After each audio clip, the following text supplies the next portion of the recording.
Good morning, ladies and gentlemen, and welcome to Day 3 of the 2024 New South Wales Rowing Championships.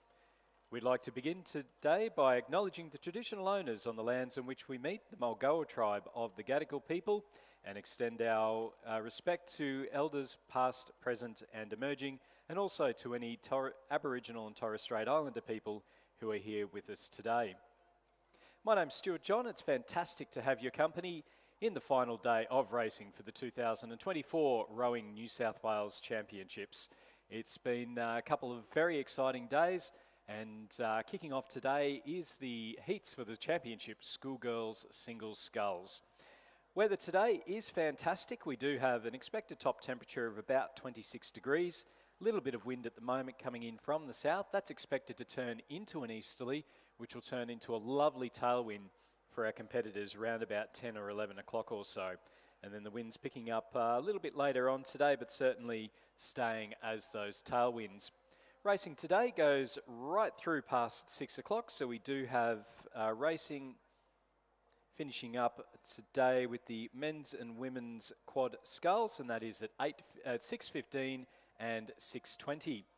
For those people collecting bow numbers or weighing in for coxswains, you can do that down at boat shed number 1, down at the boat shed number 1. So not at the finish tower, down at boat shed number 1.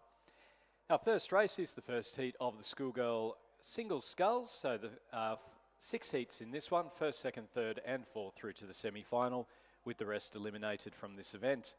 Lane 1 from Radford College, we have Thea Reinhardt. Lane 2 from Kinross Walleroy, Elkie Sweetapple, coached by Andrew Gannon. In Lane 3 from Brisbane and GPS, Gabrielle Ryan, coached by Maddie Peculiar and Nigel Stubbs. Lane 4 from Rockhampton Girls Grammar School, Kelly McRae, coached by Kim Byrne. Lane 5 from MLCQ, Emily Davies. Lane 6 from Hunter Valley Grammar, Zoe Armstrong, coached by Rowan Hislop, Chantel Lindsay and Odin McIntosh. Lane 7 from Loretto Marriotteville, we have Emily Lang, coached by Dario Sportelli. Lane 8 from MLCQ, Madeline Croker. And in Lane 9 from MLC School, we have Sasha Kovarik, and she's coached by Amelia Fink and Kirsten Lillerquist. And we're seeing the footage at the moment as they're going past the bridge, so that marks 750 metres down. And that is lane number 5, Emily Davies from MLCQ, that's on the screen at the moment. So we've got the cameras set up on the BRO boats, and it certainly gives us some wonderful footage and a bit of a umpire's eye view of the action as they're heading down through the course. So you can see the 1,000-metre timing hut just coming up a little bit further on the background there. So again, first, second, third, and fourth to go through to the semi-finals, which are later on today. So certainly for the schoolgirl and schoolboy single sculls, plenty of racing still to come for them. Minimum 3 races if you are to go through and take that win. The course is looking an absolute picture. We've got the sun rising, so definitely today, if you are out on the water, do make sure you slip, slop and slap. Make sure you get some sunscreen on before heading out onto the water. The conditions are actually quite nice, so definitely an excellent time to be out, and an excellent time to be out sculling, as we just see Emily Lang from Loretto Marriotteville crossing the 1,000-metre mark in first place. She's 2 seconds ahead of Gabrielle Ryan from Brisbane and GPS, MLCQ's Madeline Croker in third, and then Kelly McRae from Rockhampton Girls Grammar School in fourth place. Thea Reinhardt from Radford College, less than a second behind Kelly McRae in fifth, so that'll be an interesting battle for that final qualification position. Back a little bit further then, Emily Davies from MLCQ in sixth place, Zoe Armstrong from Hunter Valley Grammar sitting in seventh. As we just see our final sculler coming across, that is Sasha Kovarik from MLC School. So as mentioned, we've got the schoolgirl single scull heats. So 6 heats, first 4 through to the final in each of those. Then we've got the schoolboy single sculls.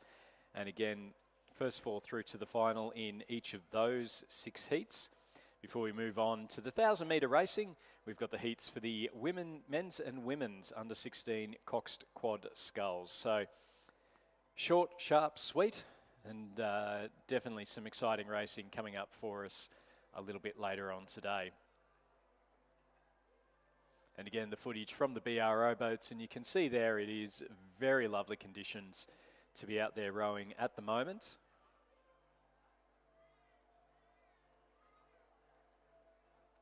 As mentioned earlier, a little bit of a southerly, so a little bit of a cross breeze at the moment with a touch of tail, and then we'll have the tail breeze coming through around about 10 o'clock or so, and certainly making it nice and easy for our rowers to get out there.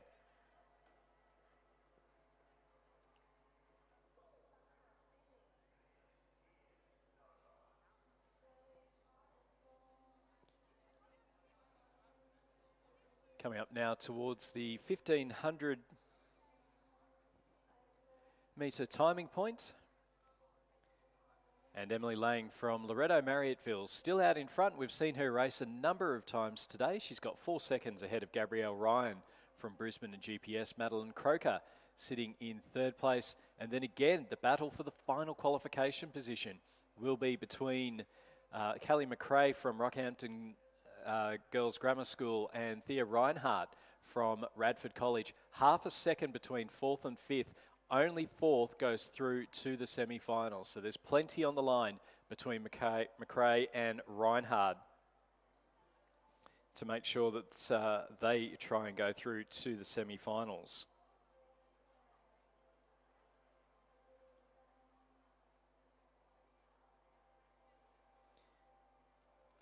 Emily Lang, our race leader, down the course a number of times. She made it through to the semi-finals in the under-19 single sculls, won silver in the under-21, women's under-21 lightweight single sculls, finished 4th in the championship schoolgirls fours, as well as competing in the winning a gold late yesterday in the women's under-21 lightweight double sculls. So plenty of times down the course so far. It's not affecting her as we see her out in front, coming into the final stages now. A little bit of a push coming here from Gabrielle Ryan over in lane number 3 from Brisbane and GPS.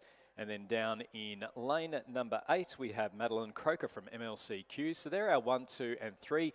It's still a fascinating battle here going on between Callie McRae from Rockhampton Girls Grammar School and Thea Reinhardt from Radford College. So we're going to keep an eye on that. Maybe the Radford Sculler just with her bow ball out in front into the red boys now, marking the last stretch of water to go.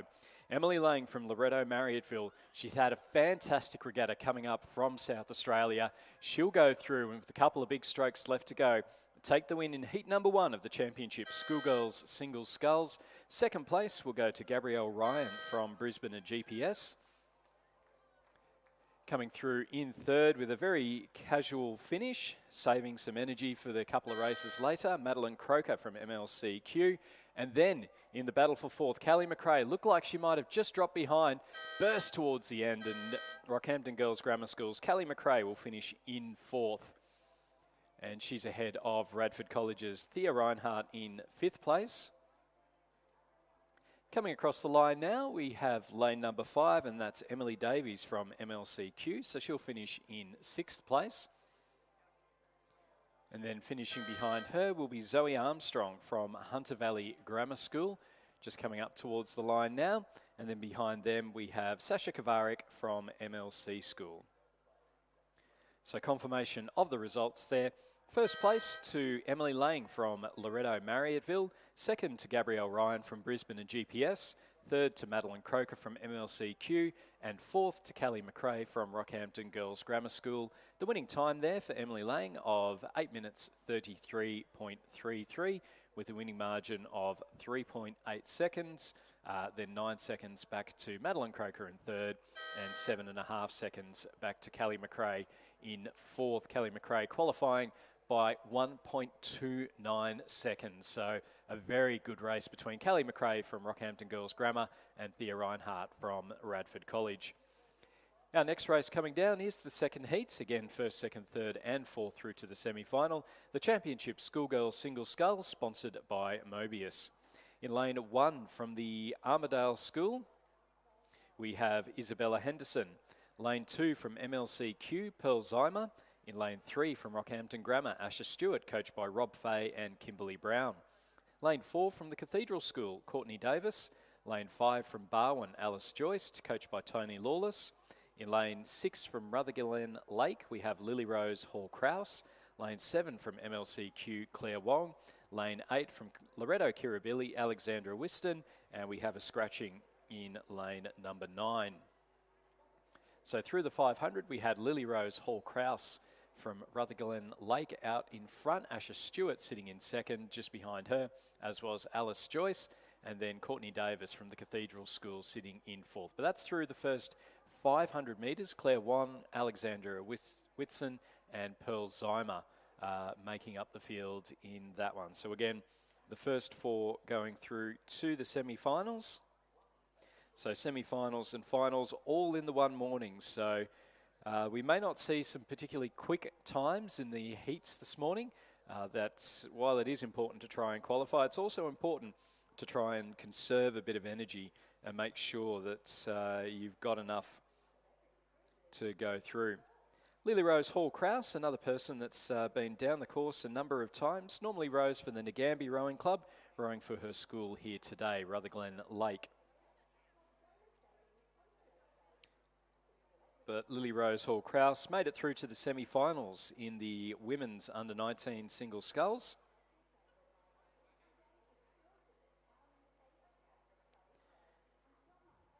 And leading through the first 500 here today in the second heat of the schoolgirl single sculls. The regattas here at the Sydney International Regatta Centre only work with the help of volunteers. There are still a number of major regattas to come. If you are available to help out, then there's a number of different roles that they have. We have people out there holding the boats at the start.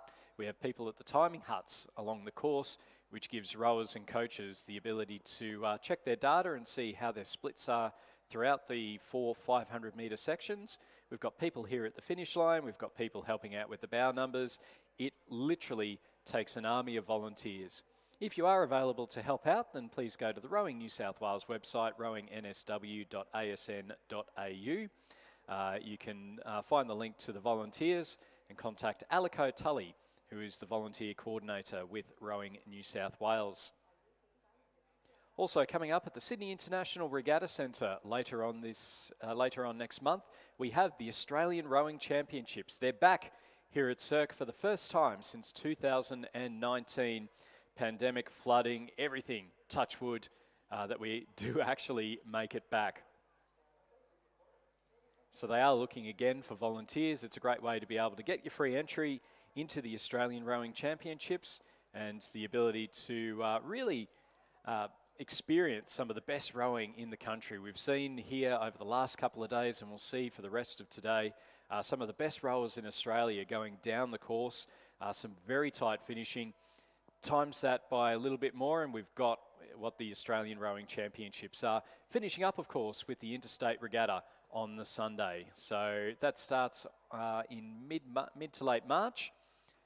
So if you are able to volunteer, head to rowingaustralia.com.au and click on the volunteers link. They are always looking for volunteers for the Australian Rowing Championships. Through 1,000 metres, Alice Joyce from Barwon had hit the lead ahead of Asher Stewart, Claire Wong. Lily Rose Hall-Kraus sitting in fourth place. As they're coming up towards the 1,500 metre mark, we will see just exactly where they're all sitting.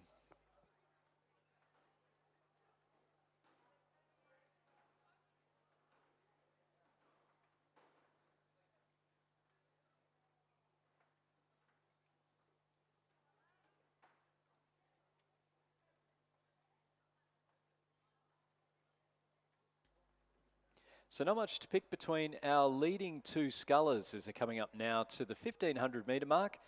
We do have the Barwon sculler, Alice Joyce, coached by Tony Lawless, who is out in front by about a boat length ahead of Pearl Zymer. Claire Wong and Courtney Davis has now moved ahead of Asher Stewart. So that's through the 1,500.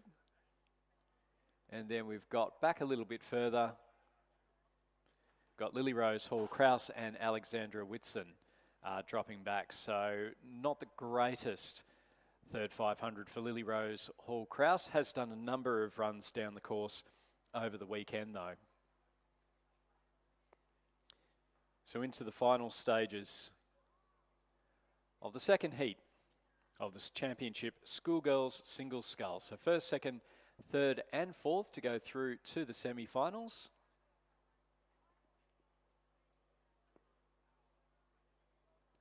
So Alice Joyce from Barwon out in front, being pushed by Courtney Davis from the Cathedral School. Over to her right, Asher Stewart from Rockhampton Grammar, and then Claire Wong from MLCQ. Our 1, 2, 3 and 4. Then we have a bit of a gap to Alexandra Whitson from Loreto Kirribilli, Lily Rose Hall-Kraus from Rutherglen Lake, Pearl Zymer from MLCQ, and then the Arbourdale School's Isabella Henderson.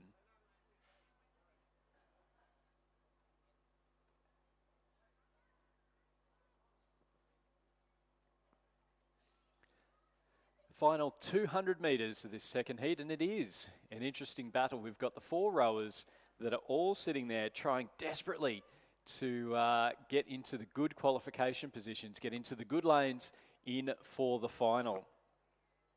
So Barwon's Alice Joyce has her bow ball out in front. You can see Courtney Davis from the Cathedral School, Asher Stewart from Rockhampton Grammar, just trying to match up a little bit there. That's probably our 1, 2, 3, with fourth place Claire Wong in from MLCQ, not far behind them. So we won't have much of a gap between first and fourth in this second heat of the schoolgirl single sculls.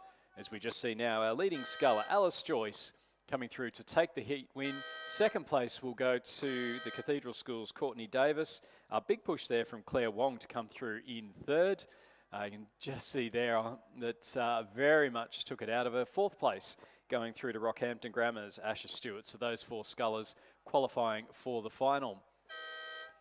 Semi-final, sorry. Fifth place will go to Pearl Zymer from MLCQ, with Lily Rose Hall-Kraus coming through in 6th place. 7th going to Alexandra Whitson from Loreto Kirribilli, and then back a little bit further to Isabella Henderson.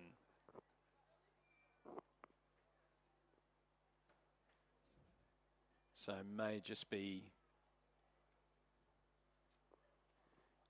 off there. So confirmation of the results in the second heat of the championship schoolgirl single scull.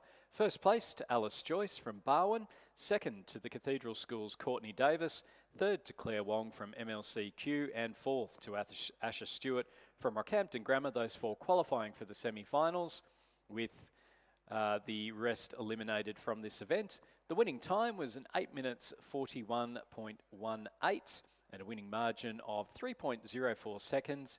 0.21 seconds between second and third, and then another 2.73 seconds back to fourth. The third heat is coming up towards, has gone past the 1,000 metres. In lane 1 from MLCQ, we have Amy Crow. In lane 2 from Loreto Marriotteville, Eliza Hogg, coached by Dario Sportelli. Lane 3 from Radford College, Zoe Hickey. Lane 4 from Glebe, we have Poppy Hartley, coached by Robin Mackney and Nicholas Galea.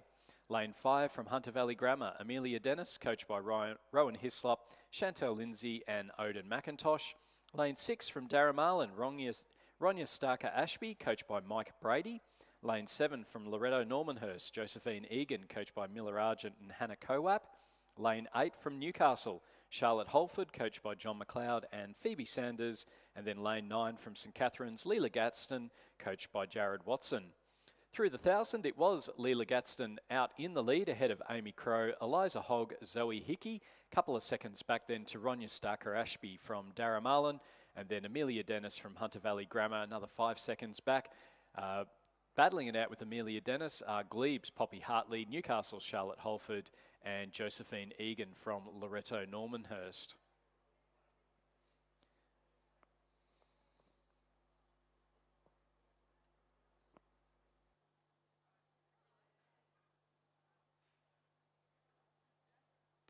So again, you can see on the screen is our leading scullers come up towards the 1,500 metre timing point. We do have some fantastic conditions here for racing. The weather's not expected to be too hot, which isn't always the case in Penrith at this time of year. Leela Gaston out in front from St Catherine's in lane number 9. So a nice little lead for her. Amy Crow in second place. She's from MLCQ, so lanes 9 and 1. Eliza Hogg coming through in third place. Ronya Starker-Ashby from Darramarlin, 0.04 of a second ahead of Zoe Hickey from Radford College. So it'll be the two Canberra scullers over the last 500 metres that will battle it for that final qualification position. Poppy Hartley is sitting in sixth place. She's from Glebe Rowing Club. And then back to Charlotte Holford from Newcastle, Josephine Egan from Loretto Normanhurst, and Amelia Dennis from Hunter Valley Grammar. And then you can see there on the screen the sun glistening off the water here at the Sydney International Regatta Centre.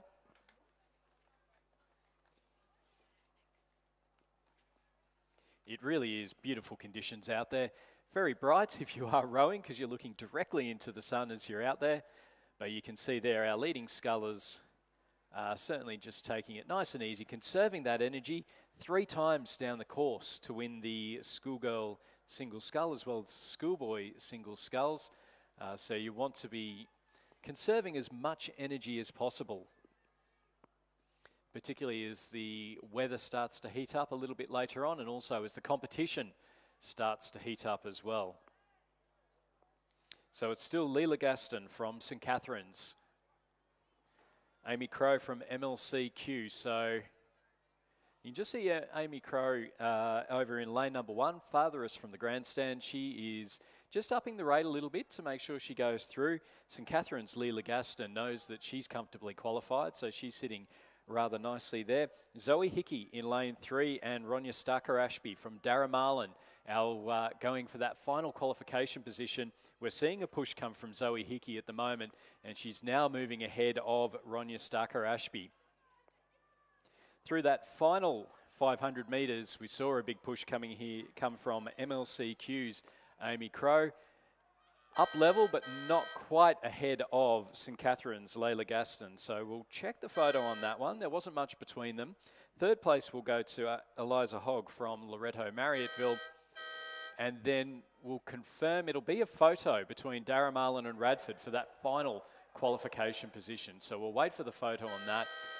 Then we've got Loretto Normanhurst, Charlotte Egan by about a bow ball over Newcastle's Charlotte Holford. And then back a little bit further, Poppy Hartley from Glebe, and then Hunter Valley Grammar's Amelia Dennis making up the field there. So we'll wait for confirmation. We've got Zoe Hickey listed as qualifying for the semi-finals in the schoolgirls single sculls, but we'll wait for the official results to come through on that one because it was certainly a very close race between the two ACT scullers towards the end there. The winning time in our third heat was 8 minutes 49.50, winning margin of 0.67 seconds, 4.52 seconds through to, we've just got changed there, so 0.35 seconds through to second, 5.2 seconds through to third, and then 5.22 seconds through to fourth. And it does say Zoe Hickey by 0.09 of a second over Ronya Starker-Ashby from Darramarlin. So just missing out there in that one. So winning time, 8 minutes 50.24. As I'm joined in the commentary box by the always lovely Lizzie Chapman. Good morning. Good morning. How are you? I am fantastic. It's a beautiful day for rowing, isn't it? It is. Are you racing later today? I am racing later today. You must be happy it's not like yesterday. I am extremely happy because... Is it a pair today? It is a pair today. So I think my pair's partner, Christian Lane Krebs, he'll be very happy as well. 100%. I think we'll be stoked with the tailwind. Yes. And then the Para-Cox fours. We've got two crews very evenly matched that will be going down the course later on. So a year ago I was coxing one of those. My goodness, I things change in a year. I remember seeing that. So no, it'll be a fantastic Fantastic we've day's got worth a of racing. fabulous day coming up, haven't we? And what a way to start the day with these championships. Schoolgirls, single sculls. Heat 3 is in progress. Sorry, Heat 4 is in progress. This event is sponsored by Mobius, and as Stuart said earlier, the first 4 progress through to the semi-final, and the rest are then eliminated from the event. In lane, we've got lane 1, we have Zoe Hutchison from Manning Valley Anglican. In lane 2, we have Sophie Fremantle from Radford College. In lane 3, Evelyn Ford from MLCQ. In lane 4, Alice McCready from Newcastle Grammar. In lane 5, Grace Adlington from Port Macquarie Rowing Club. In lane 6, Sienna Wilkin from Kinross Walleroy. In lane 7, Emily Barrett from PLC Sydney. In lane 8, Gowrie Katira from Penrith. And in lane 9, Isabel Scheimer from the University of Queensland. And through the 1500, it was Alice McCready from Newcastle Grammar leading Emily Barrett and Zoe Hutchinson, Sophie Fremantle from Radford College in that final qualification position. But it is going to be between lanes 2 and 3. And then just having a look across as well, I can see that Evelyn, we do have Port Macquarie's Grace Adlington is certainly pushing hard for that final qualification position. So out in front though, Alice McCready from Newcastle Grammar School leading Zoe Hutchinson from Manning Valley Anglicans. So a few people here from up the north of Sydney, some of the regional areas. And then we've got Emily Barrett from PLC Sydney sitting in 3rd place at the moment. So Radford College's Sophie Fremantle, MLCQ's Evelyn Ford, both battling it out for 4th place. Port Macquarie's Grace Adlington a little bit behind and may just have a little bit too much to do through the final stages. Alice McCready from Newcastle Grammar, she'll go through and take the heat win. 2nd place going through to Emily Barrett. 3rd will go to Zoe Hutchinson from Manning Valley Anglican. And a big push there from the MLCQ sculler Evelyn Ford. She's qualified for the semi-final just ahead of Sophie Fremantle from Radford. 6th place will go to Port Macquarie's Grace Adlington, and then 7th going through to the sculler from the University of Queensland, Isabel Schema, and then 8th to Gowrie Katira from Penrith Rowing Club. So the winning time in that heat, we have 8 minutes 55.02. So Alice McCready, Emily Barrett, Zoe Hutchinson and Evelyn Ford, our qualifiers from Heat 4 of the Championship Schoolgirl Single Scull. And more close finishes. That was just 0.55 Alice McCready over Emily Barrett, and then a further 1.94 back to Zoe Hutchison. So some pretty tight racing there. Looking forward to the final, the semi-final, which will take place later on this morning. My goodness, we have a really packed schedule, don't we? 9:12 they'll be racing again. Well, that'll be the start of the semis. So look just forward an to hour seeing them there. just an hour to recover. Turn around, yes. Need to be very clever with your recovery plan, don't you? Lots of lollies. Yeah. Ooh, I'm not sure about that if you've got a full day of racing, though. It's hard, isn't it? So, Heat 5 now underway in the Championship Schoolgirls Single Scull event sponsored by Mobius. In lane 1, Kinross Walleroy, Tessa Wong. Just looking to see if she actually is still there. No, she's scratched too. Okie dokie. So, nobody in lane 1. Amaya Crawshay from MLCQ in lane 2. Nina Thomas from Arana College in lane 3. Mia Booth from Pymble Ladies College in lane 4. Charlotte Steele from Sydney Girls High in lane 5. Madison Duncan from Canberra Grammar School in lane 6. Avery Bramble from Loreto Kirribilli in lane 7. Eva Hoskin from St. Peter's Lutheran in lane 8. And Sinead Hickey from Loreto Normanhurst School in lane 9. And through the 1500 metres, we did have Canberra Grammar's Madison Duncan leading Mia Booth from Pymble Ladies. Avery Bramble from Loreto Kirribilli in 3rd. Eva Hosking from St. Peter's Lutheran in 4th place. That's our 1, 2, 3 and 4 through the final timing point. Amaya Crawshay from MLCQ in 5th. Nina Thomas from Arana in 6th place. Charlotte Steele from Sydney Girls in 7th. And Sinead Hickey from Loreto Normanhurst in 8th. So the field spreading itself out a little bit.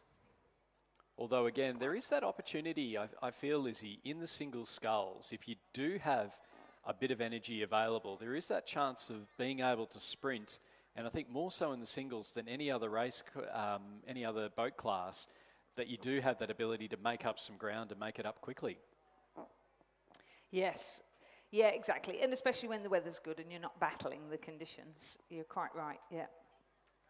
And I think some of it's about being smart, isn't it? And being clear about what you want to do. And then if you need to pounce, you can. I always think you want to make sure you don't let the power off, even if you bring the rate right down, because then it's easier to just change rate.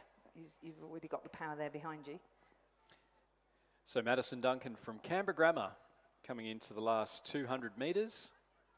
So she's leading at the moment, and again, yeah, exactly as you talked about there, Lizzie, dropping the rate down, making sure that the power is still on there. Mia Booth from Pimble Ladies, she's still keeping the rate up, and she may well move into the lead into the final stages there.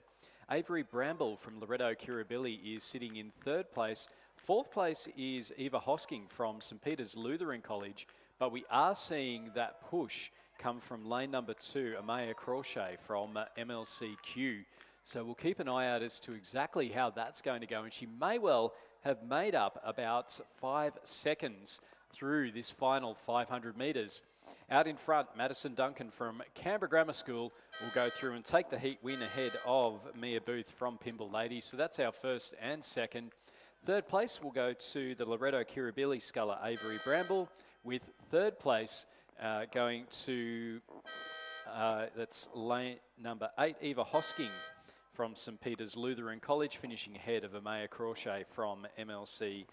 You could just see there was a big push coming from Amaya Crawshay, and she very nearly caught up, made up a few seconds over that last 500 metres. And then back we've got Nina Thomas from Arana finishing in 6th, and she'll finish ahead of Sydney Girls' Charlotte Steele in 7th, and then Loretto Normanhurst, Sinead Hickey coming through in 8th place. The winning time in that heat, 8 minutes 48.61. Confirming the results of the 5th heat of the Championship Schoolgirl Single Scull, a win for Canberra Grammar School, Madison Duncan. 2nd, Pimble Ladies College, Mia Booth. 3rd, Loretto Kirribilli, Avery Bramble. And 4th, St Peter's Lutheran College, Eva Hosking. Those 4 scullers will progress through to the semi-final.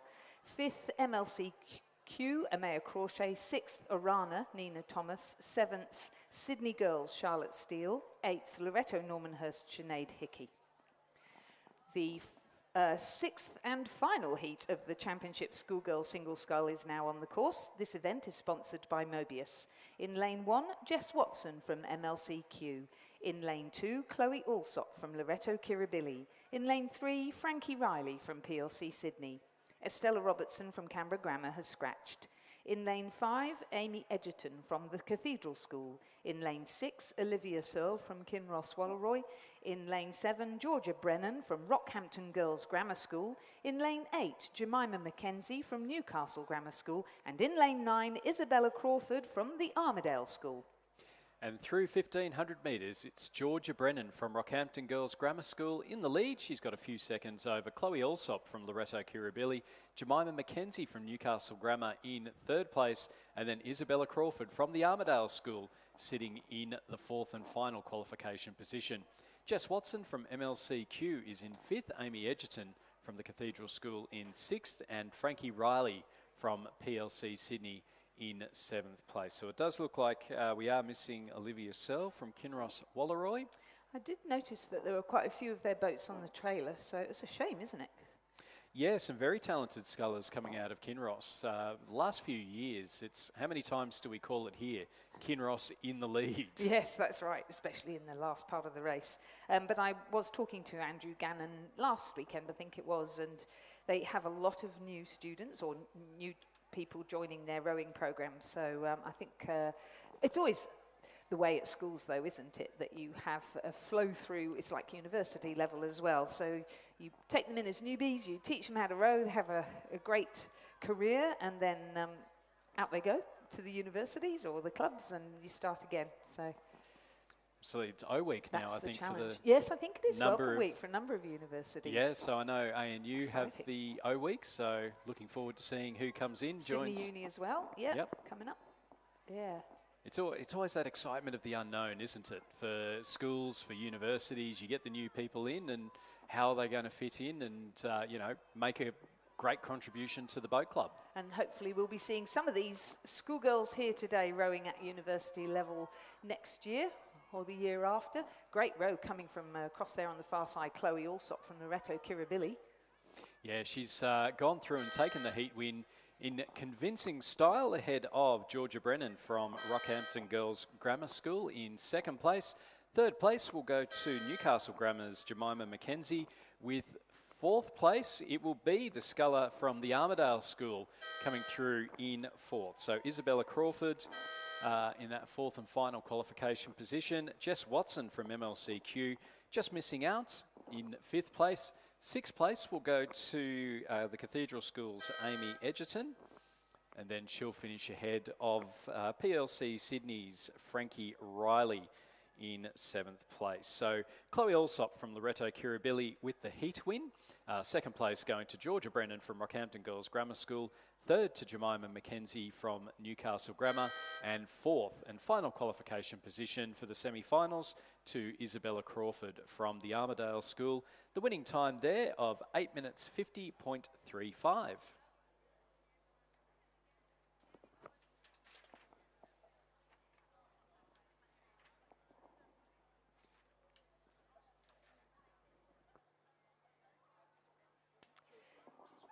So race number 177 on our programme is the first heat of the Championship Schoolboy Single Sculls, also sponsored by Mobius. And again, the first four will progress through to the semi-finals. In lane 1, we have Nathaniel Talbot from the Cathedral School. In lane 2, we have Garvin Hayes from Marist College ACT. In lane 3, we have Max Ward Harvey from Somerset College. George Wakeham from Kinross Walleroy has scratched. In lane 5, Hamish Whittier from Radford College. In lane 6, Sam Burnett from Trinity College. In lane 7, Dylan Outram from Canberra Grammar School. And in lane 8, Campbell Milne from Canberra. Would that be Canberra Rowing Club? That would be Canberra Rowing Club. It's and Campbell Milne is in the lead. In fact, it's an all-ACT front four. Campbell Milne from Canberra Rowing Club, Hamish Whittier from Radford College, Garvin Hayes from Marist College, Dylan Outram from Canberra Grammar, then back to Nathaniel Talbot from the Cathedral School in Queensland, Trinity's Sam Burnett from Victoria, and Max Ward Harvey from Somerset College up in Queensland as well. So again, I think we only see this a couple of times, but with that scratching of George Wakeham, it is a non-New South Wales heat. Oh, there we go. How contentious at the New South Can we Wales have State this? Championships. How dare you all come in here? But the four scullers from the ACT, all very talented. Mentioned yesterday that Garvin Hayes, the younger brother of Cormac Hayes, who's a very talented underage sculler himself, the three of them, along with their brother Dara Hayes, have all rowed for Marist College at various points. And I know that Tom Hayes is doing a lot of work with the Marist program, as well as Peter Benny in there to try and really build it up. And we're seeing some results. Last couple of years, we've seen Cormac Hayes go through, Darcy James, Jesse Rosen in the ACTAS program now. So certainly plenty of talent coming out of Marist College down in Canberra, which is all a volunteer. It's basically a volunteer club. It's oh, right. Okay. So not run by the school itself. It's a program that's right. That's right. So putting in the hard yards and getting the results out of it. How wonderful. That's really good. A great sport to do that with as well. Absolutely. But also, you know, it's a very useful thing because Marist College is famous for its rugby. And I tell you what, if I've got a person who can row 2,000 metres down the course, I reckon they might be all right on the wing. That's true. So through the 1,000 metres, it is still Campbell Milne from Canberra Rowing Club out in front, and then back to Garvin Hayes, Hamish Whittier from Radford College in fourth, Dylan Outram from Canberra Grammar. Hamish Whittier in third, Dylan Outram from Canberra Grammar in fourth. 3 seconds back to Nathaniel Talbot from the Cathedral School up there in Townsville. So certainly a big road trip for them. And then Trinity's Sam Burnett's a little bit further back in sixth place. And then back again to Max Ward Harvey from Somerset College in seventh.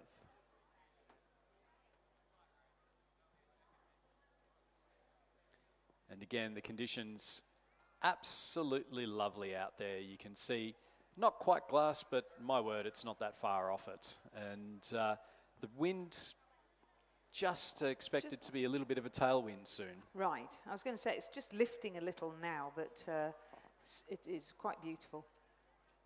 Lovely view looking down from the finish tower, I must say. It's one of the best views. This is why we sit here, isn't it?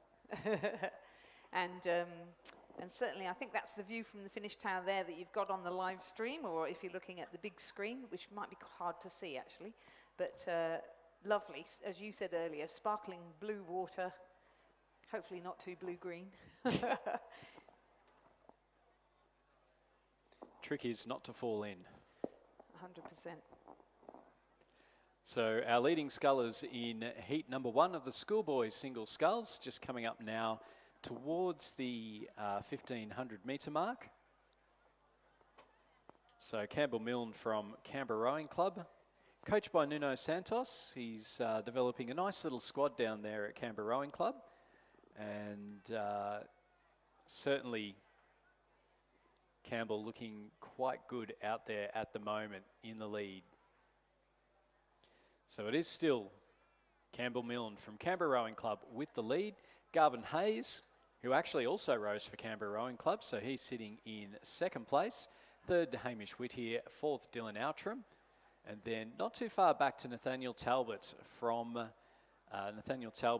Cathedral School. So that's our first 5. And again, there is that opportunity. It's 2.5 seconds between Dylan Outram in 4th and Nathaniel Talbot in 5th place. So there is that opportunity, if he has a good push through the final 500 metres, to be able to go through and take that final qualification position. Sam Burnett from Trinity down in Victoria is sitting in 6th place, and then they're ahead of Max Ward Harvey from Somerset College.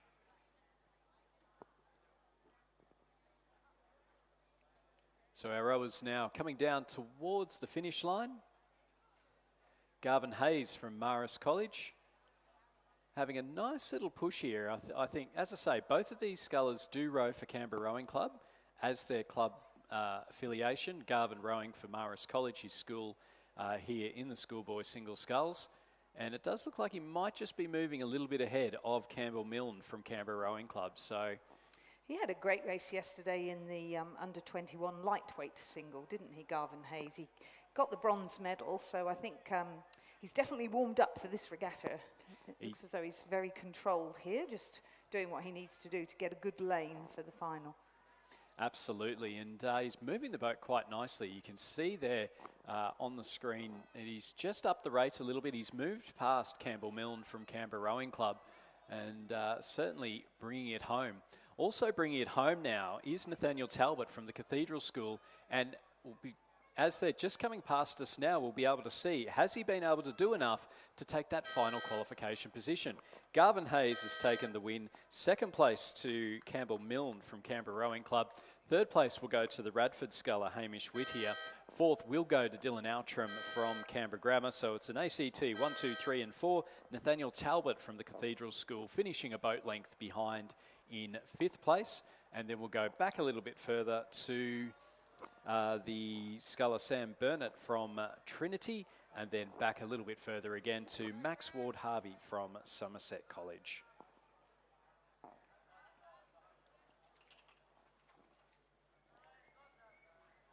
It's a confirmation of the first 4 in the first heat of the schoolboy single sculls. 1st place going to Garvin Hayes from Marist College. 2nd to Campbell Milne from Canberra Rowing Club. 3rd to Hamish Whittier from Radford College, with 4th going to Dylan Outram from Canberra Grammar School, winning time there of 7 minutes 52.31. As our final contestant comes towards the finish line, and that's Max Ward Harvey from Somerset College, we move on to the 2nd heat of the Championship Schoolboy Single Scull, sponsored by Mobius.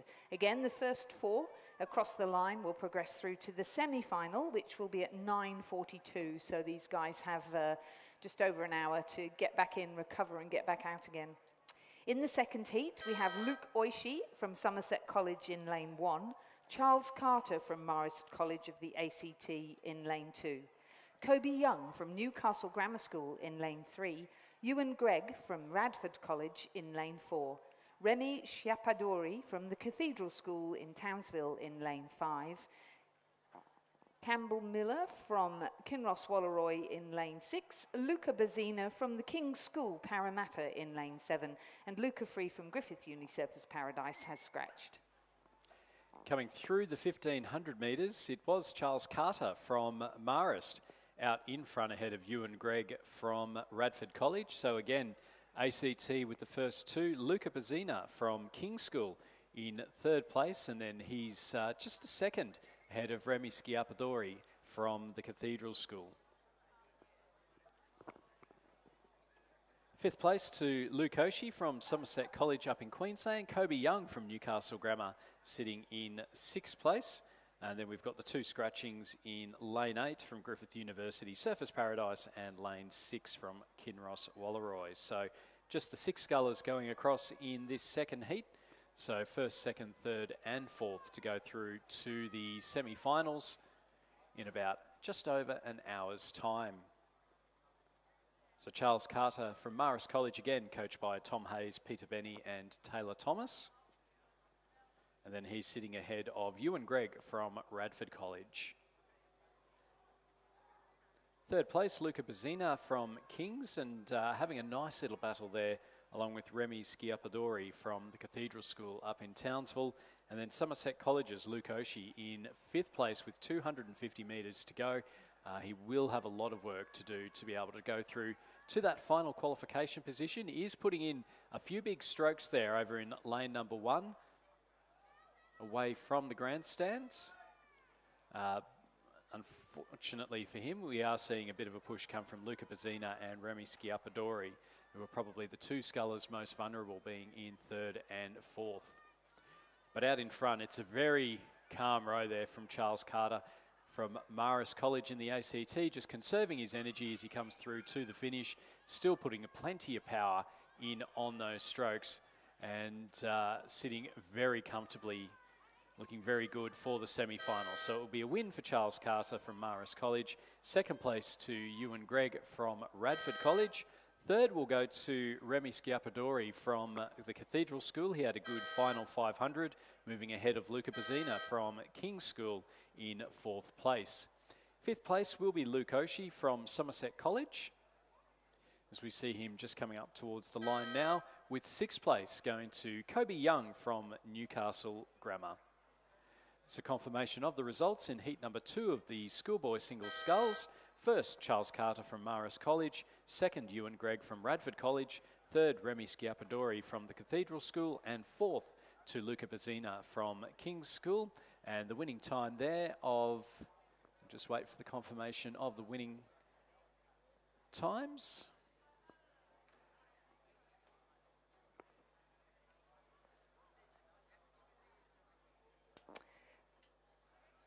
We've got 8:05.72 has just come up, and the margins 5.71, 11.06 and 13.54, so pretty well spread out. So our third heat of the Championship Schoolboy Single Scull is now in progress. In lane 1 we have Jack McCook from the Armidale School. In lane 2, William Rogers from the King's School Parramatta. In lane 3, Josh Dallimore from Glebe Rowing Club. In lane 4, Cameron Parker from Scotch Oakburn. In lane 5, Jack Meek from Redlands School. In lane 6, Joshua Miller from Radford College ACT. In lane 7, Harry Coddington from Mossman Rowing Club. And in lane 8, Charlie Patrick from the Cathedral School.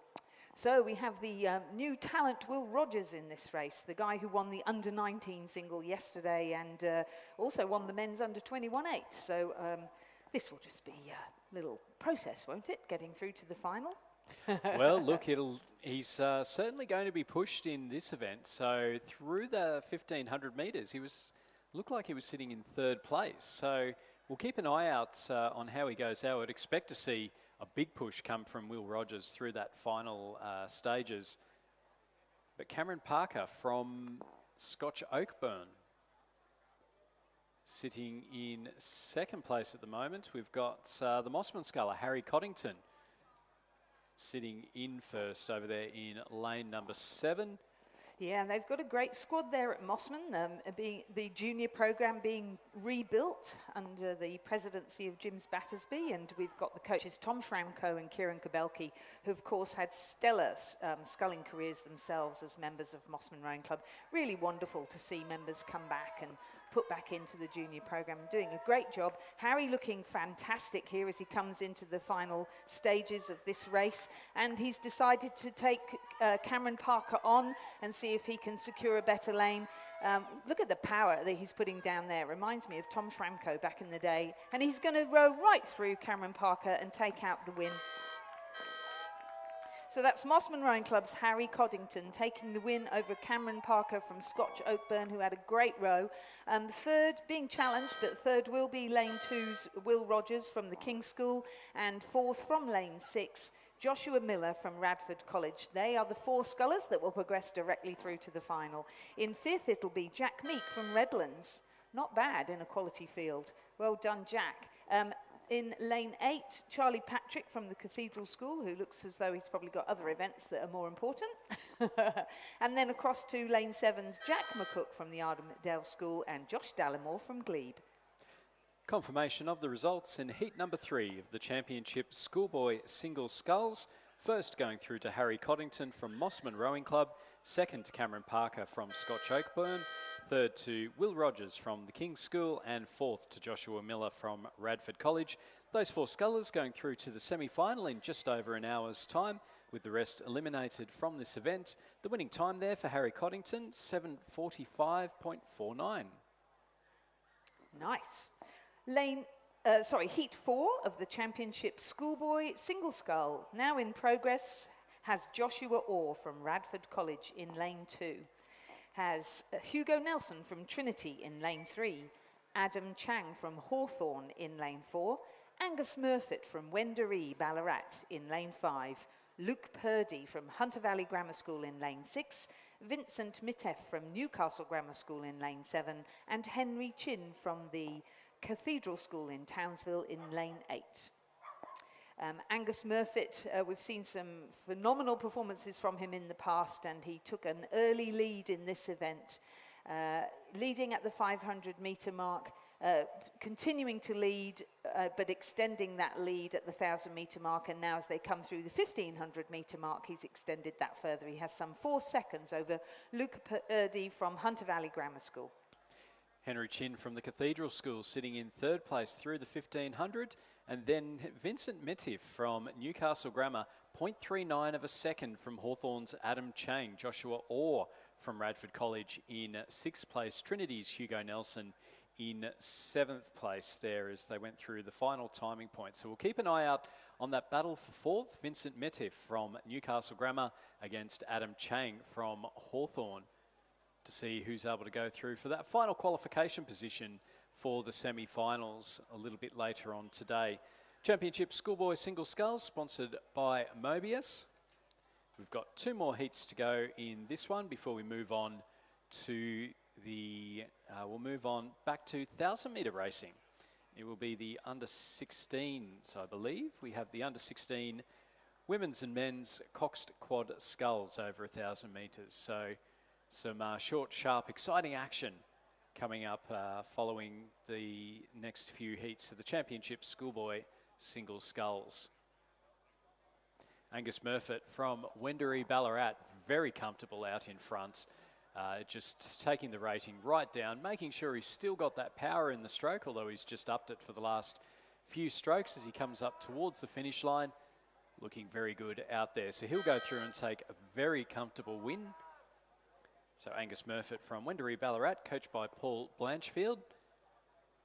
Coming through in 2nd place, it will be the sculler in lane 6, Luke Purdy from Hunter Valley Grammar School. Again, just taking the rating down as he got towards the end there. 3rd place will be the lane 8, the Cathedral School, Henry Chin, with 4th going to Adam Chang from Hawthorne Rowing Club, finishing half a boat length ahead of Newcastle Grammar's Vincent Mitteff. So there was a nice battle between the two for that final qualification. Adam Chang from Hawthorne just managing to get ahead of Vincent Mitteff from Newcastle Grammar. Coming through in 6th place, it will be the sculler from Radford College, Joshua Orr, and then Trinity's Hugo Nelson will come through and finish in 7th.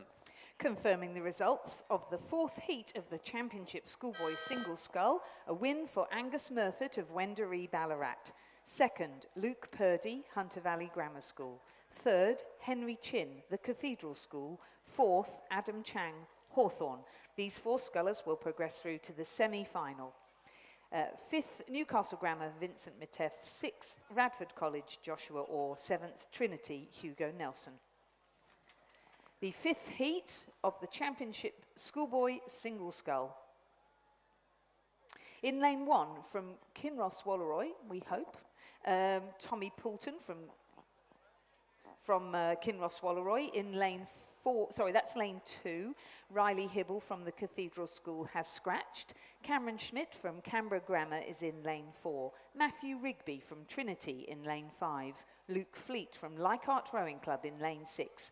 Oscar Petrus from King's School, Parramatta in lane 7, and Ryan Watkins from Manning Valley Anglican in lane 8. And in the lead through 1,000 metres, it was Cameron Schmidt from Canberra Grammar School.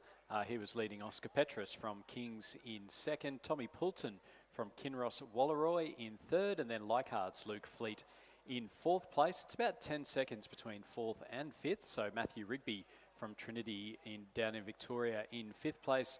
Ryan Watkins from Manning Valley Anglican College in 6th place. So that was through the first 1,000 metres.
So through the final timing point at the 1500, we have Canberra Grammar's Cameron Schmidt in the lead, and he was ahead of Oscar Petrus from King's, Tommy Poulton from Kinross Walleroy in 3rd, and then a second back to Leichhardt's Luke Fleet. We've got 16 seconds between 4th and 5th, so Matthew Rigby from Trinity and Rhianne Watkins from Manning Valley Anglican College back a little bit further again. So an opportunity here. We've only got the 6 scullers in this race, with the first 4 going through to the semi-final. So certainly leading 4 scullers. The ability to kick back and relax as much as you can ever do that in a single scull. Not that we're really seeing that from Cameron Schmidt from Canberra Grammar School. So he's out in front and just keeping a steady rating, not too fast. But enough to make sure that he's going to go through, well, he's well and truly going to go through. There's a lot of clear water between 1st and 2nd. 2nd place, Oscar Petrus from King's, and then Tommy Poulton from Kinross Walleroy. and then back to Luke Fleet from Leichhardt. So not letting up. Cameron Schmidt from Canberra Grammar School going through and taking the heat win in heat number 5 of the championship schoolboy single sculls. To go through in second place will be Oscar Petrus, joining Will Rogers from the King's School in the semi-finals of the single sculls. Third place will go to Tommy Poulton from Kinross Walleroy, as he just comes up towards the line now, with fourth going through to Leichhardt's Luke Fleet. And again, we're just seeing there a real opportunity to conserve some energy, go for the run down the course, and I think we're going to have some semi-finals that are going to be very exciting to watch, because again, it's that balance between getting out, making sure that you qualify, but also not using all your tickets to get to the final and then not be able to perform when in there. Fifth place goes to Matthew Rigby from Trinity, with Rhiann Watkins from Manning Valley Anglican School in sixth place. So confirmation of the results. Cameron Schmidt, Canberra Grammar School with the heat win. King's School's Oscar Petrus in second. Tommy Poulton from Kinross Walleroy in third, and then Leichhardt's Luke Fleet in fourth place. Winning time there of 7 minutes 56.31. Yeah, we're talking about that semi-final. There's going to be 3 semi-finals, which always does our head in. And given that Angus Murphy, who's a pretty good schoolboy sculler, was in that last heat, maybe our colleague from Nationals commentary team, Richard Dorstein, is listening in, and if he is, apologies, because we know that you hate there being 3 semi-finals. But they will start at 9:42, so come back at 9:42 and watch that. Heat 6 is now in progress for this championship schoolboy single scull. It's the last heat, so after this we will know exactly who's going to be in those semi-finals. So contesting this final heat, Nathan Whitehead from the Cathedral School in lane 2, Harry Budd from Canberra Grammar in lane 3, Austin Benny from Marist College ACT in lane 4. Charlie Arnts from Wendouree Ballarat in lane 5. Rowan White from Radford College in lane 6. Harry Dimmock from Kinross Walleroy in lane 7. And Ben Haywood from Canberra Rowing Club and the ACT High Performance Programme in lane 8. So they're now just coming through the 1,000 metres, and this is a very exciting top 4. There's not a lot to pick between them. So Rowan White in the lead from Radford College ahead of Harry Dimmock from Kinross Walleroy. Harry Budd from Canberra Grammar School sitting in third place. Austin Benny from Marist College in fourth. Ben Haywood from Canberra Rowing Club and the ACT Academy of Sport. Nathan White in fifth. Nathan Whitehead from the Cathedral School up in Townsville in sixth place. And then back a little bit further to Charlie Arnts from Wendouree Ballarat. So ACT making 3 of the first 4 at the moment. It's worthwhile pointing out Ben Haywood is relatively new to rowing. He's predominantly been a cyclist. He's picked up in the Talent ID program and has been coached by David Bagnall. Oh yes, who's produced many a fine sculler, hasn't he? So, very interesting background, thank you. Yes, it's interesting, isn't it, the relationship between cycling and rowing. Both of them leg sports, even though people think rowing is all about your arms, it's actually all about your legs. And so cycling is not only great cross-training, but also a great second sport for many rowers, and many rowers progress on to that later in life. Yeah, I remember we did a camp down at Jindabyne with ANU in January, and joined by a lot of people, and Strava feed blew up with rowers from around the country. I mean, us doing the rides down to Dalgety and up through the Barry Way, and then we saw plenty of people that were doing the rides up to Charlotte's Pass. Pass, yeah.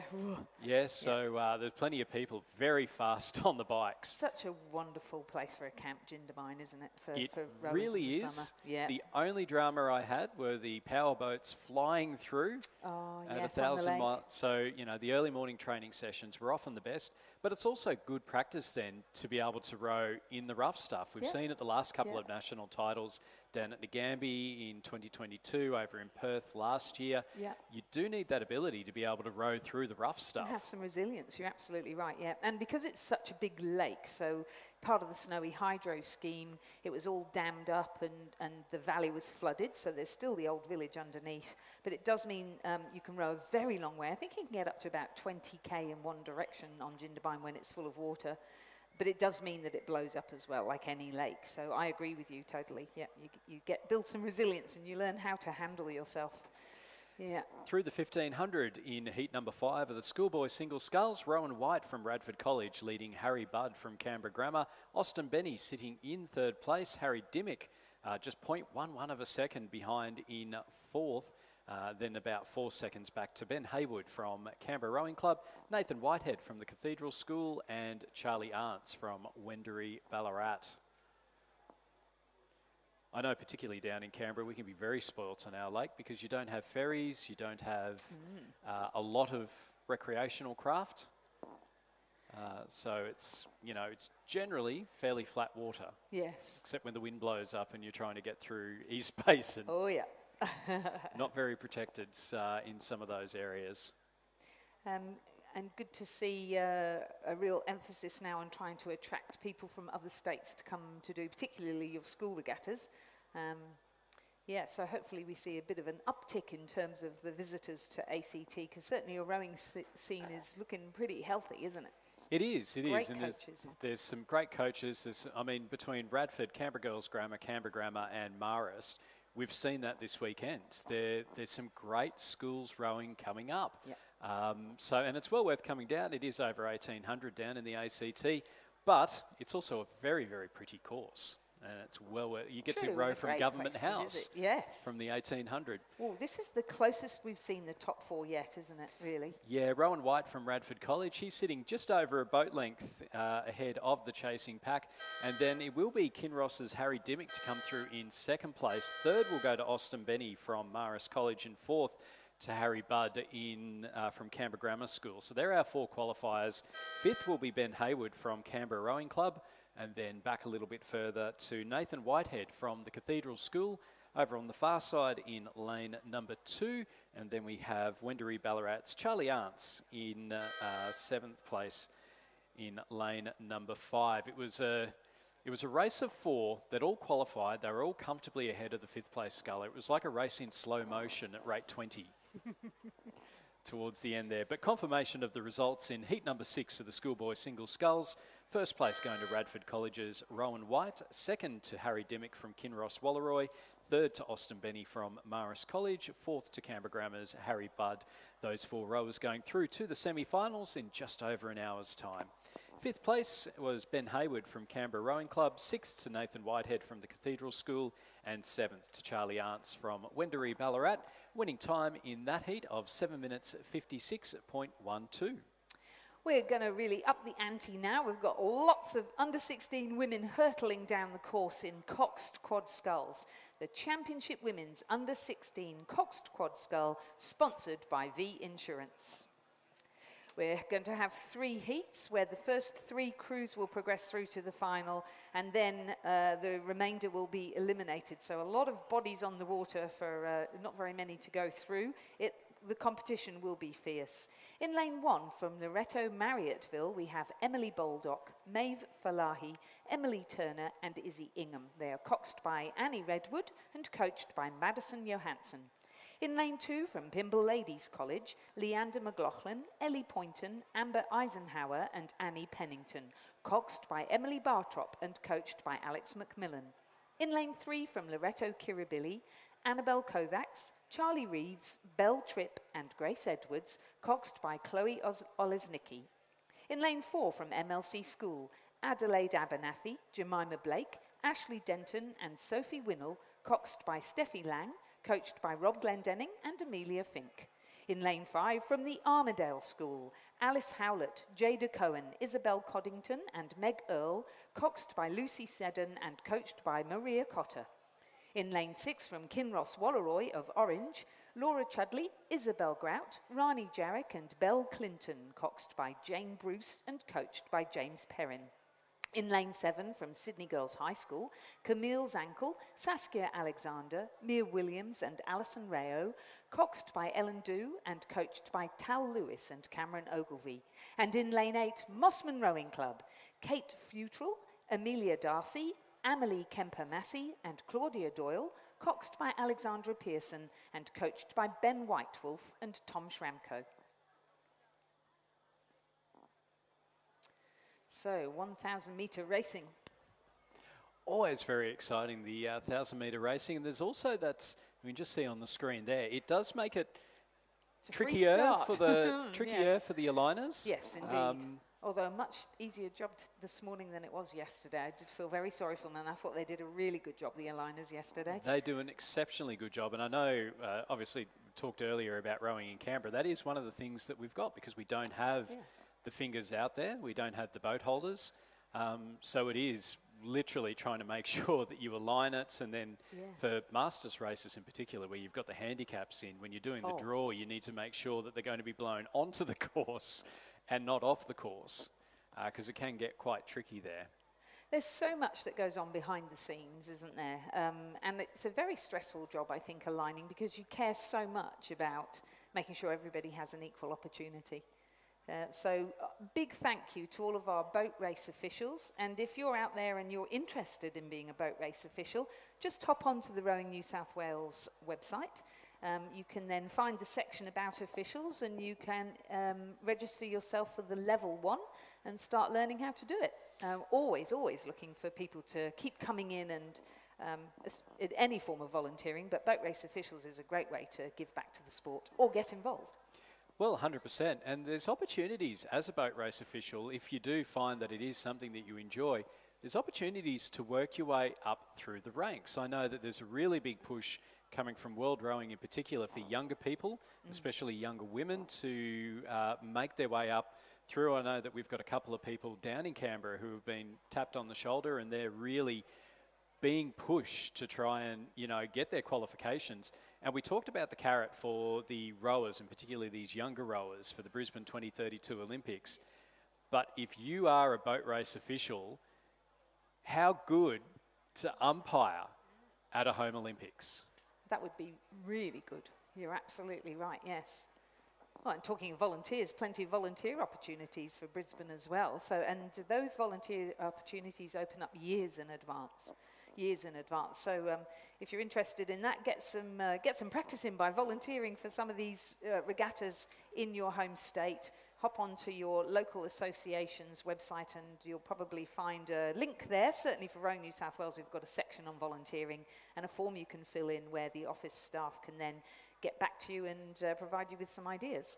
Yeah, Alico Tully doing a fantastic job down Really up here is, in Sydney, and I've been, some of the stuff I know as a volunteer, I get all the volunteer information came through, and yeah, it's just really well explained, really well sorted, and they feed us as well. It's so fantastic. Most important part. Always the way to get volunteers, I think. A bit of food. Schnazzy t-shirt, it's fantastic. Racing underway in the first heat of the under-16 women's under-16 coxed quad sculls. Kinross Walleroy in lane 6, leading at the 500-metre mark ahead of Pimble Ladies in lane 2, Loretto Kirribilli lane 3, Mossman lane 4, MLC School in 5th, Sydney Girls in 6th, Loretto Marriotteville in 7th, and then the Armidale School in 8th place. So again, short, sharp racing in there. It's about 5 seconds though between Kinross Walleroy in the lead and then Pimble Ladies in 2nd place. So we talked about it. How many times do we say Kinross in the lead? Well, we're saying it right now. That Kinross crew in lane number 6 certainly looking very comfortable out in front as they're coming in now to the last 250 metres. Pimble Ladies in lane number 2, sitting in 2nd place. They've got a boat length ahead of Loretto Kirribilli in lane number 3, and then also pushing them is lane 4, MLC School. 1st, 2nd and 3rd going through to the final, so it may just be a little bit of a gap there between 3rd and 4th. It'll be tricky to make up over that last 200 metres or so. Closest to the grandstand, we have Mossman in lane 8, leading Sydney Girls, and then back a little bit further, we've got the Armidale School in lane 5 and Loretto Marriotteville in lane 1 at the back of the field. Kinross Walleroy out in front and looking very comfortable indeed. Bit of a push coming here from Pimble Ladies to make sure that they go through in that 2nd qualification position for the final of the women's under-16 coxed quad sculls.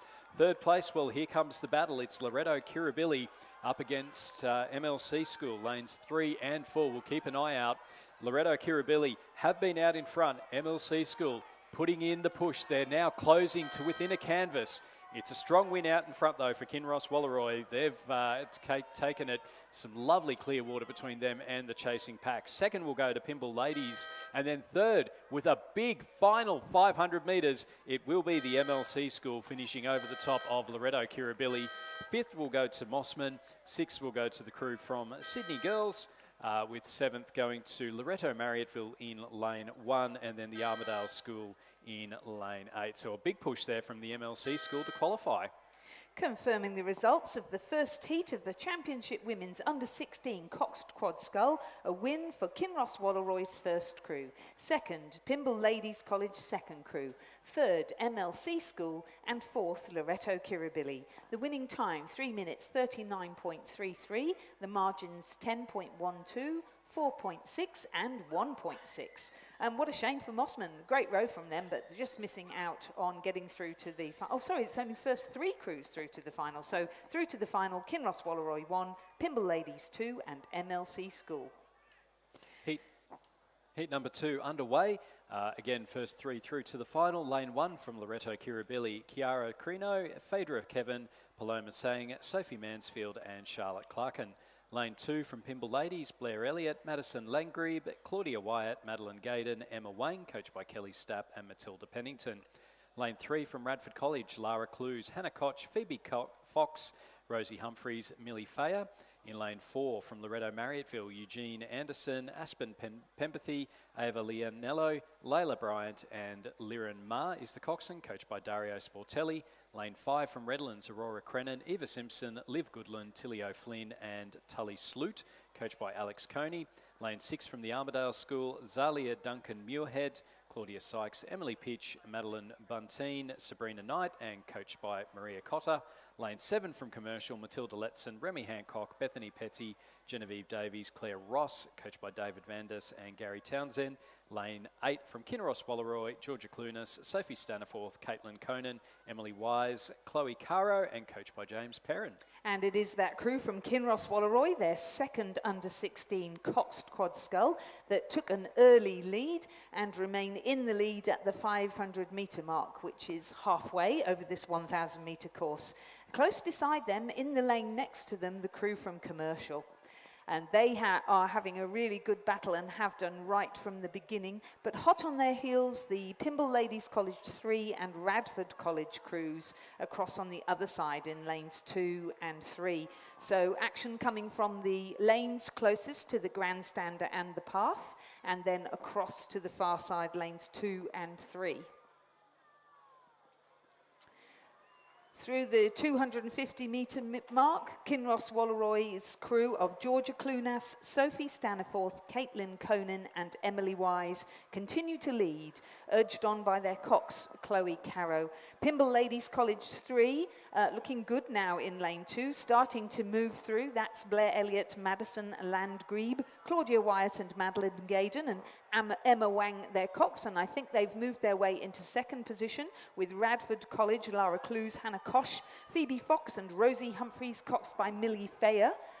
Sitting there very calm and steady, having a great row, actually, good timing.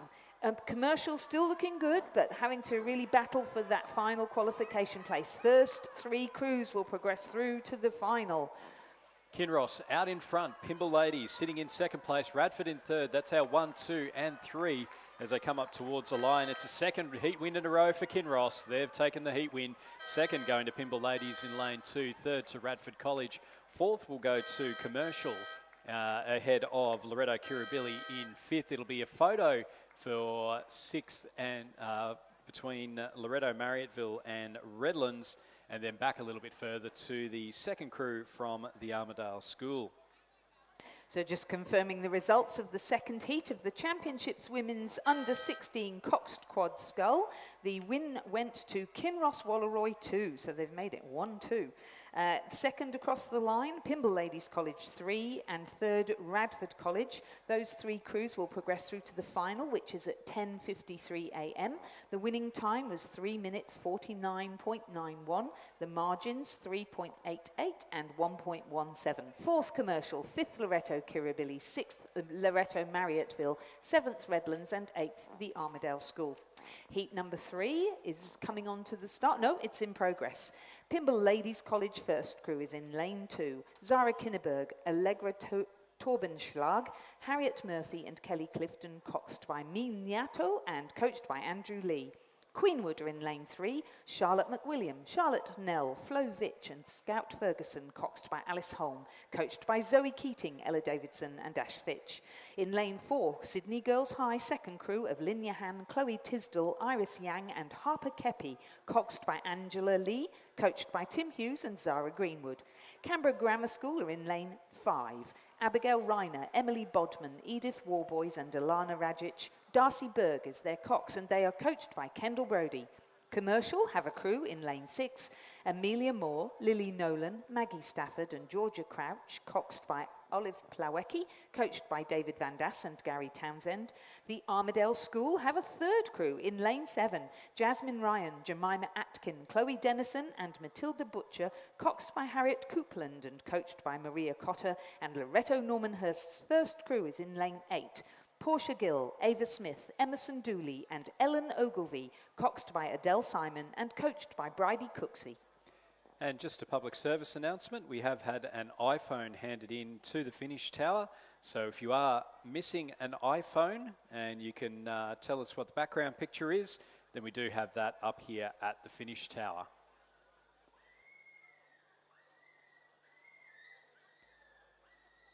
So our third heat, first 3 through to the finals of the of the women's under 16 coxed quad sculls, and a second between first, second and third. So it does look like we have our qualifiers there. Queenwood in the lead, but very much level pegging with Pymble Ladies in second, Commercial in third, Canberra Grammar in fourth, Loreto Normanhurst in fifth, and then Sydney Girls in sixth, and then back to the Armidale School in seventh place. And we should point out, I suppose, these are schoolgirls, but they're racing in under 16. So it's not an event where they're year 8s or year 9s or year 10s. It's can really be anybody that's under the age of 16. So we're putting our best rowers forward into combinations, and it's a great way to mix it up when you've got a school program, I must say. Absolutely, and really just gives the opportunity as well to be able to go out to compete on the Olympic course from 2000 and, you know, just get out and row 1,000 metres, hopefully with your friends, but certainly just get out and 4 minutes worth of very hard racing. We've seen quite a few crews put the hands up towards the end there as they got towards the end and just take some deep breaths. Some very intense racing going on there.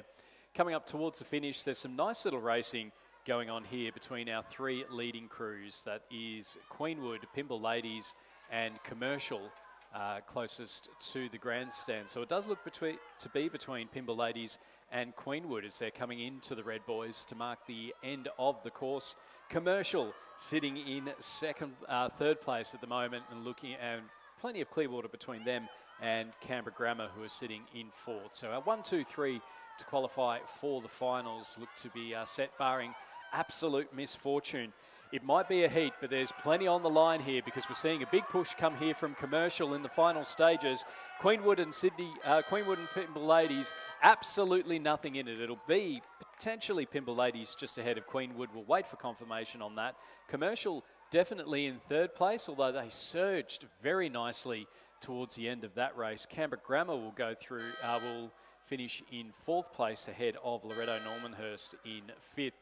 Back a little bit further then to Sydney Girls in sixth place and then the Armidale School in seventh. So at the moment it does have Pymble Ladies having won that heat by 0.29 of a second ahead of Queenwood. I can't wait for the final on that one. 2 great rivals side by side in the quads. How good? Very good. So confirmation of the results in the third heats of the women's under 16 coxed quad sculls. A win for Pymble Ladies, second place going to Queenwood with third to Commercial. Those 3 crews going through to the final later today.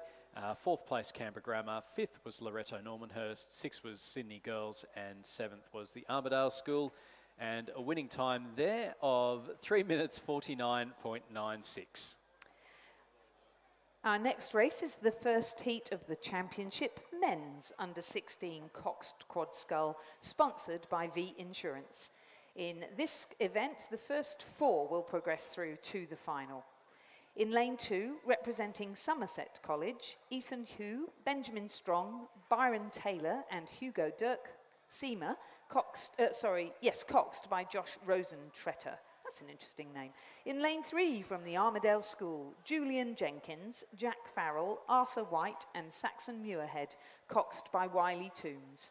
In lane 4 from St Augustine's College, Henry O'Hare, Jack Bridges, Lachlan Schofield and Matthew Giretta, coxed by Sam Pickard, coached by Bjarni Ungemach and Judith Ungemach.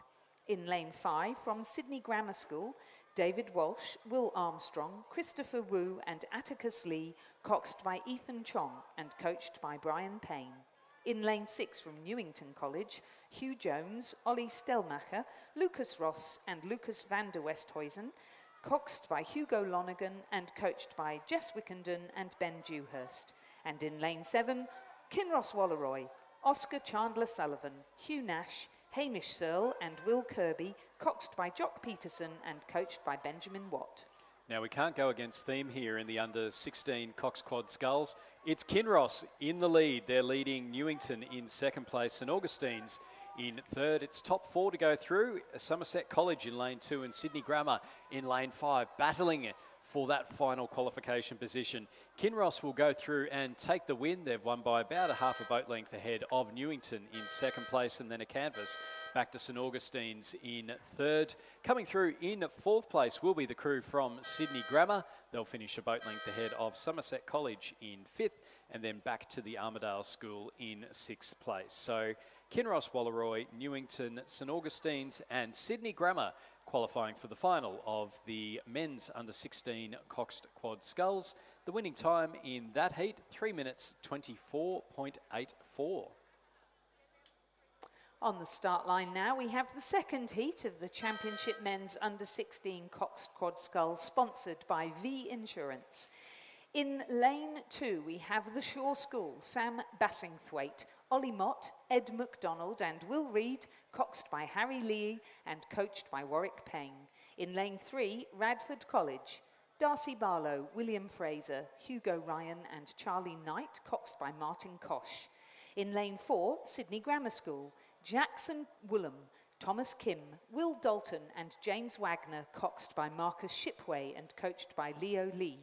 In lane 5, Newington College, Nico Colantonio, Jeremy Cooper, Nick Byrne and Yanis Titmus, coxed by Lachlan Ha, coached by Jess Wickenden and Ben Dewhurst. In lane 6, the Canberra Grammar School, Multi Skydestrup, Arthur Cox, Xavier Moss and Fergus Whiteside, coxed by Cooper Alcorn and coached by Hamish Hunter. And in lane 7, the Armadale School, Jackson Welch, Archie Quinn, George Douglas Menzies and Tyler Nielsen, coxed by Hamish Pengilly and coached by Patrick Swanson. Really seen a big contingent here from the Armadale School at this regatta. I think there were about 2 busloads of rowers that I pulled in behind this morning. It's just fantastic, and they row on the dam there. The name completely escapes me for all of a sudden. And we've just really seen that programme grow from strength to strength with the support of the Armadale Rowing Club. It's a great community there, but yeah, great country kids. Every now and then I go up there and they all pile off the bus and I swear they have a steak sandwich before they even go rowing and then come back and have a feed. Great kids, great programme, some lovely coaches there doing a fabulous job, and wonderful to see them here, and they'll be here at the head of the river, which I think is in a couple of weekends' time as well. Out in front of the second heat of the men's under-16 Cox Quad Sculls, we have Shaw in the lead, looking comfortable over Sydney Grammar School in second place. Newington and Canberra Grammar in third and fourth. Radford trying to push through. It's going to be a win for Shaw. Second place will be a photo between lanes 4 and 6. Lane 5 going through in fourth place. So Sydney Grammar and Canberra Grammar, we've got a photo for them. Newington will go through in fourth place. Radford just missing out in fifth, and then back to the Armadale School in sixth place. .32 of a second, it says, between Sydney Grammar, just over Canberra Grammar School in that final heat, as we just see the Armidale School cross over now. So confirmation of the results in the second heat of the men's under 16 coxed quad sculls. First place going to Shaw, second place to Sydney Grammar, .07 of a second ahead of Canberra Grammar in third, with Newington also qualifying for the final. A couple of seconds behind them to Radford College, and then the Armidale School finishing in sixth. So Shaw, Sydney Grammar, Canberra Grammar, Newington qualifying for the final. It's going to be an exciting one. I think that's 10:53, is it? Something like that, 10:55. Okay, we are going to go back to older athletes now with the under-19s, and kicking off with the Championship Women's Under-19 Double Scull. This event also sponsored by V Insurance. Here we have 3 heats with the first 3 crews progressing through to the final and the remainder eliminated from the event. So this is going to be really tough. A lot of under-19s are actually out here trying out combinations to see whether they want to put themselves forward for junior selection and for youth team selection in their states. So in lane 2 we have Brisbane and GPS, Willa Dunbar and Abby Collins, coached by Maddie Pakila and Nigel Stubbs. In lane 3 we'll have the University of Queensland Boat Club, Lucy McFarlane and Astrid Thomas, coached by Phil Burgagnon and Lily Lunny. In lane 4 from MLCQ School, Amaya Crawshay and Emily Davies. In lane 5 from Fremantle Rowing Club, Zina Metzger and Emma O'Neill. In lane 6, a composite between Greta Spencer of Swan River Rowing Club and Victoria Binns of Adelaide University Boat Club, coached by Tom Tolinar and Mark Beer. In lane 7 from Corowa in Victoria, Anastasia McFarlane and Adelaide Robb, coached by Wesley Canny.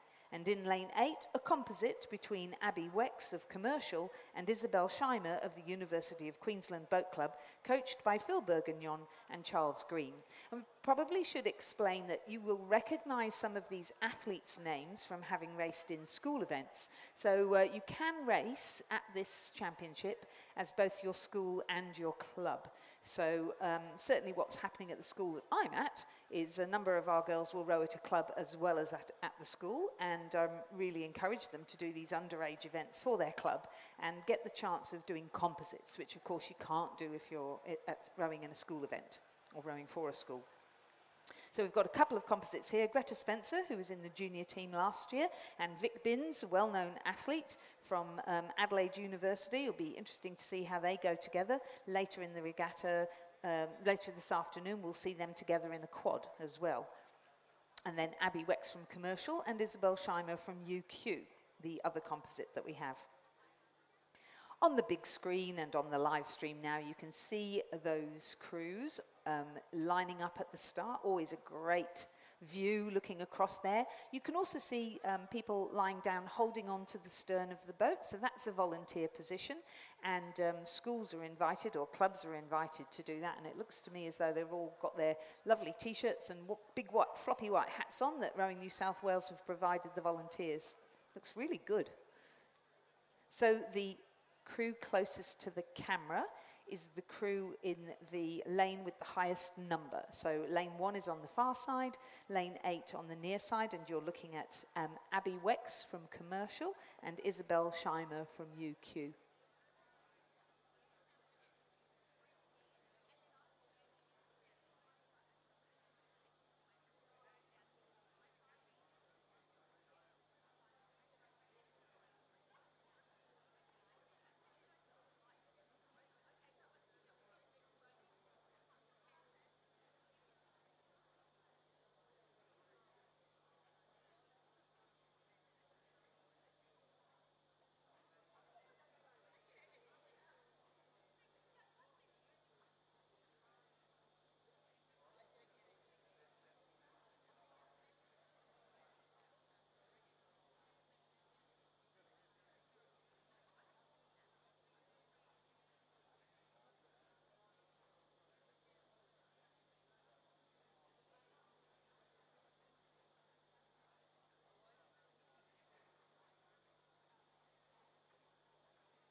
Oh, and some more lovely footage there. We're very blessed to have some good camera angles around the site.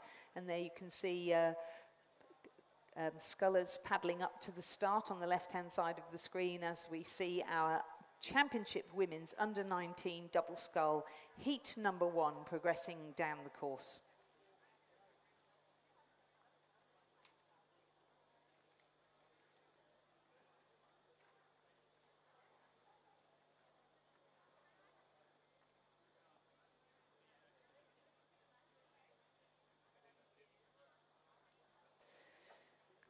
So Brisbane and GPS in lane 2 on the far side, University of Queensland in lane 3, MLCQ in lane 4, Fremantle in lane 5, Adelaide University and Swan River Composite in lane 6, Corowa in lane 7, and the Composite of Commercial and the University of Queensland in lane 8. And I'm joined in the commentary box by Tom Trobe. Good morning, Tom. Welcome back to the fine finish tower. Thank you very much. Down here. Perfect view. Just in time for some under-19 action with the women's double sculls, where I was just saying some of these girls will be representing their schools as well as their clubs. So we're just figuring out who's who. The University of Queensland Boat Club crew of Lucy McFarlane and Astrid Thomas has just taken a lead at the 500-metre mark over Greta Spencer from Swan River and Victoria Binns from Adelaide University. Sitting in third at the moment, Sina Metzger and Emma O'Neill from Fremantle Rowing Club. And fourth at the 500, the Brisbane and GPS crew of Willa Dunbar and Abby Collins. So we're jumping around the lanes here. Corowa in fifth. University of Queensland Commercial Composite in 6th and MLCQ in 7th.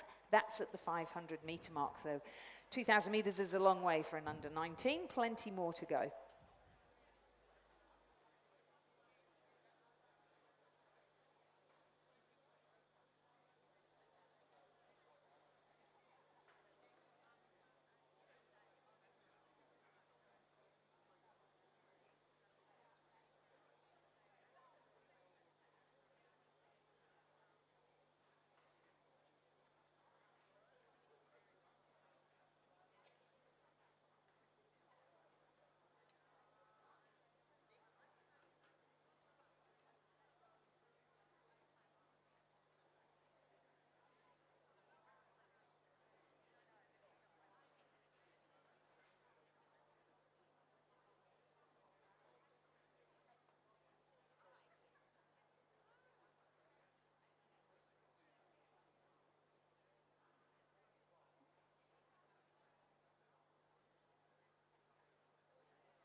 As the girls went through the 1,000 metres, it was still the University of Queensland crew in the lead. 3 seconds back to the Adelaide Uni Swan River Composite crew, and then back to Fremantle, followed by Brisbane GPS, Corowa, MLCQ, and the Uni Queensland Commercial crew in 7th place through the 1,000 metres. 3 heats here in the Championship Women's Under-19 double scull. Top 3 progressing straight through to the final. The final is race 114. Later this morning at 11:15. So just a couple of hours turnaround between this heat and the final for the girls. That crew from from Uni of Queensland, Lucy McFarlane and Astrid Thomas, just in a nice, comfortable lead there.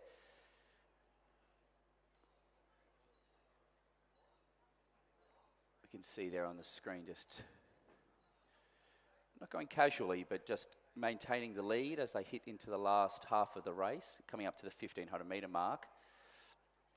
3 seconds back was the Adelaide Uni Swan River Composite crew. That's Greta Spencer and Victoria Binns, coached by Tom Tolliner and Mark Beer.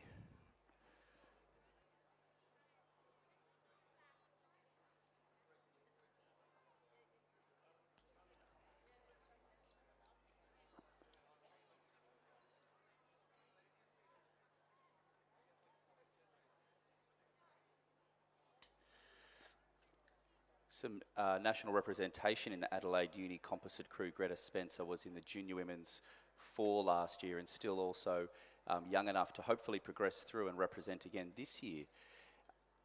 The Fremantle crew over in lane 5, in the middle, sorry, in lane 5, has pulled up over the Adelaide Uni Swan River crew just over the last 500 metres. Uni of Queensland still holding on to the lead, but only just over a second back to that Fremantle crew of Sina Vitezke and Emma O'Neill.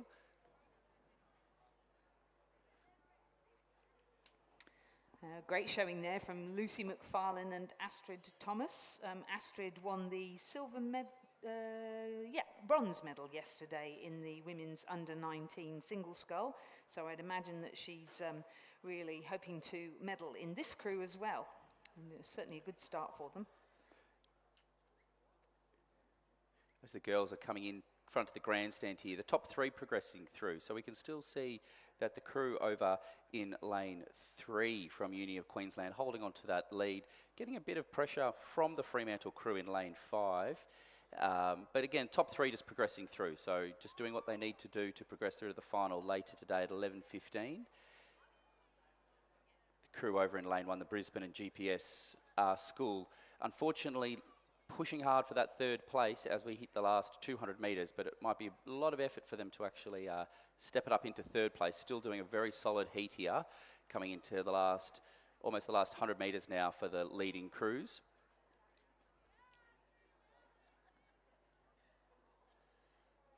Fremantle crew in lane 5 there, just looking like they're going to step out maybe over the last 100 metres to get into the lead, just to secure a solid lane as they hit the final later today.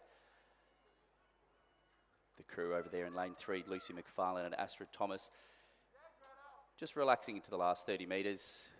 Taking out the first heat will be from Fremantle lane 5, 2nd in lane 3 from Uni of Queensland, 3rd in lane 6, Adelaide Uni composite with Swan River. And then unfortunately not progressing through in lane 2 will be the Brisbane GPS in 4th place.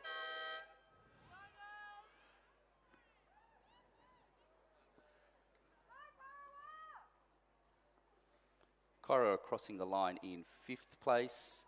6th looking like lane 4, the MLCQ combination. And rounding out the first heat will be lane 8, the Uni Composite and Commercial Rowing Club crew crossing the line in 7th place.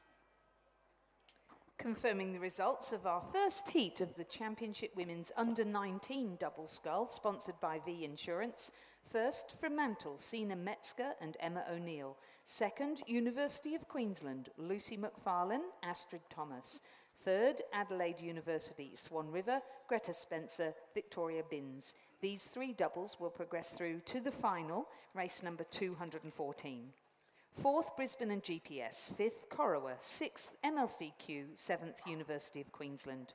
Winning time, 7 minutes, 56.27. The margins 1.53 and 4.43. Heat number 2 is now in progress, and again the first 3 will progress through to the final in the Championship Women's Under-19 Double Scull. In lane 2, MLCQ2, Pearl Zymer and Jess Watson. In lane 3, UTS, Freya Bateman and Jade Bliss. In lane 4, PLC Sydney, Hannah Bebbington and Ellen McCartney. In lane 5, Sydney Rowing Club, Neve Tierney and Gabby Cipher. In lane 6, Gippsland Grammar, April Harrison and Scarlett Tavaski. In lane 7, a composite between Addison Rolls of Sydney University Boat Club and Lucy Yabsley of Glebe Rowing Club. In lane 8, Radford College, Amelie Brennan and Coco Gunter. The girls have progressed through the 1,500 metres here with the combination in lane 3 from UTS in a lead. Just over 4 seconds back to the Sydney combination in lane 5 in the middle of the course here, and then just a bit closer to the grandstand, the Glebe composite with Sydney University in 3rd place. These 3 crews also just pulling out into the last 500 metres of the race here, looking solid to progress through to the final. It'll definitely be hard work for the Gippsland Grammar crew, who's currently sitting in 4th place, to progress up into 3rd and to progress through to the final later this morning at 11:15. over on the far side, the UTS combination, definitely just taking the rating down, looking very strong as they now come into the last 200 metres, just holding on to that first place. Similar style from the Sydney combination of Neve Tenery and Gabby Cypher. And the Glebe composite of Addison Rolls and Lucy Yabsley from Glebe. Just comfortable now in that third place. These girls definitely saving a bit of energy for later in the morning for the final, looking comfortable.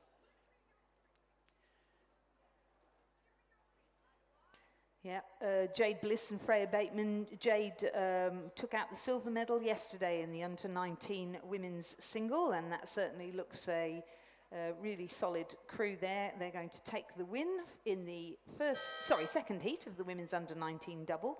Second will be the new double combination of Neve Tierney and Gabby Seifel from the strong stable of junior rowers at Sydney Rowing Club under the leadership of Charlie Patterson. And third, a new combination, Addison Rolls of Sydney University and Lucy Yabsley of Glebe, both of them well known as scullers, and they, I'm pretty sure, were first and second last year at the national championships in the under-17 singles. So good to see them in a double together. Fourth, Gippsland Grammar. Fifth, from lane 8, Radford College. And sixth, MLCQ. Seventh will be PLC Sydney. The winning time for Freya Bateman and Jade Bliss, 7 minutes, 48.33. These are provisional times.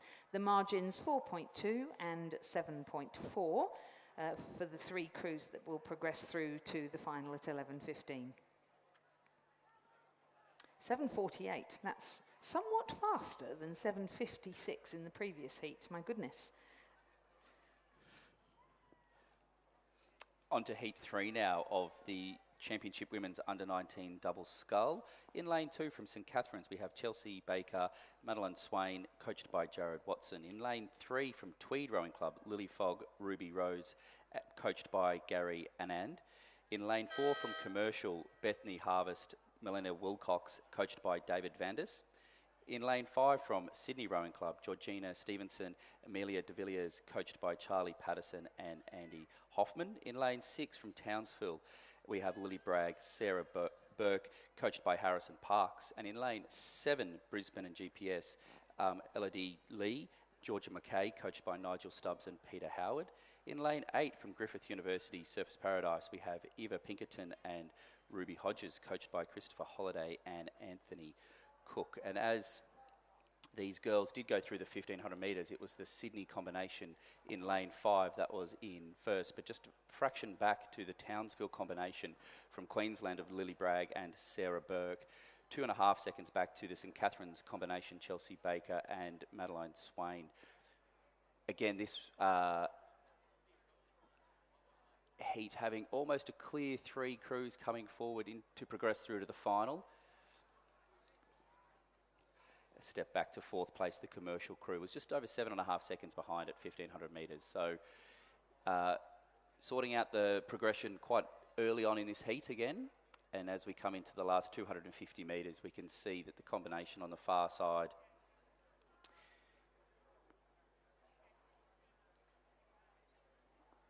in lane 2, sorry, that is the St Catherine's, just comfortable over there, again starting to take down the rating for all 3 crews in the lead here.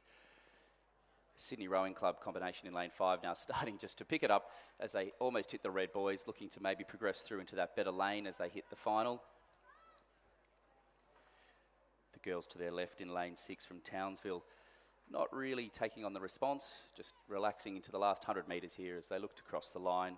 Sydney combination of Georgina Stevenson and Amelia de Villiers just pressing off their fellow crew members to just cross over in first for Sydney Rowing Club. Second in lane 6 will be Townsville. Third over in lane 2 will be the St Catherine's combination.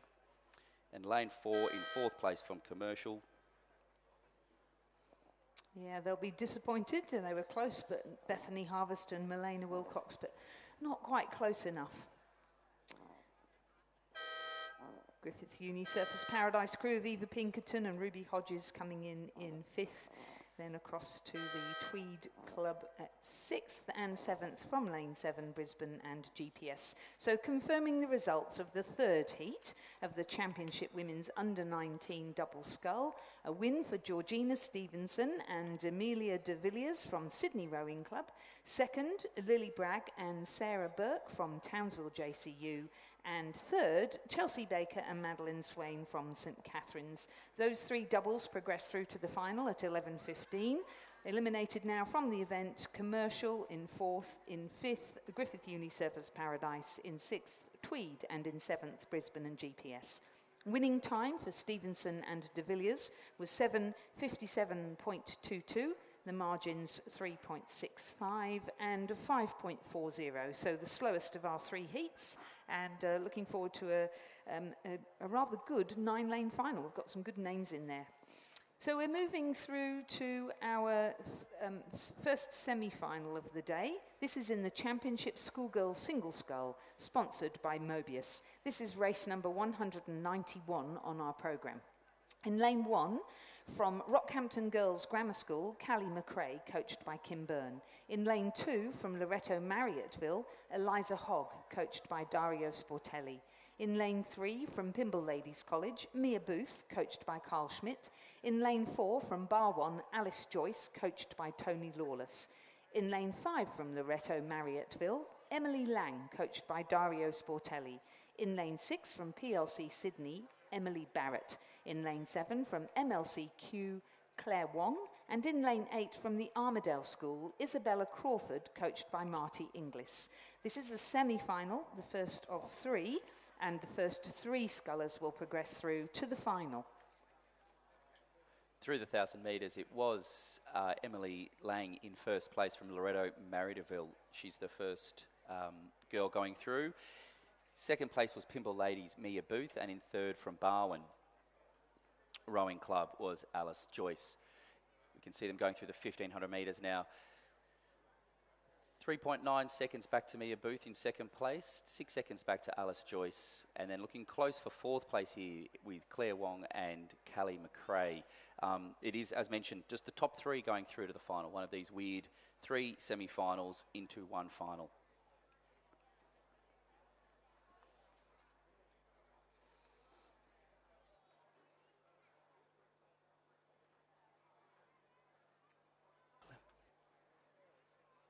It's pretty hard one, isn't it, Tom? So these girls raced about an hour ago, and the final is at 11:05, so at least they'll have a little bit of recovery. But as a coach, I know it's always hard to try and persuade athletes. No, you really need to prepare for the fact that when you do something like a championships, you probably have to go again, and you won't have much recovery time, so you need to practice in training. Here we go. This is somewhat a test of who's managed to recover best in that short period of time between the first heat and the semi-final. That is right, and it is hard being able to anticipate what the races will be, what the heat's like, what's the semi like, and then into the final. So there is always some separation in the heats with some of the competition. Some juniors looking especially up to do the schoolgirls, which is obviously open to all age groups, just requiring to be at school. So there is a broad group of entries in the heats that then go through into the semi-final that we can see here, and then later this morning at 11:05 will be the final.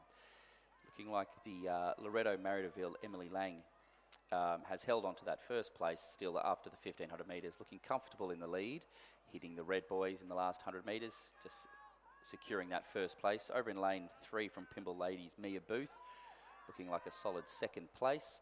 And then in lane 4 also from Barwon, Alice Joyce, just in a comfortable third, and then a fraction back to the bit of competition for fourth place here.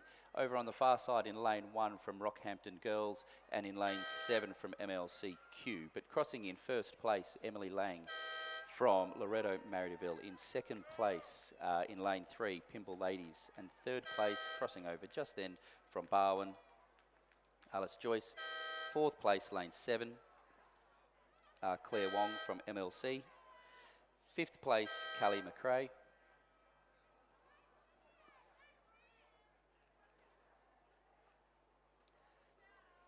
In seventh is lane 8 from the Armadale School, Isabella Crawford.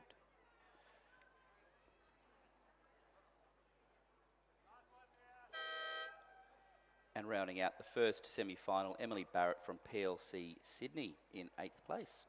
Confirming the results of the first semi-final of the Championship Schoolgirl Single Scull, a win for Emily Lang of Loreto Marriotteville. Second, Mia Booth, Pymble Ladies College. Third, Alice Joyce, Barwon. Those 3 scullers progressed through to the final. Fourth, Claire Wong, MLCQ. Fifth, Callie McRae, Rockhampton Girls Grammar. 6th, Eliza Hogg, Loreto Marriotteville. 7th, Isabella Crawford, the Armadale School. And 8th, Emily Barrett, PLC Sydney.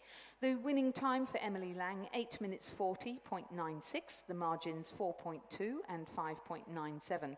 What a regatta so far for Emily Lang. She won silver in the lightweight under 21 single yesterday and gold in the lightweight under 21 double, and she raced in a coxed 4 for the school. So she's should be quite tired by now. So best of luck to her, though, getting a good lane in the final.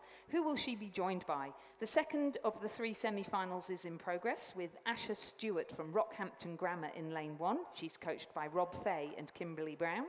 In lane 2, Avery Bramble from Loreto Kirribilli. In lane 3, Georgia Brennan from Rockhampton Girls Grammar, coached by Kim Byrne. In lane 4, Madison Duncan from Canberra Grammar, coached by Beth Bryan.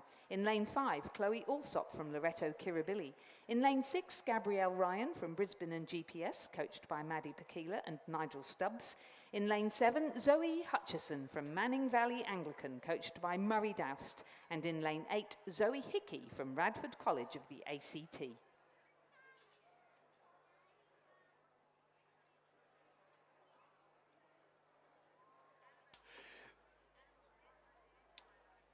Through the halfway, it was the Canberra Grammar Madison Duncan in first place. 2 seconds back to Gabrielle Ryan from Brisbane and GPS.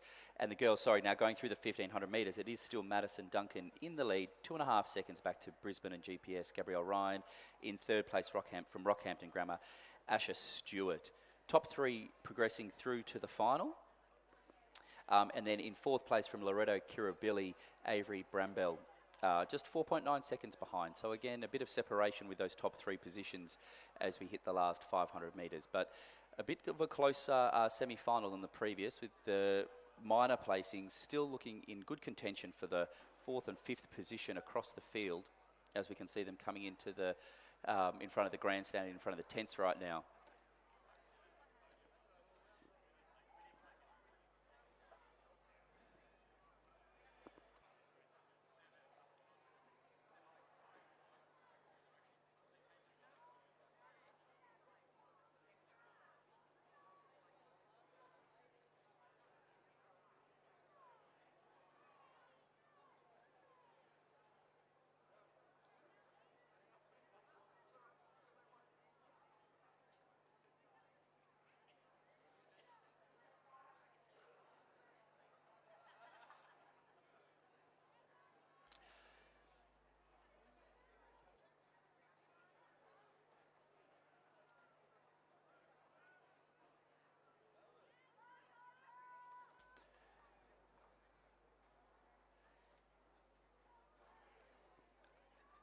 We see the girls come into the last 100 metres here, just from yesterday, just noting Gabrielle Ryan. She did row the pair, the 8, and placed second in the coxed quad. So moving from what was mainly big boats yesterday down to the single today, probably feeling a fraction tight in the legs, but hopefully can pull through later today into the final as she'll progress through as part of the top 3.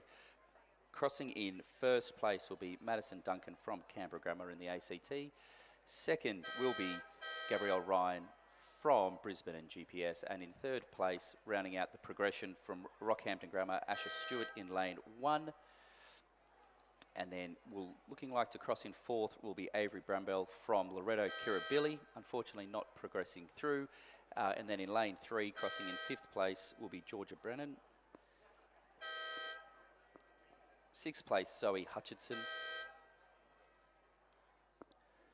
7th, Chloe Alslop from Loreto Kirribilli. And in 8th place from Radford College, Zoe Hackey.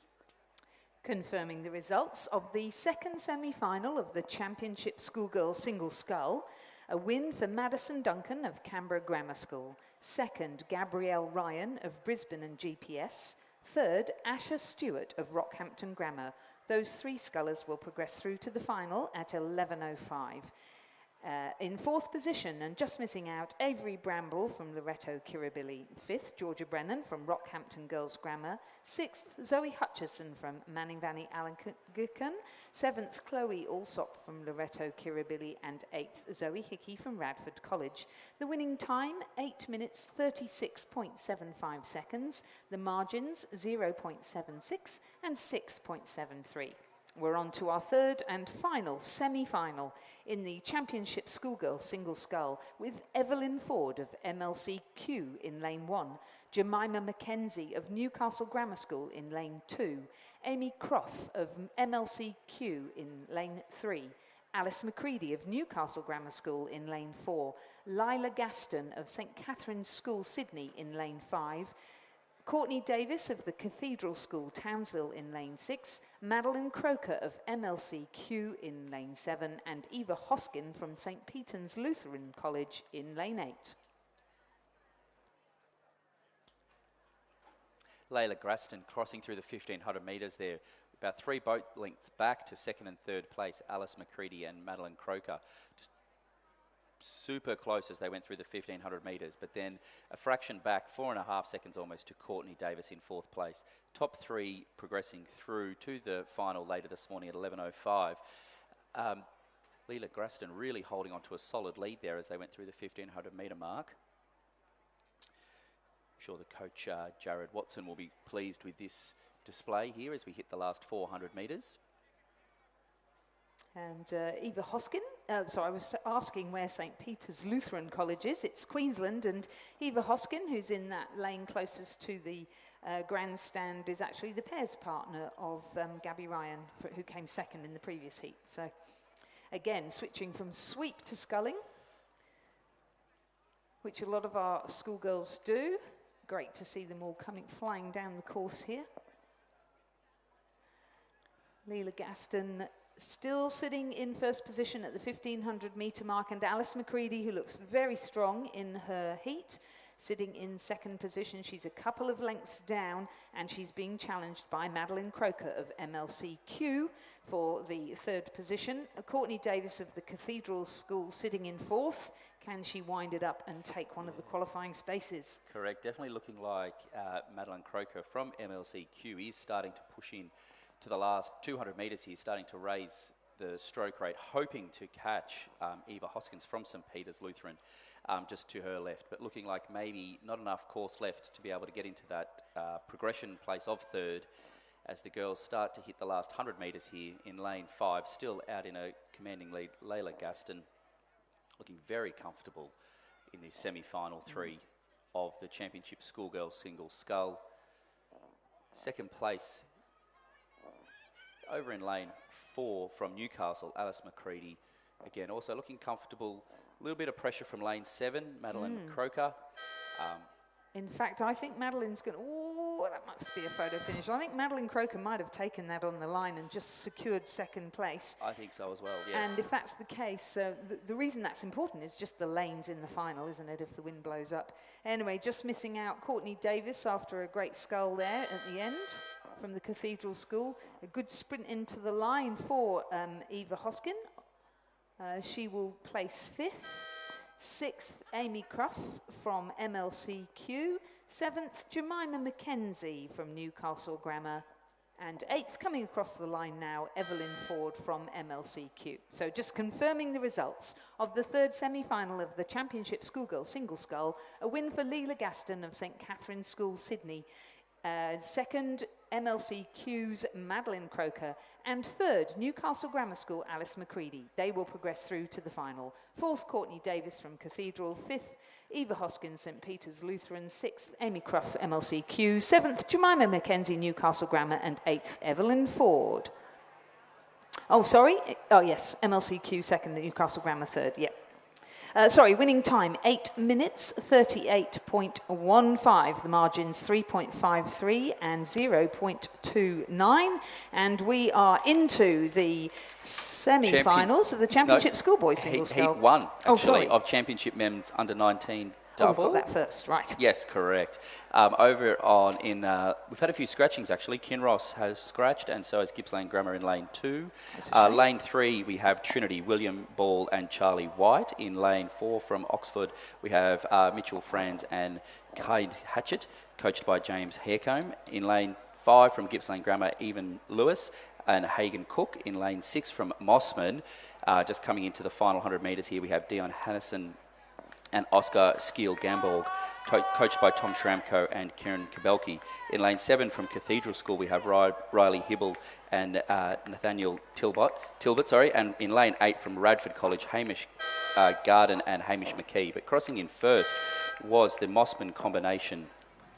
In second, crossing the line in lane 3 from Trinity, and third place in lane 5 from Gippsland Grammar.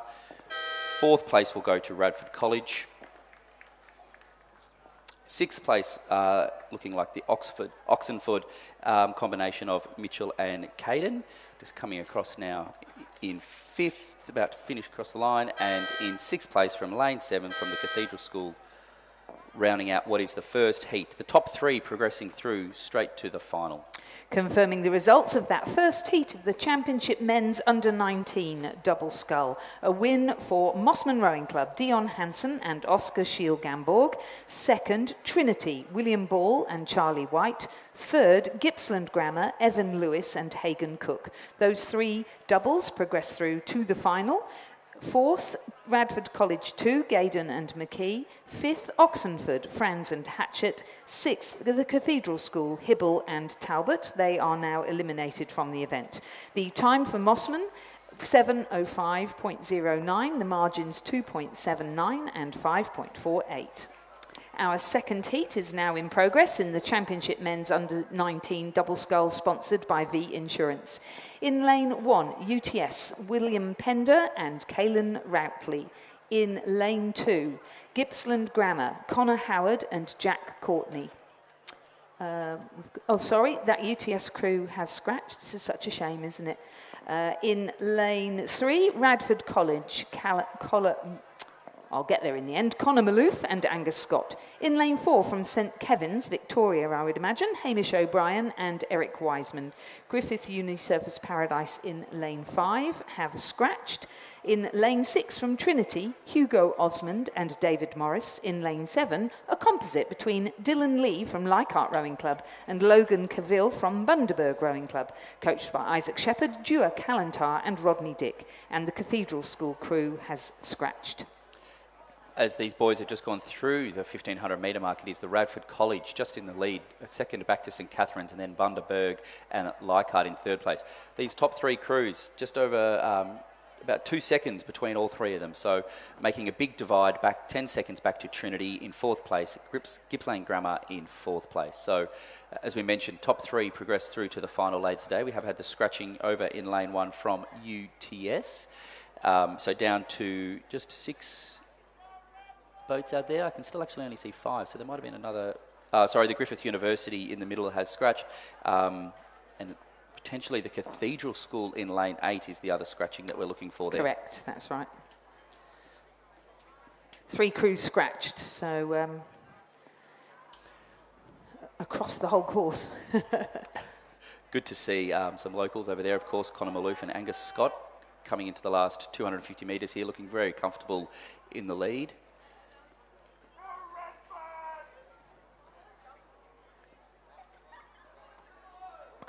So, we saw Angus, didn't we, in the schoolboy coxed quad yesterday. Correct. Take out a bronze medal. So, although Connor wasn't in his crew. He was not, no. He's in the other Radford combinations. Just coming into the last 100 metres now, Radford in the lead comfortably, taking the rating down, looking like the St Kevin's combination stepping it up into the last 100 metres. Radford looking to respond as they hit the final few red boys here. Radford College looking like they're going to cross in first place to progress through to the final. Second place will be St Kevin's. third place are looking like the Bundaberg Composite crew with Leichhardt, rounding out the top progression through to the final later this morning. In fourth place in lane 6 will be the Trinity combination of Hugo Osmond and David Morris. And then in fifth place in lane 2 from Gippsland Grammar, Connor Howard and Jack Courtney. Confirming the results of the second heat of the Championship Men's Under-19 Double Scull, a win for Radford College, Conor Malouf and Angus Scott. Second, St Kevin's, Hamish O'Brien and Eric Wiseman. And third, Dylan Lee from Leichhardt and Logan Cavill from Bundaberg. Those three doubles will progress through to the final.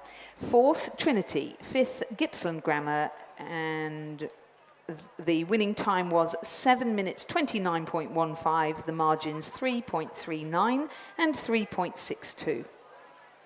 Our third and final heat of the Championship Men's Under Double Scull sees St Kevin's again in lane 2. This time the crew is James Sutherland and Edward O'Neill, coached by Brendan Scott.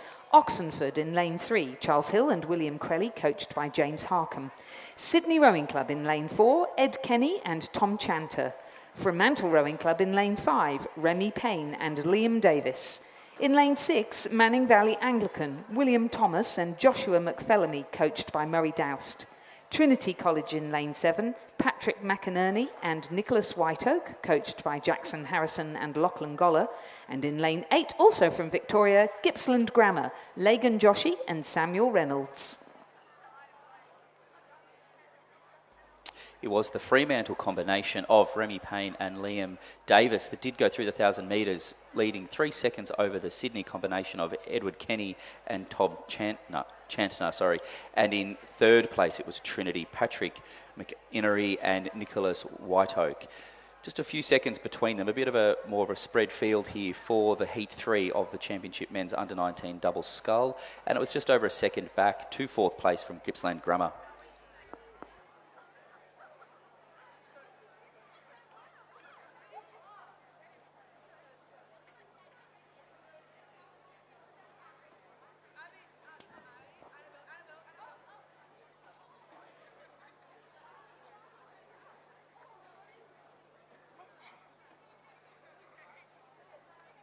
So at the 1,500 metre mark, the double scull from Fremantle continues to lead over Sydney Rowing Club, although they've now extended that lead to 6.25 seconds, so a couple of lengths, and then it's another length back to Trinity College Victoria, who are having a bit of a battle with Gippsland Grammar for the third and final qualifying position for that final at 11:20 this morning.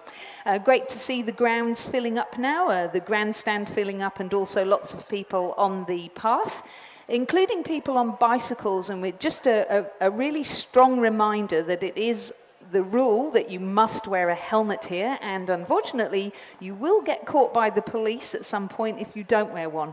So can we please strongly encourage you to turn around and go back and find a helmet? There are plenty around, borrow one from someone else, but please don't go out on a crowded pathway not wearing a helmet. I can see from the finish tower loads of people who haven't got helmets on. So please sort that one out. Thank you. And if we could ask you also, as the regatta now is well underway, to return your bow numbers to bay number 1 in the boat park.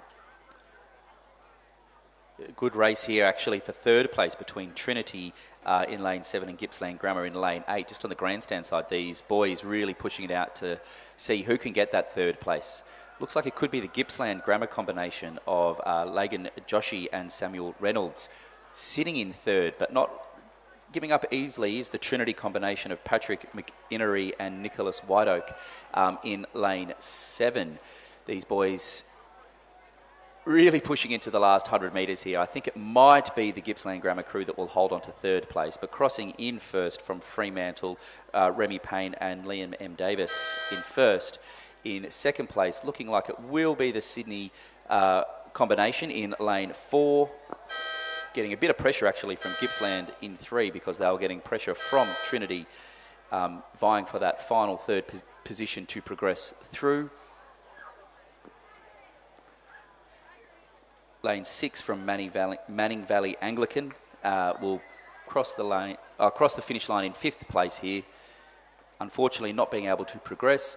And lane 3 the Oxenford School crossing in what will be 6th place, and rounding out the Championship Men's Under-19 Double Scull final heat will be the crew in lane 2 from St Kevin's. And as that last crew crosses the line, confirming the results of our third and final heat of the Championship Men's Under-19 Double Scull, sponsored by V Insurance, a win for Fremantle, Remy Payne and Liam Davis. Second, Sydney Rowing Club, Edward Kenny and Tom Chanter. And third, Gippsland Grammar, Lagan Joshi and Samuel Reynolds. They will progress through to the final at 11:20. Fourth, Trinity. Fifth, Manning Valley Anglican. Sixth, Oxenford. And seventh, St Kevin's. And the winning time was 7:11.92, so that was the second fastest of our 3 heats. But the margin was pretty good of Fremantle over Sydney, 7.343 seconds, and a further 1.72 back to Gippsland Grammar. So we'll see those guys again at 11:20, and we will move on to the semi-finals of the Championship Schoolboy Single Scull. In lane 1 of our first semi-final, we have Joshua Miller from Radford College. In lane 2, Remy Schiapadori from the Cathedral School. In lane 3, Cameron Parker from Scotch Oakburn. He's coached by Jim Wilson.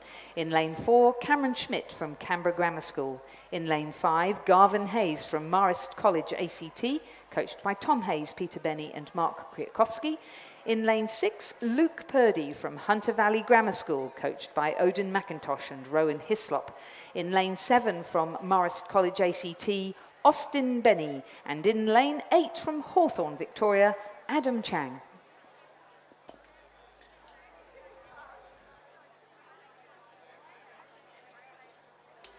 As the boys went through the 1,000 metres, it was Luke Purdy from Hunter Valley Grammar in first place. About a second and a half back to Scotch Oakburn, Cameron Parker. And then in third place from Canberra Grammar, Cameron Schmidt. In fourth place, Garvin Hayes. In fifth place was Austin Benny as well. So that Marist combination as well, having to now fight it out in the semi-final. Top 3 will progress through later this morning at 11:10 is the final. So again, a tight turnaround for the schoolboys in the single sculls this morning. And that's after having 6 heats in this event at about 8 o'clock this morning as well. So a full morning for these guys. That's right, we can see now the footage from the BRO boat here, looking like the Canberra Grammar, Cameron Schmidt in the middle of the screen. Just to the left is Cameron Parker from Scotch Oakburn there. These boys coming up into the last almost 1,500 metres, crossing through the 12:50 mark here. Some great footage here from the BRO boat out in the middle of the course. This is a new good angle we've had over the last couple of years. It's really improved, I think, some of the online viewing and viewing whilst at the grandstand of what's going on out on the course. There's Garvin Hayes from Marist College there in lane 5, who crossed over in 4th place. He's going to be pushing hard to get into that 3rd place to progress through later this to the final later this morning.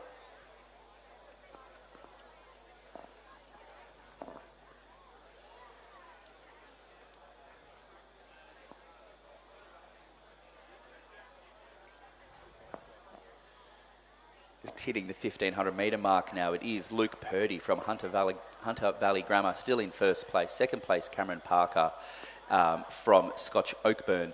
And in third place from Canberra Grammar, Cameron Schmidt. And in 4th place, about 2 boat lengths behind, is Garvin Hayes from Marist, and Austin Benny still in contact with Garvin from Marist College as they now hit the last 500 metres of the first of 3 semi-finals of the Championship Schoolboy Single Scull.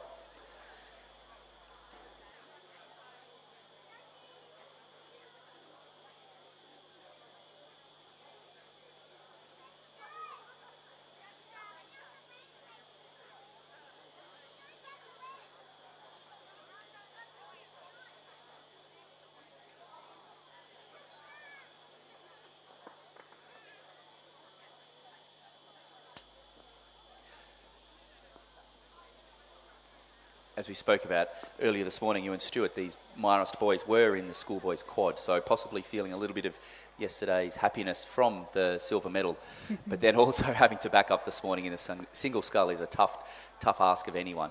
But coming into the last 250 metres, we can see that it is still the Luke Purdy from Hunter Valley Grammar in lane 6, who's holding on, was to the lead, but Cameron Parker, potentially in lane 3, has taken over that lead as we hit the last 200 metres of the semi-final one of the schoolboys single scull. It really does feel like this is a precursor to what's going to happen at Nationals, doesn't it? So just wonder whether these guys have met each other before. Luke Purdy got the silver medal at the National Championships in the under-17 single last year. He's actually looking very calm and confident here, isn't he? Very strong sculler from that programme there, coached by Odin McIntosh and Rowan Hislop in the Hunter Valley. Definitely just well, crossing slowing the down line. now. Yes, in lane 6. Crossing first, that is Luke Purdy, been leading the majority of the race, and in lane 3, Cameron Parker will cross in second. Qualifying through to the final later today will be Cameron Schmidt from Canberra Grammar, and in 4th place will be Garvin Hayes. 5th was Austin Benny, also from Marist College. 6th was Joshua Miller from Radford College. And crossing in 7th in lane 8 will be Adam Chang from Hawthorn. And 8th place from the Cathedral School, crossing to round out the first heat of this championship schoolboy single scull. Confirming the results then of that first semi-final of the championship schoolboy single scull, a win for Luke Purdy of Hunter Valley Grammar School.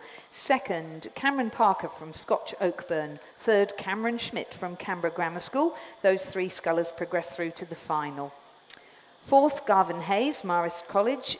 5th, Austin Benny, Marist College. 6th, Joshua Miller, Radford College. 7th, Adam Chang, Hawthorn. And 8th, Remy Shiapadori from the Cathedral School. The winning time for Luke Purdy, 7 minutes 42.42. The margin 2.32, 5.63. Coming down, we do have the semi-final 2 of the championship schoolboy single scull. Top 3 progressing through. Over in lane 1 from Canberra Grammar, we have Harry Budd. In lane 2 from Kings, we have William Rogers, coached by Julian Huxley and Simon Huxley. In lane 3, we've actually had a scratching from the Kinross, Harry Dimmick. In lane 4 from Marist College, Charles Carter, coached by Tom Hayes, Peter Benny and Taylor Thomas. In lane 5 from Windaree, Ballarat, Angus Murfitt, coached by Paul Blanchfield. In lane 6 from Canberra Rowing Club, Campbell Milne, coached by Nuno Santos. In lane 7 from the Cathedral School, we have Harry Chin. And in lane 8 from Leichhardt, we have Luke Fleet, coached by Isaac Stefford and Jua Kalamatra. We were talking about William Rogers earlier. And he's in the lead at the 1,000-metre mark. The reason we were talking about him is that he does do sweep rowing, and yesterday he was in the men's under-21 8 for the King's School, and I'm pretty sure he's in their first 8 as well, but he did also do an under-19 single, which he won in a time of 7:21. That's a pretty handy time, so we'll see what he can do now, but really hopeful that this sculler will make it through to the final and have an awesome one in that one too, and certainly looks like it so far. I think he's extended his lead between the 1,000 and the 1,500, if that's still him. Yeah, that's correct. It was just 1.6 ahead at the 1,000 metres, but coming into the 1,500 metres, the William Rogers and Angus Murfitt are looking like they've got some clear water over the rest of the pack. That is Williams crossing in first, or passing in first at 1,500 metres. Angus Murfitt 2 seconds behind, so just pulling out half a second over that 500 metres. In third will be Charles Carter from Marist Rowing Club, and in 4th, crossing through at the 1,500 metres, will be Harry Budd from Canberra Grammar. Oof, close. Harry Chin and Campbell Milne having a nice little hit out as they went through the 1,500 metre mark. And Luke Fleet in 7th place as they came through. We did have a scratching, as I mentioned, from Kinross over in lane 3. That's a pretty phenomenal effort for Harry Budd there. He was sitting in 6th at 500, so he's put a big push in to climb his way up to 4th. Looks to me like he wants to get a place in the final. Harry Budd from Canberra Grammar School. That's correct, over there on the far side. Whilst it is pretty still conditions this morning, it does look a little bit, maybe fractions still are over on that far side, but it's going to be a tough 300 metres to go for Harry to get into that 3rd place over Charles Carter from the Marist College, who was in 3rd as they went through the 1,500. But over in lane 2 from Kings, it is William Rogers who's still holding on to that lead, probably going to pull out a clear water potentially over the Angus Murfitt from Windaree, Ballarat.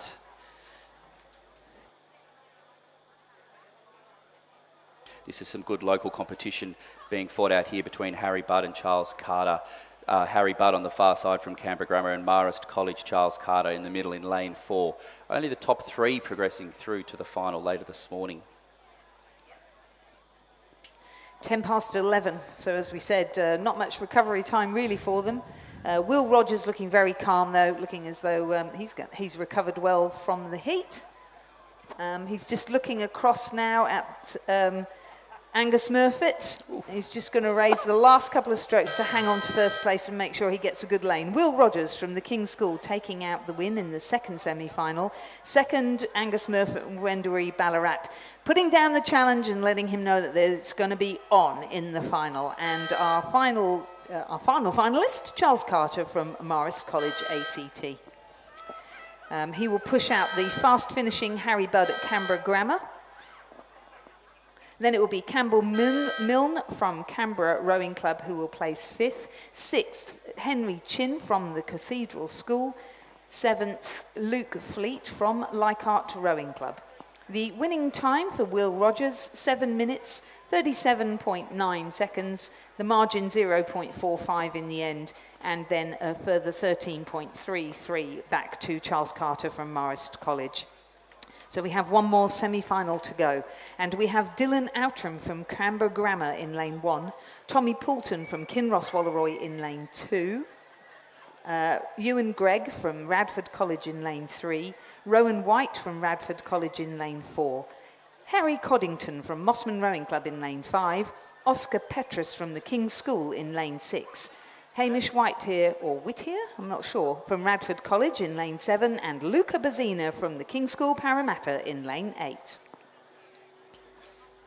Early on in the 500, we've had actually a scratching from Dylan in lane 1 from Canberra Grammar, unfortunately. But crossing in the 500 metre mark, it was Harry Coddington from Mossman. Just under a second back, obviously, to Rowan White. Not a huge lead, but only 500 metres in. And then Ewan Gregg from also Radford College and Hamish Whitner from Radford College. So Radford going to have a bit of competition between themselves for what would be that second and third place to progress through to the final later this morning. Back to King's Oscar Petrus in 5th place, Kinross Walleroy, Tommy Poulton. You can see them now coming through the 1,000 metres. Harry Coddington still in the lead. Rowan White, Oscar Petrus in 3rd place as the top 3, but not too far behind is Ewan Gregg from Radford for that in 4th place, looking to try to get into 3rd place here as they hit the last half of the race. Yeah, Harry Coddington from Mossman was pretty handy in the heat. He did a time of 7:45 and he was quite a way ahead of his nearest competitors. So I would imagine that he's looking to try and get a smooth run through to the final this time. He's definitely improved as the season has progressed. Harry Coddington from that group of scullers in the junior program at Mossman Rowing Club run by Tom Schramko and Kieran Kabelke, both of whom have somewhat of a pedigree in single sculling from their careers as athletes themselves, and they're certainly producing some really fast scullers. We saw Dion and Oscar earlier on in the double scull with a very strong win.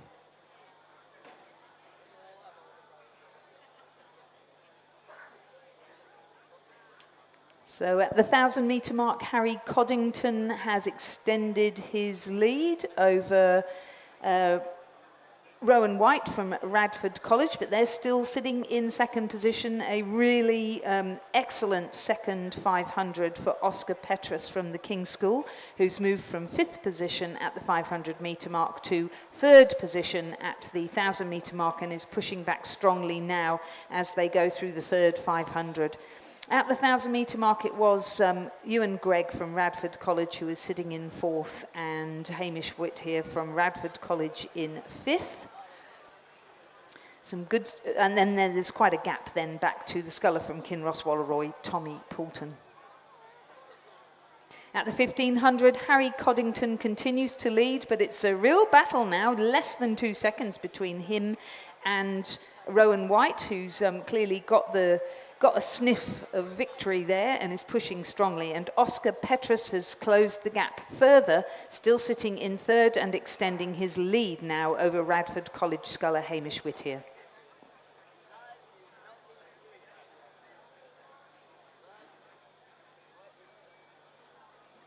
So all the action coming from the middle of the field now. It's just a question of which position they'll cross the line in.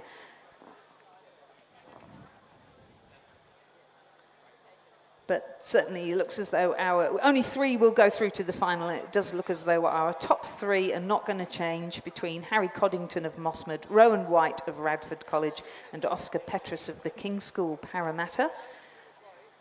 I think Harry Coddington is just looking quite calm there, isn't he? Now he's just started. Last 250 metres, okay, guys, I'm just going to put a bit of a step on this one and...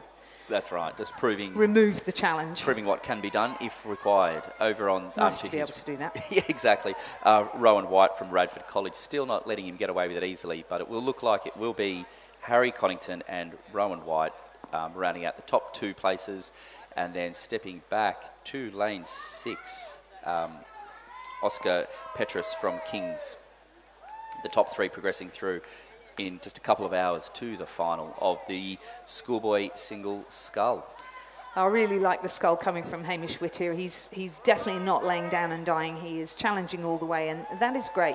You never know. I've seen people capsize before they get to the finish, so you want to be sure, don't you? First across the line, Harry Coddington from Mossman Rowing Club. He takes out the win in the 3rd semi-final of the Championship Schoolboy Single Scull. Joining him in the final will be Rowan White from Radford College and Oscar Petrus from the King's School Parramatta. And just missing out will be Hamish Whittier from the Radford College ACT.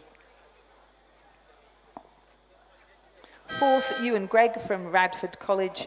5th, Tommy Poulton from Kinross Wallaroy. 6th, Lucas Bazina from the King's School Parramatta. The provisional winning time for Harry Coddington, 7 minutes 50.59, 3.34 gap back to Rowan White, and just 2.12 back to Oscar Petrus. He'll be interesting to watch in the final, and that final will take place at 11:10. We're now jumping to the Heat 1 of 3 heats in what is the Championship Women's Under-17 Coxed Quad Scull. In lane 1 we have Canberra Grammar. In lane 2 we have PLC Sydney. In lane 3 we have Somerset College. In lane 4 we have Armidale School 2. Lane 5 MLC Q3 combination. In lane 6 we have Pimble Ladies. In lane 7 Commercial. Lane 8 Tara School, and lane 9 from Commercial. Full fleet here as we have the Heat 1. Heat 1, sponsored by the Regatta Shop. The Championship Women's Under-17 Coxed Quad Sculls race over 2,000 metres. So earlier we saw the Under-16s racing over 1,000. You go up an age bracket and you get into the Olympic distance of 2,000 metres on this wonderful Olympic course from the Sydney 2000 Olympics. Really fantastic conditions even now.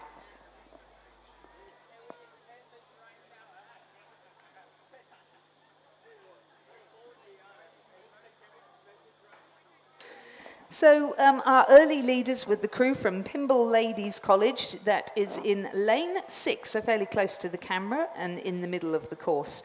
The crew is Caitlin Bilney in the bow seat, Scarlett Olison in 2, Millie Cullinane in 3, and Mika Naito in the stroke seat. Their cox is Mathilde Goddard and their coaches are Carl Schmidt, William Foxton and Finn Tainch. Sitting in second at 500 metres and still in second at the 1,000-metre mark, the crew from Commercial, Queensland, of Sarah Britton, Sophie Brett, Charlotte Bugg and Ella Thorne. Claire Ross is their cox and they are coached by David Van Das and Gary Townsend. Sitting in third, and they were third at 502, Canberra Grammar School crew from lane 1, that's across on the far side. Rose Teskey is in the bow seat, Iris Rangaya in 2, Eliza Jones in 3, and Alison Perry at stroke. Sophia Matz is their cox, and they are coached by Daffyd Gwyn Jones. Good to see his name again. In 4th, Somerset College from Queensland. That's Alania Thomason, Eska Fink, Brooke Bowden and Maddie McLaughlin, who are being coxed by Zoe Benson. In 5th, PLC Sydney, Emma Collins, Isadora... Have I got the right one there? PLC Sydney, at the 1500 metre mark, they've jumped up into 4th position. There are 3 to progress through to the final. PLC putting on a challenge. The crew of Emma Collins, Isadora Sachs, Amelia Barry and Matilda Kidd, coxed by Maddie Tweedy. I must say the crews from PLC Sydney looking very good this side of Christmas. They must have had a great camp. So they have moved from 5th into 4th and pushed Somerset College back to 5th. Tara School are sitting in 6th. Amy Rouse, Hannah Ryan, Lila Odbert and Olivia Bailey, with Maria Karoutsos coxing them. Their coach is Aidan Smith. And then it's back to the other commercial crew of Sienna Becker, Summer Phillips, Holly Fleming and Olivia Grant, with Daisy Plowecki coxing, also coached by David Van Das and Ross Batho.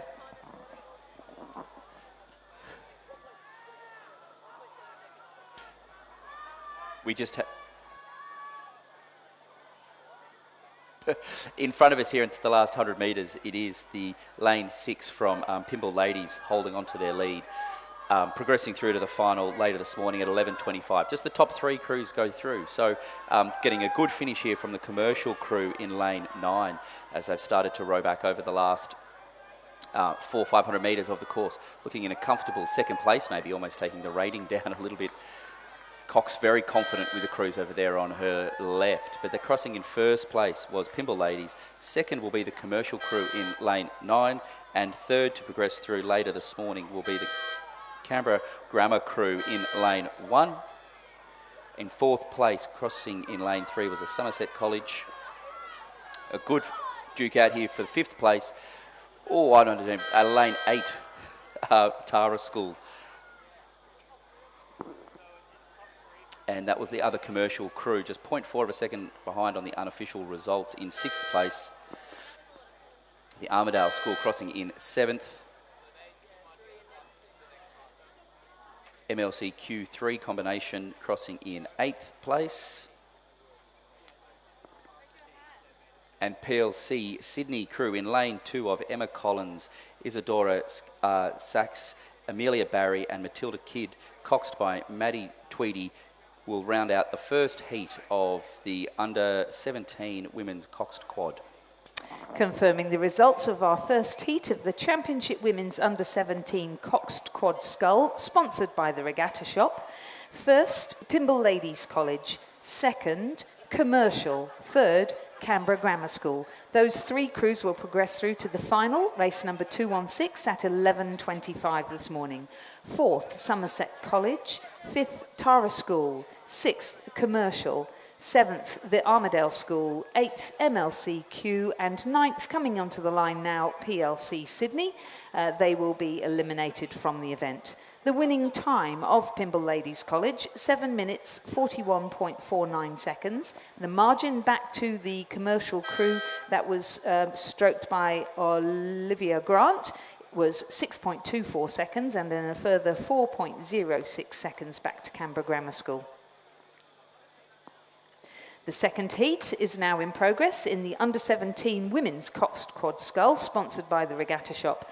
Canberra Girls Grammar School are in lane 1, MLCQ in lane 2, Mossman in lane 3, Commercial in lane 4, Loreto Kirribilli in lane 5, Nepean Rowing Club in lane 6, Redlands in lane 7, Gippsland Grammar in lane 8, and in lane 9, Kinross Walleroy. So second heat, only 3 crews will progress through to the final. And in the lead at the 500 metre mark was the crew from Canberra Girls Grammar School that's in lane 1. The crew of Elkie Spiller, Mia Wiley, Charlotte Bowen and Sophie Murphy, coxed by Heidi Bell and coached by Lachlan Hurd, Charlie Durkin and Caroline Pipers. Second at the 500 metre mark was the Kinross Walleroy crew of Grace Tancred, Ruby Ligo, Maddie O'Brien and Lucy Reedy, coxed by Jane Bruce and coached by Emma Fessy. They're on opposite ends of the course. Canberra Girls Grammar on the far side, Kinross Walleroy crew on the near side. And sitting in third position from another state, Commercial Rowing Club, the crew in lane 4 of Annika Gundlach, Tyra Jensen, Matilda Dammers and Evie Sayer, coxed by Zoe Williamson and coached by David Van Das and Roth Batho.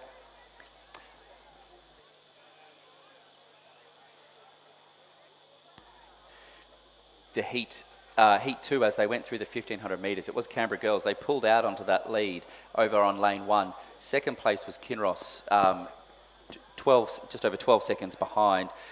Lane 4 Commercial in third place. Those are the top 3 crews that can potentially get through to the final later this morning. But the MLC Q1 crew of Imogen Grant, Zoe Jackal, Chloe Blake, Mattia Brown, coxed by Freya Kusnanda, in a tough 4th place, looking to get through into those qualification positions for the final later this morning at 11:25, I think we mentioned.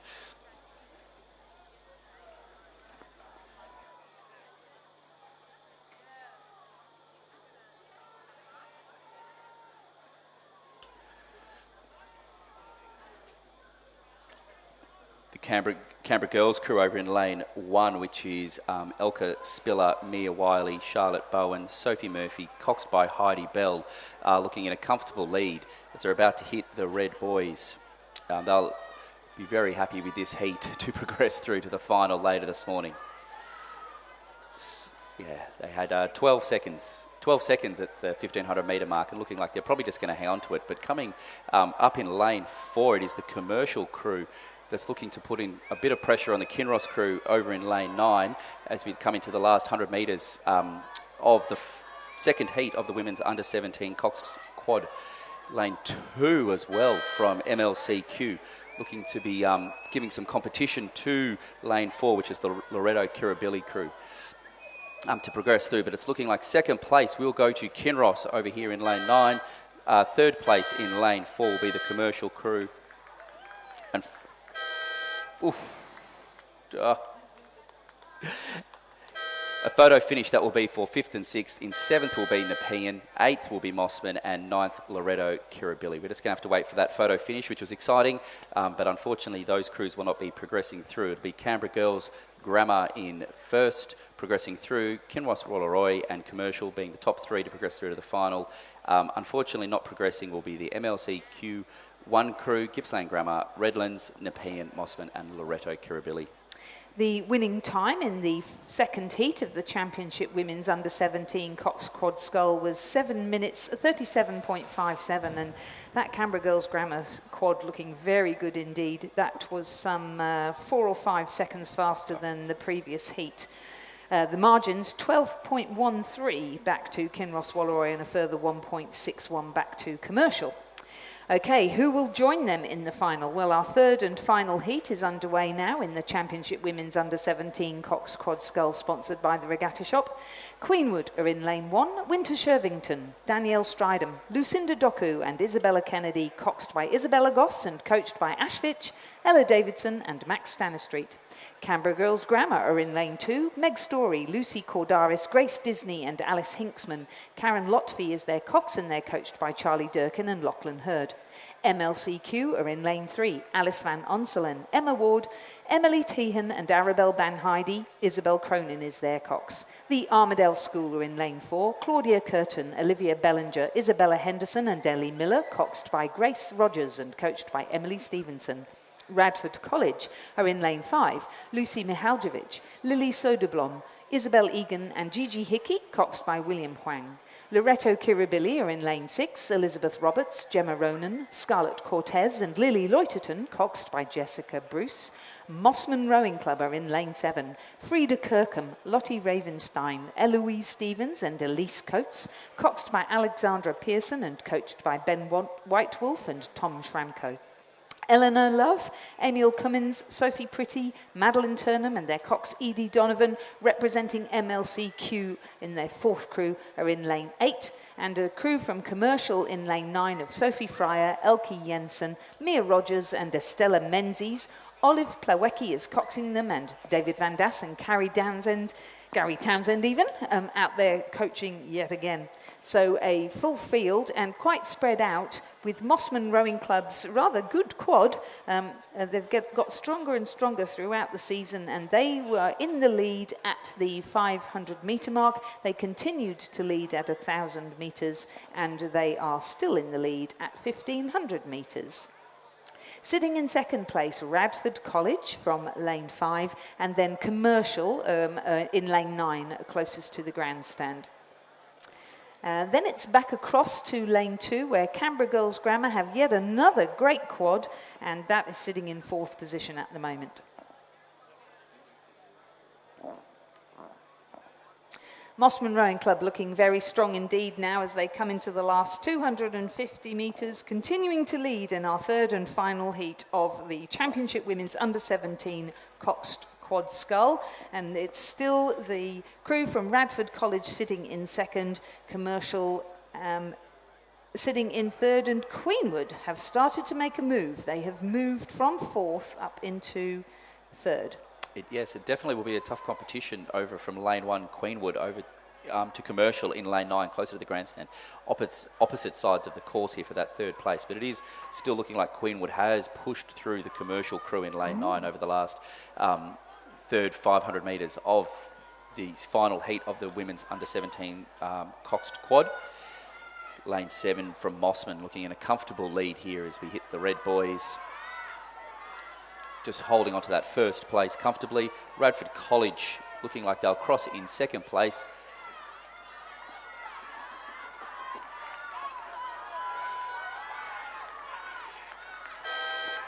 First place was Mossman. Second place, Radford College. Third place going to be a tough competition here between the Commercial crew in lane 9. Looking like it will be the Queenwood. Oh, Queenwood over in lane 1, unfortunately looking like they will be the progressing crew. 4th place will be, it's called Queenwood, yes, and then 4th will be Commercial. 5th, Canberra Girls. 6th will be MLCQ number 2 crew.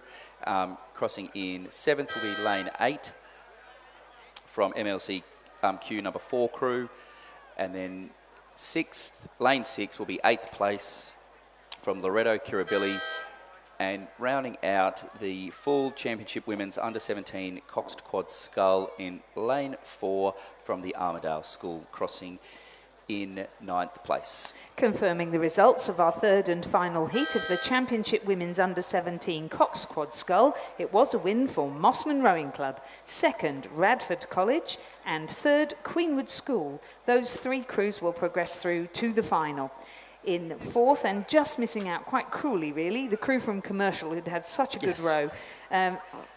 5th, Canberra Girls Grammar. 6th, MLCQ2. 7th, MLCQ4. 8th, Loretto Kirribilli, and 9th, the Armidale School. That winning time for the Mossman Rowing Club crew, 7.37.63, so almost exactly the same time as the previous heat.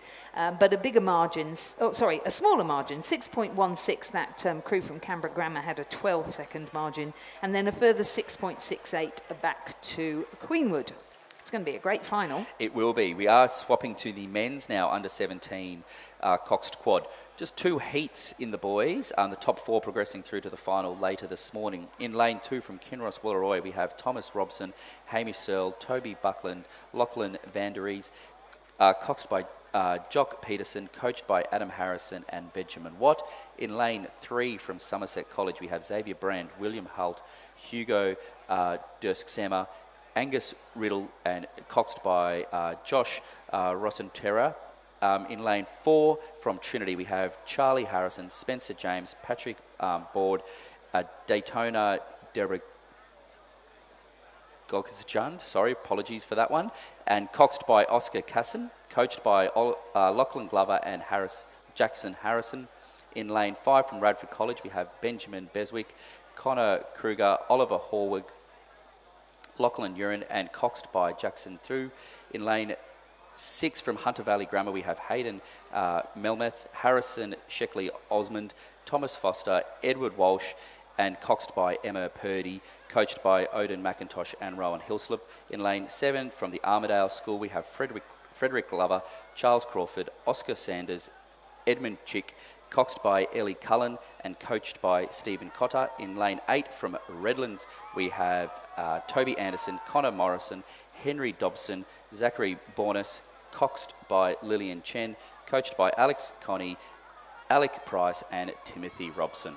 So at the start of the race, Kinross Walleroy, across there on the far side, were in the lead, and second was the Hunter Valley Grammar School crew. But during the second 500, Hunter Valley Grammar squeezed through and are now storming their way to a win in this first heat of the Championship Men's Under-17 Cox Quad Scull. A great row from Redlands all the way along the course. They were sitting in third, but they are pouncing now and they are going to take out second position to make it through to the final. The Kinross Walleroy crew, I'm not quite sure what they're doing, whether they have tired or they're just conserving energy, but unfortunately I think they're going to be pushed into fourth place. They'll still qualify for the final, but it looks to me as though Radford College have taken the better lane by coming in third. Just missing out will be the Trinity School crew, who cross in fourth, and then in fifth will be Somerset College, sixth will be the Armadale School. So progressing through to the final, it will be the Hunter Valley Grammar School crew who were first, second Redlands, third Kinross Walleroy, fourth Radford College, but virtually nothing in it. That was lucky for Kinross Walleroy. That's correct. The winning time, 7 minutes 4.34 seconds. The margin 4.56, 4.21 and 0.48. Just as we have a bit of a break going to Heat 2, they are underway, but we are still looking for some volunteers for today in timing huts. So a great opportunity to see the regatta from a different angle and help out with giving the statistics along the way, helping people watching at home, online, and also in the officials and commentary area. So if anyone has some spare time today, please come forward to the tower at the finish line and just offer your help, please, just for support in the timing huts along the course. Our next race will be the second heat of the Championship Men's Under-17 Coxed Quad Scull, sponsored by the Regatta Shop. Again, the first 4 crews across the line will progress through to the final, and the remainder will be eliminated. In lane 2, we will have a crew from St Augustine's. Rory Parker in the bow seat, Lachlan Schofield at 2, Matthew Giretta at 3, Hamish Wise in the stroke seat, and Henry Goldsworthy their cox, coached by Boyani Ungermark and Judith Ungermark. In lane 3, Trinity College, Joseph F. Timmel, Joe Sammartino, Will Johnson and James Devlin, coxed by Sam MacDonald and coached by Lachlan Goller and Jackson Harrison. In lane 4, Cranbrook School from here in Sydney, Toby Pearce, Henry Dawson, Angus Messiter and Thomas Shara Rowlands, coxed by Owen Moody.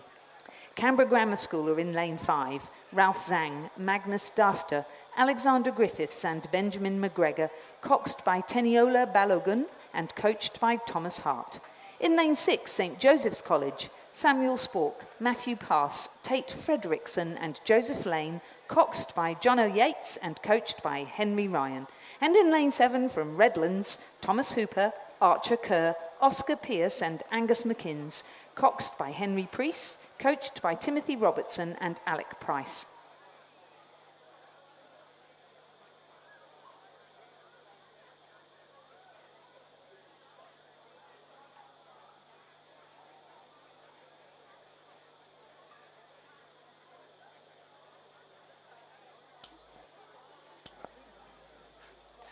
Just to jump back to Heat 1, Lizzie, you did call it correctly. It was Radford, 0.1 over Kinross. So whilst we had the unofficial was around the other way, it was Hunter Valley in first, Redlands second, Radford third, and just 0.1 behind to Kinross to progress through.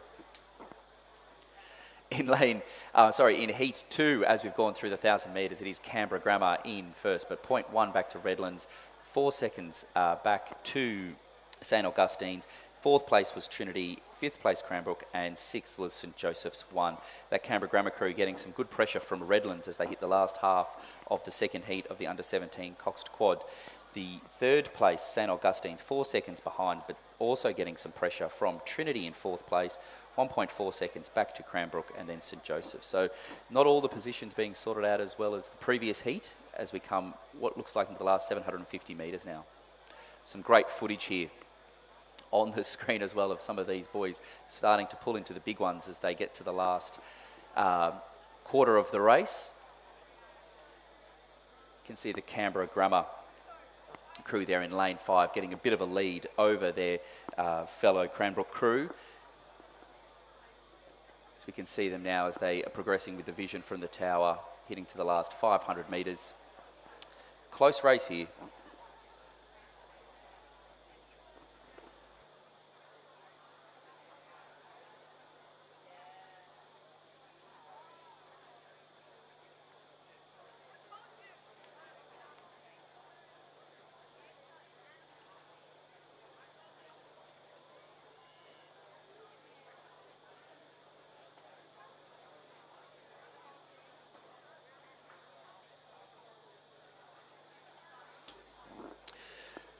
Through the 1500 metres, looks like it is the lane 7 potentially of Redlands who have come back over Canberra Grammar in lane 5, over then onto the far side, St Augustine's in lane 2 in 3rd place and Trinity in 4th. Still very close now as Redlands have pulled ahead of Canberra Grammar over that previous 500 metres. Coming into a tough 400 metres to go in heat 2 of the men's under 17 coxed quad. Heat is race 200, final is race 217 later this morning. I'm assuming it's at about 11:30, sorry, as a guess. It is at 11:30, the final of the under 17 coxed quad.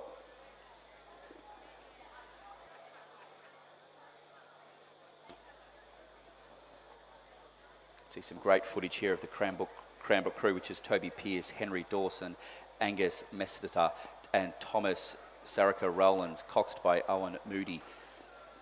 Getting some footage there from what was the BRO boat. The top 4 crews progressing through to the final later this morning. It is looking like some tough racing coming into the last 200 metres. The Redlands crew, I think, has pulled out over Canberra Grammar. Canberra Grammar not going down easily, still starting to match the stroke rate of Redlands, but Redlands looking very strong as they're coming into the last 100 metres now.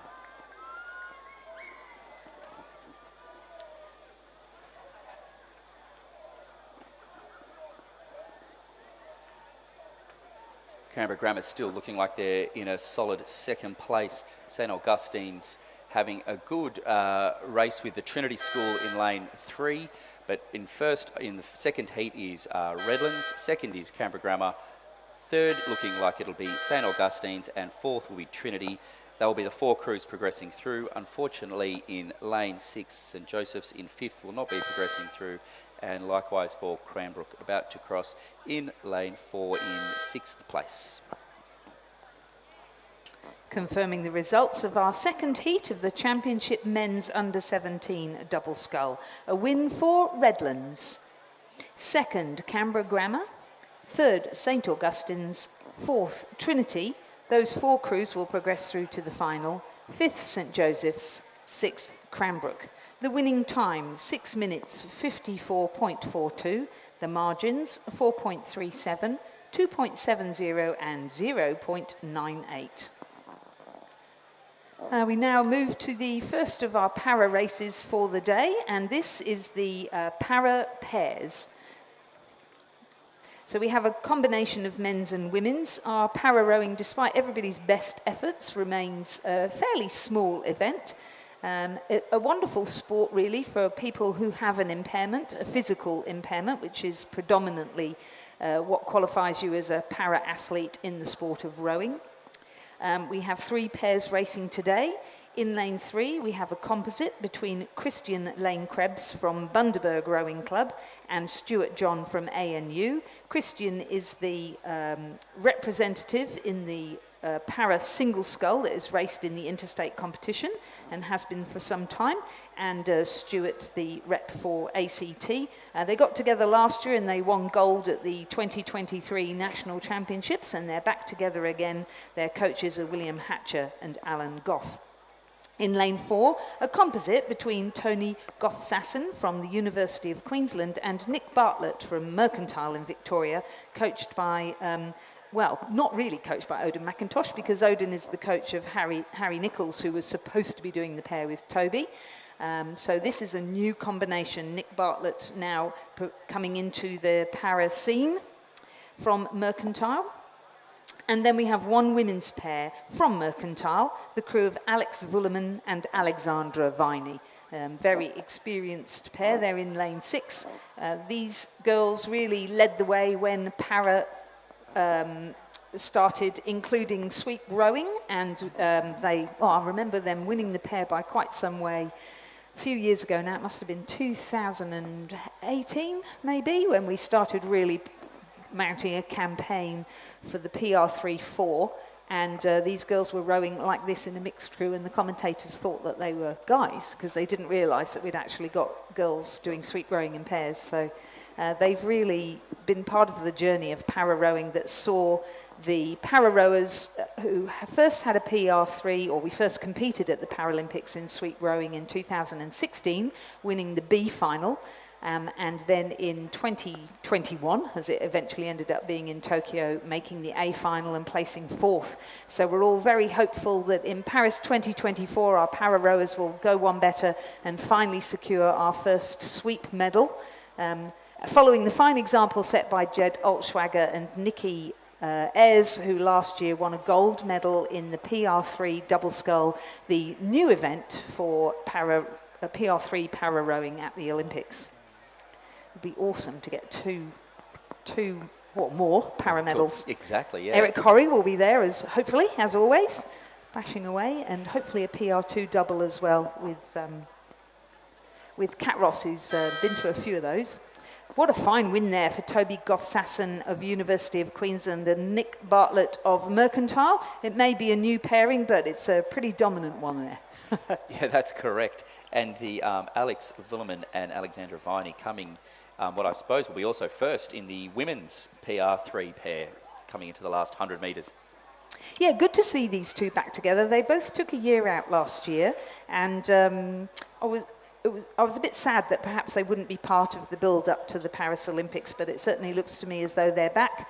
Always look good in a pair and looking really good there. Alex Vullerman in the bow seat and Alex Viney in the stroke seat, and both of them have hand impairments, but it doesn't stop them from being fine sweep rowers. That's right, looking very impressive, crossing over the line there in a provisional time of just what would be about 8.5 minutes. Well, that's good. Good time.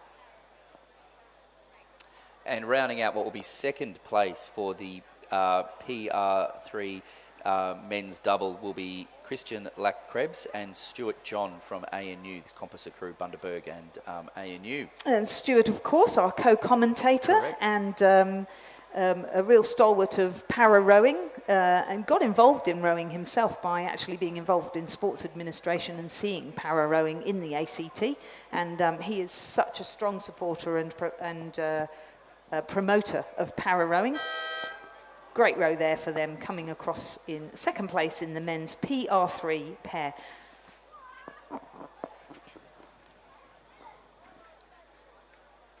Later on today, we will have PR3 coxed 4s as well, so looking forward to seeing those crews come down.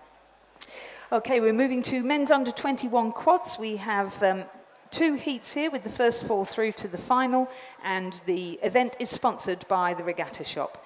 In lane 2, we have a composite between Fremantle and Swan River from WA. Jacob Cassie from Fremantle in the bow seat. Harper Davies from Swan River in the 2 seat. Oscar Lowry is at 3 and Austin Vincent at stroke. Adelaide University in lane 3. Carl Miller, Jasper Boyce, Jude Shermer and Hugo Worm. Their coaches Sam Wharton, Nicholas Mitchell and Christine McLaren.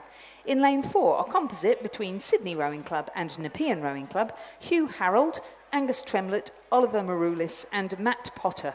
In lane 5, a composite between Swan River and West Australian Rowing Club of Joshua Handker, Charlie Stevenson, Harry Salfinger and Fergus McNamara.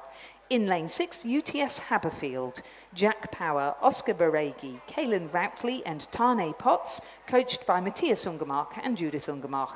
A composite in lane 7 from Victoria of Joshua Matheson from Wendouree Ballarat, Archie Critchell from Mercantile, Max Curry and William Hexter from Hawthorn. And in lane 8, also from Victoria, St Kevin's with Daniel Bafuno, Bailey Mackay, Luca Incani and Joshua Donoghue, their coach, Brendan Scott. And welcome back to the commentary position to Chris McCarthy. Thank you, Lizzie. Pleasure to be here. Day 3, we're almost there here at the 2024 New South Wales Rowing Championships. And what a cracking race we've got in front of us. 2 heats for the under-21 men's quad scull, and I would expect both of them to be pretty hotly contested. So at the 1,000-metre mark, the crew from UTS over this side in lane 6 had the ascendancy, only by 1.25 of a second, but somewhat could be somewhat predicted. So Oscar Baregi, my apologies, in that quad. He took a fairly comfortable win in the under-21 men's single yesterday, about 4.5 seconds the margin there over a very tight field, of which the we'll see the silver medalist in that race, Nick Whalen, in the following heat in the Sydney Rowing Club crew, and don't think we've got the apologies. So Charlie Stevenson, who took the bronze medal in that race, went down to a photo finish. He's in the crew to their right-hand side in lane 5, the composite with Swan River and the West Australian Rowing Club. So definitely a well-pedigreed field here at the State Championships, as we see the UTS Haberfield Club extending their lead to almost exactly a neat boat length at the 1,500-metre mark from the Hawthorn composite in lane 7. That's the combination between Hawthorn and Wendouree, Ballarat and Mercantile rowing clubs, who just narrowly had their bow balls in front of the Fremantle Swan River composite crew in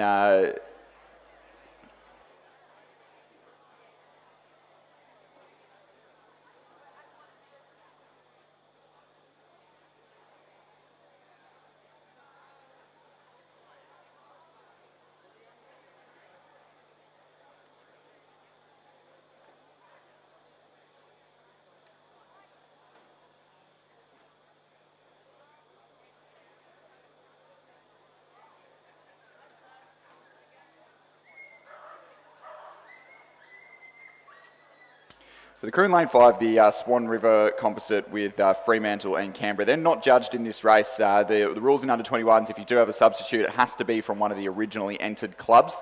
So that crew, finding that out this morning, unfortunately not very pleased with that. But those are the rules of racing in under-21s, but it is having no bearing on the UTS Haberfield crew, who got out to an early lead and have just held there about a length in front and look to be just really controlling the race. Top 4 through in this final, in this heat, top 4 through to the final. It is that crew over in lane 5, not judged, remember. So the top 4 will be UTS Haberfield's going to come right down for second place, but the crew in lane 7, the Hawthorn composite, just in front of the crew in lane 3 from Adelaide University Boat Club. The crew in lane 2 for the Fremantle composite, they will round out our top 4 through to the final. The Fremantle composite in lane 5 in 4th place. The Sydney Japan composite in lane 4 in 5th, just out of the placings, a little bit behind in this one. And the combination in lane 8, the junior crew from St Kevin's School down in Victoria, rounding out this first heat of the under-21 quad scull.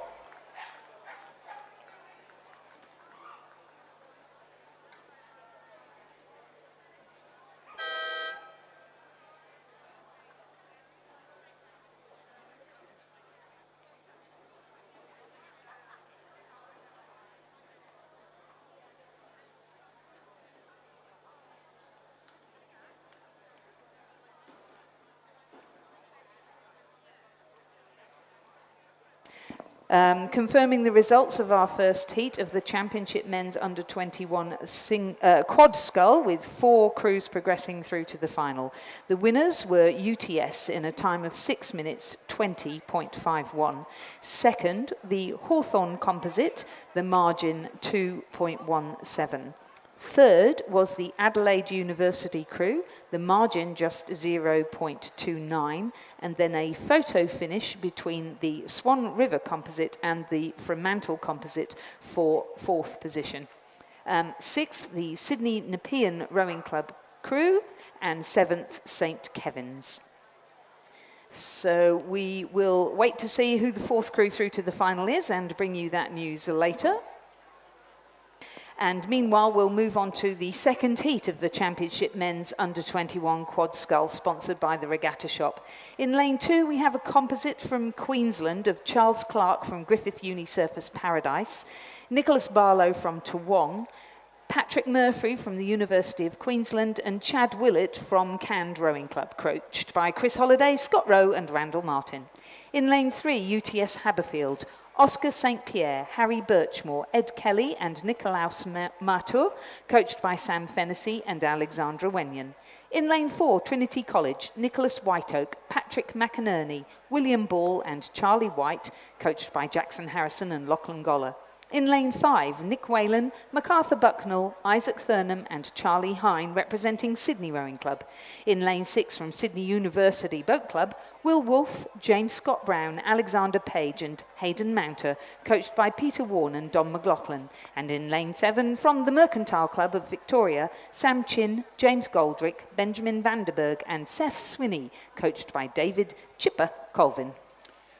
So one crew scratching from this race will be the crew from Trinity in lane 4, the Jackson Harrison, Lachlan Goller coach crew in the centre of the course. So 5 crews on the water in this second heat of the Under-21 men's quad scull, and 4 to progress through to the final. So just one crew eliminated from this event, which is a little bit savage, but the race certainly on out in front for the top few placings, and Sydney University Boat Club just moving through the crew from Mercantile, so a battle for that final qualifying spot. Mercantile looked to be just hanging on, about half a boat length behind in the dying stages of this heat.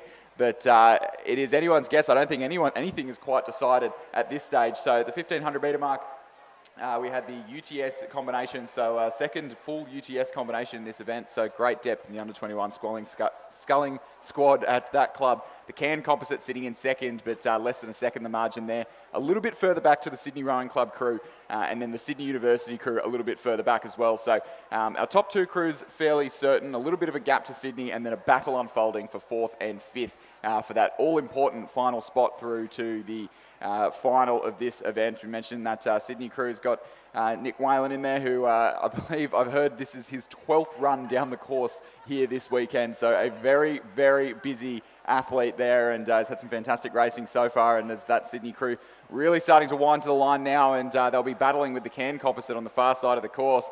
Both of those crews trying to overturn the early efforts of the UTS Haberfield crew in lane 3, but they're looking like they've done enough, and they will almost certainly take the win here in the second heat of the Under-21 men's quad scull. The Cairn Composite on the far side of the course have just kept about half a boat length clear of the Sydney crew, who appear to be just controlling things for themselves in the closing stages here, as Sydney University Boat Club really fight hard to hold off a fast finishing Mercantile Rowing Club crew. So UTS, Cairn Composite, Sydney Rowing Club, Sydney Uni and Mercantile to round out this second heat of the Under-21 men's quad scull. Confirming the results of the second heat of the Championship Men's Under-21 quad scull.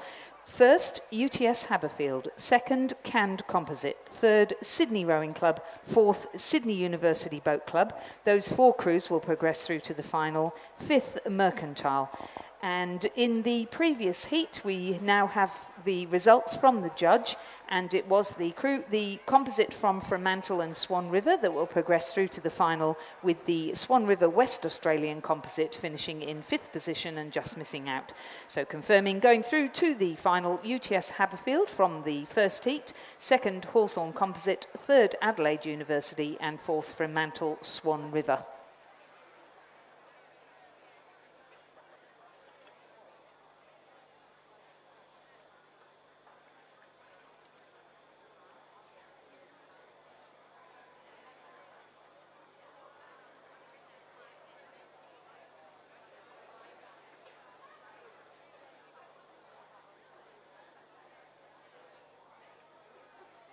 Right, guys, we are on to the final. I think it's our first final. We have heats in the Elite 8 this year, which is fantastic to see. I'm jumping ahead. I'm so keen to see these under-16 coxed quad sculls. I've missed a page. Right, yes, Championship Men's Elite 8. My goodness me. So let's be quick with this one. We've got 2 heats, and in our first heat, Sydney Rowing Club in lane 3, UTS Haberfield in lane 4, Melbourne University Boat Club in 5, Mercantile Second Crew in lane 6, and the University of Queensland in lane 7. Have we got time for names? Should we quickly do it? Sydney Rowing Clubs, James Frederickson, Henry Cross, Toby Tegg, Galen Quinn, Angus Aitken, Declan Glendinning and Isaac Thurnham. Miles Harold in the stroke seat and Tess Harris is coxing them. UTS Haberfield, we have Oliver St. Pierre, Joshua Wilson, Dara Alizadeh, Henry Blackwell, Nick Pender, Torben Ungermark, Joe Lynch, Paddy Holt and Anna O'Hanlon coxing. Melbourne University Boat Club, Tom Foley, Will Akerman, Fraser Miss Campbell, Charlie Batruni, Hamish Wynne Pope, Simon Keenan, Ben Canham and Rowan Lavery in the stroke seat, Lucy Burnell coxing. Mercantile Second Crew is Charlie Clark, Hamish Nicol, Ben Vanderberg, Jasper Gleeson, Barry Connolly, Harry Ahmad and Andrew Curry, with Benjamin Whitney stroking and Arabella Hall coxing. And University of Queensland, Thomas Stevens, Samuel Forbes, Mitchell Owen, Finley Harris, Daniel Cashman, Matthew Cashman, Lex Tucker, Monty Martin has the keys, and good to see Priscilla Russell in the cox's seat there, with Randall Martin and Peter Toon coaching them.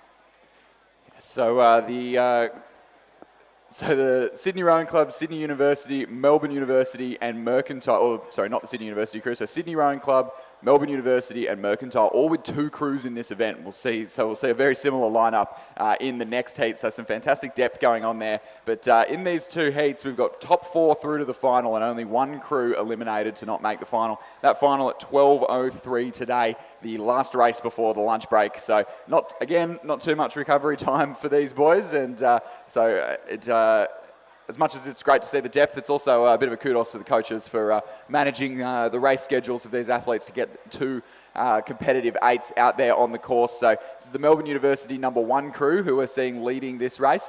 On the either side of the course, we've got the Sydney crew on the far side, which is their number 2 crew.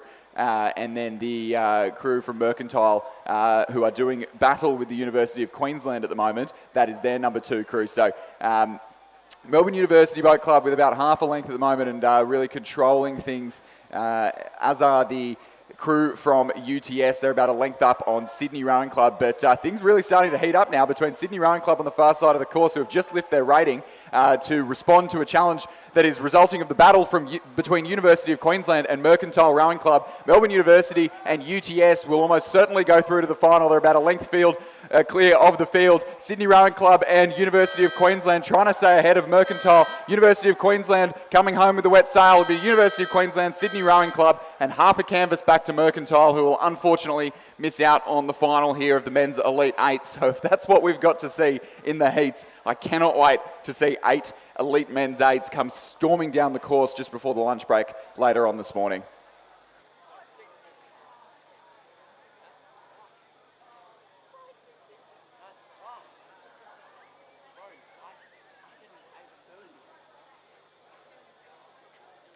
Confirming the results of our first heat of the Championship Men's Elite 8, sponsored by the Regatta Shop. First, Melbourne University Boat Club. Second, UTS Haberfield. Third, the University of Queensland.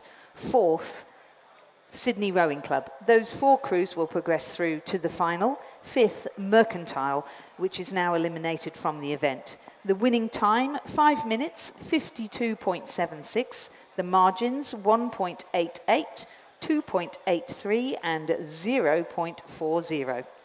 Our second heat is now in progress, with Melbourne University Boat Club in lane 3, Sydney University Boat Club in lane 4, Mercantile's first crew in lane 5, Sydney Rowing Club in lane 6, and Canned from Queensland in lane 7.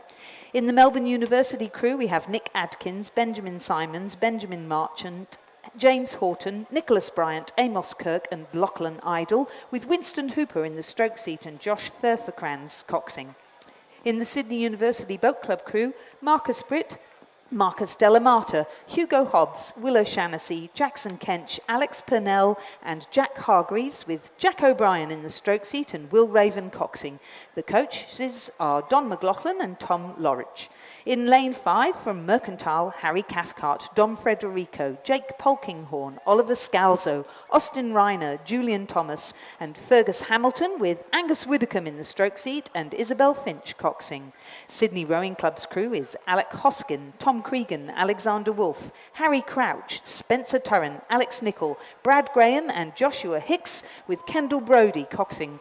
And lane 7 from Cand, Zach Nixon, Tom Coates, Jared Lord, Dylan Rhodes, Darcy Watter, Mitch Salisbury, Elliot Appel, Miller Rowe, and their cox, John O'Cook, coached, of course, by Scott Rowe. Yeah, a bit of an interesting race unfolding here. So Mercantile, the crew who have taken it out the strongest, and they were had about 2 seconds at the 500 and still holding on to about 2 seconds at the 1,000-metre mark, although they will be under threat in the latter stages of this race from Sydney University and Sydney Rowing Club, who have just sat behind and certainly locked in a head-to-head battle. Top 4 through to the final here, so those 3 crews starting to move out a little bit separated from the field. Cam sitting back in 4th, a bit more of a margin there, and the Melbourne University number 2 crew just a little bit out of the race at the 1,000-metre mark. So our qualifiers fairly well decided. Won't be too much of a battle for the who makes it through to the final here, but we've seen time and time again throughout the heats in the elite races this weekend that our National Training Centre athletes are not afraid to go out and hurt themselves in the heats, even when there's no medals on the line. And Sydney University really proving that now as they move through the Sydney and Mercantile crews to take about a second of margin at the 1,500-metre mark. Mercantile sitting back in second, and Sydney Rowing Club 0.43 of a second behind. Seeing some fantastic shots from our drone there of those 3 crews doing battle as it looks to be the Sydney Rowing Club crew just trying to respond against Mercantile and stay with the momentum of Sydney University Boat Club. We'll see that Sydney crew just edging their bow ball in front of Mercantile Rowing Club in the final 500 metres as Mercantile respond. It's fantastic having these drone shots. I can really see what's going on with the race and bring it all to you live. But Sydney Rowing Club just edging out again, but everything they're giving Mercantile are responding. They're both crews sitting about half a length down on Sydney University Boat Club. We've seen in the last couple of years in this event a battle between Sydney and Sydney University, where Sydney's gone out a little bit stronger and the Sydney Uni crews just hit that rhythm in the second 500 and carried that through to the finish of the race as the Sydney and Mercantile crews start to encroach on the lead of the Sydney University Boat Club crew. But I can't imagine it going the way of anyone else but Sydney University Boat Club in this second heat of the men's Elite 8. All 3 crews still giving it everything down to the line here in the heat. Sydney University Boat Club with their bow balls in front, about 2 seats of margin here, back to the early race leaders of Mercantile, who are just holding out Sydney Rowing Club to the line. It'll be Sydney University, Mercantile and Sydney Rowing Club all within half a second of each other, and a quick time to boot. Fantastic racing in the heats of the Elite 8, and that's going to be an absolute cracker to watch at the end of this morning's session as the crew from Cand, a little bit out of proceedings at the top 3, but comfortably through to the final, just Got to say, though, how great to see Cand put an 8 out. Absolutely. They've built and built and built, and it's really fabulous. So well done, Scott Rowe. And the Melbourne University number 2 crew over there in lane 3, just the pace proving a little hot for that junior crew and making their way down to the finish line now. But how good also, there you are as juniors and you're mixing it with gold Olympic medalists. So fantastic opportunity for all of them. Confirming the results of the second heat of the Championship Men's Elite 8, sponsored by the Regatta Shop. A win for Sydney University Boat Club. Second, Mercantile 1. Third, Sydney Rowing Club, and 4th, Cand. They will progress through to the final at 12:03. 5th, the crew from Melbourne University Boat Club. The winning time, 5 minutes 44.14. The margins 0.4, 0.35 and 26.10. And now we move on to a very exciting event, the Championship Women's Under-16 Coxed Quad Scull Final. The event is sponsored by V Insurance, and the current champions are Commercial Rowing Club. Commercial are in the event, and they are in lane 9. So from lane 1, we've got MLC Schools crew of Adelaide Abernathy, Jemima Blake, Ashley Denton and Sophie Winnell. Their cox is Steffi Lang, coaches Rob Glendenning and Amelia Fink. In lane 2, we've got Queenwood, Charlotte McWilliam, Charlotte Nell, Flo Vitch and Scout Ferguson.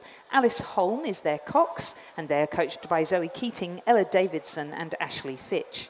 We have Pymble Ladies College 3 in lane 3, Blair Elliott, Madison Landgrebe, Claudia Wyatt and Madeline Gaydon, coxed by Emma Wang and coached by Kelly Jane Stapp and Matilda Pennington. Kinross Walleroy 1 are in lane 4, Laura Chudley, Isabel Grout, Rani Jarrick and Belle Clinton, coxed by Jane Bruce and coached by James Perrin. Kinross Walleroy 2 are in lane 5, Georgia Clunas, Stofie Sanaforth, Caitlin Conan and Emily Wise, coxed by Chloe Caro and coached by James Perrin. Pymble Ladies 1 are in lane 6, Zara Kinneberg, Allegra Tobenschlag, Harriet Murphy and Kelly Clifton, with Me Nato coxing and Andrew Lee, their coach. Pymble Ladies College 2 are in lane 7, Leander McLaughlin, Ellie Poynton, Amber Eisenhower and Annie Pennington, coxed by Emily Bartrop and coached by Alex McMillan. Radford College are in lane 8, Lara Clues, Hannah Kosh, Phoebe Fox and Rosie Humphreys, coxed by Millie Fayer. And Commercial, the defending champions, are in lane 9, Amelia Moore, Lily Nolan, Maggie Stafford and Georgia Crouch, coxed by Olive Plowecki, coached by Davis Van Das and Gary Townsend. And as a under 16 event, they'll be racing over 1,000 metres, so a free start. Yep. Much nicer conditions for the umpires and aligners today. Absolutely, but yeah, our boat race officials really earning their keep, aligning the under-16 crews at the 1,000-metre mark. If you've ever been down there and witnessing a 1,000-metre start, it can be a little hectic at times, but you can see on the screen there, our officials doing a fantastic job. But great showing from Pymble Ladies and Kinross Walleroy to have 3 and 2 crews respectively in this event, as all crews are off and away racing. Crew on the near side of the course from Commercial, the defending champions, getting the best of the start there, just maybe starting a slight bit in front, but that is the case when we don't have boat holders at the 1,000-metre mark. But great opportunity for these under-16 athletes to get a race here at the New South Wales State Championships, competing for a full fleet of medals here this morning. See on your camera there, on the picture there, the crew in lane 4 from Kinross Walleroy, their number 1 crew. Just maybe starting to surge ahead as they think about settling down into a race rhythm.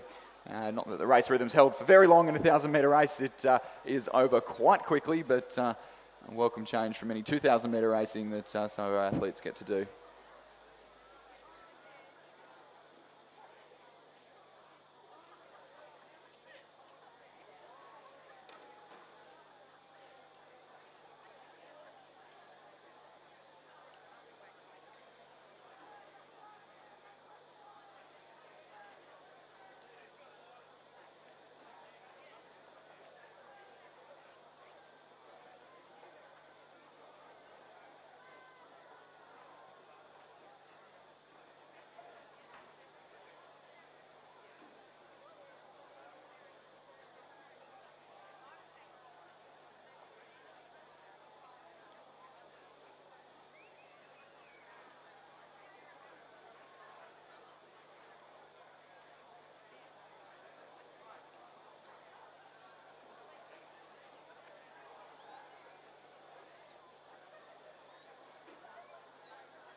So crews well and truly through the 500-metre mark there, and as we called that Commercial crew on the grandstand side of the course in lane 9, just edging their bow balls in front, but 0.02 of a second back to the Kinross Walleroy number 1 crew, who you can see on the left of your picture there, just in front of the chasing pack. A little bit of a gap then back to the Kinross number 2 crew, but then 0.38, 0.1, 0.79, 0.17. Tight racing here in the under-16 women's quad scull. I know Lizzie was really looking forward to this race after some cracking heats, and that is certainly well-founded as the Kinross Walleroy number 1 crew in the centre of the course. Chudley, Grout, Jarek, Clinton and Jane Bruce, the coxswain, coached by James Perrin, start to mount their challenge to the line. 200 metres left to row now. It's between Kinross Walleroy and Commercial Rowing Clubs. The battle of the light blue here in the under-16 quad sculls. The Kinross Walleroy number 2 crew were looking like getting a look in on the podium, but the Pymble Ladies College crew in lane 7, that's their number 2 crew, not their number 1 crew,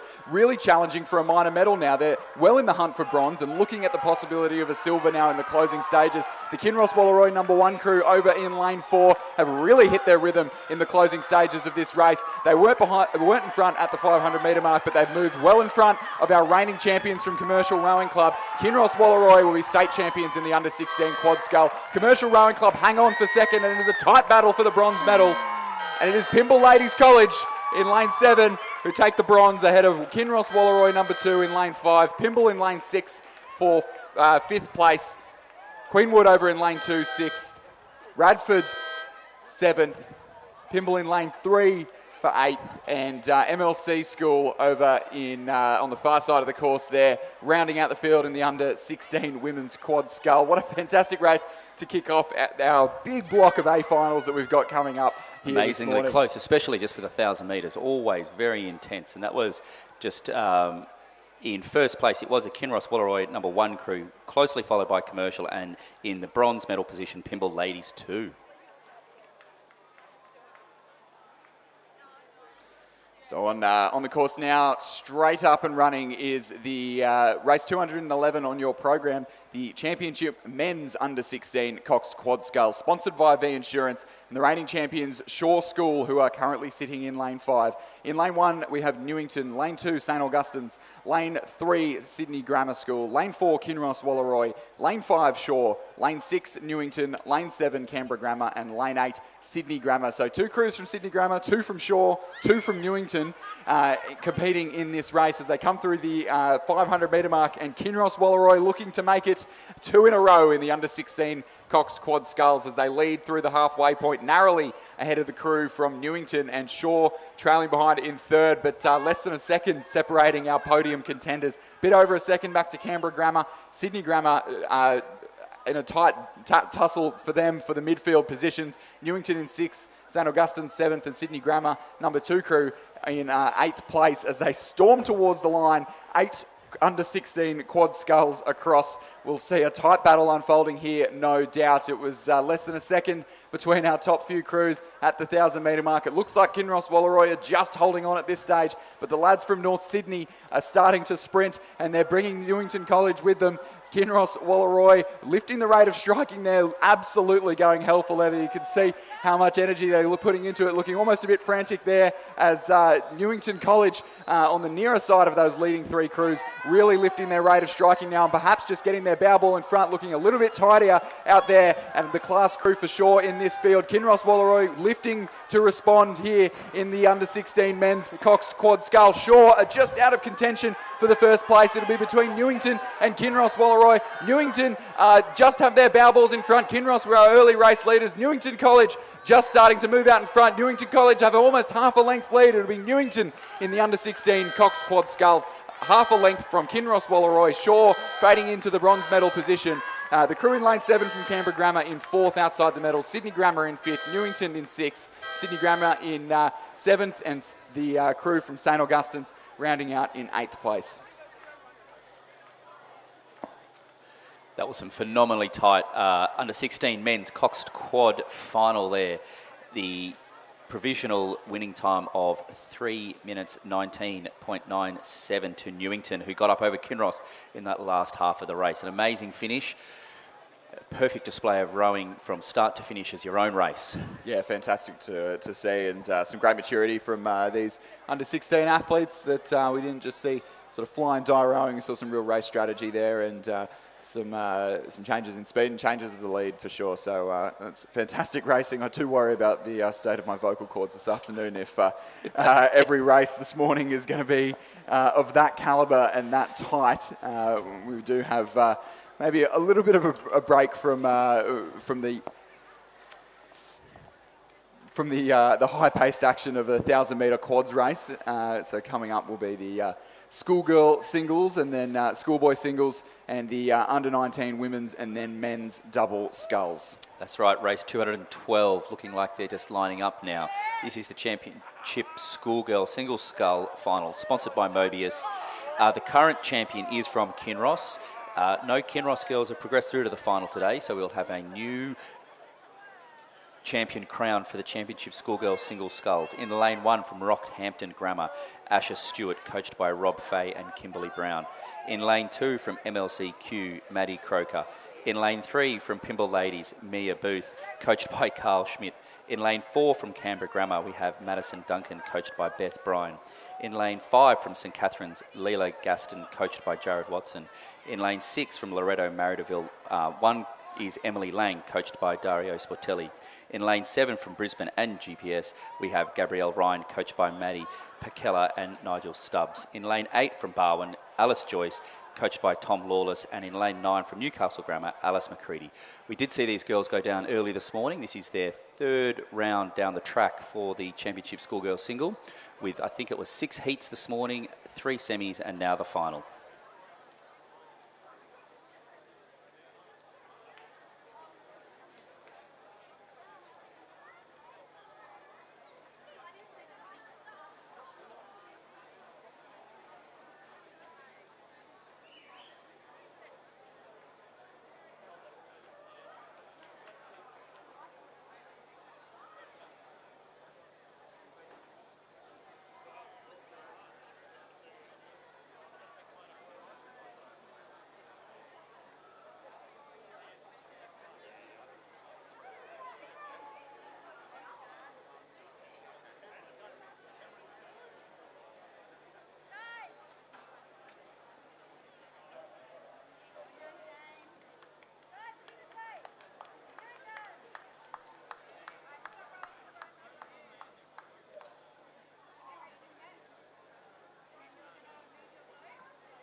And just a reminder, please, to those on bicycles in the grounds of the Sydney International Regatta Centre, that you must wear a helmet.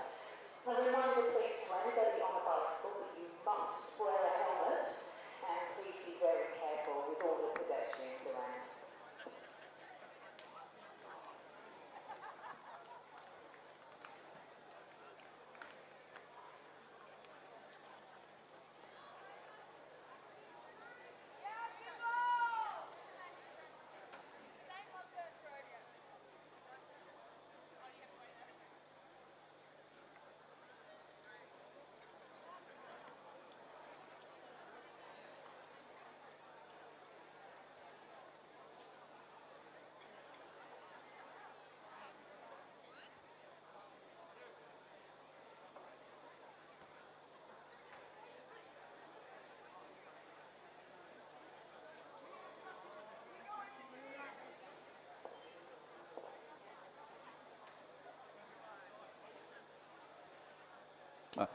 Ladies and gentlemen, for the first medal presentation of Sunday, we have the presentation of medals for the under-16 coxed, women's under-16 coxed quad scull, sponsored by V Insurance, and medals presented by Alison Davies, New South Wales board member and Olympian. In third place, Pimble Ladies 2, we have Leander McLaughlin. Ellie Poynton. Amber Essenher. Annie Pennington. And the Cox Emily Bartrop. In second place and silver medalists from commercial, we have Amelia Moore. Lily Nolan. Maggie Stafford. Georgie Crouch. And coxed by Olive Powecki.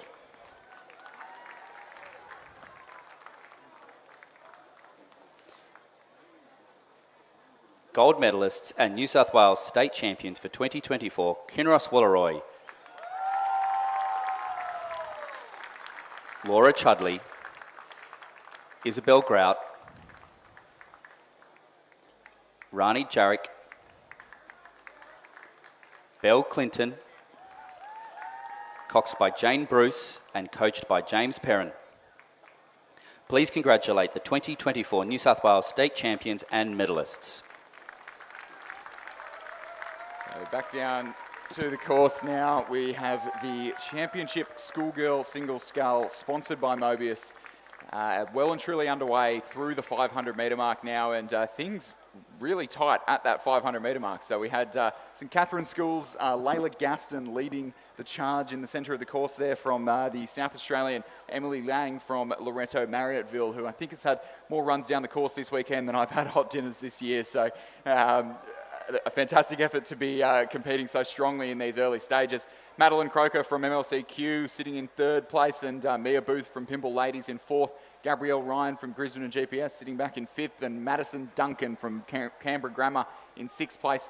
The Rockhampton Grammar sculler Asha Stewart in seventh, and Alice Joyce from Barwon sitting back in eighth, and Alice McCready from Newcastle Grammar in ninth. But worth noting, the margins in the top five were 0.82 to second, 0.16 to third, 0.65 to fourth, and 0.19 to fifth. So some fantastic single sculls racing to come here, ladies and gentlemen, as these championship schoolgirls make their way towards the 1,000 metre mark now.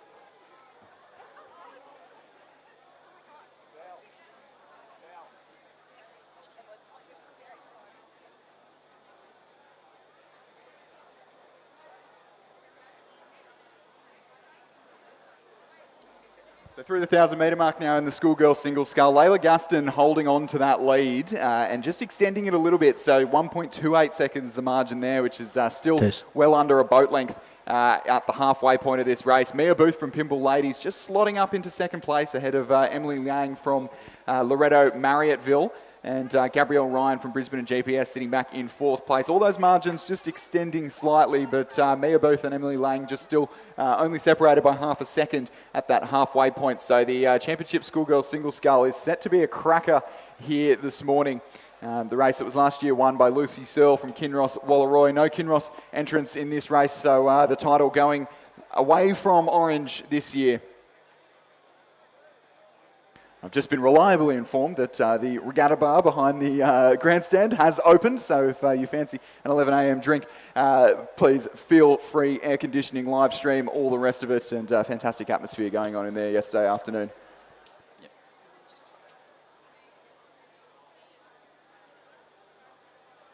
You can see our leading scullers just approaching the 1,500 metre mark now. Still Layla Gaston from St Catherine's with her bow ball in front, and will be defending from the crew, the sculler on the far side of the course there, Mia Booth from Pimble Ladies College. These girls just coming into the 1500 metres. It does look like it is Layla Gaston has pulled a little bit of clear water over her second place, which is from Pymble Ladies, Mia Booth, 4 seconds there. So it was previously 1 second, now out to 4 seconds in that third 500 metres. Back into third place from Loreto Marieville, it's Emily Lang.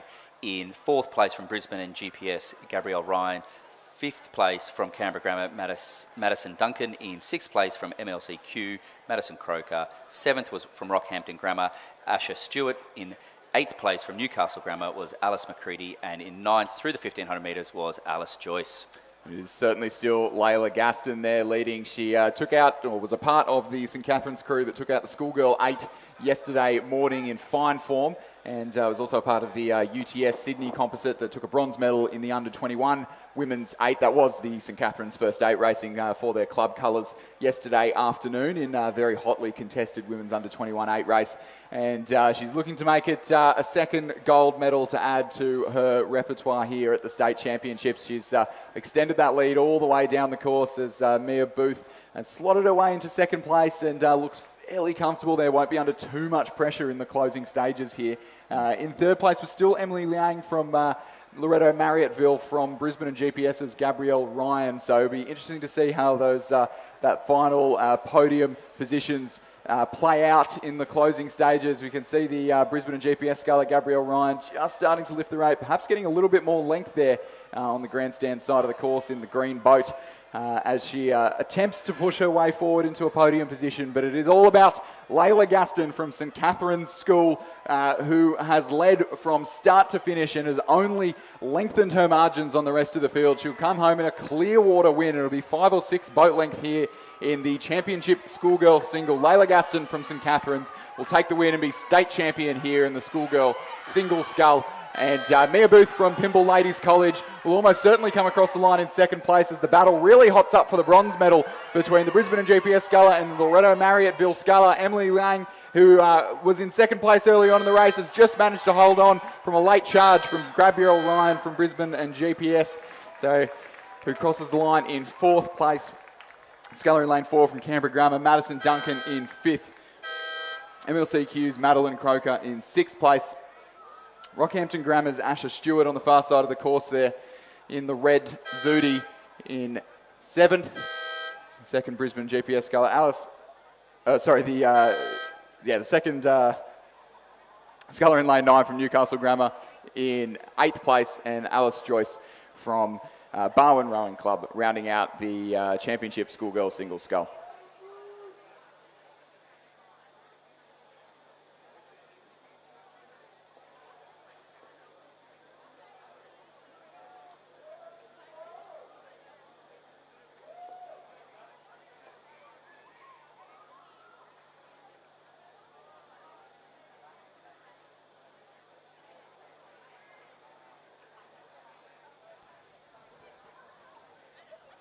Ladies and gentlemen, the presentation of medals for the championship men's under-16 coxed quad scull. The medals will be presented by Alison Davies, dual Olympian and World Junior Champion, board member of Rowing New South Wales. Third and bronze medals to the Shaw School, Sam Bassingthwaite, Ollie Mott, Ed MacDonald, Will Reid, and their cox, Harry Leahy. The crew is coached by Warwick Payne.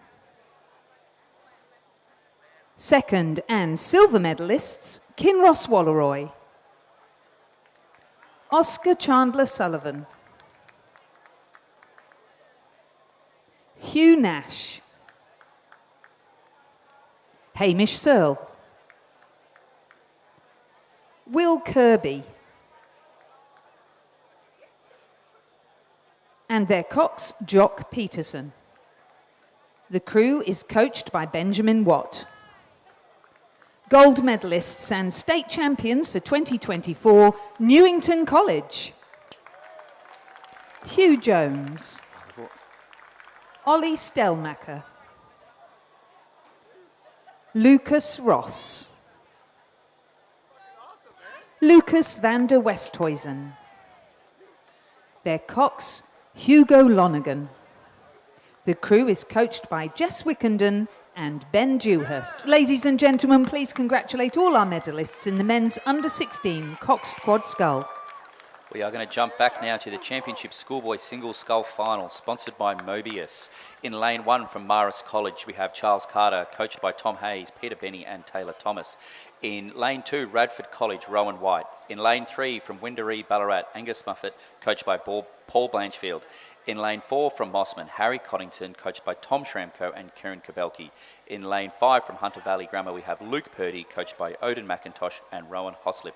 In lane 6 from Kings, we have Will Rogers, coached by Julian Huxley and Simon Huxley. In lane 7 from Scotch Oakburn, we have Cameron Parker, coached by Jim Wilson. And in lane 8 from Kings, we have Oscar Petras, coached by Harrison Randall. And in lane 9 from Canberra Grammar, we have Cameron Schmidt.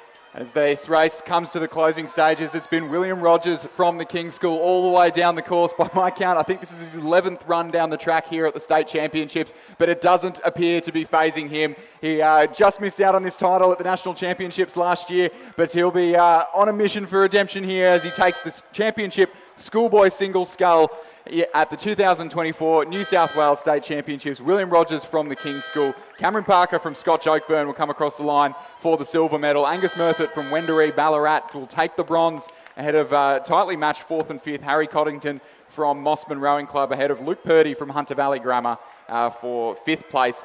The 6th place sculler, Rowan White from Radford College in the ACT, just crosses the line now. We've got sculler on the far side of the course from Marist College, Charles Carter for 7th, and a little bit of a battle for 8th place between Canberra Grammar's Cameron Schmidt and Oscar Petras from the King's School. Cameron Schmidt from Canberra Grammar just getting his nose in front in that tight battle for 8th and 9th place in the Championship Schoolboy Single Scull.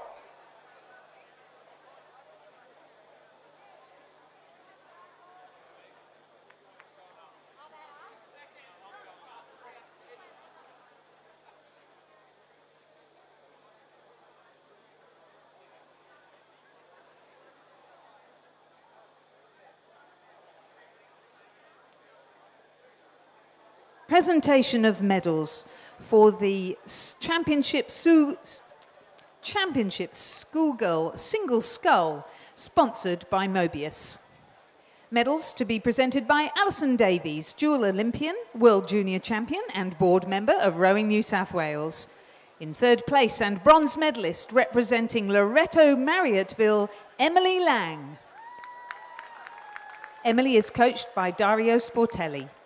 In 2nd place and silver medalist representing Pymble Ladies College, Mia Booth. Mia is coached by Carl Schmidt. And our gold medalist and New South Wales state champion for 2024 representing St Catherine's School, Leela Gaston. Leela is coached by Jared Watson. Ladies and gentlemen, please congratulate all our medalists in the Schoolgirls Single Scull. Out on the course now, we're moving from singles to doubles with race number 214, Championship Women's Under-19 Double Scull, sponsored by V Insurance. The current champion is a Queensland combination, Eliza Bridgefoot, Sophie Malcolm, who are not here racing today, having aged out of the Under-19 category. But over in lane 1, Chelsea Baker and Madeline Swain from St Catherine's. Lane 2, University of Queensland's Lucy McFarlane and Astrid Thomas. Lane 3, Neve Tierney and Gabby Cypher from Sydney Rowing Club. Lane 4, Georgina Stevenson and Amelia de Villiers from Sydney Rowing Club. Lane 5, Freya Bateman and Jade Bliss from UTS Rowing Club. Lane 6, Sina Metzger and Emma O'Neill from Fremantle. Lane 7, Lily Bragg and Sarah Rourke from Townsville JCU. In lane 8, a composite of the Adelaide University Boat Club and Swan River Rowing Club, Greta Spencer from Swan River and Victoria Binns from Adelaide University. And in lane 9, a composite of Glebe and Sydney University Boat Clubs, Addison Rolls from Sydney University and Lucy Yabsley of Glebe Rowing Club. Perfect. And as they went through the 1,500 metres, it was that Sydney combination of Neve Tierney and Gabby Cypher who were in 1st place. Closely followed, 2.5 seconds back to the UTS. Then 3rd place was Uni Queensland, 4th Fremantle, 5th Townsville, 6th St Catherine's, 7th Sydney, and in 8th was the Adelaide Uni Swan River Composite and 9th Glebe Sydney University.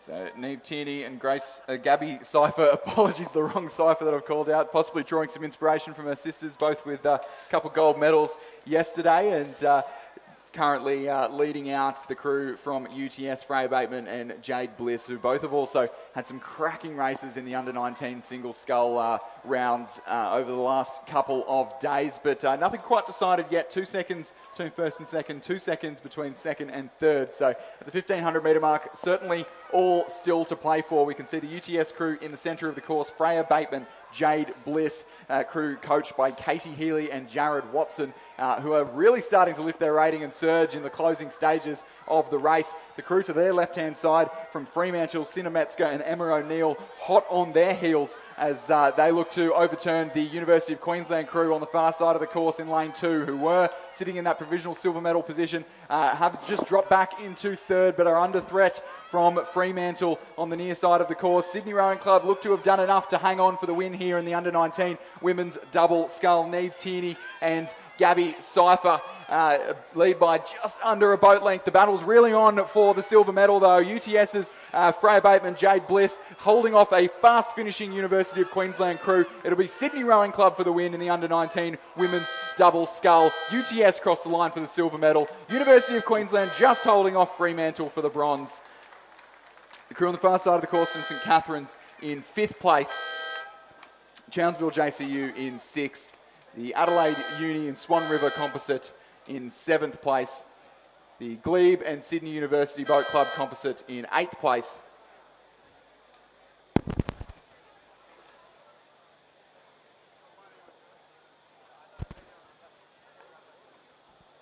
Ladies and gentlemen, the presentation of medals for the Championship Schoolboy Single Scull, sponsored by Mobius.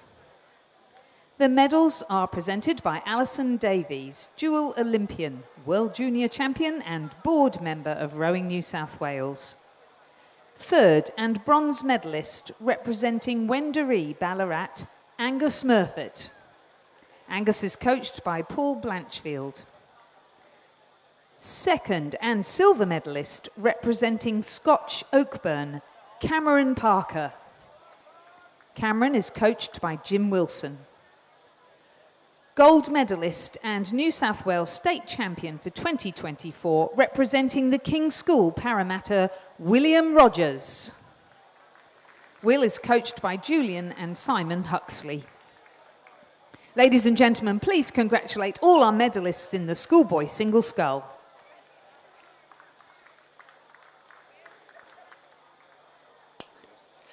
Coming down the track now, just over the 1,000 metres, we have the Championship Men's Under-19 Double Scull, sponsored by V Insurance. In lane 1 from Gippsland Grammar, we have Lagan Joshi and Samuel Reynolds. In lane 2 from Trinity, we have William Ball and Charlie White, coached by Jackson Harrison and Lachlan Goller. In lane 3 from St Kevin's, Hamish O'Brien and Eric Wiseman, coached by Brendan Scott. In lane 4 from Fremantle, we have Remy Payne and Liam Davies. In lane 5 from Radford College, Connor Maloof and Angus Scott. In lane 6 from Mossman, we have Dion Hannison and Oscar Skiel-Gamberg, coached by Tom Schramko and Kieran Kavelki. In lane 7 from Sydney Rowing Club, we have Edward Kenny and Tom Chanter. In lane 8 from Bundaberg Composite with Leichhardt, Dylan Lee from Leichhardt and Logan Cavelli from Bundaberg, coached by Isaac Shepherd, Julia Carantar and Rodney Dick. And in lane 9 from Gippsland Grammar, Evan Lewis and Hagan Cook. And as these crews went through the 1,500 metres, it was Radford College, Connor Maloof and Angus Scott in first place. About 2 boat lengths back to Mossman from Dion Hannison, Oscar Skiel-Gamberg, and in third place was from Fremantle, Remy Payne and Liam Davis. As you can see them coming in front of the grandstand now, it is the Radford College combination of Connor Maloof and Angus Scott still in the lead that they had at the 1,500 metres. Not getting away with it easily with the crew from their, on their left-hand side, Mossman coming back strong into the final 200 metres. But it might be a little bit too late from the other crews as Radford College are holding still a bit over a length of the lead as they are about to hit the red buoys. Radford College looking very strong in front there. Mossman starting to pick up the rating here, starting to really push on the Radford crew, but maybe, as I mentioned, a little bit too late as Radford stride out into the lead here in the Championship Men's Under-19 Double Scull. Radford College looking very strong.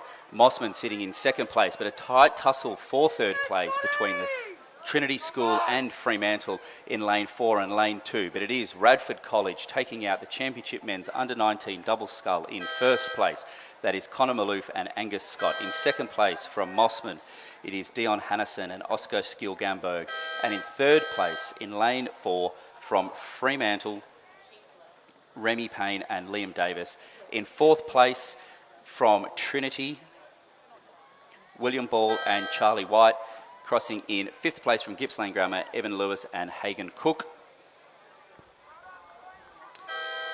Sixth place in lane 8 from Bundaberg Leichhardt Composite.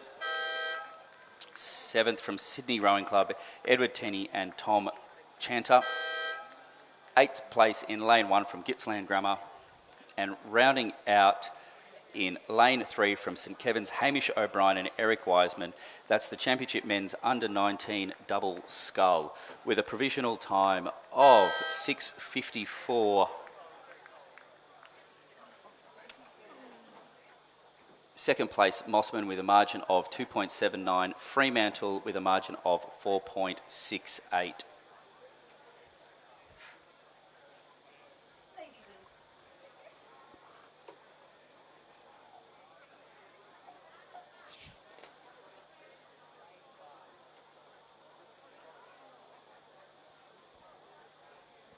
Ladies and gentlemen, the presentation of medals for the Championship Women's Under-19 Double Scull, sponsored by V Insurance. The medals to be presented by dual Olympian Alison Davies. Third and bronze medalists representing the University of Queensland, Lucy McFarlane and Astrid Thomas. The crew is coached by Phil Bourguignon and Lily Lunny.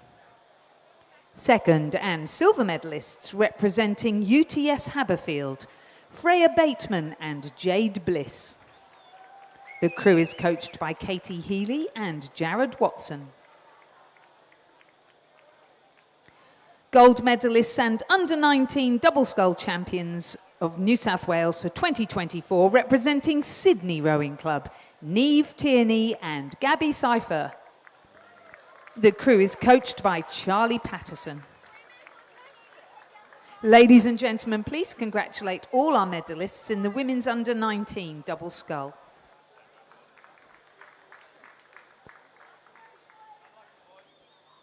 So out on the course now, race 216 on your program, the Championship Women's Under-17 Coxed Quad Scull. This is the final, and the race sponsored by the Regatta Shop. The current champions, Brisbane and GPS Rowing Club, no showing in this event this year, and as we can see on the live stream, it is going to be an absolute cracker. So Canberra Grammar in lane 1, Kinross Wallaroy in lane 2, Radford College in lane 3, Canberra Girls Grammar in lane 4, Pymble Ladies in lane 5, Mossman in lane 6, Commercial in lane 7 and in lane 8, and Queenwood in lane 9. And at the halfway point, Canberra Girls Grammar were leading, but only by the narrowest of margins from Mossman, and then the Commercial crew that are in lane 7. That's the Becker, Phillips, Fleming, Grant and Plawecki combination, who were sitting up in the provisional bronze medal position. They were leading by about 5 seconds from Pymble Ladies, and Radford College back in 5th, Kinross sitting in 6th, Queenwood in 7th, Canberra Grammar in 8th, and the Commercial crew in lane 8,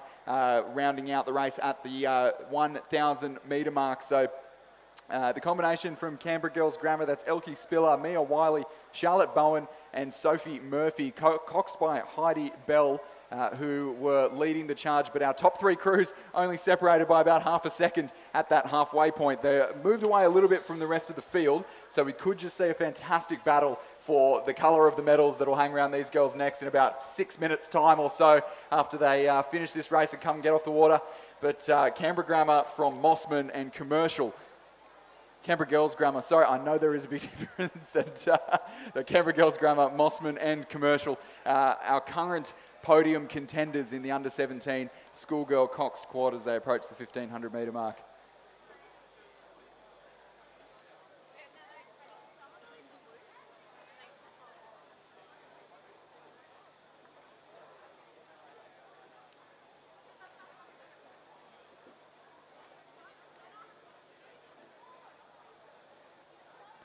And crews crossing the 1500 metre mark now, and things really tightening up. So Commercial, Mossman, Canberra Girls Grammar. So our first and third place crews trading places. Mossman holding strong in the provisional silver medal position. So Commercial Rowing Club in lane 7, who have just moved up into gold medal contention here in the under-17 women's coxed quad scull. The Mossman crew sitting in this provisional silver medal position. Frida Kirkham, Lottie Ravestein, Eloise Stevens and Elise Coates, coxed by Alexandra Pearson and coached by Ben Whitewolf and Tom Shremko. They're the crew that are sitting in the provisional silver medal position, but there was about half a canvas in it, 0.25 of a second leading into the last quarter of the race. The Canberra Girls Grammar School of Spiller, Wiley, Bowen, Murphy and Bell dropping back into the bronze medal position, but those three crews well separated from the rest of the field. So almost a certainty for the medals for those three combinations, but the order in which they'll be presented is still yet to be decided as the Commercial Rowing Club crew realise that they're really onto a good thing here. They've moved into the gold medal contention and they'll be trying to pull away from Mossman Rowing Club. Canberra Girls Grammar appear to have just dropped out of the race for the top two positions, but it'll be between Commercial and Mossman, two club programs who have both exploded with under-19 and under-17 representation across the domestic season this year. Both two programs that are building and doing a fantastic job on their respective waters. And Mossman Rowing Club surging towards the line here as they start to build and challenge the Commercial Rowing Club crew. Commercial had a strong third 500 metres here and moved into the championship contention, but Mossman Rowing Club not letting them have it all their own way. Commercial Rowing Club still with their bows ahead. Mossman Rowing Club pushing with every stroke. They're lifting towards the line. It could come right down to the line here, ladies and gentlemen. Commercial Rowing Club have just done enough. They'll take it by a canvas. Commercial win the gold. Mossman for the silver medal. Canberra Girls Grammar just fading towards the end, but will hang on to bronze. Pymble Ladies College will finish ahead of Radford College. So Pymble for 4th, Radford in 5th. Kinross Wallaroi will come down to finish in 6th. They'll see off a late challenge from Queenwood. They'll just see off a late challenge from Queenwood in the closing stages. So Kinross Wallaroi for 6th. Queenwood just narrowly ahead for 7th, ahead of the crew from Canberra Grammar on the far side of the course, and the Commercial number 2 crew in lane 8 for 9th place.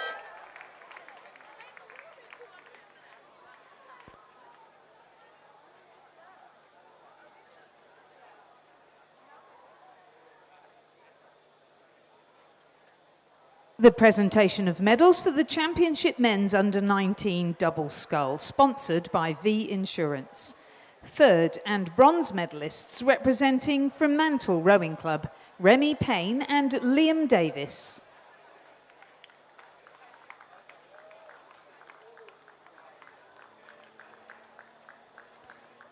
Second and silver medalists representing Mossman Rowing Club, Dion Hansen and Oscar Shiel-Gamborg.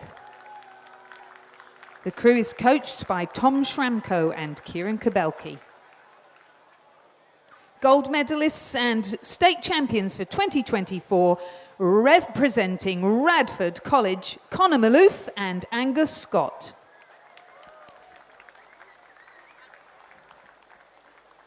Ladies and gentlemen, please congratulate all our medals in the men's under-19 double scull.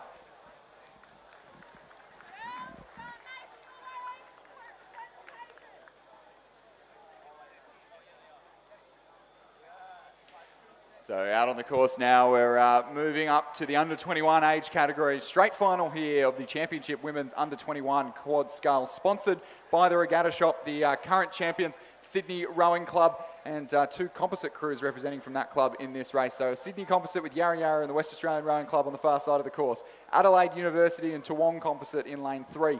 The Swan River West Australian Rowing Club and Wendouree Ballarat in lane 4. A composite of UTS and Mercantile in lane 5. A composite of Commercial and the Griffith University Surfers Paradise in lane 6. Sydney University Boat Club in lane 7. And a composite of the Sydney Rowing Club and Yarra Yarra Rowing Club in lane 8. And at the 1500 metre mark, don't have the exact timings in front of me, so we'll be calling it as it comes down. don't have the timings in front of me because I've called the wrong race. It is the under-17 men's quad scull. It is Redlands who are leading the charge in the closing stages. Redlands from Kinross, Walleroy, Canberra Grammar sitting back in the provisional bronze medal position. They'll be looking to fend off a late charge from Hunter Valley Grammar. Redlands still have their bow balls in front. We saw them performing really well in the schoolgirl quads yesterday, and now the under-17 schoolboy quads or championship men's under-17 coxed quad scull. They've got a boat length on the field. They look fairly unchallenged as they come into the red boys. The last 100 metres of the course here in the championship men's under-21 coxed quad scull. The Redlands crew Nothing. The Redlands crew in lane 5. They'll cross the line to take the gold medal here, but it's truly on for young and old here for the silver medal between Canberra Grammar on the far side and Kinross Walleroy in lane 8. It is come right down to the line. The results have Canberra Grammar. To my eye, I'd have Kinross. One thing for certain, Redlands will be your state champions in the under-17 men's quad scull. Kinross, Walleroy and Canberra Grammar came right down to the line to wait for official results there. Hunter Valley Grammar in 4th, Trinity in 5th, Redlands 6th, Radford College 7th and St Augustine's in 8th place in the men's under-17 coxed quad scull.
So coming out on the track now, we have race 218. I did call it a little bit early, but now is the Championship Women's Under-21 Quad Scull, sponsored by the Regatta Shop. Current champions Sydney Rowing Club, Sydney Composite on the far side of the course with Yarra Yarra and West Australian Rowing Club. Adelaide Uni Composite with Toowong in lane 3. Swan River, West Australian Rowing Clubs and Wendouree Ballarat in lane 4. Composite of UTS and Mercantile in lane 5, a composite of Commercial and Griffith University Surfers Paradise in lane 6, Sydney University Boat Club in 7, and a Sydney Yarra Yarra composite in lane 8. And those crews through the 1,000 metre mark now, and I think we may have just missed one on our timing screen, but you can see that the challenge is coming from either side of the course. The two Sydney composites and the Sydney University Boat Club crew going toe for toe for the podium positions. Tomorrow it looks like the Sydney composite with Yarra Yarra on the near side of the course. Zara Kafuri from Yarra Yarra, and then Madison joins Liesl Page and Talisa Noak Driver from Sydney Rowing Club, coached by Lachlan Carter and David Okert, who just have their bow balls in front of Sydney University Boat Club. That's the crew of Zoe Bond, Imogen Gray, Alexandra O'Brien, and Alyssa Fickers, coached by Alan Bennett and Alfie Young, who are sitting in the provisional silver medal position. As we see that Sydney Yarra Yarra crew coming through the 1,500 metre mark, about a length and a half from Sydney University Boat Club. Yeah, just a length back to the Sydney University, 3.8 seconds behind at the 1,500 metre mark, and then a few boat lengths behind to the Sydney Composite crew in lane 2 over there on the far side. That's a Sydney Yarra Yarra Western Australia combination. In 4th was UTS Mercantile, 5th Commercial Griffith University, 6th was Toowong Adelaide University Composite, and 7th Swan River. As the girls are progressing into the last 400 metres, it's an absolute clanger coming down the course in lanes 7 and 8, closest to the grandstand, with the Sydney Yarra Yarra Composite in lane 8, and just inside on their right hand side the Sydney University combination of Zoe Bond, Imogen Gray, Alexandra O'Brien, Alyssa Frickers, coached by Alan Bennett and Alfie Young. As mentioned, it's going to be tough for the Sydney University to get back over this Sydney Yarra Yarra composite crew in lane 8, coming into the last 200 metres of the Championship Women's Under-21 Quad Sculls. Yes, So that Sydney composite with Yarra Yarra Rowing Club, Talisa Noak driver Liesl Page from Sydney were in this crew last year, who took out the state championship, and they'll be looking to go back-to-back here as they fend off a late charge from the Sydney University Boat Club girls, Zoe Bond, Imogen Gray, Alexandra O'Brien and Alyssa Fickers, who are currently sitting about a boat length behind. They've made up some ground, but I don't think it'll be enough in the quad scull to overcome the early work performed by the Sydney Rowing Club crew. It'll be Sydney Rowing Club and Yarra Yarra Composite who take the state championship in the championship women's under-21 quad scull. Sydney University for the silver medal. And then a little way back, a fair margin between our leading two crews and the remainder of the field, but it'll be the Sydney Yarra Yarra and West Australian Rowing Club Composite in lane 2 who will come across and take the bronze medal in this race, about a length and a half clear of the Toowong and Adelaide University Boat Club Composite for 4th place ahead of a fast finishing Mercantile and UTS crew. The Griffith University Surfers Paradise and Commercial crew for 6th place. Over in lane 4, the Swan River, West Australian and Wendouree Ballarat Composite crew round out this field in the Championship Women's Under-21 Quad Scull. We move to the presentation of medals for the Championship Women's Under-17 Quad Scull. The medals presented by Alison Davies, dual Olympian and board member of Rowing New South Wales. 3rd and bronze medalists, Canberra Girls Grammar School, Elkie Spiller, Mia Wiley, Charlotte Bowen, Sophie Murphy, and their cox, Heidi Bell. The crew is coached by Lachlan Hurd, Charlie Durkin, and Caroline Pipers. 2nd and silver medalists, Mossman Rowing Club, Frida Kirkham, Lottie Raverstein, Eloise Stevens, Elise Coates, and their cox, Alexandra Pearson. The crew is coached by Ben Whitewolf and Tom Schramko. 1st and New South Wales State Champions for 2024, Commercial Rowing Club.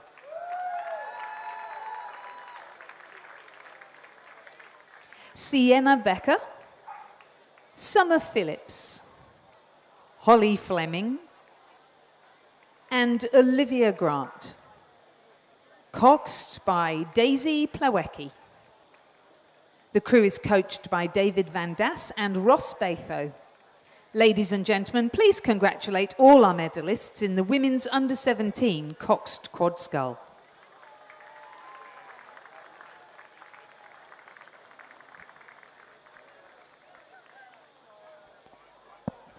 So on the course now, we are straight into the Championship Men's Under-21 Quad Scull, sponsored by the Regatta Shop. The current champion, the Sydney University Boat Club, who don't have a crew representing in this final, but it is...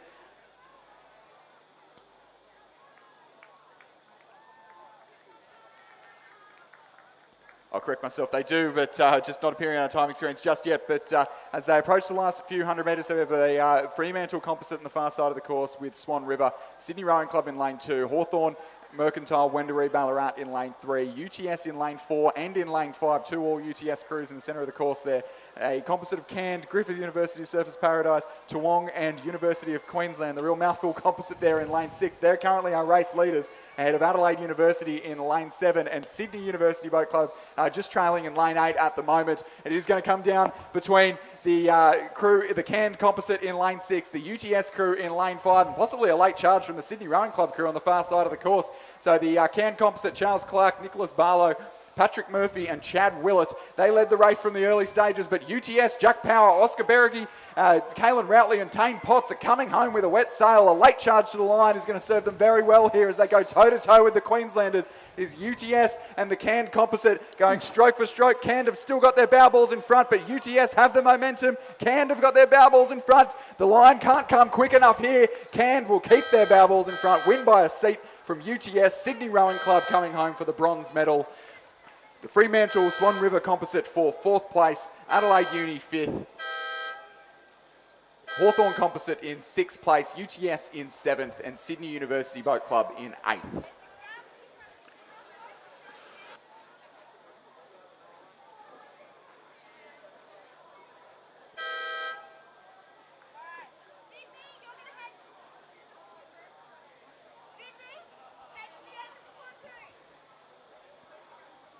Ladies and gentlemen, the presentation of medals for the men's under-17 coxed quad scull, sponsored by the Regatta Shop.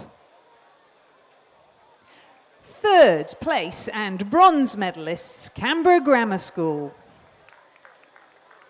Ralph Zhang. Magnus Dafter. Alexander Griffiths. Benjamin McGregor, and their cox, Teniola Balogun. The crew is coached by Thomas Hart. Second place and silver medalists, Kinross Walleroy School. Thomas Robson. Hamish Searle. Toby Buckland. Lachlan de Vries. They were coxed by Jock Peterson. The coaches, Adam Harrison and Benjamin Watt. And our gold medalists and state champions for 2024, Redlands School.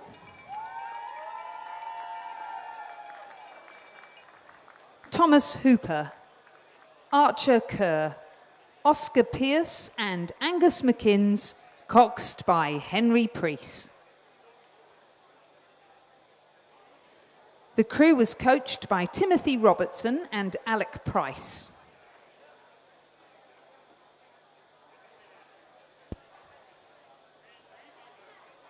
Ladies and gentlemen, please congratulate all our medalists in the men's under-17 coxed quad scull.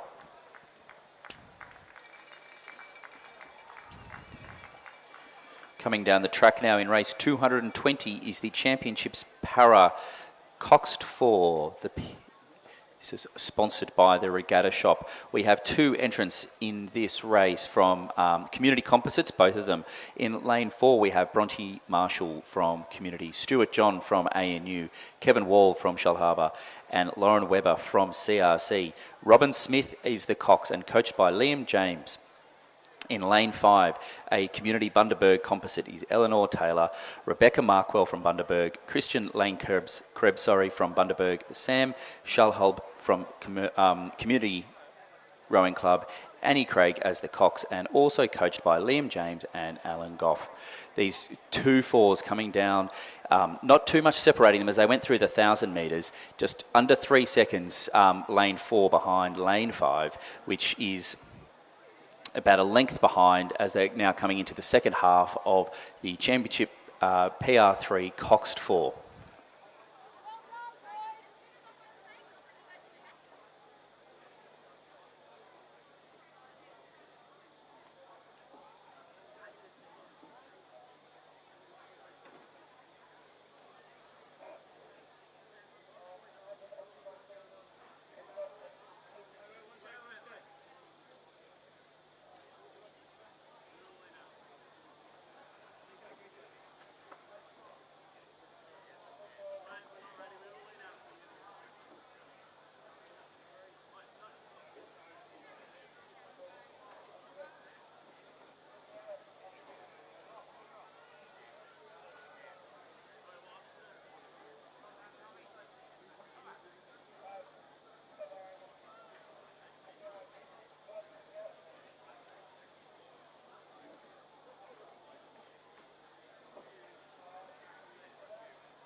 We can see these para fours coming into the last 500 metres now. The community, the lane 5 combination of Taylor, Markwell, Lane Krebs and Shulhub have caught up on the lane 4 composite. Just 0.4 of a second between these two fours as they're coming into the last fourth quarter of this race. These crews are PR3s, which is able to use 3 muscle groups in the body, which is the leg, trunk and arms, as they're now coming into the last 400 metres, looking very close and very tight for who will take out the championship para coxed 4.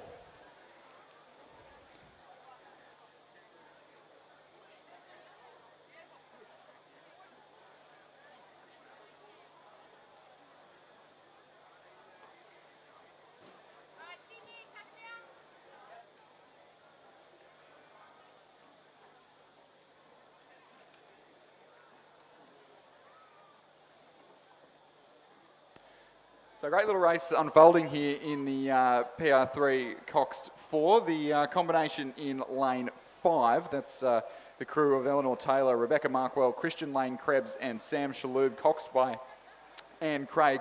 They were our early race leaders, but crew on the far side, Community, Shell Harbour, ANU, so Bronte Marshall from Community, Stuart John from ANU, Kevin Wall from Shell Harbour and Lauren Webber from Community, Robin Smith, the coxswain. They have currently got their bow balls in front. They're leading by a length now as they move into the last 100 metres. You can see the stroke man, Stuart John, our faithful co-commentator, lifting the rate and urging his crew on. And looks like they've done enough, and they've surely got the momentum here in the closing stages of the race. They're well into the red, boys, so only 10 or 12 strokes left to go here in the championship PR3 mixed coxed 4, where we've had a fantastic tussle all the way down the course between our two crews, both crews ballasted by the Community Rowing Club, who have done such a great job for para rowing here in New South Wales over the last couple of years. The Community Composite in lane 4 take the win.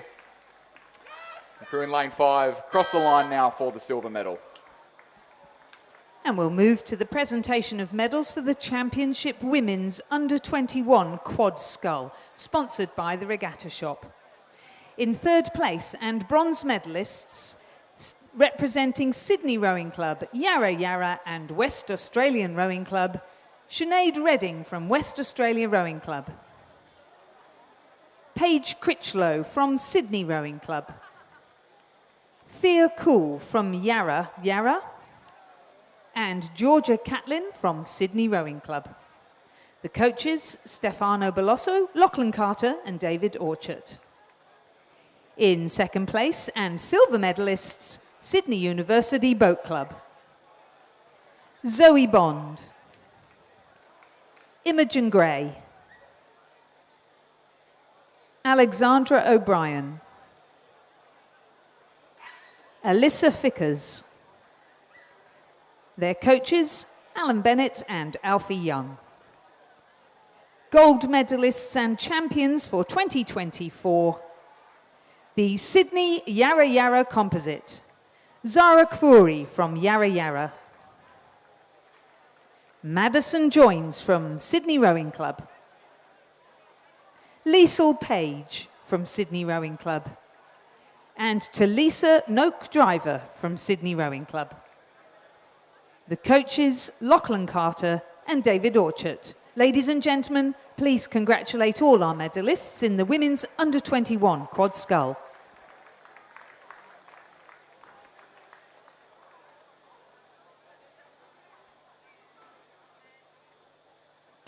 Coming down the track now in race 221 is the Championship Men's Elite Lightweight 8, sponsored by Quest Apartments in Penrith for the Alan de Bellin Trophy. In lane 4 we have a canned composite, and it is Canned Banks, Tasmanian University, Mercantile, Melbourne University and North Esk. From the bow end we have George Durnham, Alex Tomanovitz, Oscar Birtwistle, Damien Schroeder, Jordan Roberts, Angus Panther, Nick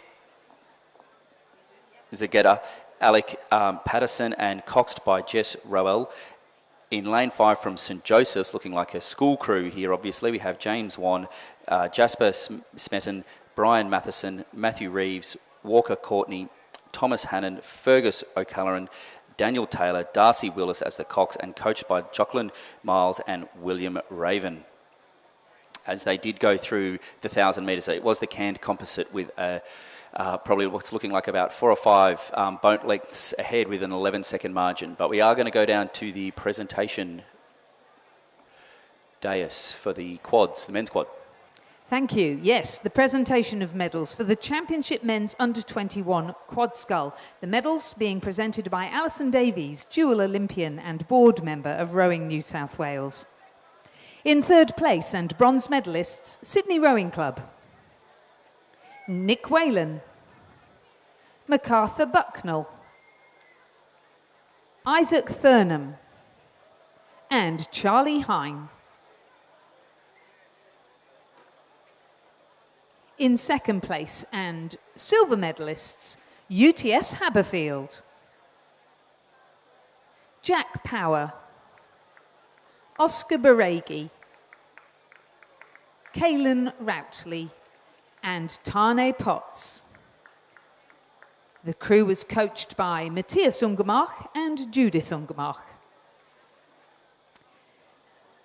Gold medalists and New South Wales state champions for 2024, the composite from Cand, University of Queensland, Toowong and Griffith Uni Surfers Paradise. Charles Clark from Griffith Uni Surfers Paradise. Nicholas Barlow from Toowong. Patrick Murphy from the University of Queensland Boat Club. And Chad Willett from Cand Rowing Club. The crew was coached by Chris Holliday, Scott Rowe and Randall Martin. Ladies and gentlemen, please congratulate all our medalists in the Championship Men's Under-21 Quad Scull. Coming into the last 250 metres now, we do have the men's elite lightweight 8, and that is that canned composite of Canned, Banks, Tasmanian University, Mercantile, Melbourne University and North Esk in a commanding lead over St Joseph's in lane 5. That canned composite is George Durham, Alex Tomanovitz, Oscar Birtwhistle, Damien Schroeder, Jordan Roberts, Angus Panther, Nick Zigetta, Alec Patterson and coxed by Jess Rowell. Looking very comfortable here, as you would expect, into the last 100 metres. The canned composite taking out the gold medal, unless something catastrophic occurs in the next 5 strokes. That will be the canned composite taking out the gold medal for the men's elite lightweight 8 across the line in an unofficial time of 6 minutes and 6 seconds. And then following up in an amazing race from St Joseph's, the crew of James Wan, Jasper Smearton, Byron Matheson, Matthew Reeves, Walker Courtney, Thomas Hannon, Fergus O'Callaghan, Daniel Taylor, and coxed by Darcy Willis and coached by Lachlan Miles and William Raven. Second place to St Joseph's. Ladies and gentlemen, just a quick announcement around the grounds. We just had a key handed in, just a small silver key, looks kind of like a front door key. So check your key rings, and if that's you, heading up to the finish tower, it's up here.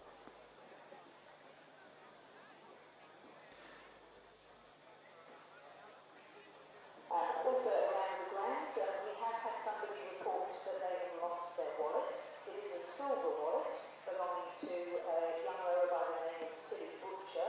If you do find it anywhere, could you please hand it in to Rowing New South Wales from day one, or bring it up to the top of the finish tower for the commentators? A lost silver wallet. Thank you. If you can keep your eyes open for it.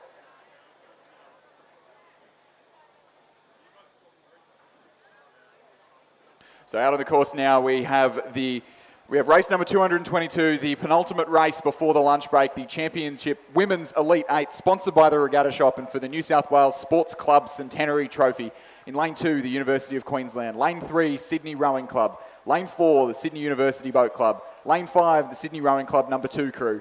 Lane 6, Mercantile. Lane 7, Sydney University number 2. And in lane 8, Melbourne University Boat Club. And as we cruise well through the 750 now and approaching the 1,000 metre mark, and it is Sydney Rowing Club who have the ascendancy at that timing point, 1.24 seconds their margin over Melbourne University, sitting back in second place, who in turn lead by almost 2 seconds from the Sydney University number 1 crew. Mercantile back in fourth, only narrowly out of the medals, and University of Queensland in fifth, Sydney Uni 2 in sixth, and Sydney Rowing Club in seventh place. So Sydney Rowing Club, last time they won this event was 2002, and fielding 2 8s in this event, I think for the first time ever, with the goal of taking home the New South Wales Sports Club Centenary Trophy, and they're well on their way to doing it, but Melbourne University will have something to say about that as they narrow the margin at the 1,000 metre mark. So Sydney were about 1.5 seconds up at the 500, 0.96 seconds the margin at the 1,000 metre mark. Sydney University sitting about 5 seconds off the pace in the provisional bronze medal position, but themselves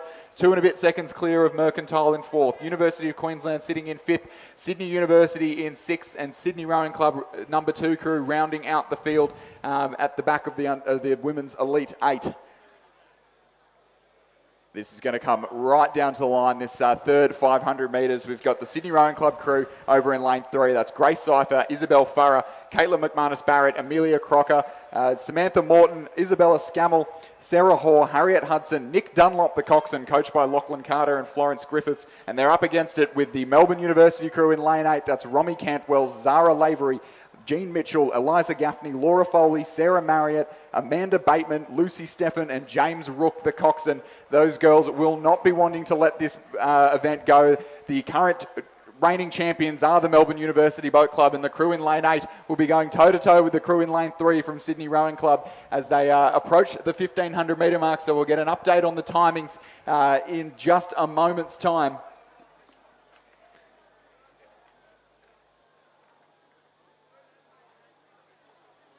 You can see them approaching the line there, the Sydney Rowing Club crew on the top of your picture, but Melbourne University Boat Club, you can see their bow ball just creeping into things on the left-hand side. It is going to come right down to the grandstand here, ladies and gentlemen. Sydney Rowing Club still leading the championship women's Elite 8 here in the last quarter of the race, but the margin is only 0.46 seconds. So the Sydney Rowing Club crew has Harriet Hudson, Olympic medalist, on board, and the Melbourne University... And then the Melbourne University Boat Club crew, Amanda Bateman, Lucy Steffen sitting up in there in the stern pair, charging them along. Those girls have won more Queen's Cups than we can count between the two of them. They know how to race a Victorian 8, and they'll be taking it to these girls from Sydney Rowing Club over in lane 3. But Nick Dunlop himself, world champion in the under-23 coxed 4, and will be spurring on his Sydney Rowing Club girls here. They'll be desperate for a win on home soil. It's been 22 years since Sydney Rowing Club have won this event, and I know that they really, really want it, but Melbourne University Boat Club have timed their run well, and I think have just got their bow balls in front in the closing strokes of this race. It'll come right down to the last couple of 100 metres. They're almost at the Red Boys at the end of this 2,000 metre course in the Women's Elite 8 Championship of New South Wales. They're vying for the New South Wales Sports Club Centenary Trophy. Melbourne University Boat Club are the reigning champions. Sydney Rowing Club led them out of the blocks, led them to the 1,500 metre mark. Melbourne University Boat Club are lifting. Sydney Rowing Club are responding. It is going to come right down to the line here. Melbourne University Boat Club have got their bow balls just in front. It is going to be Melbourne University Boat Club, but only by the narrowest of margins. Time their run to the finish by perfection. Melbourne University Boat Club take it over Sydney Rowing Club for the silver medal. What a fantastic race. There was a lot on the line there, and Melbourne University Boat Club retain the New South Wales Sports Club Centenary Trophy. Sydney University for the bronze medal, and Mercantile Rowing Club finishing just a canvas ahead, the crew from University of Queensland on the far side of the course. The Sydney University number 2 crew and the Sydney Rowing Club number 2 crew having a good tussle at the back of the field, but it'll be Sydney University Boat Club who take that battle by about a boat length from the girls from Sydney.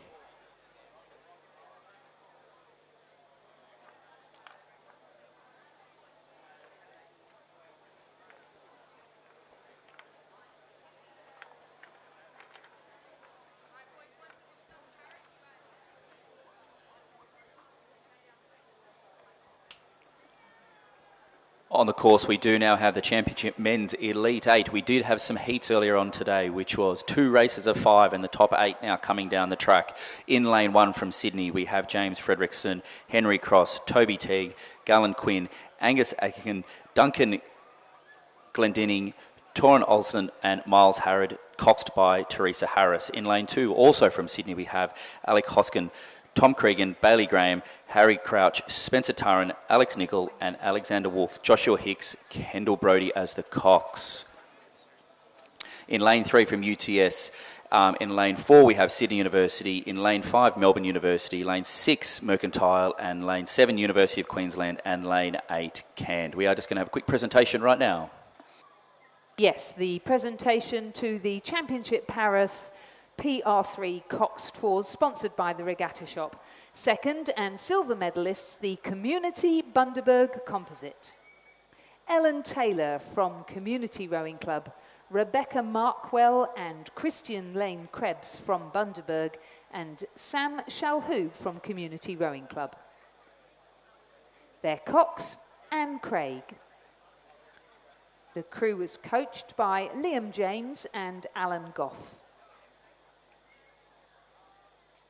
Gold medalists and champions for 2024, the Community, Shell Harbour and ANU Composite.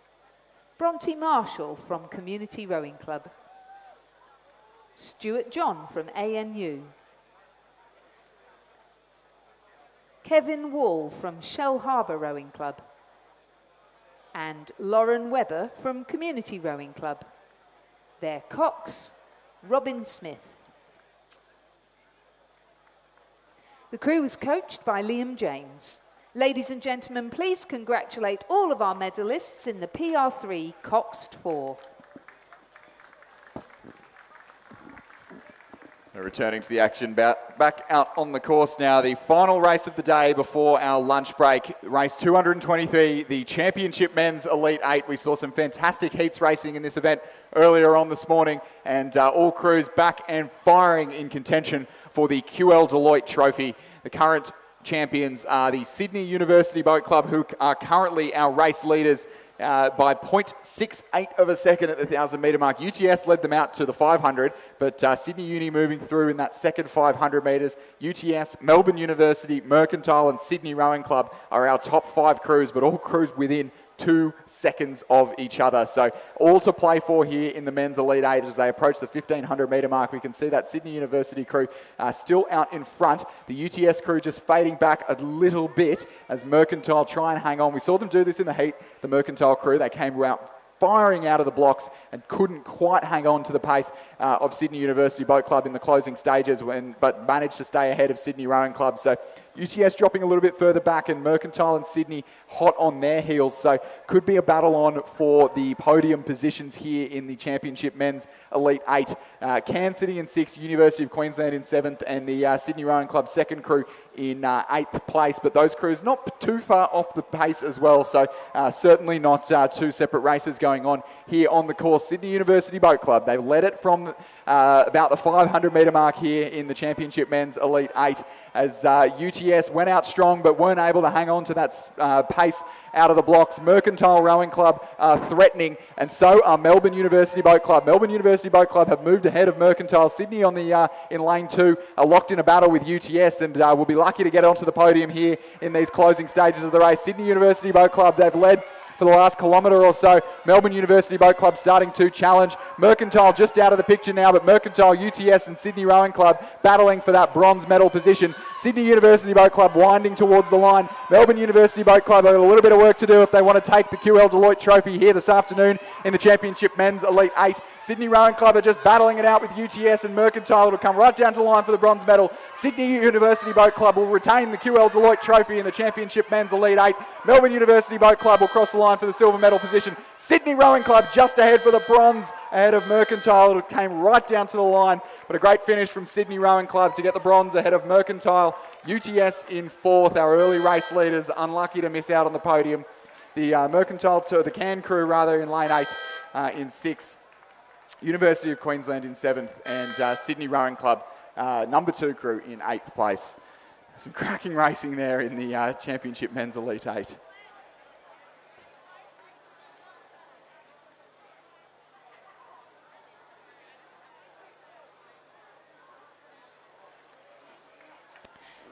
Now we move to the presentation of medals for the Championship Men's Elite Lightweight 8 and also the presentation of the Alan de Bellin Trophy.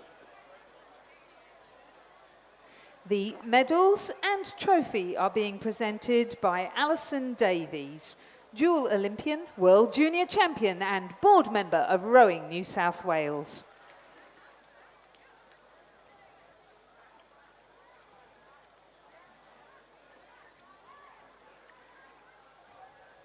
Our champions in the men's elite lightweight 8, sponsored by Quest Department Penrith, are the canned composite, George Durham from Banks,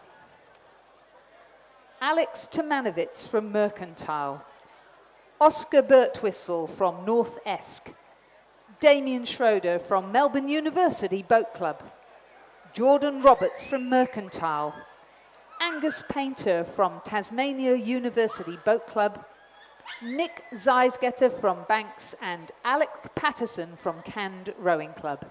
The crew was coxed by Jess Rowell.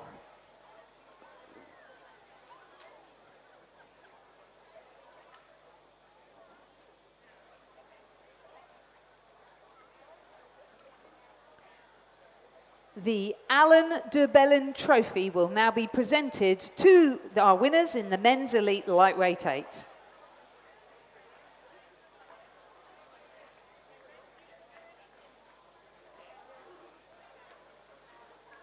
Ladies and gentlemen, please congratulate our champions in the men's elite lightweight 8.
We will now move to the presentation of medals to our Championship Women's Elite 8s, with the event sponsored by the Regatta Shop. They will be presented with medals and the New South Wales Sports Club Centenary Trophy, making the presentations dual Olympian Alison Davies. Third place and bronze medalists, Sydney University Boat Club, Tiffany Botha, Taylor Caudle, Sophia Whiteman, Rowena Meredith, Zoe McKellar, Emily Shepherd, Eleanor Price, and Georgie Gleeson. The crew was coxed by Elizabeth Bolster. The coaches, Tom Lorich, Alfie Young,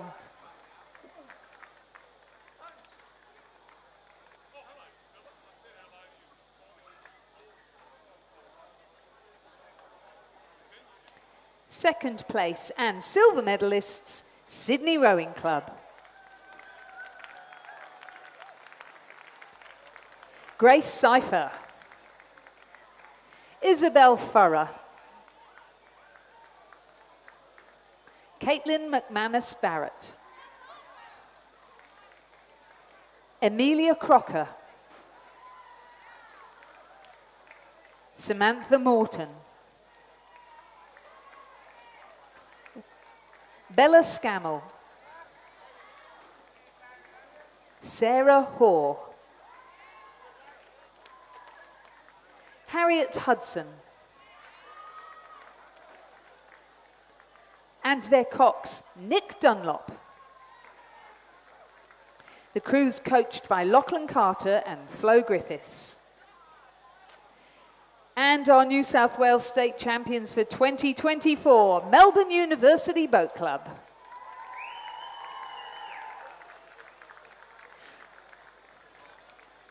Their cox, James Rook. Their stroke, Lucy Stephan, Amanda Bateman, Sarah Marriott, Laura Foley, Eliza Gaffney, Jean Mitchell, Zara Lavery,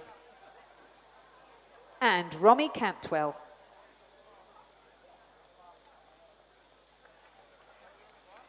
Ladies and gentlemen, I apologise. The New South Wales Sports Club Centenary Trophy will be presented now to Melbourne University Boat Club, who successfully defended their title and trophy this year. Ladies and gentlemen, please congratulate all our medalists in the Championship Women's Elite 8.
Ladies and gentlemen, the presentation of medals and the trophy for the Championship Men's Elite 8, sponsored by the Regatta Shop. Third and bronze medalists, Sydney Rowing Club. Alec Hoskin, Tom Cregan, Bradley Graham,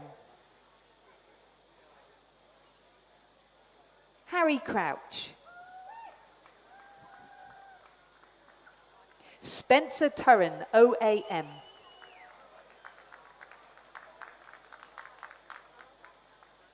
Alex Nicol, Alexander Wolf, Josh Hicks, and their cox, Kendall Brody.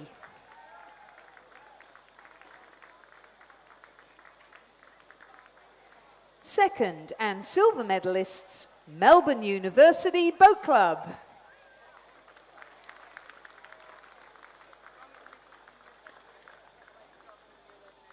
Tom Foley,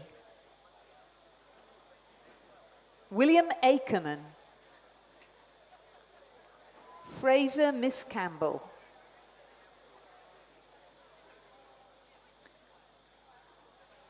Charlie Betruni, Hamish Wynne Pope, Simon Keenan, Benjamin Canham,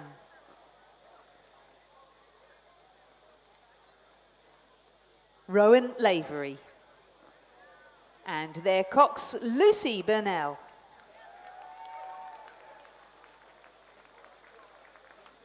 Gold medalists and champions for 2024, Sydney University Boat Club. Marcus Britt,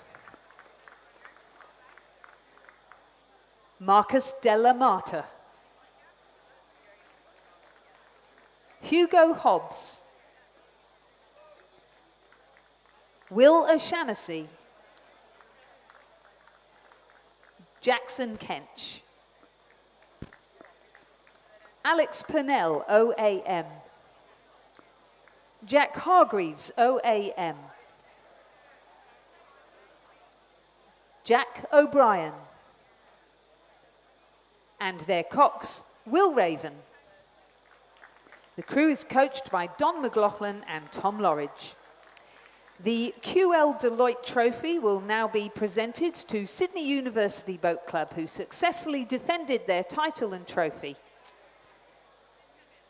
Ladies and gentlemen, please congratulate all our medalists in the Championship Men's Elite 8.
Good afternoon and welcome back to the afternoon session on Sunday of the 2024 New South Wales Rowing Championships. On the course right now we have heat 1 of 4 of the Championship Women's Under 16 Single Scull. This event is sponsored by Quest Apartments in Penrith. In lane 1 from Commercial we have Lily Nolan, coached by David Van der Das and Gary Townsend. In lane 2 from Newcastle Grammar, Heidi McKenzie.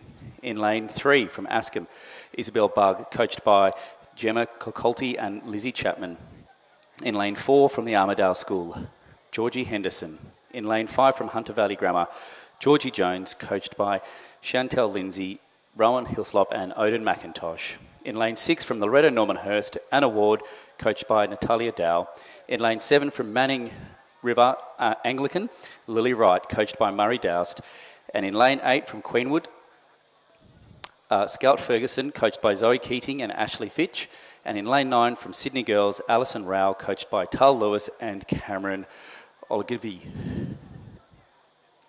As the first half of this race has been completed, it was the Askham Isabel Bugg in first place. In second from Armidale School, Georgie Henderson.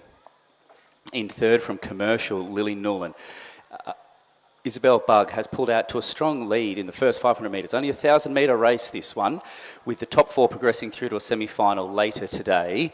2.2 seconds in the single. Whilst it can be made up quite easily, it's still a nice lead ahead going into the final 500 metres, with the Armidale School, Georgie Henderson, not wanting to give up too easily in that second place, with Lily Newland only 0.1 behind in third place. And then 2 seconds back to Queenwood in fourth place. As we're now coming into the last 250 metres here, Isabel was in lane 3, winning at the 500 metre mark, looking like she still could be in the lead coming into the last 250 metres, but getting some tough competition from Georgie Henderson in lane 4 from the Armidale School.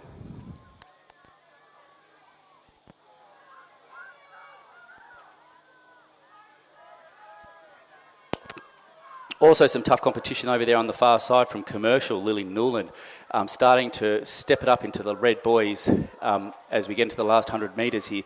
Top 4 progressing through, looking like the top 3 could be sorted out between lane 3, 4 and 1, but down here closer to the grandstand in lanes 8 and 9 from Queenwood and Sydney Girls will be a tough competition for what could be fourth place, with lane 2 from Newcastle Grammar, Heidi McKenzie. But it is looking like Isabel Bugg will take out the first place and progress as first through to the final, semi-final, later today. So lane 4 in first place, Isabel Bugg.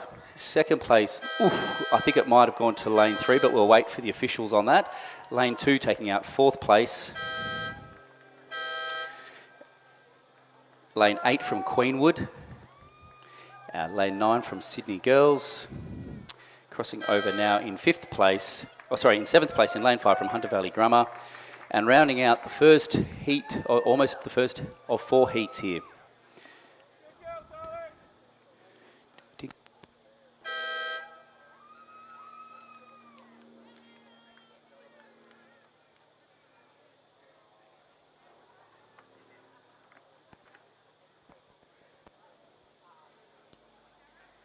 And as our final competitor comes into the finish in this first heat of the Championship Under 16 Women's Single Scull, sponsored by Quest Apartments Penrith, the results as they stand at the moment are actually Georgia Henderson from the Armidale School in first place over Askham's Isabel Bugg in second, Commercial's Lily Nolan in third, and Newcastle Grammar's Heidi McKenzie in fourth. They will be the 4 scullers that progress through to the final.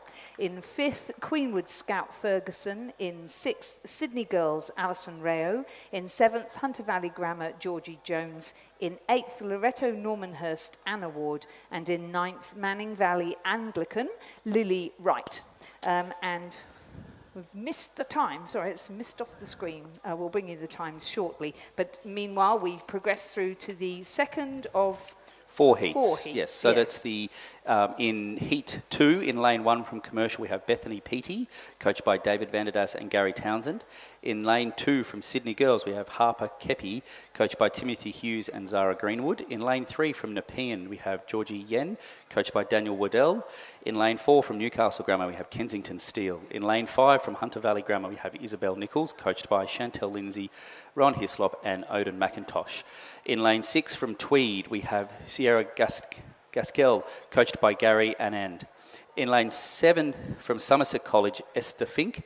In Lane 8, Loretto Maritiville, Emily Turner, coached by Madison Johnson. And in Lane 9 from Sydney, we have Heidi Heap, coached by Charlie Patterson and Andy Hoffman.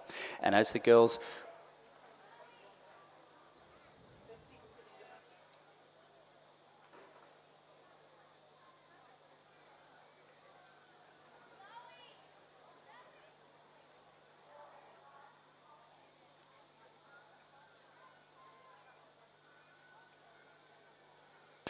coming through into the last 300 metres here, it looks like Kensington Steele from Newcastle Grammar out in a bit of a lead, but also in lane 9 we have from Sydney, we have Heidi Heap, who could be, have just rode through a little bit over Kensington Steele to take out the first place.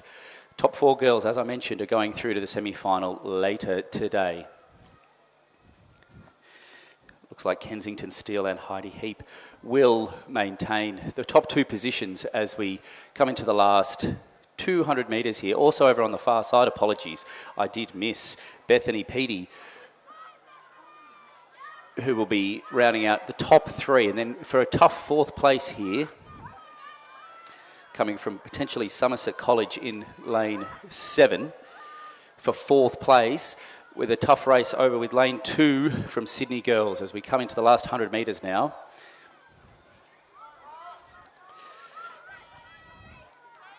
Heidi Heap just looking very comfortable here in the lane closest to the grandstand, knowing the place, knowing what's needed to progress through. Looking like first place might go to lane 1 over on the far side, Bethany Peaty, with 2nd place to lane 4, Newcastle Grammar, Kensington Steele, and 3rd place to Heidi Heap. And as I mentioned, it was a tough race for 4th position in the final progression from lane 7, Esther Fink from Somerset College, really starting to lift it up here in the last few strokes, having a good look at her competition there. Will progress forward in the 4th and final progression, and lane 2 coming in 5th place. Oh, looks like probably will be a photo finish, yes, for 6th and 7th, and 8th from Nepean, Georgia Yen. And rounding out the 2nd heat from Hunter Valley Grammar, Isabel Nichols. Confirming the results of our 2nd heat in the Championship Women's Under-16 Single Scull, a win for Bethany Peaty of Commercial, 2nd from Newcastle Grammar, Kensington Steele, 3rd from Sydney Rowing Club, Heidi Heap, and 4th from Somerset College, Esther Fink. Those 4 scullers will progress through to the final. In 5th, Sydney Girls, 6th, Tweed, 7th, Loretto Marriotteville, 8th, Nepean, 9th, Hunter Valley Grammar. Winning time, 4 minutes, 31.85. The margins, 2.64, 1.1 and 13.46. And we do have Heat 3 already underway. In lane 1 from Manning River Anglican, we have Ava Falzon, coached by Murray Doust. In lane 2 from Nepean, we have Sophia Whitelaw, coached by Daniel Waddell. In lane 3 from Corowa, we have Sienna McFarland, coached by Wesley Canny. In lane 4 from Commercial, Maggie Stafford, coached by David Vanderglass and Gary Townsend. In lane 5 from the Cathedral School, we have Talia Penrose. In lane 6 from Sydney Girls, Camelia Zankel, coached by Tal Lewis, Cameron Ogilvie. In lane 7 from Gippsland Grammar, Lily Canfield. In lane 8 from Loretto Marriotteville, Emily Baldock, coached by Madison Johnson. And in lane 9, closer to the grandstand, Isabel Campbell, coached by Ingrid Holther.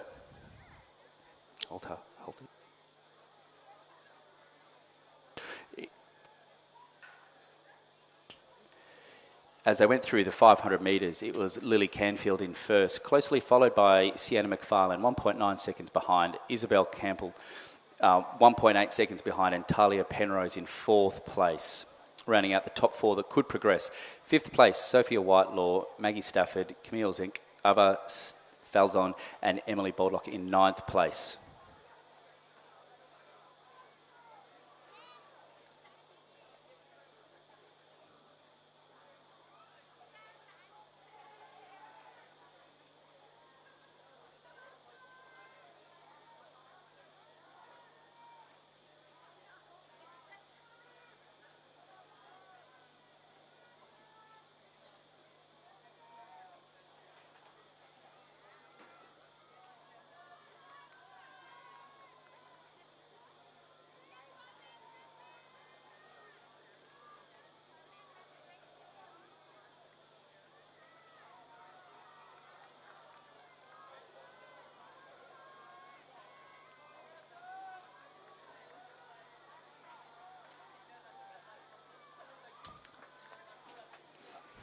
Isabel Campbell in lane 9, looking like she has a solid potential lead as we come into the last 500 metres. Apologies, actually, over in lane 7, Gippsland Grammar. Lily Canfield in first place, still as they went through the 500 metres.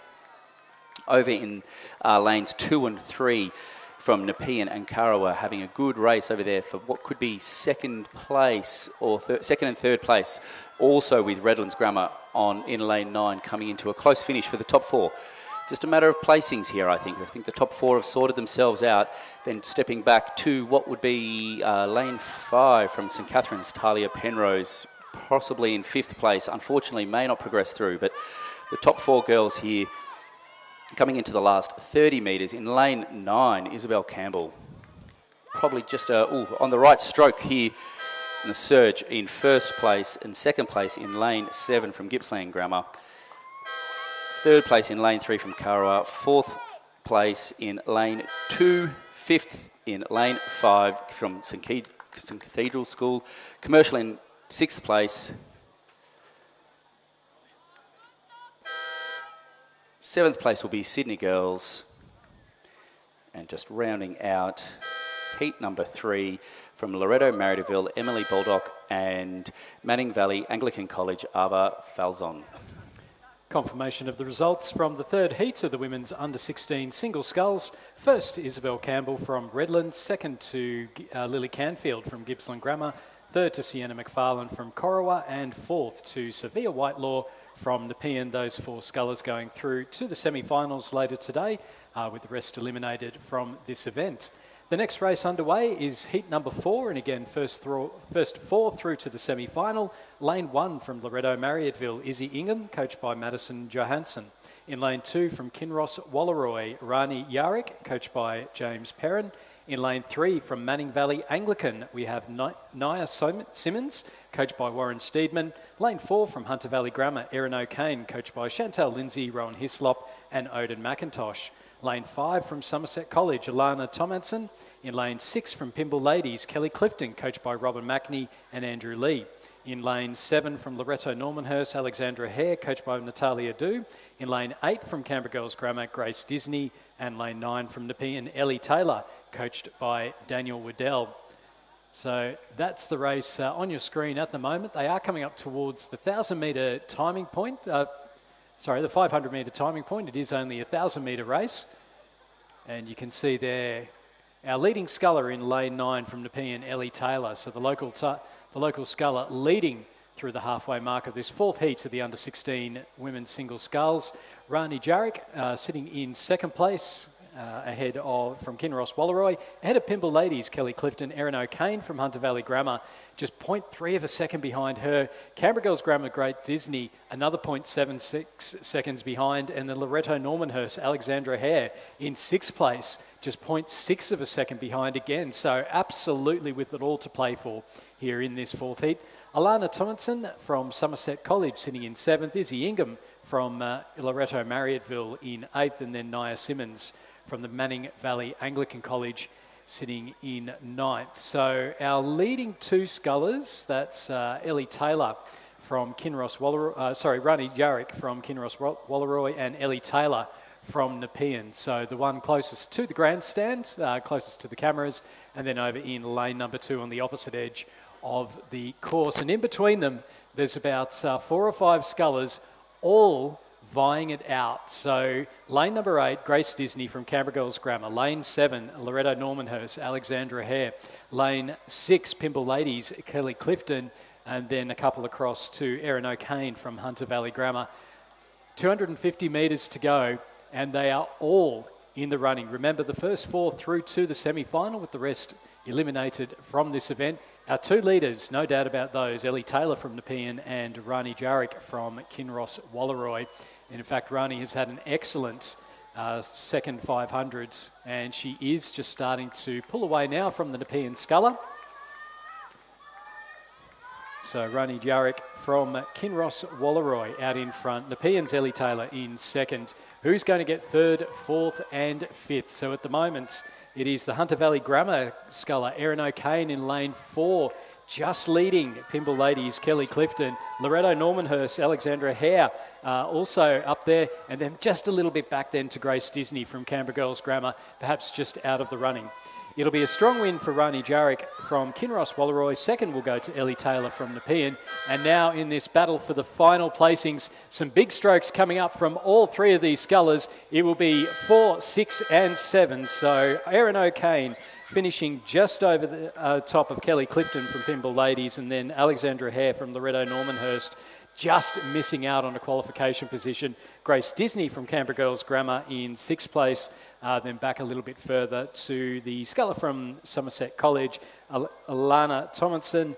Then we have Loretto Marriotteville's Izzy Ingham and Manning Valley Anglicans' Nia Simon to make up our field there. An exciting race for the places, Tom. Very close at the end there. Really challenging for that 3rd and 4th place. Always good. Can't wait to see it in the semi and then into the final. Hopefully some more close racing. We now switch to the men's under 16 single scull. This event sponsored by Quest Apartments in Penrith. The top 4 again progressing through into the semi and then the final later on today. In lane 1 from Somerset College we have Hugo Dirksema. In lane 3 from Barker College we have Hudson Donovan, coached by Sarah Ellis. In lane 3 from Kinross Wallaroy we have Hamish Searle, coached by Benjamin Watt.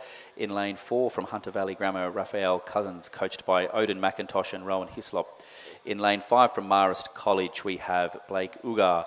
In lane 7 from Radford College we have Charlie Knight. We've had a scratching in lane 7 from St Augustine's. And in lane 8 from Tweed we have Marcus Fox, coached by Gary Anand. As these boys went through the 500 metre mark, it was Charlie Knight in the lead, followed by Kinross, Wallaroy, Hamish Searle, just 0.7 seconds behind. Hunter Valley Grammar, Raphael Cousins, 1.3 seconds. And to 4th place, Marist College 2, Blake Ugar, 1.2 seconds behind. A little bit closer here, but again, the top 4 progressing through. So it is looking like it will be those middle 4 crews coming across from Kinross, Hunter Valley, Marist College and Radford College in the top 4 places to progress through to the semi-final later today. Yeah, Hamish Searle from Kinross Wallaroy under a little bit of pressure there. He's got Hunter Valley Grammar's Raphael Cossins just on his left-hand side, and also the sculler from Radford College, Charlie Knight. Certainly the 1, 2, 3 not all that far apart. And in fact, Charlie Knight and Hamish Searle are now having a nice little battle out for that first qualification place. Marist College's Blake Auger sitting in 4th place, so he's looking good for the qualification. And then another little battle in 3. So we've got Tweed's Marcus Fox, and then across in lanes 1 and 2 we have Somerset College's Hugo Dirksema and Barker College's Hudson Donovan. That's right, and here Charlie Knight looking like he might have won that little race there at the finish to cross over in first in this first heat of the men's under 16 single scull. Second looking like Hunter Valley Grammar, Raphael Cousins. And second, third to the Kinross Wallaroy, Hamish Searle. And then 4th will go to Marist College, Blake Ugar. Coming through in 5th place will be the Tweed sculler, Marcus Fox. And then through in 6th will be Hugo Dirksema from Somerset College, and 7th going through to Hudson Donovan from Barker College. So confirmation of the results: Charlie Knight, Raphael Cousins, then Hamish Searle and Blake Auger all going through to the semi-finals for the men's under 16 single sculls, with the rest eliminated from this event. Winning time in that heat was 4 minutes 1.46. Underway now in heat number 2, and again first 4 through to the semi-final. Lane 1 from Redlands, Kieran Newman. In lane 2 from Newcastle Grammar, Michael Thomas. Lane 3 from Leichhardt, Luca Wilson, coached by Isaac Shepherd and Julia Callantar. In lane 4 from Somerset College, Benjamin Strong. Lane 5 from Sydney Rowing Club, Charlie Huggins, coached by Charlie Patterson. Lane 6 from Corio Bay, Tad Bailey, coached by Jeff Watt and Ian Bridgeland. Lane 7 from Newington, we have Jeremy Cooper. And in lane 8 from Marist College, we have Mitchell Waddy. And that Marist sculler just through the first 500 metres. Mitchell Waddy leading by half a second over Kieran Newman from Redlands, and then Tad Bailey from Corio Bay and Luca Wilson from Leichhardt making up our top 4. But then It's only a second between 4th and 6th. Jeremy Cooper from Newington, Michael Thomas from Newcastle Grammar, both within a second of that final qualification position. Benjamin Strong in 7th and Tad Bailey in 8th. And always, Tom, those singles, they can make up some ground over the last 500. Always very easy to move up on a few seconds. In the single scull, definitely. The bigger boats are a lot more challenging. Just a little look sometimes to the side and a bit of motivation can get some of these young kids into a place of significance to progress through to the semi-final later today. It is a nice close race, this second heat of the Championship Men's Under-16 Single Scull.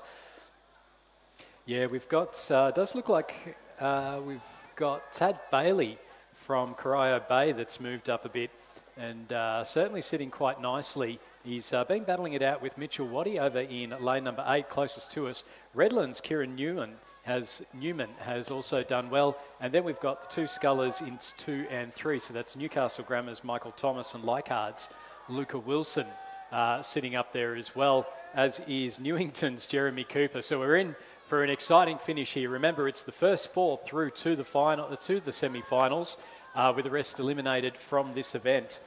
Tad Bailey from Corio Bay, he's out in front. He had a fantastic second 500, and he'll go through and take the win in the second heat. Second place will go to Mitchell Waddy from Marist.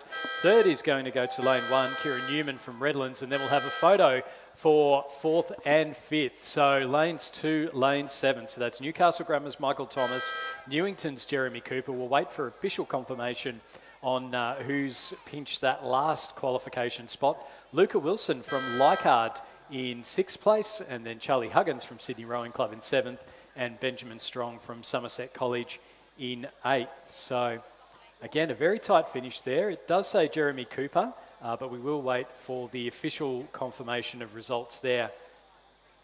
And it is official results now. So Jeremy Cooper from Newington, just 0.36 of a second, absolutely nothing in it. That small boat advantage in the last few hundred metres just to step it up to get to that 4th place and progress through to the semi later today. We do have heat 3 of the men's under-16 single scull coming down the track now. In lane 1 from Manning Valley Anglican, Oliver Sampson, coached by Murray Doust. In lane 2 from Sydney, James Wagner, coached by Charlie Patterson. In lane 3 from Somerset College, Byron Taylor. In lane 4 from Tweed, Matthew Jasper, coached by Gary Anand. In lane 5, we've had a scratching from Redlands. In lane 6 from Leichhardt, we have William Spurridge, coached by Isaac Shepherd and Jula Kalanta. In lane 7, we also have Corio Bay, Xander Bailey, coached by Jeff Watt and Ian Bridgeland. And in lane 8 from Radford College, we have Hugo Ryan. As they went through the 500 metres, it was Corio Bay, Xander Bailey in the lead with 8 seconds, which is a few boat lengths over the Manning Valley Anglican College, Oliver Sampson. 1.4 seconds back to Radford College, Hugo Ryan, and then the Leichhardt roll of William Spidge from Leichhardt, in 2.9 seconds behind, and then but 0.48 back into 5th place. So we could get another good race here for that final 4th place to progress through to the final. But it is the Corio Bay, Xander Bailey out in the lead, coming to the last 100 or now 50 metres left in the race. Yeah, because Xander Bailey led from start to finish from Corio Bay, and certainly making the most of the conditions. Out here, just lowering the rating, putting the power on, and he'll go through with a very comfortable heat win in Heat 3 of the men's under-16 single sculls. Now that battle for 3rd place that you were talking about there, Tom, and 4th. We've got Manning Valley Anglicans. Oliver Sampson will go through in 2nd ahead of Radford's Hugo Ryan in 3rd. And then the sculler in lane 6, so that's William Spoy from Leichhardt, finishing in 4th place. So those 4 qualifying, just managing to pull away in that second 500.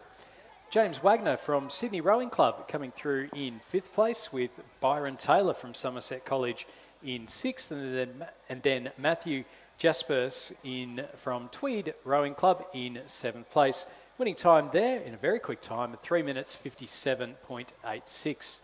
Now, just a couple of quick announcements. First of all, that if you are here at the Sydney International Regatta Centre, the Lakeside Restaurant is open with a bar, and they do have the live stream going. So if you'd like to sit in a bit of air conditioning, it is a wee bit muggy out there, then you can do that. Don't forget to return your bow numbers back to Boat Shed 1 down by the water at the training lake. Bow numbers need to be returned so that we can recycle them and have them ready for use for the next people going through. Helmets are compulsory while cycling at the Sydney International Regatta Centre. Please ensure that you are wearing a helmet while cycling around the course. And we have had word that theft is on the increase out here. So please ensure that you are keeping a close eye on your valuables and so that they don't go walkabout. Heat 4 of 4 coming down now in the men's under-16 single sculls. This event still is sponsored by Quest Apartments. In lane 2 from St Joseph's, we have Fred O'Hara. In lane 3 from Newcastle Grammar, Thomas Mitef. In lane 4 from Nepean, we have James Baker, coached by Daniel Waddell. In lane 5 from St Augustine's, we have Oliver Kennedy, coached by Joe Lynch, Joshua Wilson and Nicholas Pender. In lane 6 from Somerset College, we have Ethan Hugh. In lane 7 from Newington, we have Lucas van der Huizen. And in lane 8 from Hunter Valley Grammar, we have Angus Purdy, coached by Odin McIntosh and Rowan Hislop. As they went through the 500 metres, it was the St Joseph's Fred O'Hara in the lead, and just 0.8 seconds though back to Newcastle Grammar Thomas Mitef, and then what looks like probably about 3 lengths potentially back to James Baker from Nepean, and then about another length back to Hunter Valley Grammar Angus Purdy, running out the top 4, which could progress through to the semi-final later today. Yeah, not much between Angus Purdy from Hunter Valley Grammar and Newington's Lucas van der Westhuizen. 0.44 of a second. Ethan Hu from Somerset College sitting in 6th, and then Oliver Kennedy from St Augustine sitting in 7th place. So again, we've had some exciting finishes, particularly around that 4th, 5th place area. It is so important when you are out rowing that you row until you hear the buzzer go. A couple of times we've seen people just pull up a couple of strokes short of the line, thinking that they'd already crossed over it. It's row until you hear the buzzer, and then maybe take a couple more strokes just to make sure. Make sure it's your buzzer that you're rowing for. Especially in these close races, you don't want to hear the few buzzers, or the place potentially ahead of you, and stop on that buzzer. I always like to make sure I'm past those white boys before I stop rowing. Mind you, when you're that slow, it doesn't take that much to stop. Out in front, it is the rower from, we have Fred O'Hara from St Joseph's leading Thomas Mitef from Newcastle Grammar. They're both just taking it nice and easy. There's no need to overcook the omelette just yet. And although we are seeing Fred O'Hara just put in a little bit of power just to make sure Thomas Mitef doesn't qualify ahead of him. So we've got just over a couple of boat lengths between those two leading scullers. 3rd place at the moment, James Baker from Nepean, and then side by side, lane 7, Lucas van der Westhuizen and Angus Purdy from Hunter Valley Grammar. They're both battling it out. Newington Sculler has moved ahead of Angus Purdy. It's going to be neck and neck between the two of them. We've got Nepean coming through in 3rd. In the battle for 4th, it will be Hunter Valley Grammar, Angus Purdy, just over the top of Lucas van der Westhuizen. It was an amazing little run there. We had it where Angus Purdy was leading at the 500, Lucas van der Westhuizen pushing through, getting ahead just at the with about 50 metres or so to go, and then Angus Purdy pushing hard the last few strokes, getting through that final qualification position.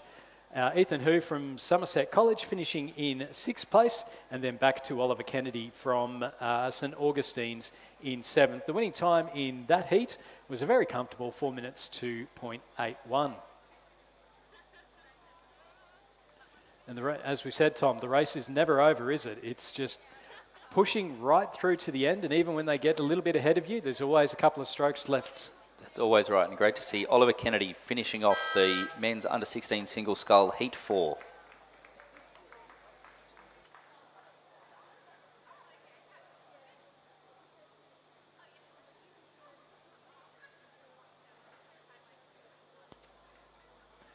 So just another announcement, we do have a silver wallet missing, belongs to Tilly Butcher.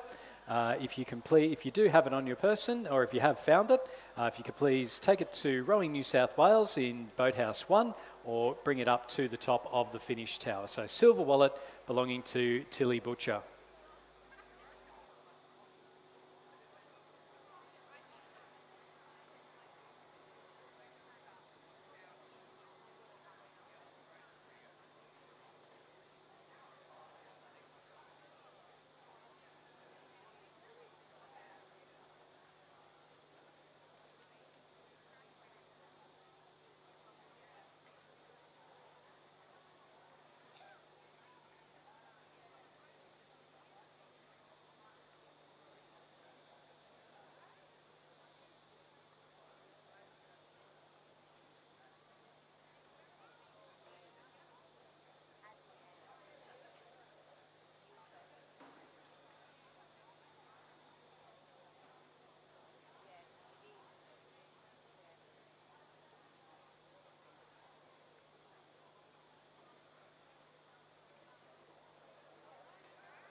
Racing is now underway. It's the Championship Schoolgirl Double Scull, so we're back over the 2,000 metres. This event is sponsored by Bentley's. Heat number 1, first, second and third through to the final, with the rest eliminated from this event. In lane 1 from Pymble Ladies, we have Erin Porter and Alessandra Brasic. They're coached by Carl Schmidt. In lane 2 from Tweed Rowing Club, Lily Foggo and Ruby Rhodes. They're coached by Gary Annand. In lane 3 from Loreto Kirribilli, Avery Bramble and Chloe Alsop. In lane 4 from St Peter's Lutheran College, Poppy Yarsky and Eva Hosking. In lane 5 from Kinross Walleroy, we have Elkie Sweetapple and Sienna Wilkin. They're coached by Andrew Gannon. Lane 6 from Loreto Normanhurst, Penny Rose Collins and Annabelle Roach. They're coached by Miller Argent and Hannah Kowap. Lane 7 from Askham, we have Kitty Elias and Kitty Zuzak. They're coached by Christopher McCarthy. In lane 8 from Newcastle Grammar, Alice McCready and Molly Boyle. And in lane 9 from MLC School, we have Amelia Glastonbury and Ella Baker. They're coached by Kathleen Hextall and Amelia Fink. So a few famous names in amongst the coaches there. Christopher McCarthy at Askham, one of our co-commentators. Kathleen Hextall, you can see her down at the Bont rowing tent, also doing a lot of work with the rowers out at Drummoyne. We just see there the footage from the BRO boats as they're coming up towards the 500 metre mark. So that is lane number 3, the crew from Loreto Kirribilli, Avery Bramble and Chloe Alsop. In behind them, we've got Lily Foggo and Ruby Rhodes from Tweed, and then Erin Porter and Alessandra Brasic from Pymble Ladies. So some fantastic views we've got there from those boats. It does look to be Pymble Ladies as well as St Peter's Lutheran College. So that's Poppy Yarsky and Eva Hosking, our 2 leading crews. Kinross Walleroy in 3rd place, Tweed Rowing Club in 4th, Loreto Kirribilli in 5th, Askham in 6th, Newcastle Grammar in 7th, Loreto Normanhurst in 8th, and MLC School in 9th place. Don't forget, if you are coming out to regattas, why not help out? It takes an absolute army of volunteers to be able to make regattas run successfully. We require people in the timing huts. We've got the people that hold the boat holders down at the start line for the 2,000 metres. We've got people here in the finish tower. I always like the finish tower. It's nice and air-conditioned for us. But as well as that, there are a number of different roles that people can jump in and help out with. If you are interested in helping out whilst at regattas, then make sure you head to the Rowing New South Wales website, rowingnsw.asn.au. Head to the volunteers page. If you have a chat to Alico Tunney from Rowing New South Wales, she's the volunteer coordinator. Very, very happy to have new people on board and to point them out in the right direction. Through the 500 metres, St Peter's Lutheran College, Pymble Ladies, Kinross Walleroy, Tweed, Loreto Kirribilli, Askham, Newcastle Grammar, Loreto Normanhurst and MLC School.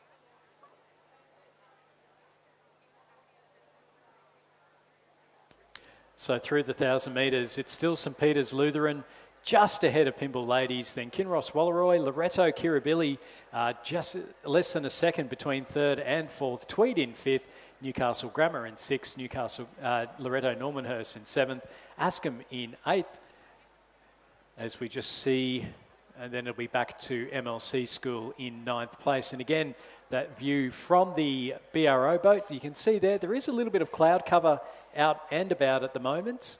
It is making conditions just a little bit humid. It is important to make sure that you're getting as much water in as possible before heading out on the lake as well. So the slightly overcast conditions. It is lovely and flat out there at the moment. The winds at the moment, just a wee bit of a tail breeze, helping out our rowers as they go through.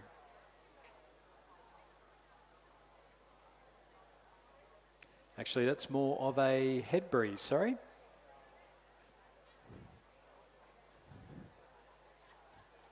And again, that view from the BRO boat over the Kinross Walleroy crew. That's Elkie Sweetapple and Sienna Wilkin. And then over to their left-hand side, we've got Poppy Yarsky and Eva Hosking from St. Peter's Lutheran College. So we saw them lead through we saw that St. Peter's Lutheran College crew lead through the 1,000 metres. They're coming up now towards the 1,500. And I don't know that I could necessarily say who is going to finish in that third and final qualification position as they're coming up towards the 1,500 metre mark. Always a welcome sight when you're out there in your boat. So Pymble Ladies, Erin Porter and Alessandra Brasic, and St. Peter's Lutherans, Poppy Yarsky and Eva Hosking. Both those crews have been leading throughout and certainly into the 1,500. There's once again not much to pick between them. Then we've got lane number 3, Loretto Kirribilli. That is Avery Bramble and Chloe Alsop. And then Kinross Walleroy, Elkie Sweetapple and Sienna Wilkin. Both absolutely going for it. We've got 3 positions through to the final, and it's half a second between third and fourth. Loretto Kirribilli and Kinross Walleroy. Tweed sitting in 5th, MLC School in 6th, Loretto Normanhurst in 7th, then Newcastle Grammar and Ascombe School to make up our field through the 1,500 metres. So into the final stages now. You can see the absolute determination on the faces as, from the BRO boat as they're heading in towards the finish. It's the opportunity now to balance out the need to get through to the final versus the need to try and conserve some energy. We've still got Pymble Ladies out in front at the moment. St. Peter's Lutheran College, I suspect, are just getting caught up a little bit there. They've certainly been up there with Pymble Ladies, but now we're seeing Loretto Kirribilli move alongside them, and then Kinross Walleroy as well are starting to put them under a little bit of danger. It's back then a little bit further to Tweed over in lane number 2, and then then we've got Newcastle Grammar, Loretto Normanhurst, Ascombe and MLC School making up our field. So last 200 metres now. Pymble Ladies in lane 1, they're out in front. You can hear the cheers coming from the crowd. They're exhorting their rowers home. St. Peter's Lutheran College sitting in lane 4. Loretto Kirribilli in lane 3. They've moved through. They're into the second place now. And Kinross Walleroy are lurking just behind. There's a boat length to make up and about 100 metres left to go. Pymble Ladies, Erin Porter and Alessandra Brasic, they're still in the lead. There's some big pushes coming here from the following 3 crews though. Lane 3, Loretto Kirribilli pushing ahead of St. Peter's Lutheran. Kinross, have they got half a boat length in about 20 metres? Unfortunately not. It's going to be a win for Pymble Ladies. Second to Loretto Kirribilli. St. Peter's Lutheran holding on for third. Kinross Walleroy in 4th. There was nothing to pick between them. And then back a little bit further, we've got, well, it'll be a photo between lanes 2 and 8. That's Tweed and Newcastle Grammar. And then back a little bit further to the Loretto Normanhurst crew in lane 6. And then Ascombe in lane 7. And then MLC School in lane 9, making up our field. So an exciting finish there, Tom, for the final qualification position. Definitely, and there was a bit of a change, obviously, where we consolidated one of these races down. So there's been a bit of a change from not having a semi-final. So just the top 3 later in the final at 5:27 today. So the girls having to achieve top 3 instead of the top 4 to go through a semi-final round. But amazing racing over the 2,000 metre track for the schoolgirls double scull. Race 233 now, the Championship Schoolgirl Double Scull Heat 2. In lane 1 from Hunter Valley Grammar, we have Amelia Dennis and Zoe Armstrong, coached by Rowan Hislop, Chantel Lindsay and Odin McIntosh. In lane 2 from the Armidale School, we have Jeannie Inglis and Scarlett Buntin, coached by Martin Inglis. In lane 3 from MLC School, we have Charlotte Penny and Jodie Feng, coached by Amelia Fink and Kristen... I'm not even going to have a crack at that one. Lilikvist. In lane 4 from Kinross Walleroy, Olivia Seal and Tessa Wong, coached by Andrew Gannon. In lane 5 from Pymble Ladies, we have Megan Wood and Holly Craig, coached by Carl Schmidt. In lane 6 from Brisbane and GPS, we have Danielle Watt and Gabrielle Ryan, coached by Maddie Pinkella and Nigel Stubbs. In lane 7 from Radford College, Sophie Fremantle and Zoe Hickey. In lane 8 from Loretto Marydeville, we have Imogen Smith and Alice Shanahan, coached by Dario Sportelli. And in lane 9, from Canberra Girls, we have Emanuela Hoskin and Audrey West, coached by Nigel Miller. And that Canberra Girls Grammar crew just on the screen at the moment. Again, we've got the view from the BR rowboat. They are a little bit behind through 1,000 metres. It was Pymble Ladies leading Kinross Walleroy, Brisbane and GPS just ahead of Radford College. Canberra Girls Grammar, that crew that was just on screen, sitting in 5th place. Then the Armidale School, Hunter Valley Grammar, MLC School and Loreto Marriotteville. So the margins there, it was 3 seconds between first and second, and then another 6 seconds between second and third, and then just under 4 seconds back to the crew from Radford College. So our 1, 2 and 3 seemingly comfortable, but we are coming up towards the 1,500 metre mark, as we just see there on the screen. The Pymble Ladies crew really looking strong. That's Megan Wood and Holly Craig, very comfortable and already lowering that rate of striking down, so that they're really conserving that energy, making sure that they're able to go through quite comfortably. And in fact, we just see them crossing over the 1,500 metre mark ahead of Kinross. Still 4.5 seconds, the gap between the two of them. Third place at the moment is the Brisbane and GPS School, who are about 5.5 seconds behind Kinross. And then we do have a substantial gap back to the Radford College crew in 4th place. So that crew of Sophie Fremantle and Zoe Hickey have it all to do if they are to qualify for the final for the schoolgirl doubles sculls. 5th place is Canberra Girls Grammar, 6th to Hunter Valley Grammar, Loreto Marriotteville in 7th, the Armidale School in 8th, and then MLC School in 9th place. And again, that view, you can see dark clouds overhead. Those trees are doing a wonderful job of protecting from any breeze, particularly when the southerly starts coming through. It does make it a little bit easier to get out there and row. Emmanuel Hoskin and Audrey West from Canberra Girls Grammar on your screen at the moment. You can see them just starting to up the rate, and it is, it's not oppressively hot, it's not oppressively humid, but it is mildly uncomfortable out there. That's right, and well, speaking from inside and not having raced today, yes, I could imagine it would be.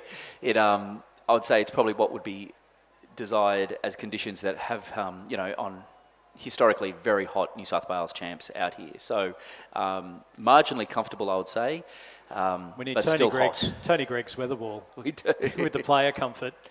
Pymble Ladies are certainly in a bit of comfort. Megan Wood and Holly Craig, they have led from the start with about 500 metres to go. They did drop that rate of striking down, but they are still looking very comfortable out there. They've got a bit over a boat length lead over Kinross Walleroy. Kinross themselves just lowering that rate down. Brisbane and GPS in that third and final qualification position. So that is our 1, 2 and 3, barring catastrophe. Radford College sitting in 4th place, and then Canberra Girls Grammar in 5th. Over in lane 1, Hunter Valley Grammar also making a little bit of a move. And then we've got Loreto Marriotteville, and then back to MLC and the Armidale School. A good win there for Pymble Ladies. Megan Wood, Holly Craig ahead of Tessa Wong and Olivia Searle from Kinross. Third place going to Brisbane and GPS's Danielle Watt and Gabrielle Ryan. 4th place will go to the Radford crew of Sophie Fremantle and Zoe Hickey. With 5th place going to the Canberra Girls Grammar crew of Emmanuel Hoskin and Audrey West.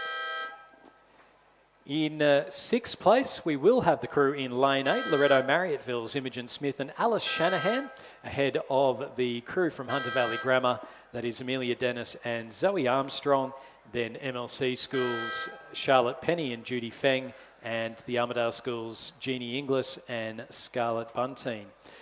So Pymble Ladies, Kinross Walleroy and Brisbane and GPS to go through to the final later on today after heat number 2 of the schoolgirls double sculls. Winning time there, 8 minutes 10.86, which is a very nice matchup for the 8 minutes and the 8-minute 10 for the first heat. As they are underway in heat number 3 of the championship schoolgirl double sculls, sponsored by Bentley's. Lane 1 from Queenwood, Gemma McLaren and Zara Taylor, coached by Kieran Glynn and Ray Boyle. Lane 2 from Canberra Girls Grammar, Sophie Frost and Maddie Beasley, they're coached by Nigel Miller. In lane 3 from Loreto Marriotteville, we have Fern Rosenbauer and Eliza Hogg, coached by Dario Sportelli. Scratching in lane 4, lane 5 from Loreto Normanhurst, Isabel Hare and Sophia Terry, coached by Miller Argent and Hannah Kowap. In lane 6 from Haileybury, we have Clodagh McCarthy and Kate McNeil, coached by Suzanne Andrews and Andrew McNeil. Lane 7 from Loreto Kirribilli, Grace Woodward and Zoe Fallon. Lane 8 from Rockhampton Girls Grammar School, Georgia Brennan and Callie McRae, coached by Kim Byrne. And then lane 9 from Albert Park College, Saskia Payne and Lulu Gleeson Payne. Their coach is Virginia Lee. Through the 1,000, it was Queenwood leading Albert Park College, Haileybury, Loreto Kirribilli, Rockhampton Girls Grammar School, Loreto Normanhurst, Canberra Girls Grammar, and then Loreto Marriotteville. So a couple of girls grammar schools in there, a couple of Loretos, a few Loretos thrown in there from around the country. Not much to pick between 3rd and 4th. It was only a second between Haileybury and Loreto Kirribilli, and then 6 seconds back to Rockhampton Grammar School. So as we see our leading crews coming up now to the 1,500 metre mark, and it does look to be that crew there from Queenwood out in front, ahead of Haileybury, who have moved up into 3rd, and then a nice little battle going on for 3rd again. So Haileybury in 2nd, Albert Park College in 3rd, less than a second back to Loreto Kirribilli. 5th place through the 1,500 is Canberra Girls Grammar, then Loreto Normanhurst, Rockhampton Girls Grammar. Then we've got back a little bit further, then our final rowers from Loreto Marriotteville.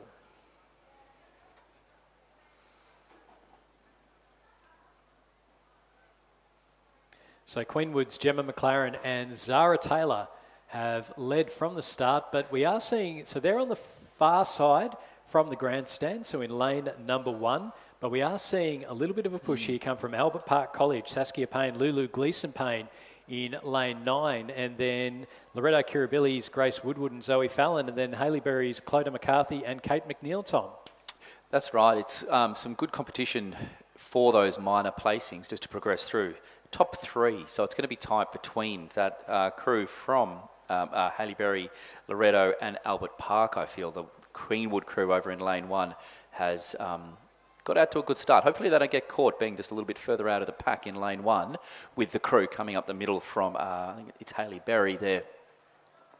Yeah, it's always that issue when you're on completely the opposite side of the course, making sure that you do have that situational awareness not to drop it off too much, because certainly these crews closest to us are not dropping it off. Haileybury's Clodagh McCarthy and Kate McNeil are really putting a bit of pressure on now through their strokes. They're going to make sure that they well and truly qualify. Albert Park College's Saskia Payne and Lulu Gleeson Payne sitting in 3rd place, coming in to the last 50 metres or so. The battle for first is going to be interesting. Queenwood and are being rowed through by Haileybury. They were 3rd at the 1,000 metres, 2nd at the 1,500, but Clodagh McCarthy and Kate McNeil will take the win over Gemma McLaren and Zara Taylor.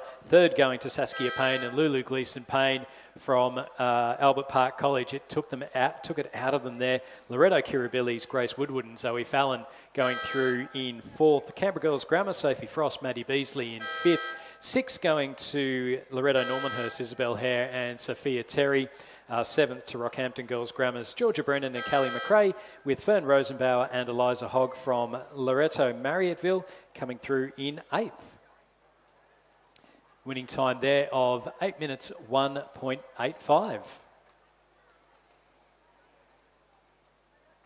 We are now moving on to the schoolboy double sculls. We can see them lined up there at the 2,000 metre start. We did have a consolidation, so there is a bit of a gap between that heat onto heat 1 of 3 for the championship schoolboy double sculls.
Heat number 1 of the championship, schoolboy double sculls, is underway. This event sponsored by Bentley's.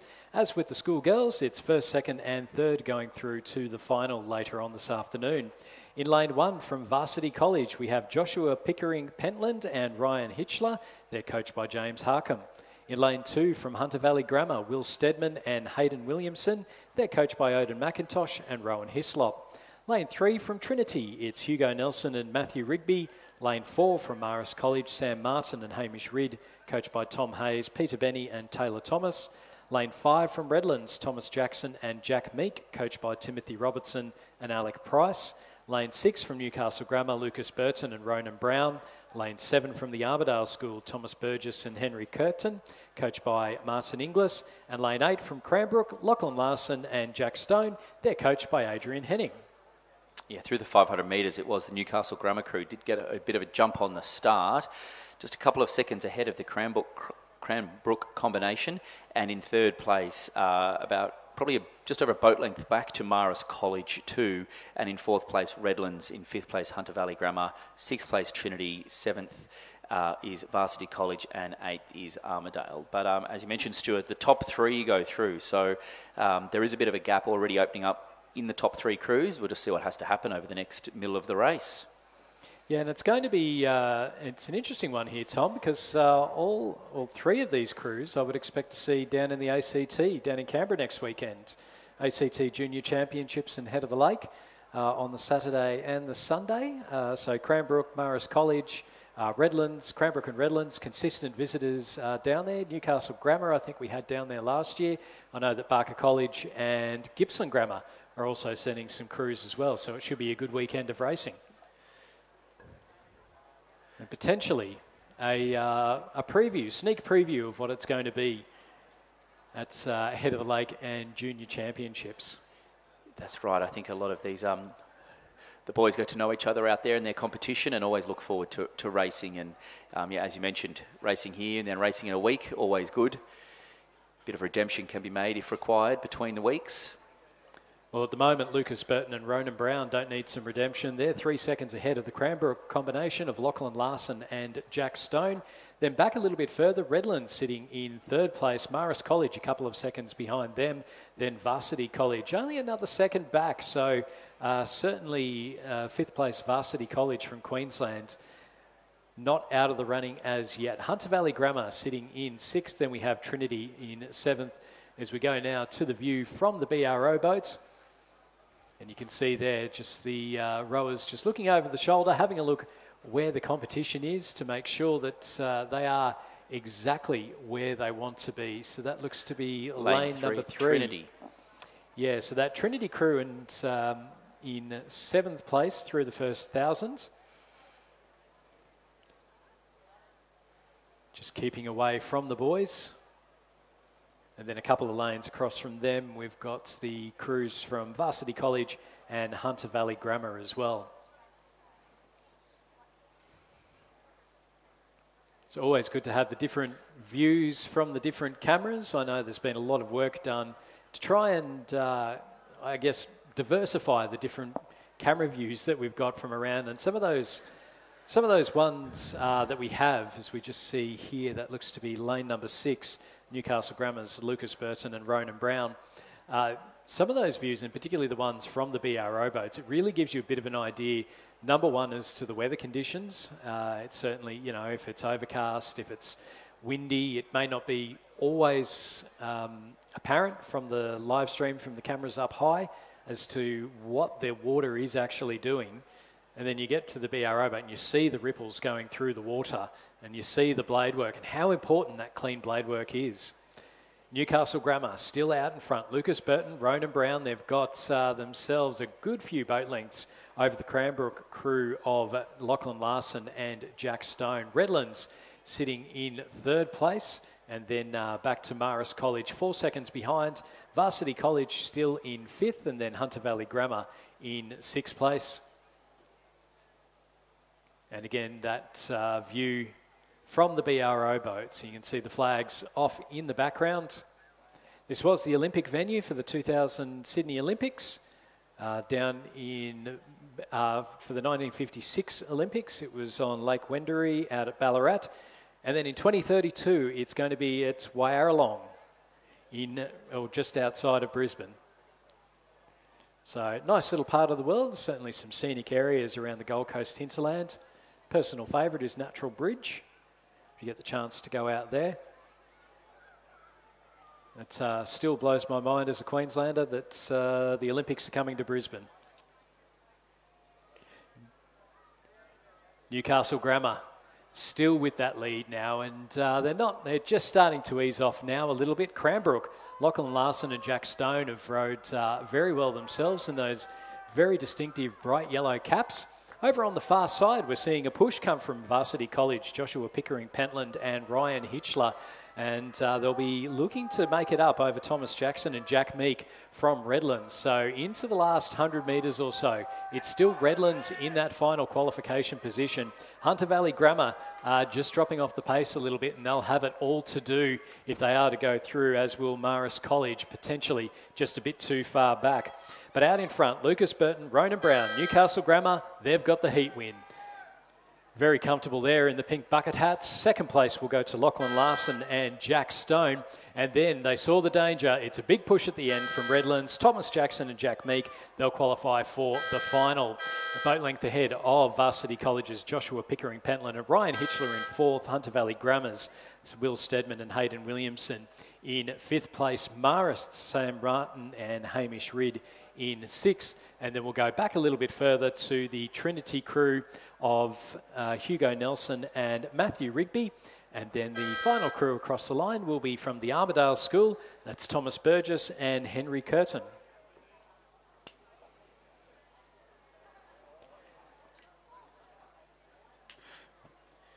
Heat 2 of the Championship Schoolboys Double Scull is underway. They're just about to come up to the 1,000 metres. Over in lane 1 from Somerset College, we have Max Ward-Harvey and Luke Oishi.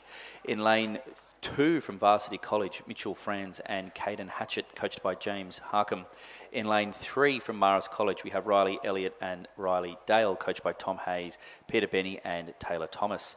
In lane 4 from Newcastle Grammar, we have William Bird and Vincent Mitef. In lane 5 from the Cathedral School, Riley Hibble and Nathaniel Talbot, coached by Jacob Groves. In lane 6 from Mossman, Tobias Elias and William Robertson, coached by Tom Schramko and Kieran Kabelke. In lane 7 from Trinity, we have Hugo Osmond and David Morris. And a scratching from Kings in lane 8. So through the first 1,000 metres, it was Mossman out in front. That's Tobias Elias and William Robertson. Varsity College in second, third Marist College, and then only a second back to the Cathedral School, and then another second back to Trinity. So third through fifth, again through 1,000 metres, not a lot to pick between them. Newcastle Grammar's William Bird and Vincent Metif in sixth place, and then Somerset College in seventh. So again, that view from the BRO boat, we've got lane number 4 there. So that is the Newcastle Grammar crew, William Bird and Vincent Metif. Certainly seen Vincent Metif down the course more than a few times.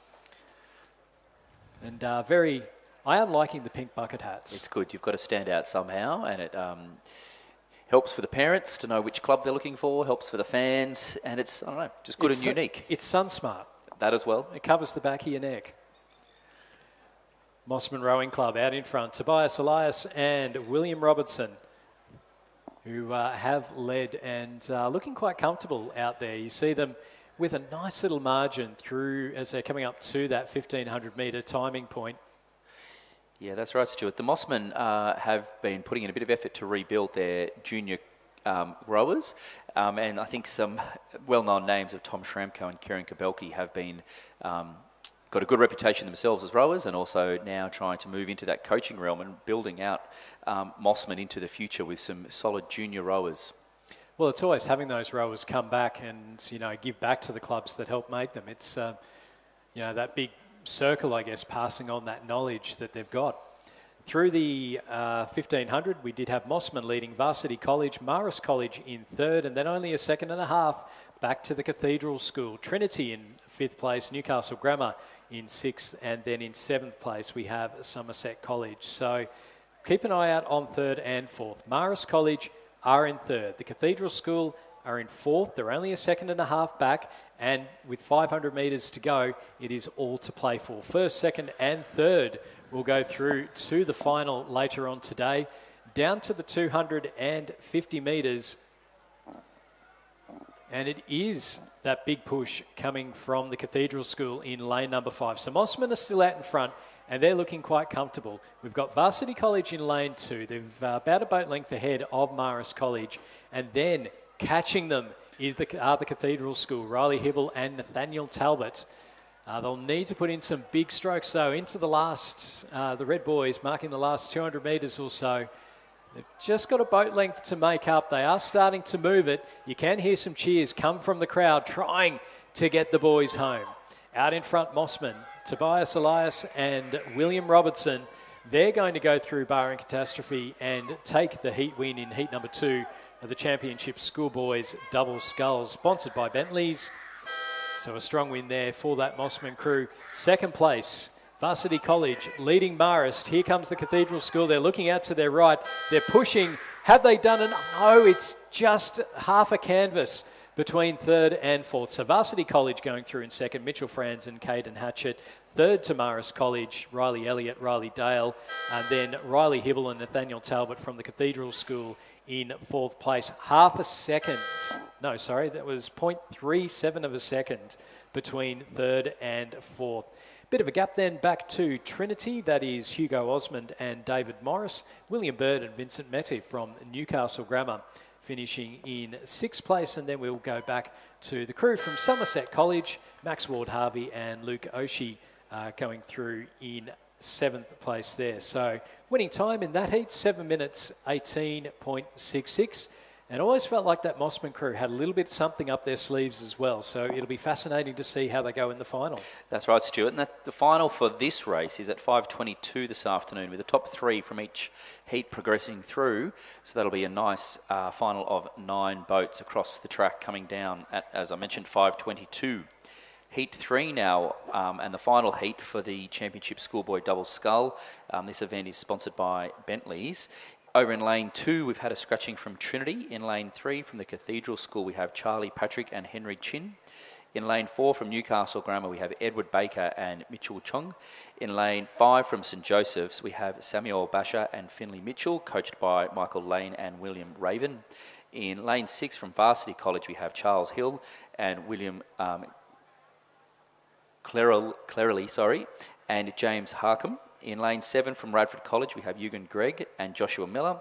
And in lane 8 from Kinross Wallaroy, we have Campbell Miller and Tommy Polton, coached by Adam Harris and Benjamin Watt. So through 1,000 metres, it was St Joseph's leading the Cathedral School. Radford College in third. Kinross Wallaroy just under 2 seconds behind them in fourth. Remember, top 3 through to the finals. Newcastle Grammar in fifth place. And then we have Varsity College in sixth. So just seeing a fantastic view of a boat race official's hand. And then back to lane 8. You can see there Kinross Wallaroy, a boat length back from Radford College there in lane number 7. And then looking across to lane number 3, the Cathedral School, Charlie Patrick and Henry Chin, who are currently sitting in second place. So this Radford crew in lane 7. Ewan Gregg and Joshua Miller. You can see them on the screen, really trying to push through to make sure that they do qualify for the final later on today. So a few hours to recover, not having the semi-finals. Out in front, though, the crew from St Joseph's, Samuel Basher and Finlay Mitchell, coached by Michael Lane and Will Raven.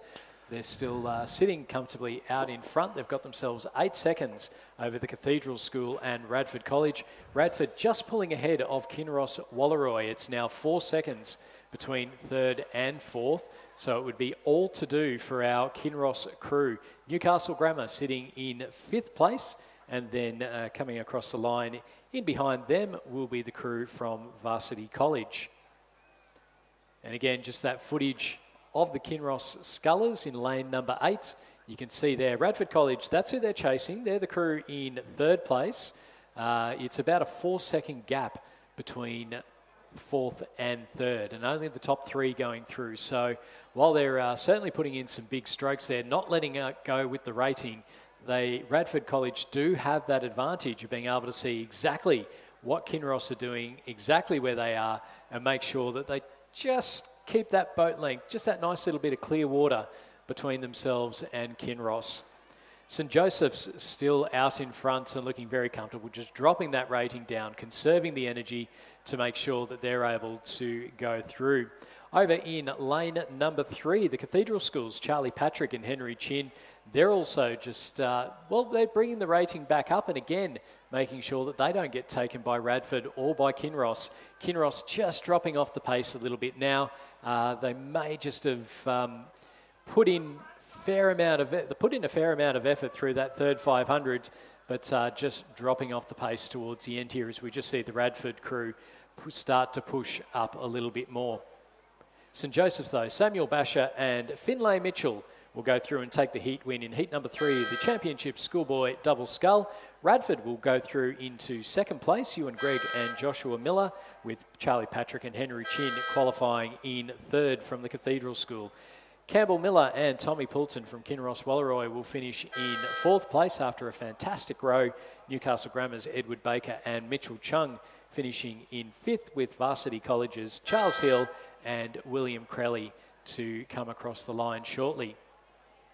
So St Joseph's, Radford and the Cathedral School, our qualifiers in heat number 3 of the Championship Schoolboy Double Sculls. The winning time in that race was 7 minutes 11:11. It's nice and easy to remember. 5.21 seconds between second and third, 3.06 seconds back to between 5.21 between first and second, 3.06 between second and third. Our next race on the course, we're moving to the first of the finals for this afternoon session. It is the Championship Women's Elite Lightweight Quads. In lane 4 from Banks and Melbourne University, we have Ellie Brennan, Charlotte Ball, Lucy de Glaria-Cade and Antionetta de Cosmo. In lane 5 from Toowong Griffith University Surfers Paradise and Sydney University, we have Alice O'Toole, Phoebe Teal, Olivia Cook, Jemima Powell, and they're coached by Alfie Young and Christopher Holliday. This is looking like it's going to be a great race, Stuart, here, with just 0.4 separating the crews through the 1,000 metres, with the Toowong composite in lane 5 leading, but just hot on their tail, not giving up too much, just 0.4, as I mentioned, behind the Banks Melbourne University composite crew. So definitely setting themselves up for a tough final 1,000 metres here in the Championship Women's Elite Lightweight Quad Scull. It's amazing how many times we see this in the lightweight events where you get the big boats out, either the quads or the eights, and there is absolutely nothing to pick between them. It just comes down to technique and a bit of heart. Yeah, tenacity as well. Tenacity, that's yeah, very tenacious. And as you say, Tom, there is absolutely nothing to pick between these two crews. If I was going to say at the moment, and obviously we've got the parallax error from the camera vision and also from where we're sitting at the finish tower, the Toowong composites. So Toowong Griffith University, Surfers Paradise, Sydney University. So it's a nice little combination here. We've got the Queensland, New South Wales composite, and then we've got the Melbourne composite with the Banks Melbourne University. So it's the East Coast covered nicely in the Women's Elite Lightweight Quad Sculls. And that Toowong composite in lane 5, maybe with their bow balls just out in front at the moment. As we see them now coming up towards the 1,500 metre mark, it was 0.41 of a second between first and second. And I dare say that might just be extended out just a little bit more. You can see Phoebe Teal from Sydney University in the stroke seats, really getting that crew to move through nicely. It's now 2 seconds between first and second. So it's all to do for the Victorian composite. And also potentially, I wonder whether or not some of these crews might be a potential Victoria Cup cruise. Very true, actually. Good observation. I think it could be just having a bit of a trial pre-national championships in this interstate regatta coming up. It's a perfect time to do it. That's right, yeah. Give it a run, see how you go, see who's the top crews there. But certainly it's been bow ball to bow ball for most of this race. The Toowong Composite just getting themselves out in front, and I dare say that might just have extended out to a boat length now. So Phoebe Teal from Sydney University, you can see her in the stroke seat. Then up behind her we have Olivia Cook from Griffith University Surface Paradise, looks to be in the bow, and then the two Toowong rowers in the middle, Alice O'Toole and Jemima Powell. And then in the Banks Composite, we've got the Banks rowers at either end, so Ellie Brennan and Antionetta de Cosmo in the bow and the stroke, and then Charlotte Ball and Lucy de Glaria-Cada from Melbourne University Boat Club in the middle of that boat. So the Toowong Composite out in front, they've managed to hold on to that boat length lead through the final 500 metres, and with a few big strokes to go, it will be the Toowong, Griffith University, Surface Paradise and Sydney University Composite taking the win in the Champions Women's Elite Lightweight Quad Sculls, finishing over the top of the Banks Melbourne University Composite. A winning time there of 7 minutes, 0.25. And we saw at the 1,000 metres, it was half a second between the two, extending it out to 3.73 seconds by the 2,000 metre mark.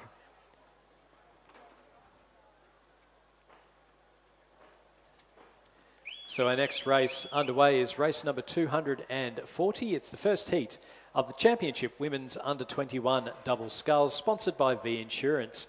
First four through to the final with 6 in this race. Lane 2 from Essendon, Alyssa Mirabelli and Asher Gordon, coached by Barry Gardner and Glenn Petrell. In lane 3 from Swan River, Stephanie Potma and Isabella Edinger. In lane 4 from Sydney Rowing Club, Liesl Page and Talisa Noak Driver. They're coached by Lachlan Carter and Florence Griffiths. Lane 5 from Commercial, Lucy White and Emma Searle, coached by Jacinta Edmonds.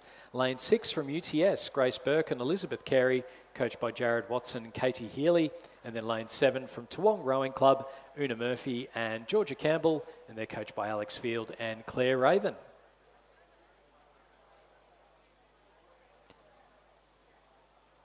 So through 500, the Sydney Rowing Club were leading by a couple of seconds over UTS, Essendon, Swan River, Toowong and Commercial. And you would expect that Sydney Rowing Club crew to be very difficult to beat. Liesl Page, Talisa Noak Driver, plenty of success at both state and national level.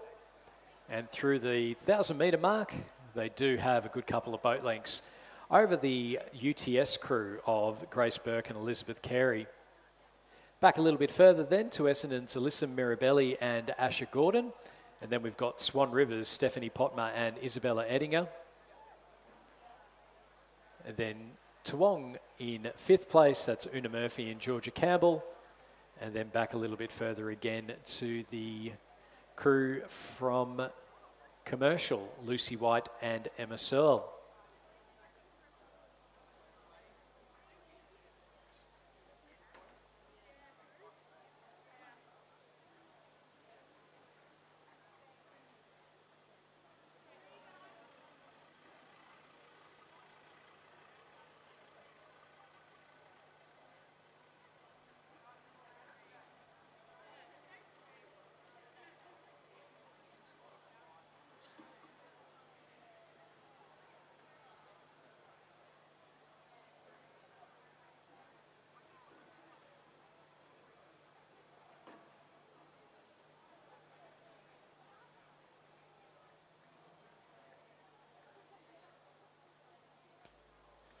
So just seeing on the screen in this first heat, the women's under-21 double sculls, Sydney Rowing Club, they're looking very comfortable out in front. Liesl Page and Talisa Noak Driver, coached by Lachlan Carter and Florence Griffiths.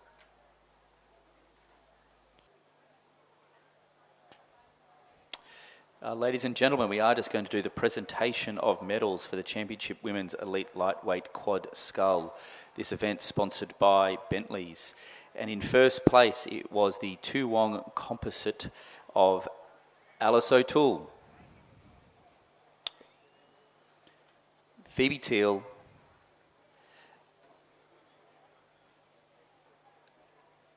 Olivia Cook, Jemima Powell, and coached by Alfie Young and Christopher Holliday. Congratulations to the gold medalists and New South Wales state champions for 2024.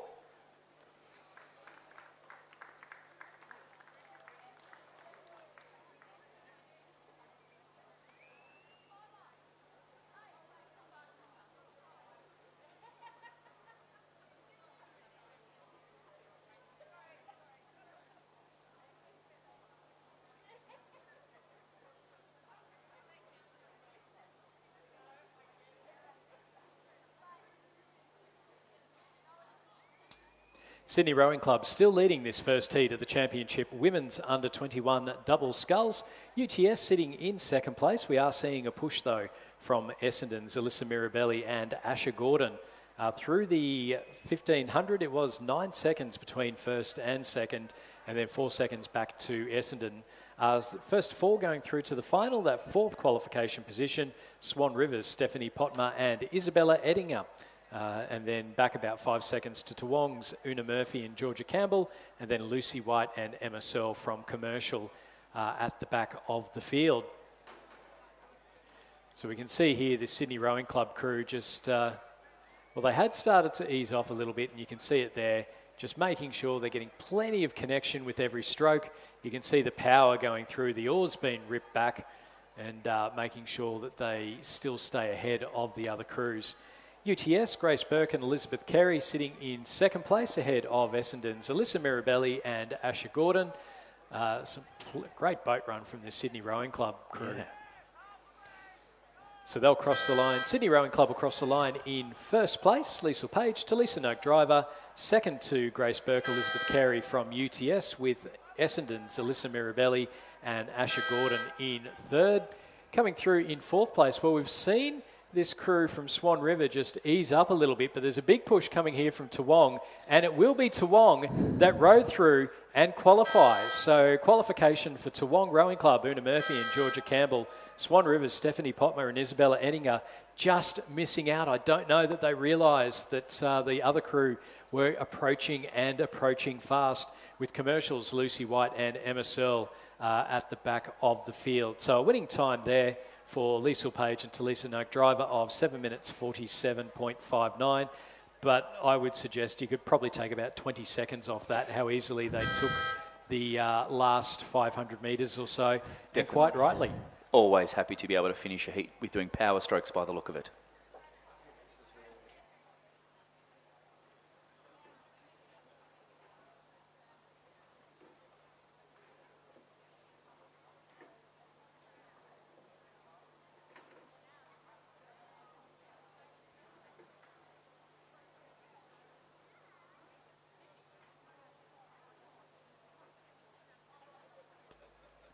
Race number 241 is underway. It's heat number 2 of the women's under-21 double sculls. First, second, third and fourth through to the final.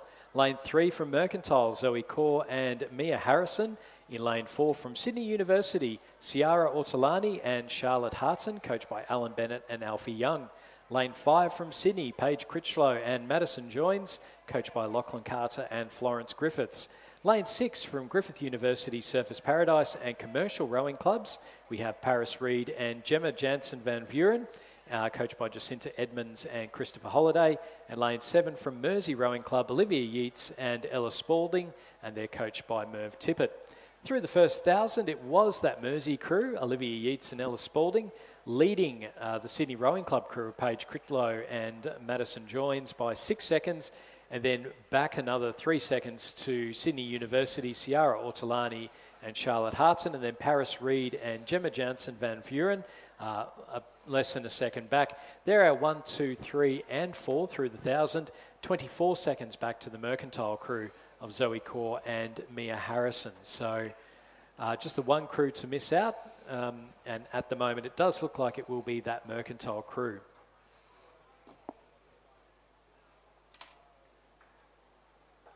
We just see our leading scullers coming up towards the 1,500 metre turning buoy. We're just seeing the wind pick up a little bit. We've got potentially a little bit of a tailwind now. So it has swirled throughout this 3 days of the regatta. We've We've had headwinds, we've had southerlies, cross breezes. So it's certainly made it difficult to try and pick exactly what's going to go on out there. Mersey Rowing Club, still with the lead through 1500s. Olivia Yeats and Ella Spalding. Sydney Rowing Club in second. Paige Critchlow and Madison joins with Paris Reed, Gemma Jansen Van Vuren from Griffith University Surfers Paradise in commercial. Ciara Ortolani and Charlotte Harton sitting in fourth place. And then back a little bit to the Mercantile crew. So our top four are comfortably in at the moment to qualify for the finals of the women's under-21 double sculls. Coming up next, we have the men's under-21 double sculls. We've got 2 heats in that one. Looks to be a fairly full heat. And then moving on to the under-16 championship under-16 single sculls. So we've got a couple of semi-finals in there for both the men's and the women. So we're back to some 1,000-metre action around 2:47.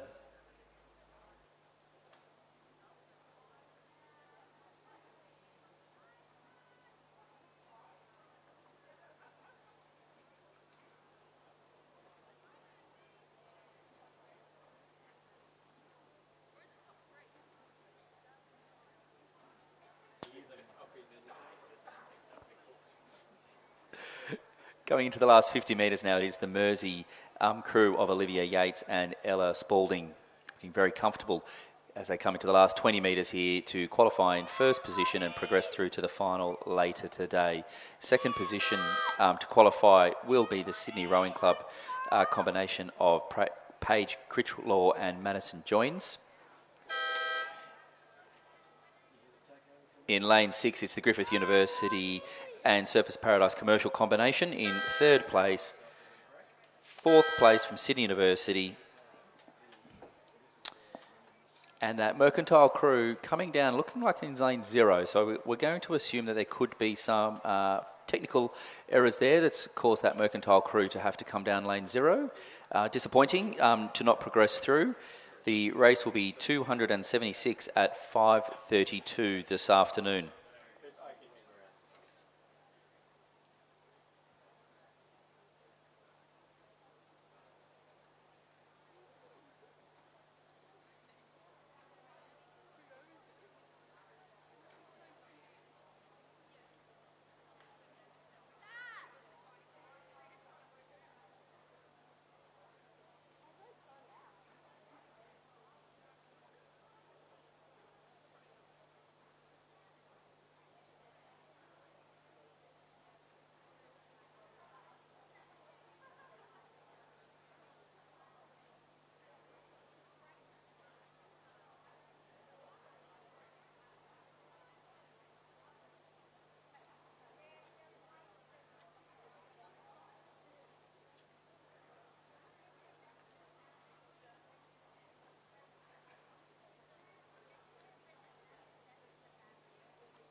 We are now on to the first heat of the men's under-21 double scull. This event is sponsored by V Insurance.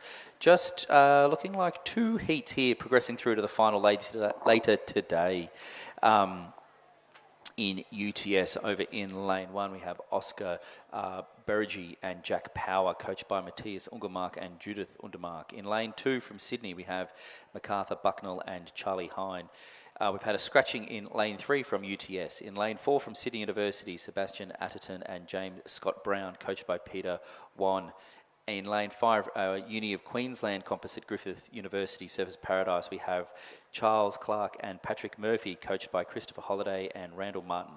In lane 7 from Mercantile, we have Sam Chin and James Goldrick, coached by David Colvin. In lane 7 from Mercantile Composite with Wundaree Ballarat, we have Joshua Matheson and Archie Critchell, coached by Paul Blanchfield and David Collin. We've had a scratching from the Canberra Rowing Club, Darcy James and Jesse Rosen. And in lane 9 from Sydney, we have Matt Potter and Oliver Morales. And welcome, Mark. Yeah, thank you. As they came through the 1,500 metres, the first 4 looked like they're pretty well sealed to go through to the final. That's the UTS crew, the University of Queensland crew, the Sydney, and then the Mercantile Wendouree composites. They were 4 seconds ahead of the 5th place, which is the Sydney crew of Atherton and James Scott Brown, I think. No, it could be I've got that wrong. I think it's the crew closest to us, Potter and Maroulis.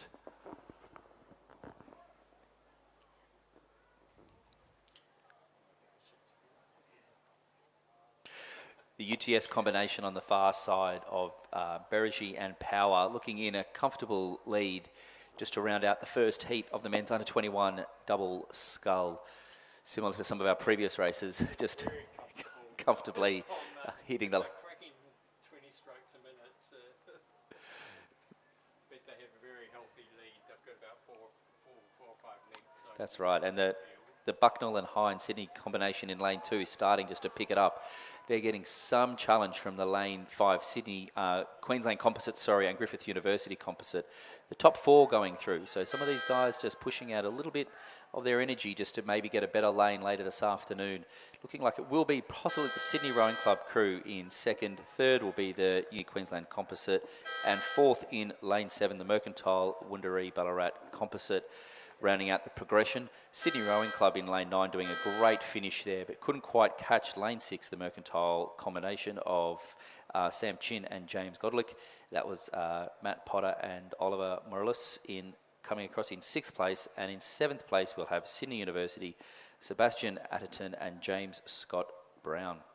you missed it, Tom, but the Sydney crew tangled with the boys. Ah, I see, yeah, great. They still weren't in the mix, so a good effort by all.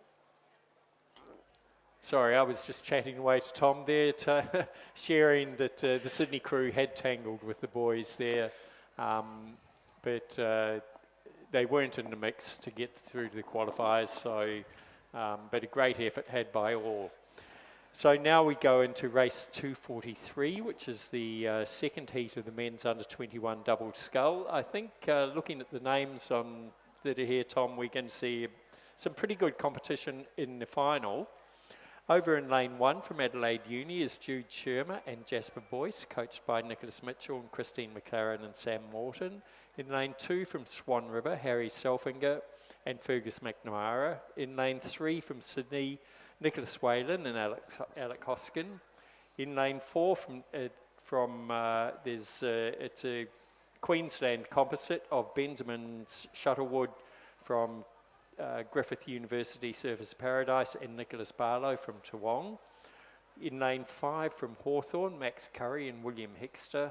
In lane 6 from Toowong, Joseph Petru-Rapar and Cooper O'Rourke. In lane 7 from Sydney University, Alexander Page and Hayden Mounter. Lane 8 from UTS, Edward Kelly and Harry Birchmore.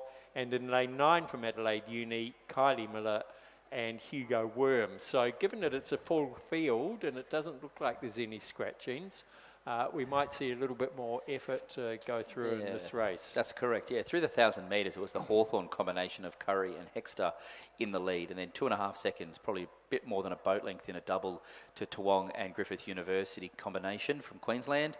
Adelaide Uni, Shermer and Boyce in 3rd place, and in 4th place from UTS, Edward Kelly and Harry Bickmore.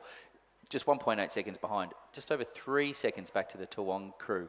So top 4 potentially sorted out, unless we can see a big rush from that 5th Toowong crew, well, 5th place Toowong crew. The Sydney crew was just neck and neck with the Toowong crew as well, only 0.24 of a second behind as it came through 1,000. Correct, so there could be a good push from that 5th and 6th place to try and grab a 4th to progress through to the final later today. I think the backpack's going to be pushing the front pack just to see if they can do it.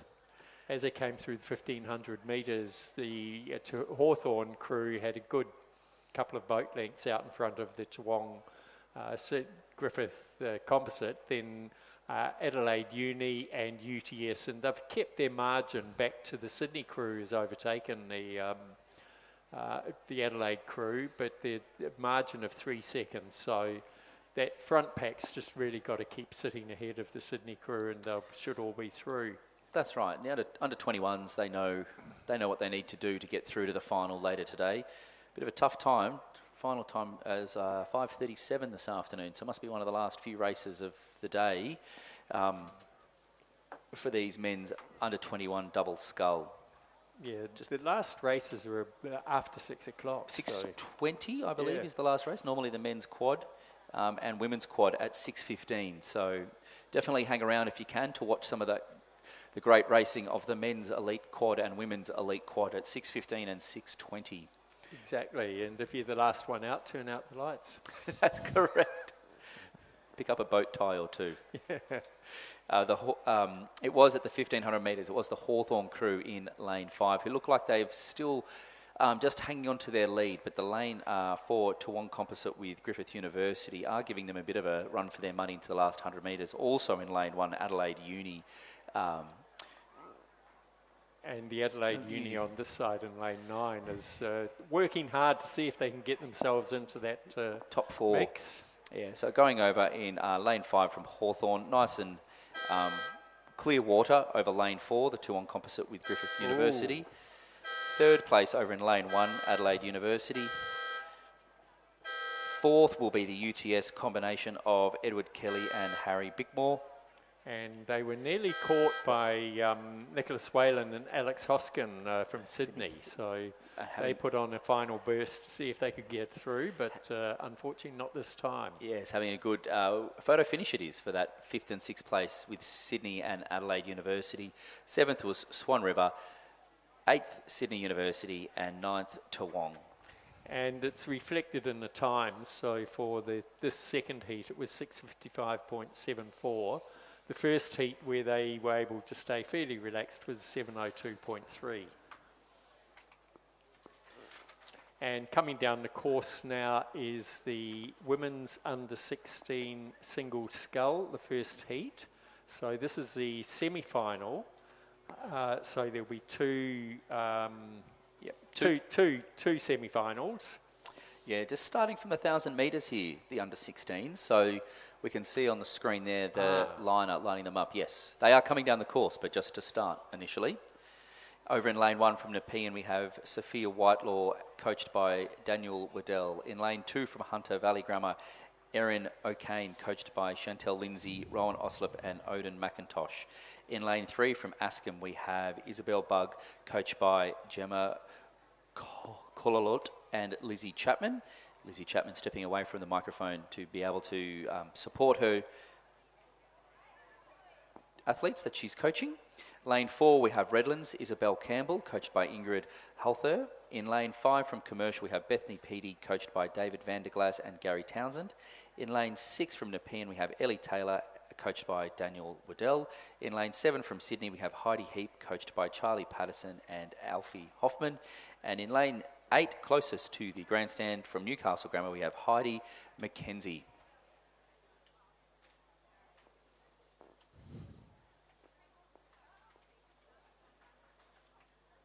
So and the wind's dropped right off. So, well, a bit hard to tell actually. It looks fairly calm down here, but when you look down to the 1,500 metre flags, they're waving quite solidly. So,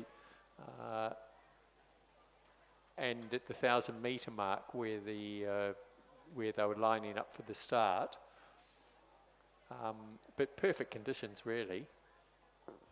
Yeah, that's right. No one ever complains about a tail breeze.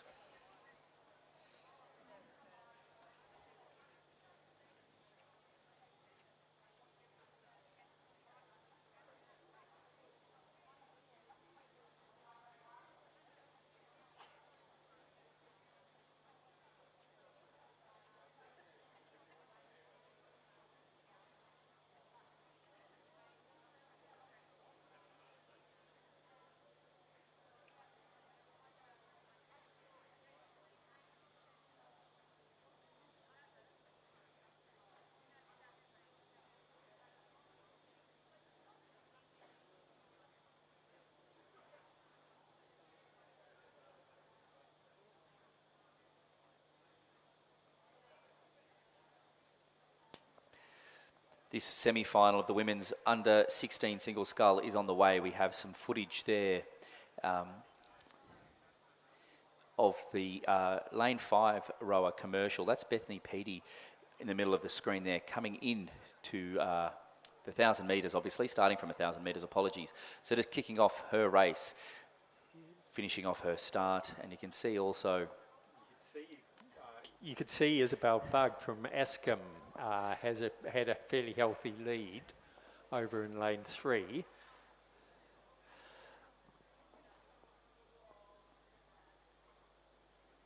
Tom's got his binoculars out, so we'll probably get a more accurate update shortly. I think it is the lane 3 Askham rower, Isabel Bugg, definitely out into a lead. Also, the lane 5. Yeah, we're just getting some video Commercial there of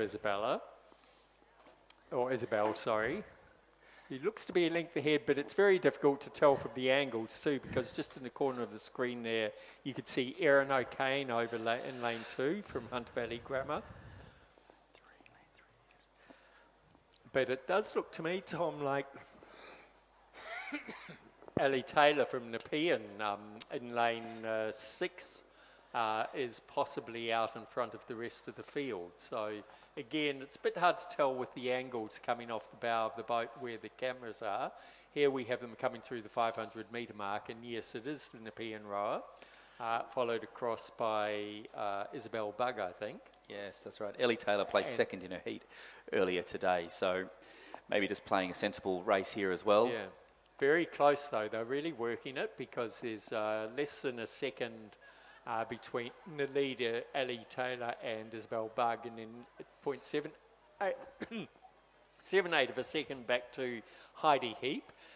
Then a couple of seconds back to Erin O'Kane. So whether she can make up that difference, and hot on her tail is Bethany Peaty from with the 1.22 second margin. So those girls out the back are going to be pushing the leaders really hard. Anything could happen in this last 500 or last 250 metres. That's right, as the single scull has the ability to move a little bit faster and change a bit of the position, especially when there's the motivation of progression. The top 4 going through to the final later today. Must be getting close to 6 o'clock for the finals. So it does look to me, Tom, like Heidi Heap from Sydney Rowing Club is pushing hard and is possibly overtaking Ellie Taylor. Those in the grandstand will be able to see this as they get closer. Yeah, that's right, Mark. Actually, it's becoming a bit more of a compressed field as we're heading to the last 200 metres or so of the semi-final, the first semi-final, the women's under 16 single scull. Isabel Bugg has been near the front, also has Ellie Taylor from Nepean in lane 6. But as you mentioned, Heidi Heap from Sydney Rowing Club having a very solid middle third of the race here, looking like she has pulled out into the lead, but getting some tough competition from Nepean Ellie Taylor in lane 6 over to lane 5 from Commercial as well. So we're still coming into these last 100 metres, and actually no one's really standing out. Erin O'Kane from Hunter Valley Grammar over there in lane 2 as well. So the battle's really going to be on between her and Bethany Peaty from Commercial, and she doesn't want to have come all the way from Melbourne to have missed out at this stage. That's right. It does look like potentially Sydney Rowing Club, Heidi Heap, pulling into first place, followed by lane 6 from Nepean, Ellie Taylor, and then possibly Isabel Bugg in third place to qualify through. It's 0.7, 0.4, 0.7, 0.7 across the first 5 places there. So and I think then Bethany Peaty only just pipped the Erin O'Kane from Hunter Valley there. Yeah. So very exciting semi-final. That's exactly right. how it should be. Great racing all around. We might wait for the officials, just might be some adjustments in the times there, but it was Heidi Heap from Sydney in first, Nepean Ellie Taylor in second, third from Askham Isabel Bugg, and fourth from Commercial was Bethany Peaty. And coming down the course now, we have the second heat of the women's under 16 scull. Again, a full house over on the far side from Somerset College. Esther Fink in lane 1, in lane 2 from Commercial, Lily Nolan, in lane 3 from Gippsland Grammar, Lily Canfield, in lane 4 from the Armidale School, Georgia Henderson, lane 5 from Kinross Walleroy, Rani Jarek, lane 6 from Newcastle Grammar, Kensington Steel, lane 7 from Corowa, Sienna McFarlane, and in lane 8 from Pymble Ladies and Glebe Rowing Club, Kelly Clifton.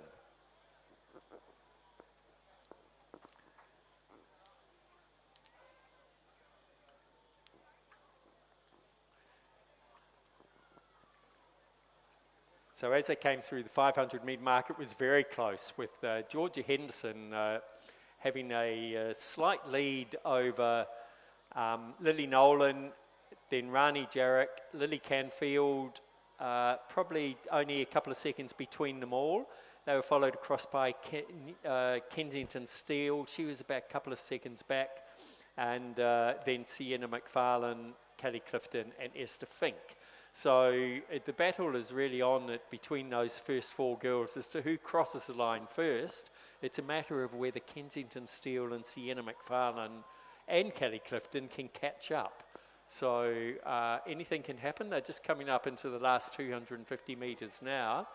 Over there in the red boat in the middle is Georgia Henderson from the Armidale School. She seems to have a bit of a lead over Esther Fink over in lane 1 from Somerset College. Right next to Georgia Henderson is Kinross Walleroy, Rani Jarek. Pushing hard. It seems to have, all the leaders seem to have gone over to the far side of the field now, so it does seem that it's going to be those first four through.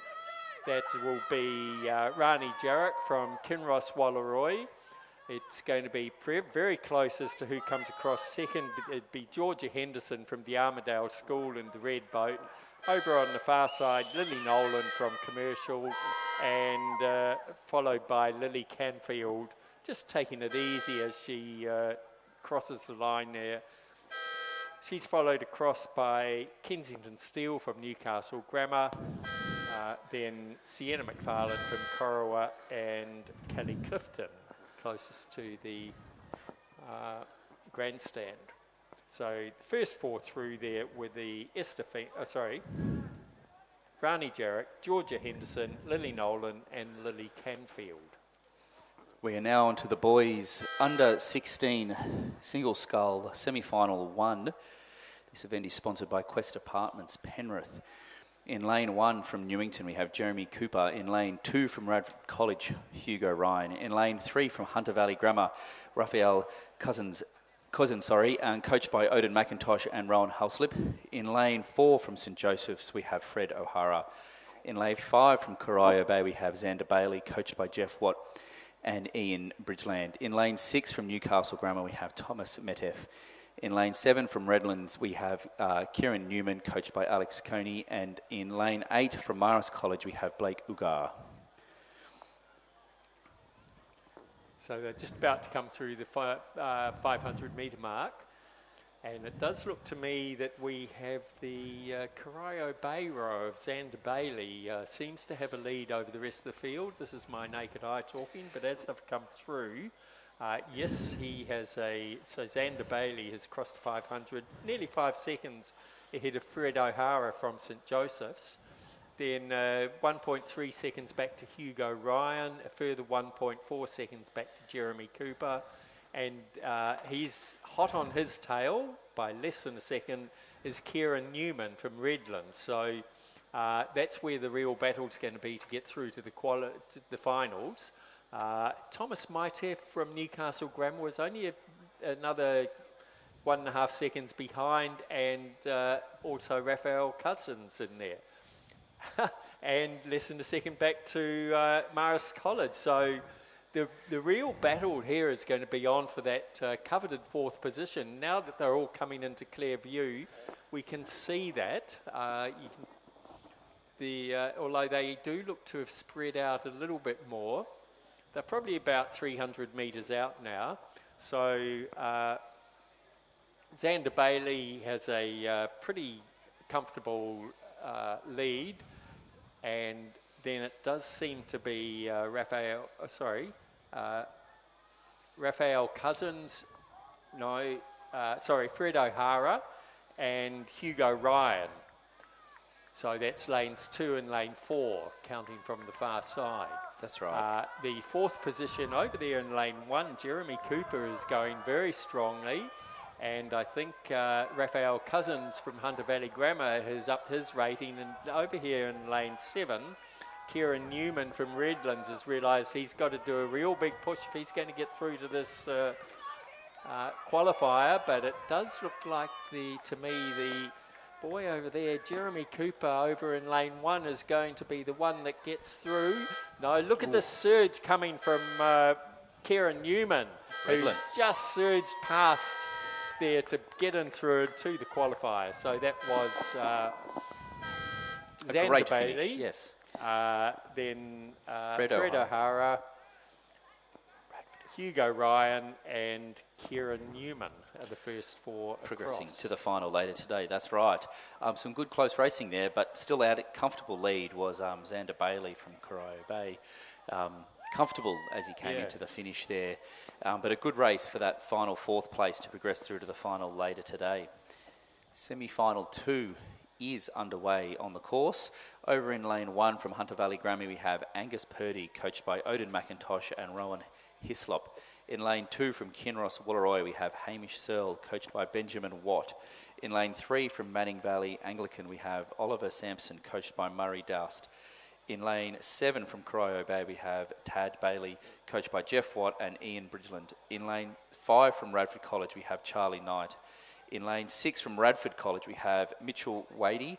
In lane 7 from Nepean, James Baker, coached by Daniel Waddell. And in lane 7 from Leichhardt, William Spurridge, coached by Isaac Shepherd and Jula Kalanata.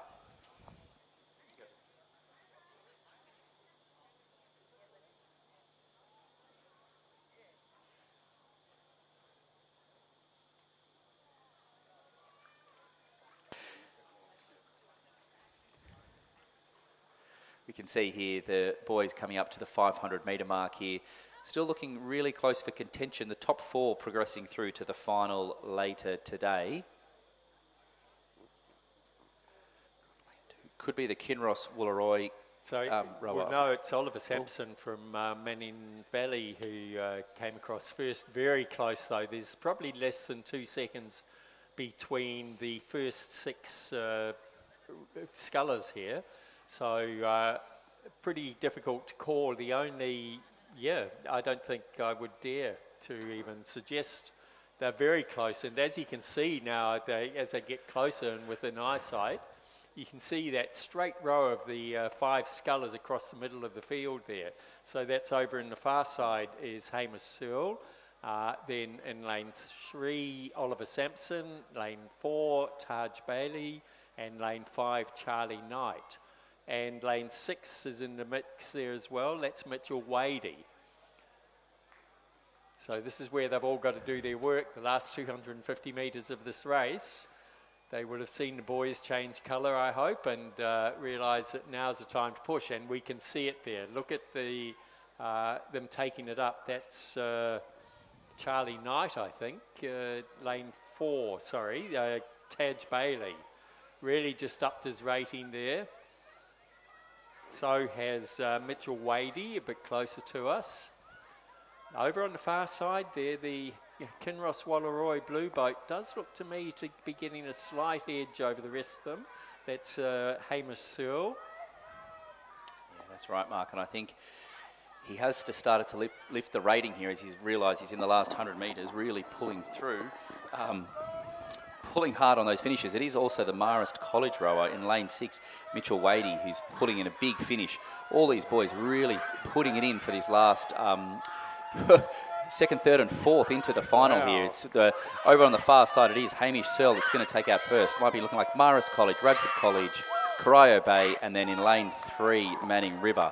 But it is a photo for second and third. So that was in first place, Kinross Woolloomooloo, Hamish Searle. Second, third, we have a photo finish between Marist and Radford, and 4th place, Manning Valley Anglican Church, who are going to take out the progression today. Leading, and unfortunately not progressing this afternoon, is Corio Bay, Leichhardt, Nepean, and Hunter Valley Grammar. Are you sure? Oh, yeah, lane 4.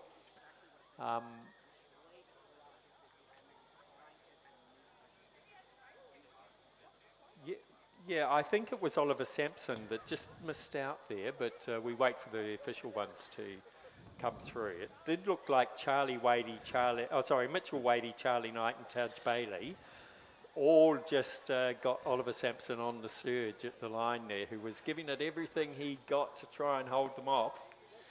But we wait for the official results. My tired old eyes are not the most accurate.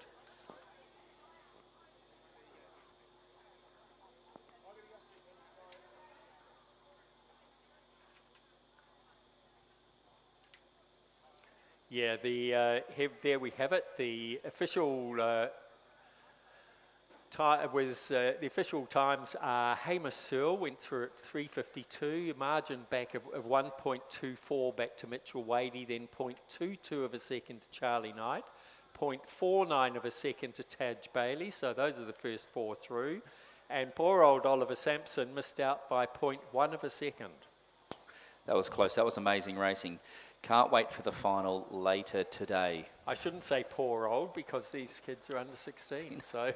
15, under 16, under 16. Yeah, under 16, even less, so 15-year-olds, fantastic stuff. That's right. We are going back to the 2,000 metre start. We can see on camera there the under 17 single scull, women's single scull just lining up. This is heat 1 with first, second, third and fourth progressing to a semi-final. So 4 heats in total. She can't hear me down there, but I would say, Patty, take a deep breath and relax. Or from Glebe. Who would have thought? In lane 1 from Loretto Normanhurst, we have Lexi Sam, coached by Thomas Parker. In lane 2 from Glebe, we have Patricia Boland, coached by Millen Parker. In lane 3 from Commercial, we have Summer Phillips, coached by David Vandis and Ross Batho.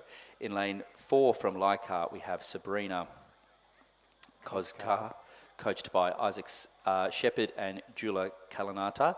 In lane 5 from Sydney, we have Zena Palmer, coached by Charlie Patterson and Andy Hoffman. In lane 6 from Gippsland Grammar, we have Sorrel Fraser. In lane 7 from Nepean, we have Viti Young, coached by David Waddell. In lane 8 from Redlands, we have Anila Winder, coached by Ingrid Hotherser. And in lane 9 from Cathedral School, we have Hayley Burgess. You can see these girls lining up there on the screen at the 2,000 metre start here.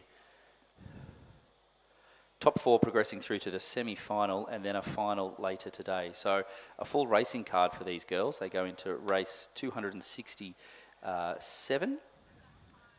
So these will be the last races of the day. So there are 4 heats for this. At race 6:02 is the final. 4:37 around there for the semi-finals, and then 6:02 for the final of the under 17 single scull women's championships. And from what I know, there's some pretty hot competition amongst these girls, so be looking forward to some exciting racing.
We can see here the heat 1 of the championship women's under 17 single scull just lining up. The it's about 3 minutes to start time, so it would be the transition from 1,000 to 2,000 metre race as well. That's correct. The starter has to travel back down to the far end of the course, get set up. So we get little breaks when this happens. That's right. And you can see there on the screen the boat holders in the blue shirts just lying down there. So next time you're up, if you're ready to volunteer, just put your hand up, and we have roles for everybody. So it's always good to get involved, see the other side of the regatta, participate and support the rowing. So don't be afraid to put your hand up to volunteer. Yeah.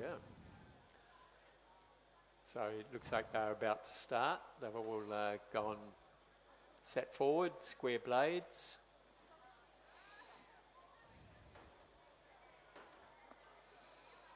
It looks like we see the starter press the button. There we go.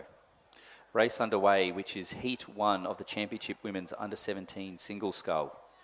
Over in Lane 1, Loretta Normanhurst. Lane 2, Glebe. Lane 3, Commercial. Lane 4, Leichhardt. Lane 5, Sydney Rowing Club. Lane 6, Gippsland Grammar. Lane 7, Nepean. Lane 8, Redlands. And Lane 9, closest to the grandstand, is the Cathedral School. We do actually have, in this event, we have 4 heats of 9 girls, so very competitive. There is one scratching that we can see here in Heat 4, but aside from that, it is a full house. So pretty tight turnarounds as well.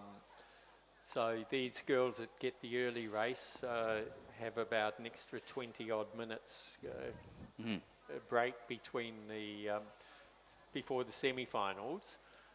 So really, when you're doing this, you just have time to basically get out of your boat, scratch yourself, change your number, and then get back in again. That's correct. It's about an hour and a half between this first race to the first semi-final at 4:37, and then from 4:37 to the final at 6 o'clock. So roughly 90 minutes between each race. So very testing of the competitors.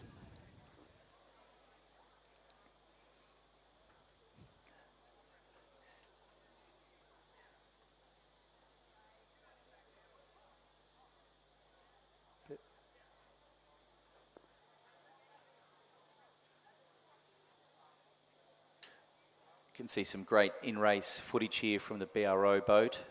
Lane 6 just sitting on screen. Gippsland Grammar, Sorel Fraser. Just moving across down the pack here. You can see the Nepean rower, Vitti Young, Alana Winder, and then Hayley Burgess, I imagine, coming up shortly on the screen. There we are.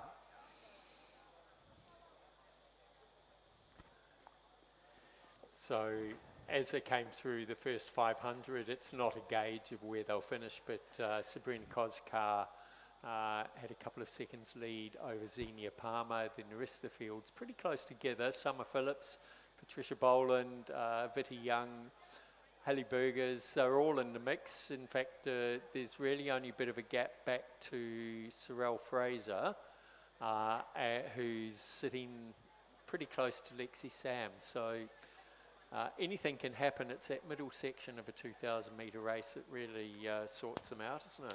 That's right. And some of these girls would have stepped up last year from the under-16s, which is only 1,000 metres, to then the full 2,000 metre race. So it's a big step up in distance, endurance, and competition as they get older.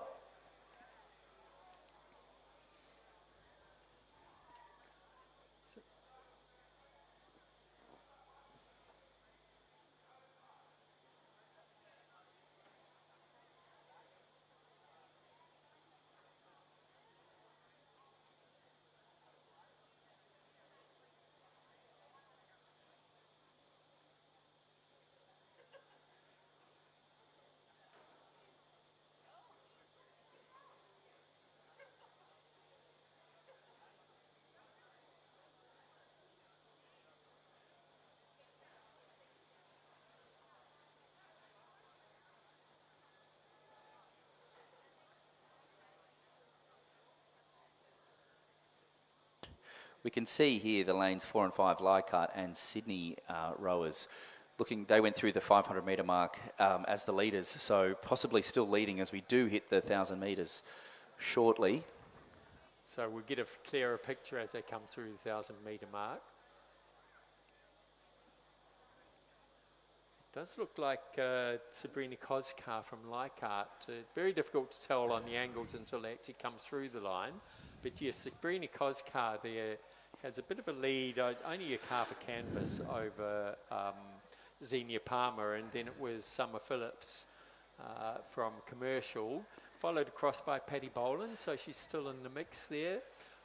Then Vitty Young, Hallie Burgers, Alana Winder, and there'll be another one or two coming along behind, because we do have a full house in this one. Yeah, a bit of a gap back there to Sorrel Fraser and Lexi Sayre. So once they get up to the 1500 metre mark, we'll get a pretty clear picture of how they should finish, notwithstanding bursts and catastrophes and yes. God knows what else can happen.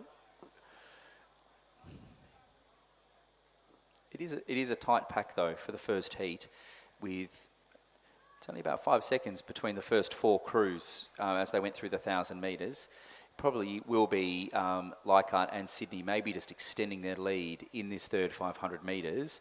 Hopefully the Commercial rower of Summer Phillips can hang on, and also Patricia Boland of Glebe, obviously getting some good wishes from the commentary up here to maintain that 4th place to progress through into the semi-final. But look, Tom, as they came through the 1,000 metres there, they're under 17 women. And 4:15, that's pretty fast. That is very fast. Yeah. I wouldn't want to be out there. No.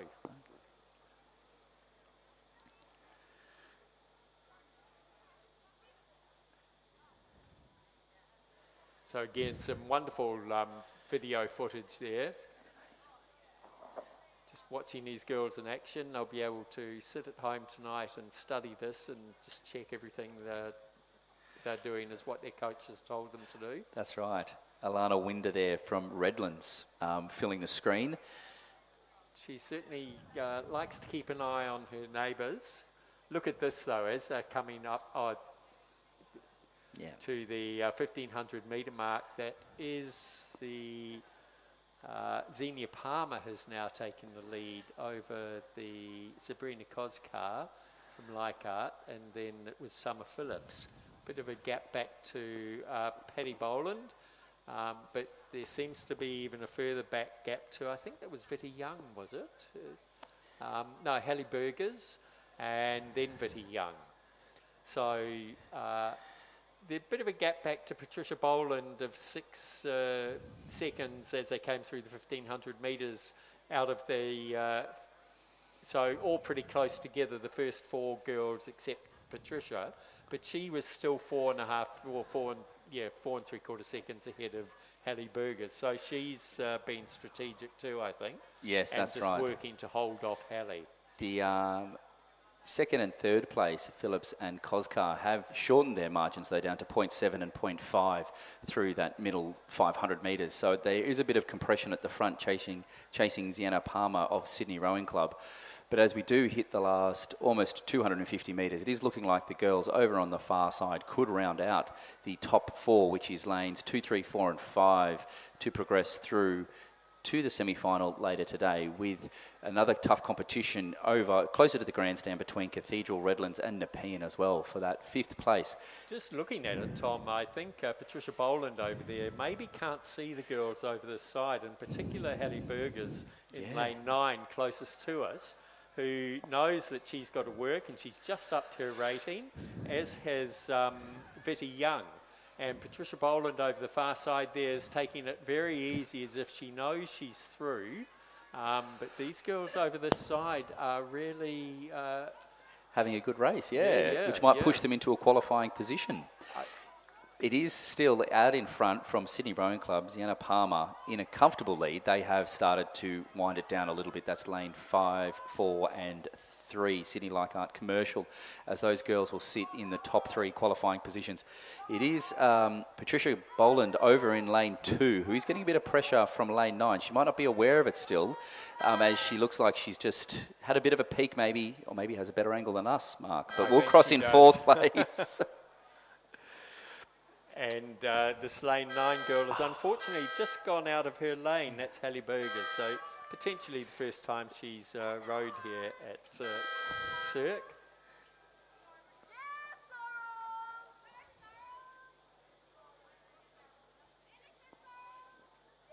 Yeah.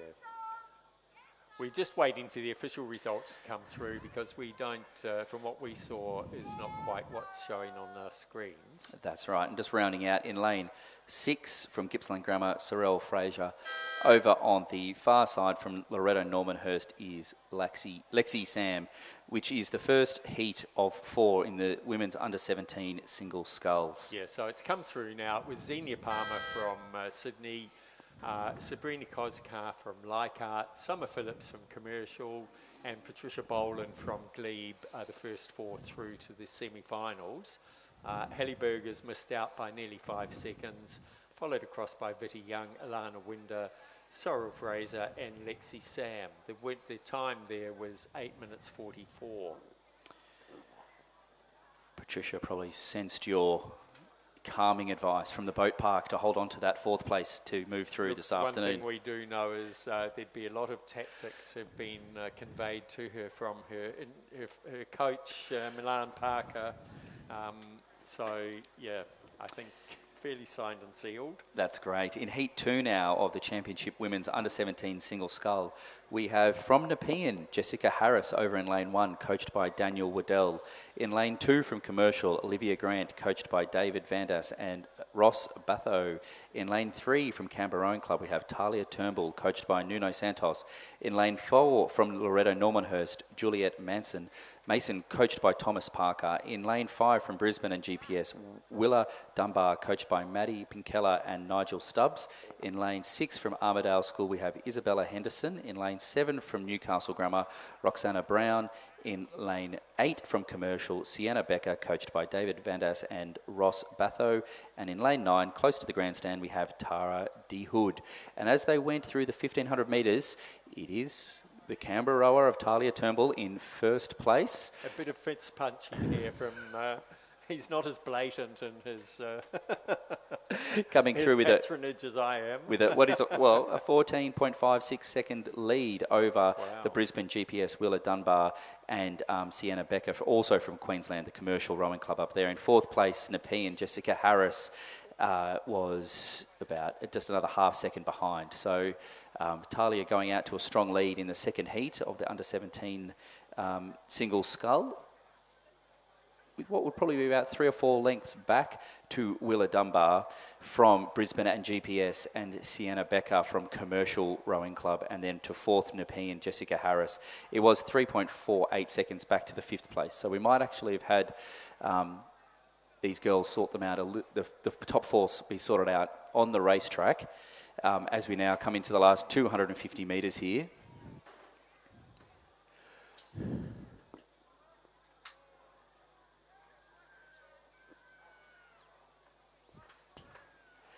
As we hit the last 250 metres, it is Talia Turnbull still out in the lead, commanding over the second heat of the under-17 single sculls.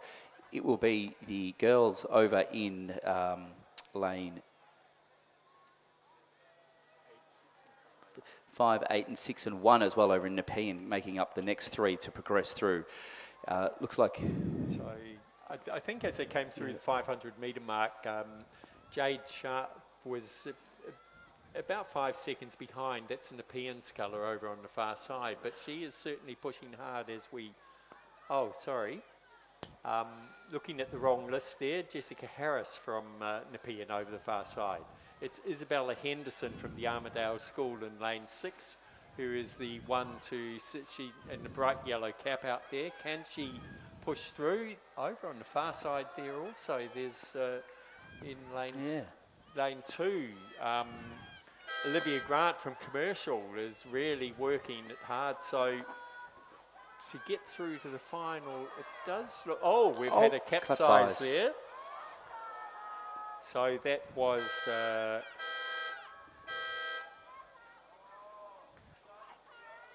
lane 8, so that was Sienna Becker from Commercial.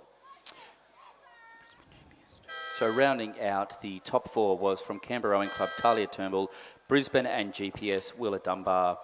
In 3rd place from Nepean, Jessica Harris. In 4th place from Commercial, Olivia Grant.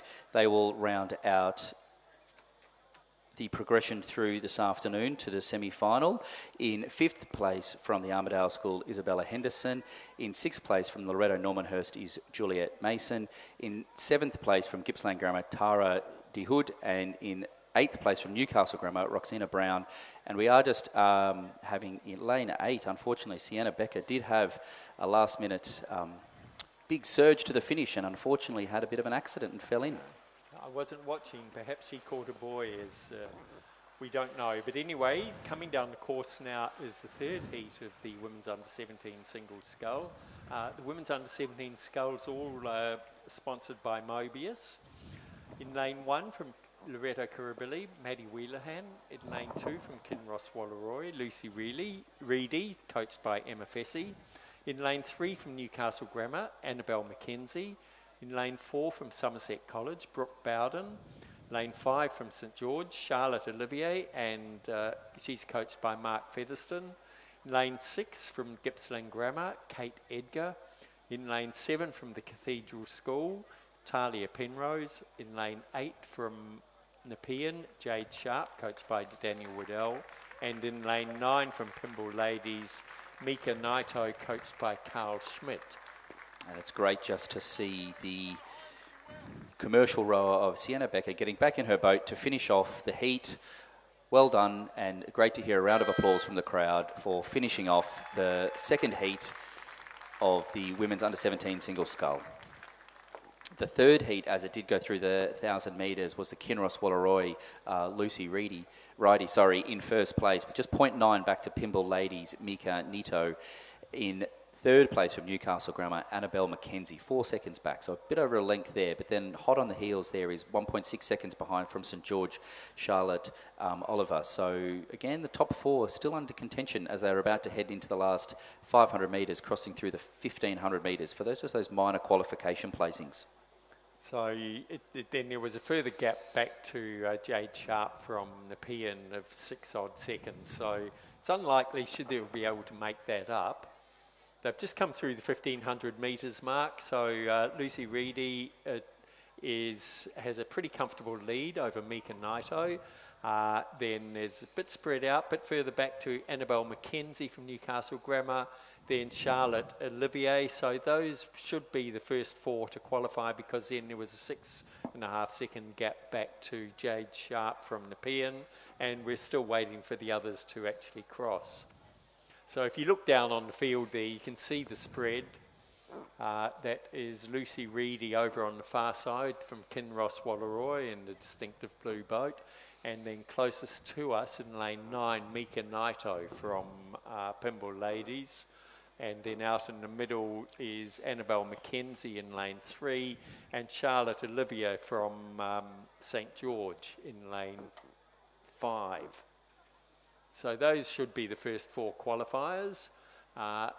Looks like there could be a bit of a push coming in lane 8 from Talia Penrose from the Cathedral School.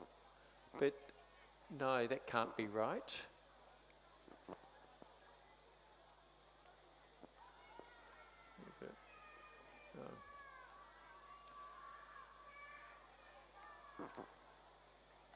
So it does seem, yeah, it seems, oh, sorry, yeah, it's Jade Sharp from Nepean.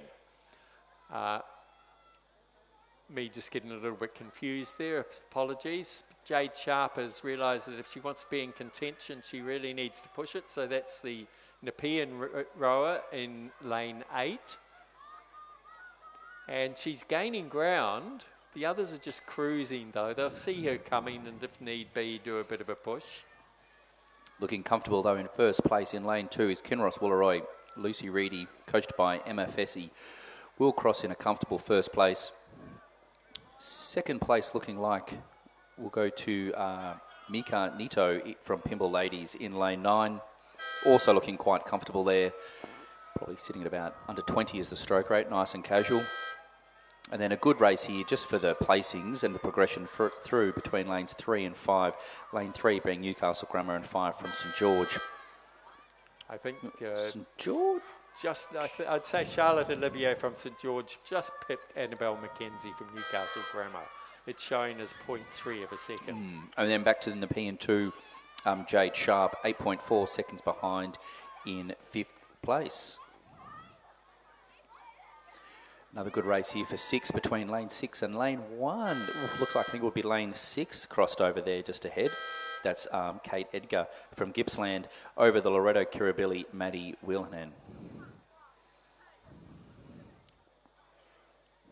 St George crossed over in 8th place. And then Loreto Maridaville, the Cathedral School. That was Talia Penrose. So coming down the course now is the final heat of the women's under-17 single scull. Over in lane 1 from St George, Ava Markran, coached by Mark Featherston. In lane 2 from Leichhardt, Grace Connery, coached by Isaac Shepherd and Julia Callantar. In lane 3 from Mossman, Elise Coates, coached by Ben Whitewolf and Tom Schramko. In lane 4 from Loreto Marriotteville, Alice Shanahan, coached by Dario Spatelli. In lane 5 from Glebe, Chloe Hitchens, coached by Milan Parker and Natalia Du. Lane 6, Maddie O'Brien from Kinross Wallaroi is scratched. Lane 7 from Commercial, Holly Fleming, coached by David Vandis and Ross Bartho. Lane 8 from the Cathedral School, Isabella Williams, and in lane 9 from Somerset College, Maddie McLaughlin. Yeah, through the 1,000 metres, it was Chloe Hitchens from Glebe in first place. Second was Mossman, Elise Coates, just 0.16 behind, so still tough race between those two girls.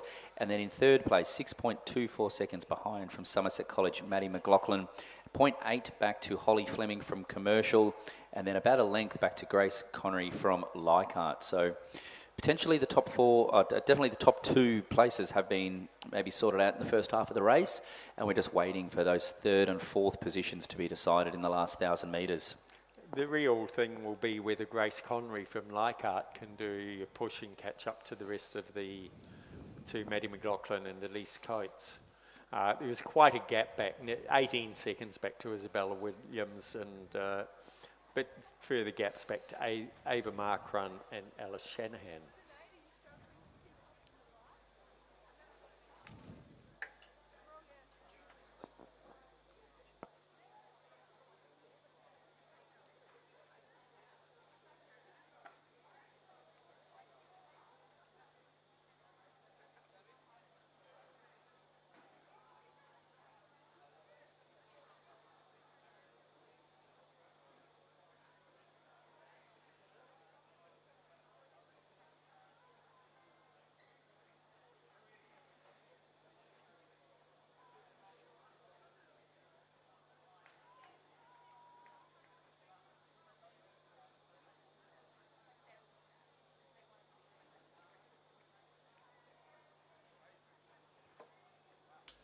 So they've just come through the, about to come through the 1,500 metre mark. We can get a fairly clear picture from up here, and Chloe Hitchens has come through. She's been right there with Elise Coates. They're probably playing off each other because there's a good 6 seconds back to Holly Fleming, then Maddie McLaughlin. Maddie being from Somerset College over here in lane 9, so possibly a little bit harder for everybody to see. Then there's nearly an 8-second gap back to Grace Connery. So as Tom said earlier, the first 4 going through to the semis here are fairly well sealed. So they'll be conserving their energy, and we can see as they're coming closer, they're probably, Chloe's sitting there barely doing 20 strokes a minute. And the same over there, the Mossman rower, Elise Coates, looking very relaxed. Closer to us, Holly Fleming from Commercial, and then Maddie McLaughlin in lane 9, closer to the grandstand. That's right, always good to see a few of the interstaters come down. 3 Queensland girls in this heat, and 1 from South Australia. So some good spread across the whole under 17s. We have, looks at about 8 Queensland, ACT, Victoria and South Australia. So a good mix, potentially some schoolgirls looking just to test their pace down the track before they're back here for national championships in a few weeks. Well, the way this regatta has been developing, it certainly is a mini nationals. Definitely, yes. The competition from interstate has been fantastic this weekend. Thank you to all the interstaters for coming and joining us on our fantastic course. Looking like the Mossman rower Elise Coates, coached by Ben Whitewolf and Tom Shremko, casually just pulling out into the lead, hitting the last 20 metres of the race. Also casually coming across the line from Glebe, Chloe Hitchens. She's probably cracking 15 now, if that. That's right. Mossman in first place. Second will be Glebe. Third place in lane 7, looking like the commercial Holly Fleming in third. And a good last-minute punch here from Maddie McLaughlin from Somerset College, rounding out the progression this afternoon. In lane 2 from Leichhardt, Grace Conroy, crossing in 5th. Unfortunately not able to progress this afternoon to the semi-final. And then a bit of a distance back to the lane 8 rower Isabella Williams from Cathedral, Loretto Maridaville, Alice Shanahan, and it'll be Abba Macron from St George as well. Great to see in lane 8, Isabella Williams still putting in some big strokes here. She's about to hit the last 30 metres,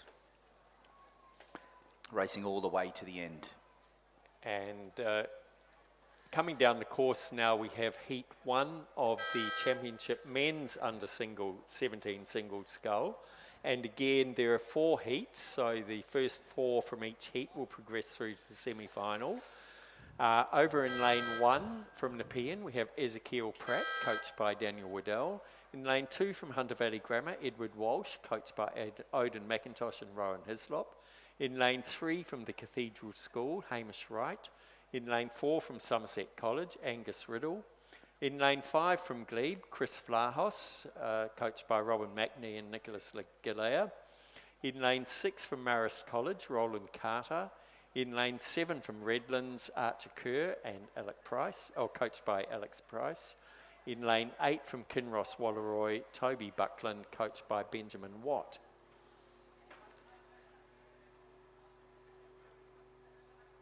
So they're just coming up to the 1500 metre mark. As they came through the 1000 metres, Ezekiel Pratt had a fairly healthy lead over Edward Walsh, about 2.5 seconds back to Toby Buckland, then Hamish Wright. Roland Carter was 2.7 seconds back, so that's he'd need to make that up to be in the finishing contention. Then it was Angus Riddle and Archer Kerr. And I'm wondering what's happened to our Glebe boy, Christopher Vlahos. Should hopefully be coming across the line soon, or unless there's been some disaster. He should be in lane 5. Not there. Yes, so it looks like we've got a late scratching or something has happened. So they've just come through the 1500 metre mark. Ezekiel Pratt, their 1500 metre time, 5 minutes 55.5. That's pretty fast. Followed through by Edward Walsh, 6 seconds back. Then Toby Buckland and Hamish Wright. Then a further 4 seconds back to Roland Carter. So it looks like those first 4 boys will be the ones to go through. Yeah. Bit of a gap back to Angus Riddle and then Archer Kerr. Yeah, that gap between 4th and 5th looks like it's opened up in that third 500 metres. So the top 4 boys being Ezekiel Pratt, Edward Walsh, Toby Buckland and Hamish Wright. Assuming no major catastrophes, will probably be the crews or the scullers progressing through to the semi-final later today. And in 5th place, the Marist College, Roland Carter, Angus Riddle and Archer Kerr possibly won't progress this afternoon to the semi-final.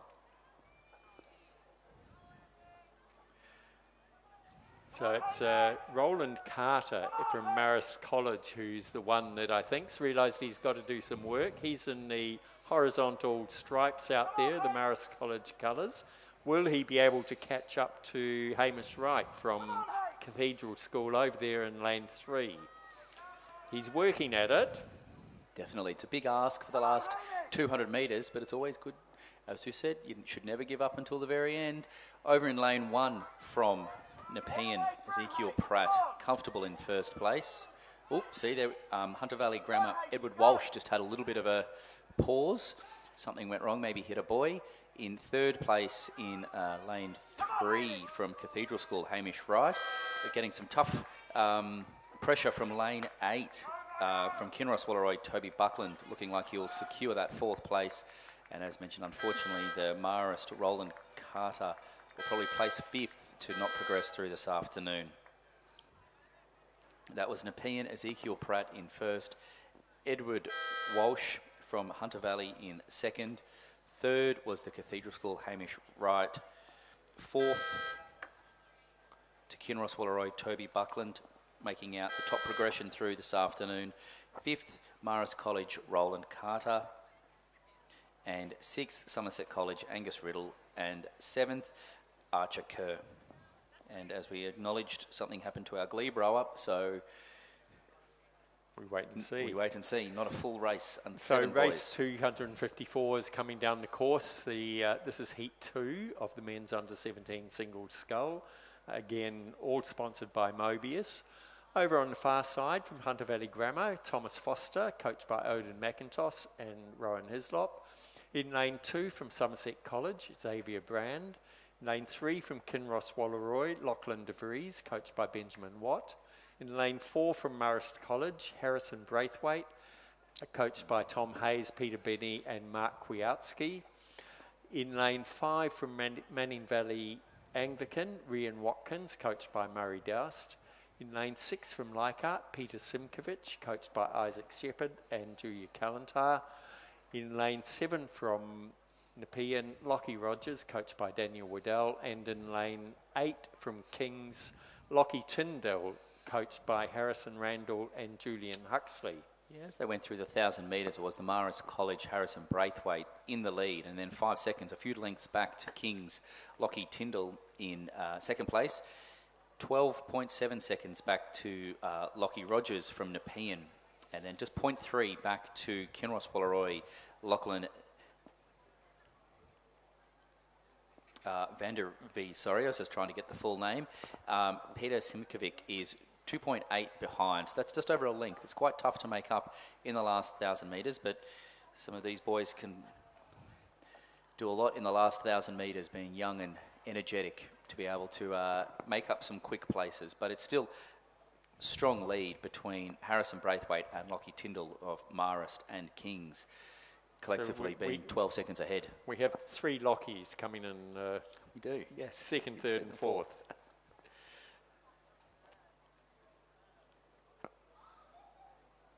At this stage, anything could happen.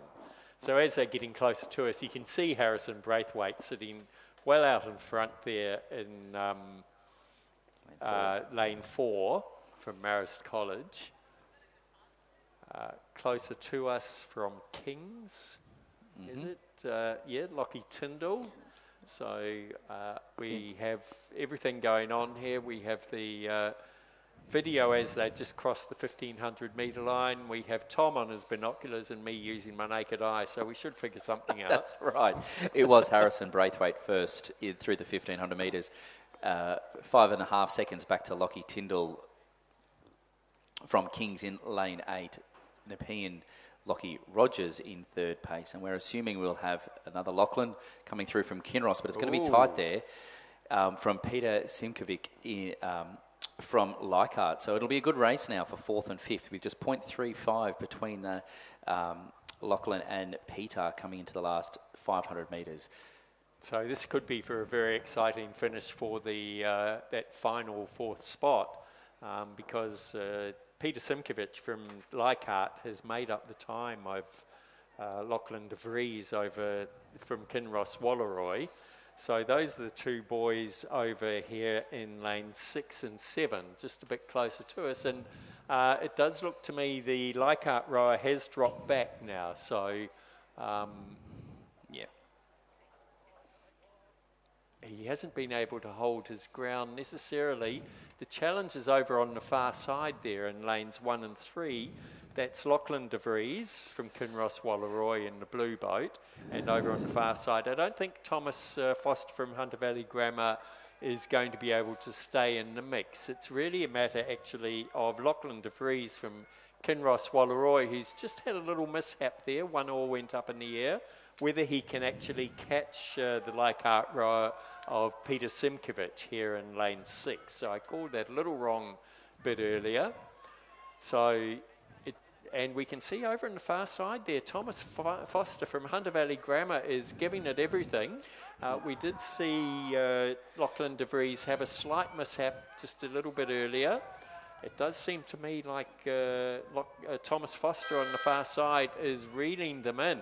That's right. Peter Simkovic from Leichhardt's looking a little bit relaxed. I hope he's aware of the danger of what's happening over on his right-hand side. And yes, what a great finish by Thomas Foster, really pushing through over in lane 1 there. So he will be one of the qualifiers. Peter Simkovic from Leichhardt has managed to hold him off. There's about nearly a boat length back to Thomas Foster from Hunter Valley Grammar over on the far side. And Lachlan de Vries from Kinross Wallaroi was in the mix but didn't quite manage to hold it to the end. That's right. That's a tough final 500 metres. And you could tell, I think, Harrison in the lead, his lead dropped by from 12 seconds down to 6 seconds, so potentially just relaxing a little bit in those last 500 metres to qualify through to the semi-final laid today. That was in first, Marist College, Harrison Braithwaite. Second, Kings, Lockie Tyndall. Third, Nepean, Lockie Rogers. And fourth, Peter Simkovic. The top 4 progressing through the semi-final. Unfortunately, Hunter Valley Grammar, Thomas Foster, Kinross Wallaroi, Lachlan de Vries. That's not quite how I saw it. I thought I saw Thomas Foster over the far side come through ahead. But anyway, we move along because roaring down the course is heat 3 of the men's under-17 single scull. Over on the far side, Nicholas Walsh from Nepean, coached by Daniel Waddell in lane 1. In lane 2 from Wendouree Ballarat, Charlie Arntz, coached by Paul Blanchfield. In lane 3 from the Cathedral School, Samuel Offerman. In lane 4 from Redlands, Oscar Pearce, coached by Alec Price. In lane 5 from Mossman, Floris Elias, coached by Tom Schranko and Kieran Kabalki. In lane 6 from Oxenford, Joshua Pickering Pentland, coached by James Harkham. In lane 7 from Radford College, Benjamin Beswick. And in lane 8 from Hunter Valley Grammar, Hayden Melmoth, coached by Odin McIntosh and Rowan Hislop. And just coming through the final 1,500 metres, so we're getting a pretty good look at it. It looks like Floris Elias from Mossman has crossed with a fairly healthy lead over Benjamin Beswick. It was 9 seconds, and if you look down, you can see that red and white of the Mossman rower right out in the middle there in lane 9. Bit of a gap back to Nicholas Walsh from Nepean, way over there in lane 1. Then Joshua Pickering Pentland is in battle with Charlie Arntz from Wendouree Ballarat, only 0.35 of a second between them, and not far back to Samuel Offerman, not far back to the rest of the field. Samuel Offerman, Hayden Melmoth and Oscar Pearce. So the 4th place is going to be where the exciting race is in this event. And we can see it as they're getting closer to us. We can see Floris Elias has that healthy lead out ahead of Benjamin Beswick. And then a little bit further to Nicholas Walsh over on the far side. Then the rest of them are pretty much in a straight line as they come into the last 250 metres.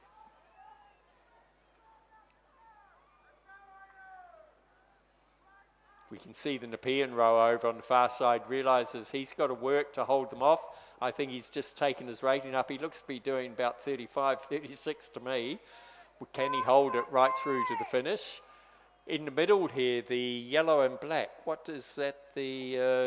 That's Redlands. He's realised he needs to be in the mix too. He's pushing hard, and here in lane 6, Joshua Pickering Pentland from Oxenford. Looking more relaxed, but he's getting Beswick from Radford College in lane 7. Could be a photo between Joshua Pickering penalty. No, he's just going to pip Nicholas Walsh over on the far side. So those will be the first 4 qualifiers. Then I think it was Hayden Melmoth from Hunter Valley Grammar. That is a photo between 5th and 6th between Oscar Pearce and Hayden Melmoth. So the first 4 qualifiers, Floris Elias from Mossman, Benjamin Beswick from Radford College, Joshua Pickering Pentland from Oxenford, and Nicholas Walsh from Nepean College. Then a photo for 5th and 6th between Oscar Pearce and Hayden Melmoth, then Samuel Offerman and Charlie Arntz. That's right. While we just wait for that photo finish, just for 5th and 6th, out of curiosity, we have Heat 4 coming down the track. In lane 2 from Redlands, we have Angus McInnes, coached by Timothy Robertson. In lane 3 from Hunter Valley Grammar, Harrison Skelly Osman, coached by Odine McIntosh and Rowan Hislop. In lane 4 from Glebe, we have Luke Martin, coached by Robin McKinney and Nicholas Gallia. In lane 5 from Cathedral School, we have Riley Hibble. In lane 6 from Somerset College, we have William Halt. In lane 7 from Newcastle, we have Michael Thomas. And in lane 8 from Gippsland Grammar, Himesh Rajapakski. As they went through the 1,000 metres, it was Riley McInnes from Redlands in first place. 7 seconds back to Riley Hibble from Cathedral School in Queensland. Glebe rower Luke Martin, 1.5 seconds behind, and then another second back to Hunter Valley Grammar Harrison Skelly Osman. 2.6 seconds back to 5th place Gippsland Grammar Himesh Rajapakski. Probably looking to challenge that 4th place of the Hunter Valley Grammar rower Harrison Skelly Osman in the last 1,000 metres here, but looking into a solid lead from Redlands Angus McInnes. 7.2 seconds over 2nd place, so looking, hopefully we'll have a comfortable 1,000 metres here. So I think they're really all just trying to stay ahead of Himesh. There'll be some pretty good tactics going on here. We saw yesterday Luke Martin and Christopher Vlahos won their under-17 double scull, very pleased to say, but in the heats they knew they just played it very well. Yes. So it's all about tactics as much as strength and skill. So just waiting for them to come up to the 1,500 metre mark. We'll get another picture of what's happening as they do.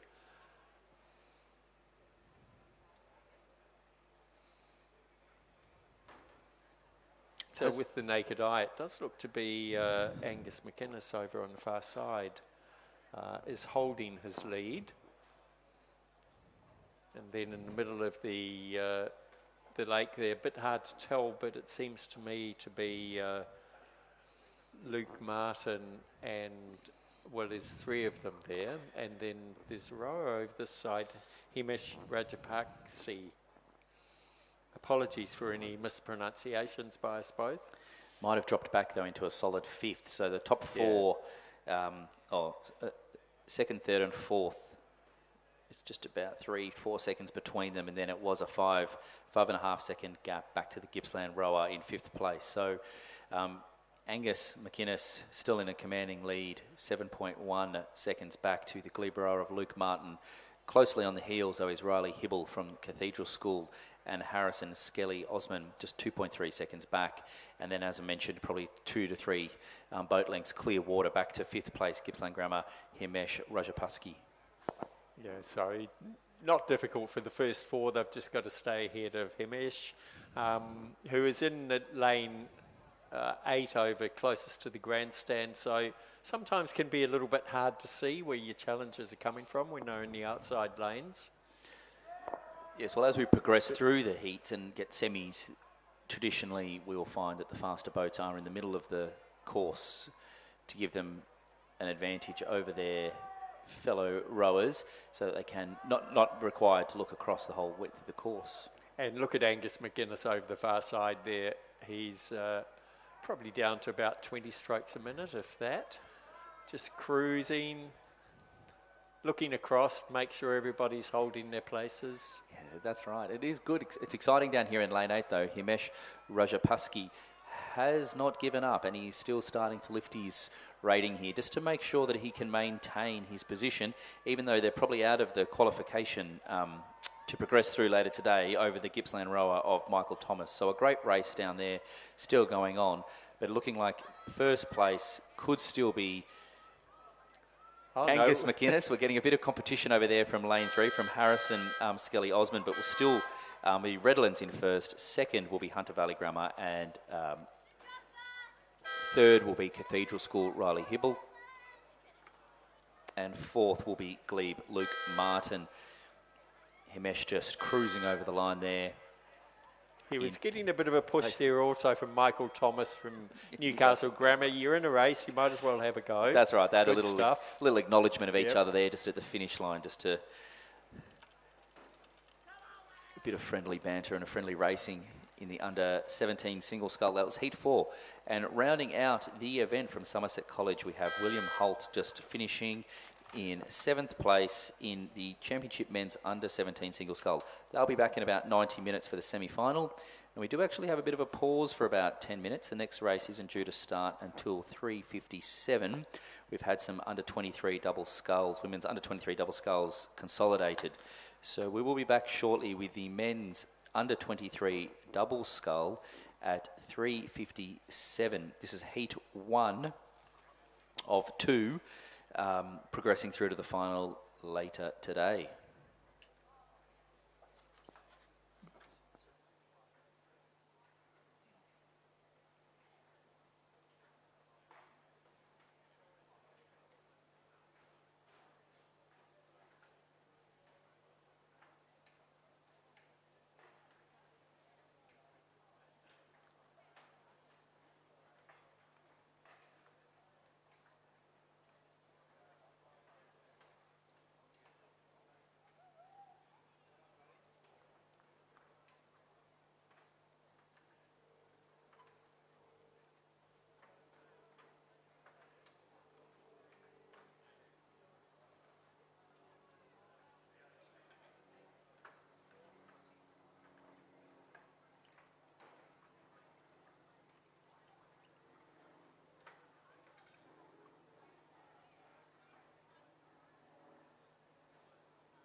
And coming down the course now, we have the first heat of the men's under-23 double scull. It could be some quite exciting racing here. So there are 2 heats.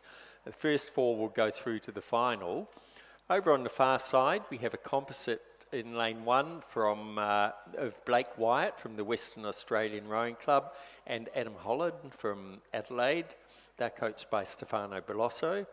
In lane 2, we have another composite from Queensland of Lucas Wigston from Buckingham and Noah Roseman from University of Queensland.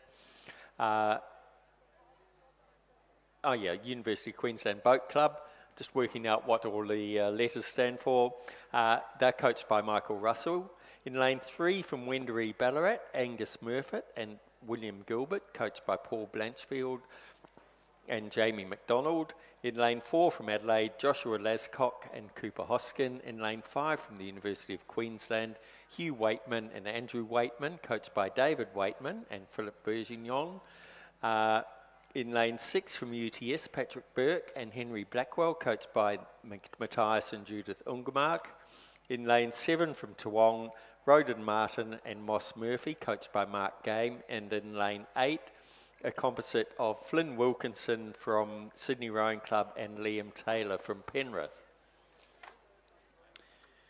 That's right, Mark. And as they went through the 500 metres, it was the Uni Queensland and Buckingham composite in first place, but just 0.4 back to UTS, 0.25 back to Adelaide Western Australian Rowing Club composite, and also just back 1.4 back to University of Queensland.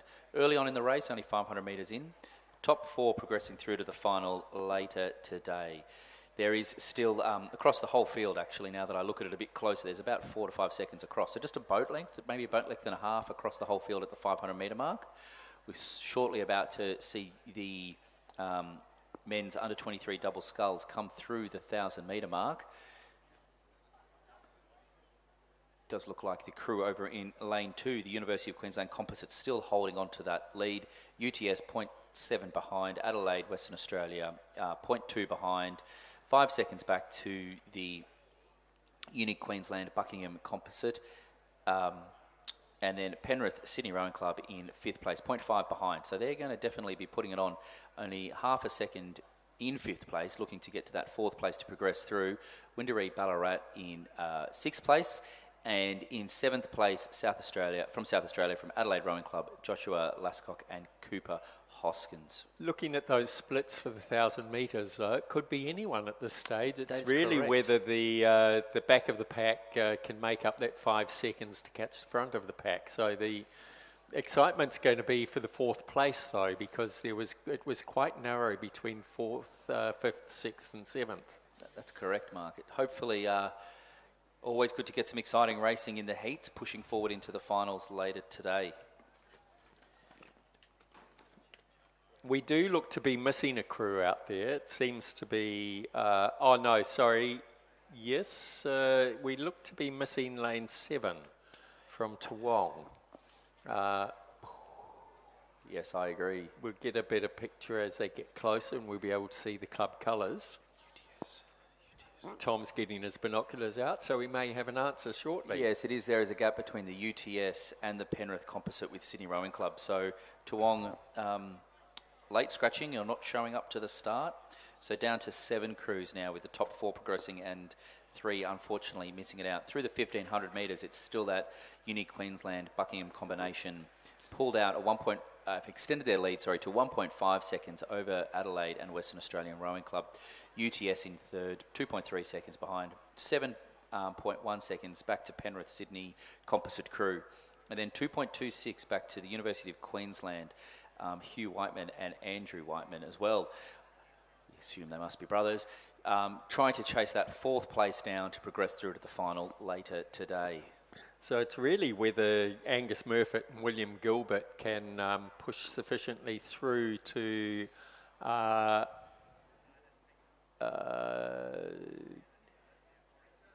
I've just lost it, sorry. To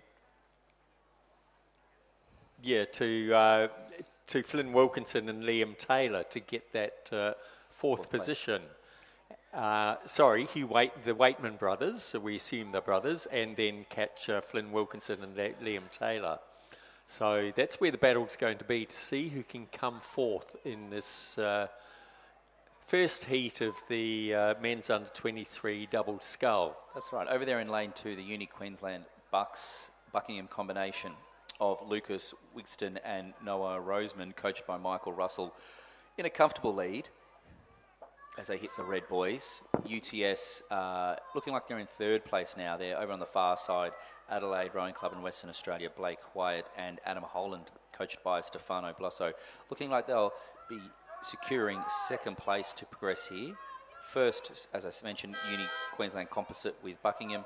Second, looking like Adelaide Composite with Western Australia. UTS coming through in third place, but in lane 8 here from Penrith, Sydney Composite giving a good last-minute push there, but unfortunately will cross in 5th place behind the Wundaree Ballarat combination of Angus Murfitt and William Gilbert.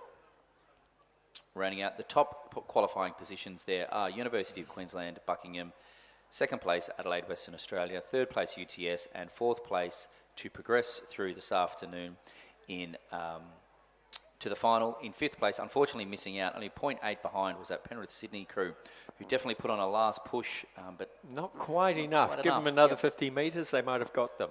Definitely correct. So heat 2 is coming down the course. So over in lane 2, we have Ben Horsnell and Mackenzie Branch from Griffith Uni Surfers Paradise.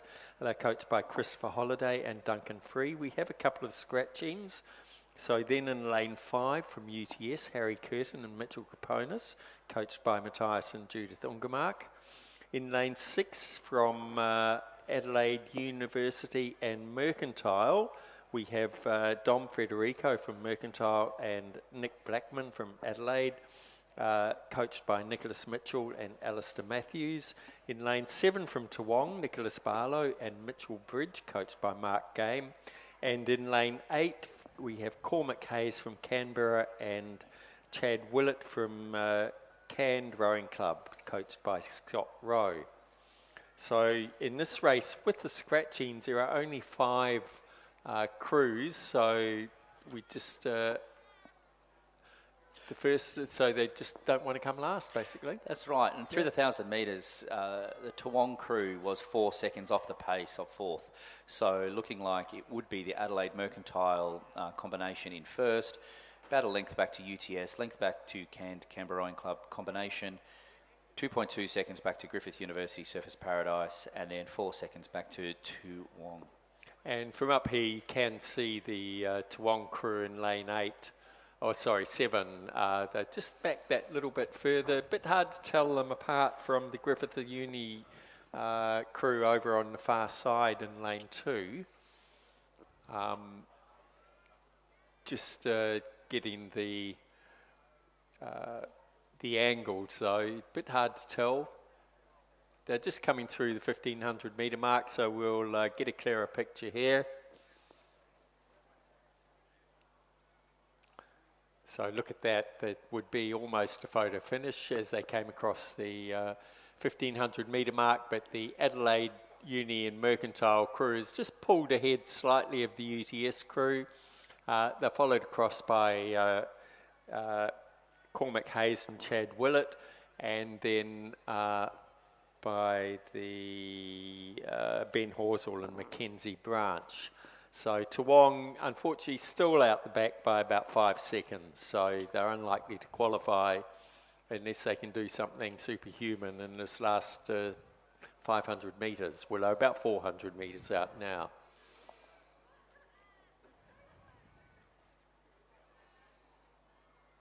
So it does look to me as if the Cormac Hayes and Chad Willett in the lane closest to the grandstand have just taken it up to put on a very strong finish. UTS boys over there, Harry Curtin and Mitchell Kaponis, taking it pretty cruisily, as are the Dom Federico and Nick Blackman in lane 5, 6. Yeah, the surge coming from, maybe they'd just been rowing at that pace all the way, but Cormac Hayes and Chad Willett rating quite a bit higher. The UTS boys have just taken it up a couple of points there to make sure that they get a comfortable finish. The Toowong crew's not going to catch the field though, so the first 4 through to the final are fairly well settled. Looked like a good race all of a sudden here between the UTS Adelaide Uni Composite into the final for the first place here.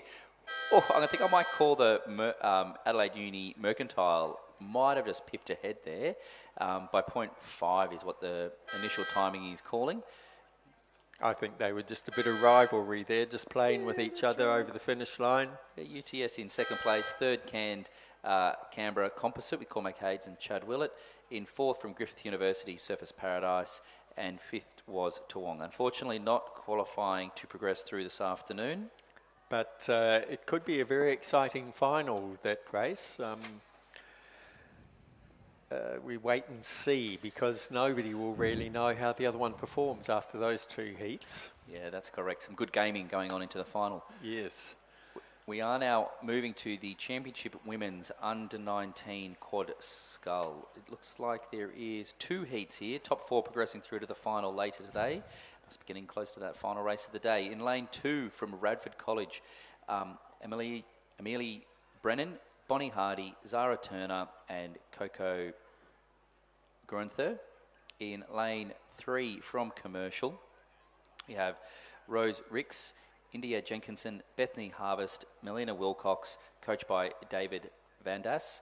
In lane 4, Sydney Composite, we have Neve Turney, Sarah Burke from Townsville, Lily Bragg from Townsville, and Gabby Cypher from Sydney Rowing Club, coached by Charlie Patterson and Harrison Parks. In lane 5, we have a UTS Composite with Adelaide University and Glebe. We have Lucy Yabsley from Glebe, Freya Bateman from UTS, Victoria Binns from Adelaide, and Jade Bliss from UTS, coached by Katie Healy, Tom Tolinar and Mark Beer. In lane 6 from Sydney University, Brooke Cuddenance, Jessica Colbrand, Imogen Gray, Addison Rolls, coached by Sarah Glynn, Alan Bennett and Ray Boyle. In lane 7 from Gippsland Grabber, we have Ruby Lindray, April Harrison, Scarlett Tavitsky, Ella Granand, and in lane 8 from St Catherine's, Madeline Manis, Chelsea Baker, Madeline Swain, Leela Gaston, coached by Jared Watson. And so these girls, a few schoolgirls here, stepping up into coxless quads, out of the coxed quad. So a bit of a change for them as they move from schoolgirls into under-19s. They managed to drop the cox. And I know the UTS Composite crew, those girls all battled it out in the under-19 single sculls. So with Lucy Yabsley beating Jade and Victoria and Freya, I think. So they've all jumped in a boat together to see what happens. That's Could be right. some exciting race here. So they're coming up to the 1,000-metre mark, but as they came through the first 500, a little bit hard to tell. They're all pretty closely bunched together. So I wouldn't stick my neck out and call it, but we can see over the far side the Radford College crew a little bit further back. Oh no, it's not the Radford College, it's actually the Commercial crew. So once we get our angles, here they come through the 1,000-metre mark. So looking pretty tidy there. We have the UTS Composite out in front, very closely followed by the Sydney Townsville Composite. There's a Cypher name there, so we know the Cypher girls row very well. Then pretty close back to the St Catherine's crew. Bit of a further gap of 3.5 seconds back to the Commercial crew. They're followed across by Gippsland Grammar, Sydney Uni and Radford College. So again, it looks like the first 4 could be pretty well settled unless we see Gippsland Grammar and Sydney University, who are only 0.2 of a second behind Gippsland as they came through the 1,000-metre mark, whether either of those crews can really push and catch the first 3.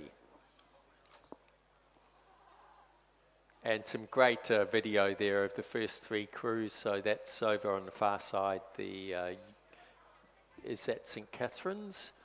And then the Sydney Uni Townsville Composite, the blue of Sydney Rowing Club, showing out quite well, and the UTS composite looking very comfortable there. 2 UTS girls, Glebe and can't remember the other one, Adelaide University.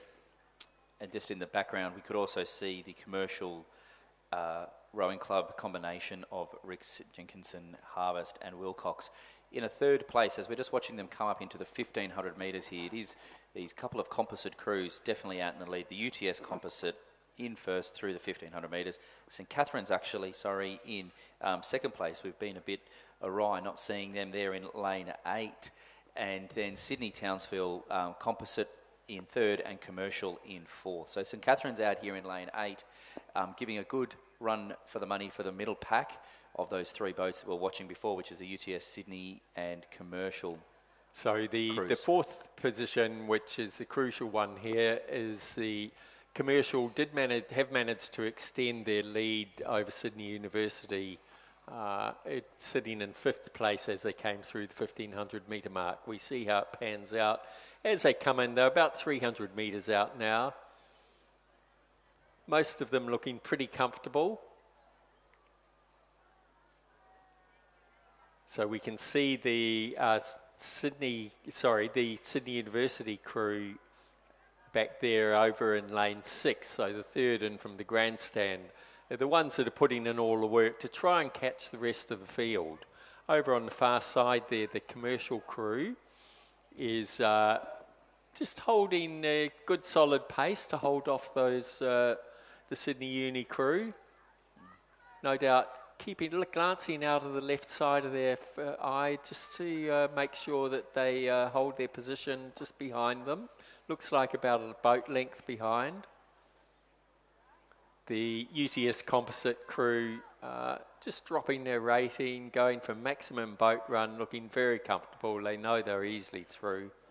So they will cross the line in the 1st position, looking very nice. They'll be followed across by the Sydney composite, then closest to us, the St Catherine's crew in lane 8, and over on the far side, the commercial crew. Sydney Uni couldn't quite make up the difference there. They'll be followed across by Gippsland Grammar, and over on the far side, the Radford College crew. So the first 4 crews there to qualify are UTS Composite, Sydney Townsville Composite, St Catherine's and Commercial. And coming down the course, we have the 2nd heat of the women's under-19 quad scull. Over on the far side in lane 2 from Canberra Girls Grammar, Alex Perry-Dalton, Emily Walker, Samantha Burns and Eliza Lee, coached by Carolyn Pipers and Nigel Harding. In lane 3, a Queensland composite of, Queensland Adelaide composite, I think Torrens is. Charlotte Zenfeld from University of Queensland, Emily Lang from Torrens, Lucy McFarlane from University of Queensland, and Astrid Thomas from University of Queensland. They're coached by Philip Bourguignon and Dario Spitali. In lane 4, another Queensland composite of Abby Collins from Brisbane, Elodie Lee from BGPS, I'm not quite sure what it stands for, Robin Matthews from Toowong, Tom's going to enlighten me, and Georgia Mackay from BGPS. They're coached by Nigel Stubbs, Peter Howard and Claire Raven. What does it stand for, Tom? Brisbane and GPS. Brisbane and GPS, yeah. Lane 5 from Sydney, Asha Stewart, Georgina Stevenson, Amelia de Villiers, and I missed one there, Eva Heels. It was in bow seat, so coached by Charlie Patterson and Kimberly Brown and Rob Fay. In lane 6 from Pimble Ladies, Alessandra Brasich, Megan Wood, Erin Porter and Holly Craig, coached by Carl Schmidt. And in lane 7 from Queenwood, Grace Bennett, Annie Sieve, Zoe James and Eva Thompson, coached by Karen Glynn and Ray Boyle. And they've just come through the 1,500 metres. Canberra Girls Grammar out in front, followed by Sydney Uni. Then the University of Queensland Torrens Composite. They're followed through by the Queenwood crew. So those 4 crews look to be the qualifiers. It was about 1.5 seconds back to the Brisbane and GPS Toowong composite. And there's only 5 boats in That's the race. right. So We've had a scratching from the Pymble ladies in lane 6. So just one crew not progressing through to the final later today. But and you can see them out in the middle there. It's the the Brisbane composite, Brisbane GPS composite, just not quite in the mix there. They're pushing hard though. They've realised it's now or never. So it'll be between them and the Queenwood crew over closest to the grandstand. That's right, Mark. The Queenwood crew is always, as a school, always very polished and looking well in control here, potentially as they hit the last 200 metres, trying to maintain their lead over the Brisbane GPS composite to their right in lane 4, hoping to have done enough early on in the race to be able to maintain that lead. But it is the Canberra Girls Grammar crew on the far side, Perry Dalton, Walker, Burns and Lilly, in a comfortable lead. They've led pretty much the whole way down the track, just maintaining that as they're coming into the last 50 metres here. The Sydney Rowing Club crew in lane 5 is starting to pick it up a little bit. Not to worry here about placings, but we are seeing here definitely a great race between Queenwood and the lane 4 Brisbane GPS composite. I think Queenwood is just still sitting just on top of them by a fraction, looking like they'll hold half a length over the composite crew to progress through later today. So that is Canberra Girls Grammar in first, Sydney in second, University of Queensland Torrens composite in third, Queenwood in fourth, and unfortunately the Brisbane GPS Toowong not progressing through this afternoon to the final. Was a very nice finish there by the Queenwood crew. About 200 metres out, they really took it up and looked very tidy. But they had to work to hold off the Brisbane girls. So coming down the course now, we have the men's under-19 quad scull.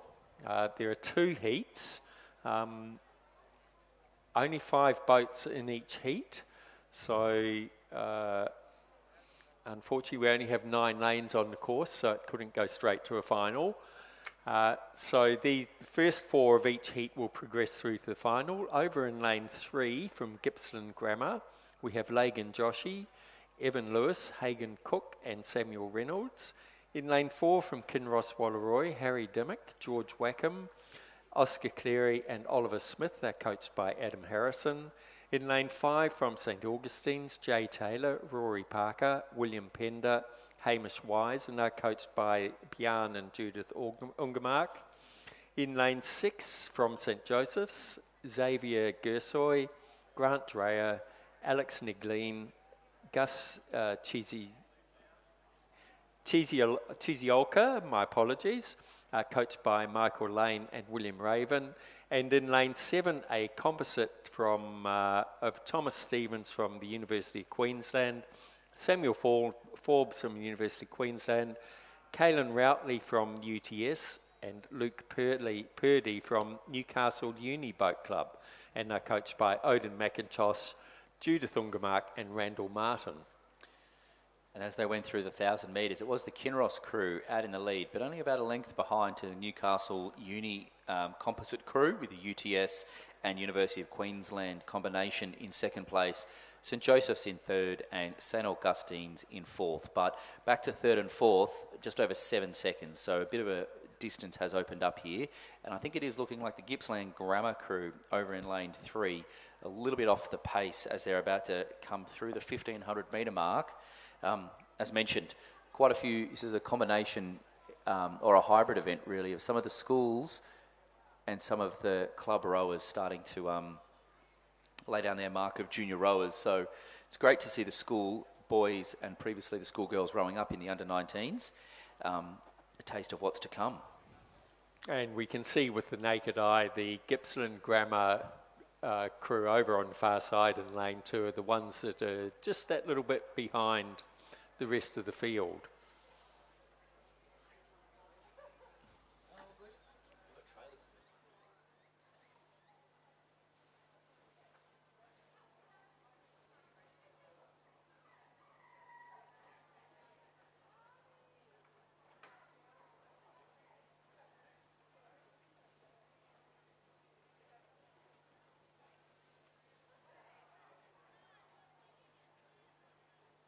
So, Tom, as they're coming up to the 1500 metre mark there, it does look like the Gippsland girls have done a bit of a push. Will they be able to catch the St Augustine crew over in lane 5? So Gippsland girls over on the far side, they've probably realised they've come all the way from Gippsland. It's their only opportunity to get into the final here. They've really got to push. They've taken their rating up quite a bit. The St Augustines, I think, have realised what's happening, and they've also gone up to match them. But it looks to me like the Gippsland girls over in lane 2 have made up the ground and have overtaken. Can they hold this rate of striking? They'd be up to, I don't know, in low 30s there, without my stopwatch on me. It's getting quite exciting, this battle here for 5th position, and we're seeing also the St Joseph's crew here in lane 6 have realised what's going on behind them and have also taken up their rating just to make sure they hold them all off. And the Gippsland crew, what a great comeback there. They were about, how many seconds behind? Well, it was about 3 or 4 seconds behind. And they now, I'd say they've got a length over the St Joseph's crew. Sorry, St Augustine's, yeah. Very nice bit of work there by the Gippsland Grammar crew over on the far side to make sure that they get into the final for this men's under-19 quad scull. So first across the line there was the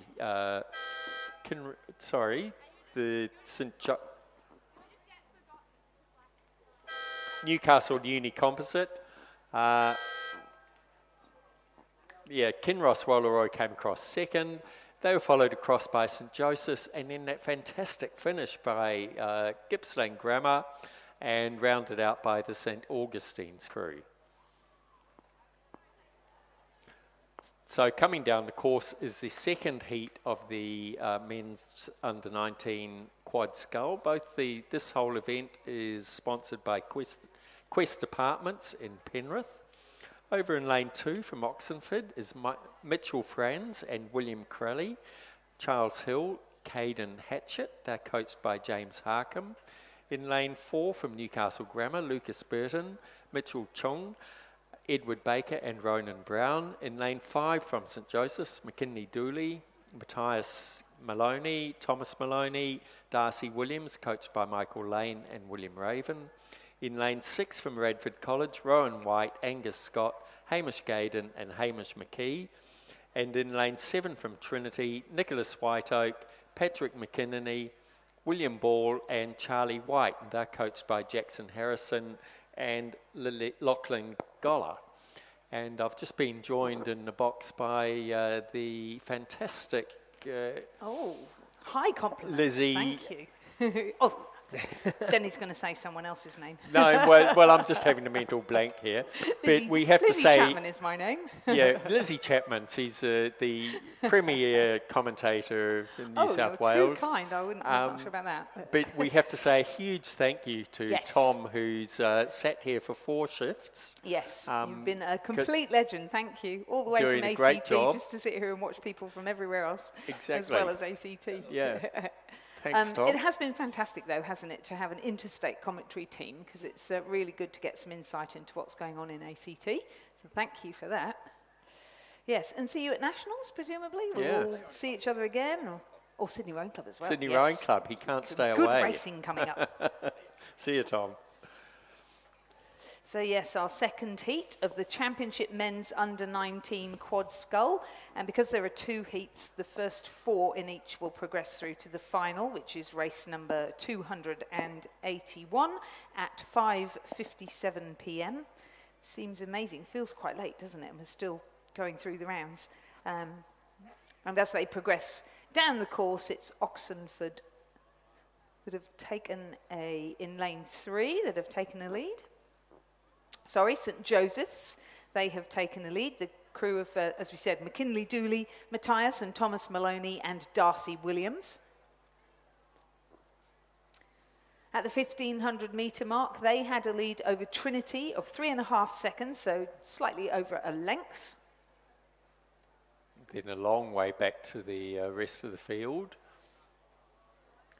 Sitting in third, Radford College, the Rowan White, Angus Scott, Hamish Gaydon and Hamish McKee quad, which of course includes Angus Scott, who was part of the crew that won gold in the under-19 men's double scull.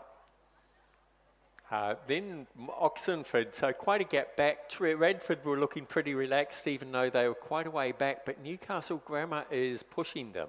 So we could have another exciting finish to see who's going to grab that coveted fourth position to go through to the finals. So you can see as they're coming into view the two boats over on the far side there. That is the Trinity and Radford College battling it out. It does seem to be, oh sorry, it's Newcastle Grammar and Oxenford. So Oxenford does seem to have taken a bit of a lead over Newcastle Grammar. There was only half a boat length in it as they came through the 1,500 metres. Can Newcastle pull something out of the hat? They will need to up their rating because Oxenford in the last 200 metres or so has just upped their rating to make sure they are going to hold off Newcastle, and Newcastle doesn't seem to have met the challenge. First across the line, the crew from St Joseph's College, second Trinity College, some way back to Radford, who will take the third place. And here we go, it does look, you're right, as though Oxenford are managing to still sit on top of Newcastle Grammar. There's plenty of power coming down in those strokes. They should be able to hang on and take that final qualifying position to make it through to the final at 5:57. Yep, they will. So in the previous race, the composite from Newcastle University did a time of 6 minutes 34.97. St Joseph's somewhat faster, 6:29.91, so looking good on paper at least. The margin of St Joseph's back to Trinity, 1.56, then a further 19.8 back to Radford College, who in turn had 8.69 over the Oxenford crew. They had 1.64 over Newcastle Grammar.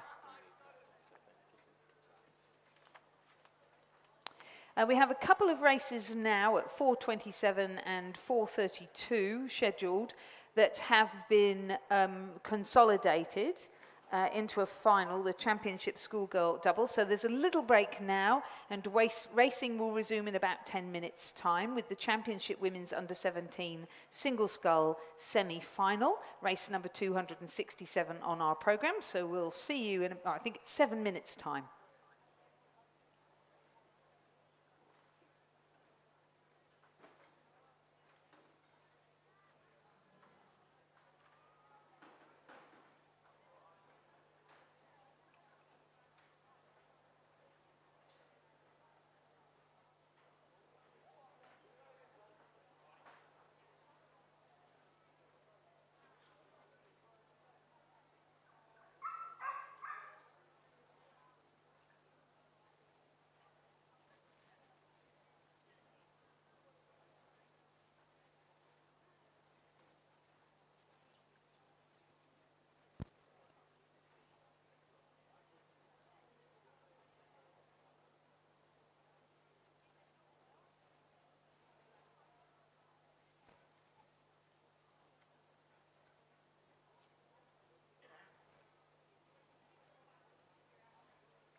So we have race 267 underway, which is the first semi-final of the women's under-17 single scull, sponsored by Mobius. It seems like only 5 minutes ago we were calling the heats.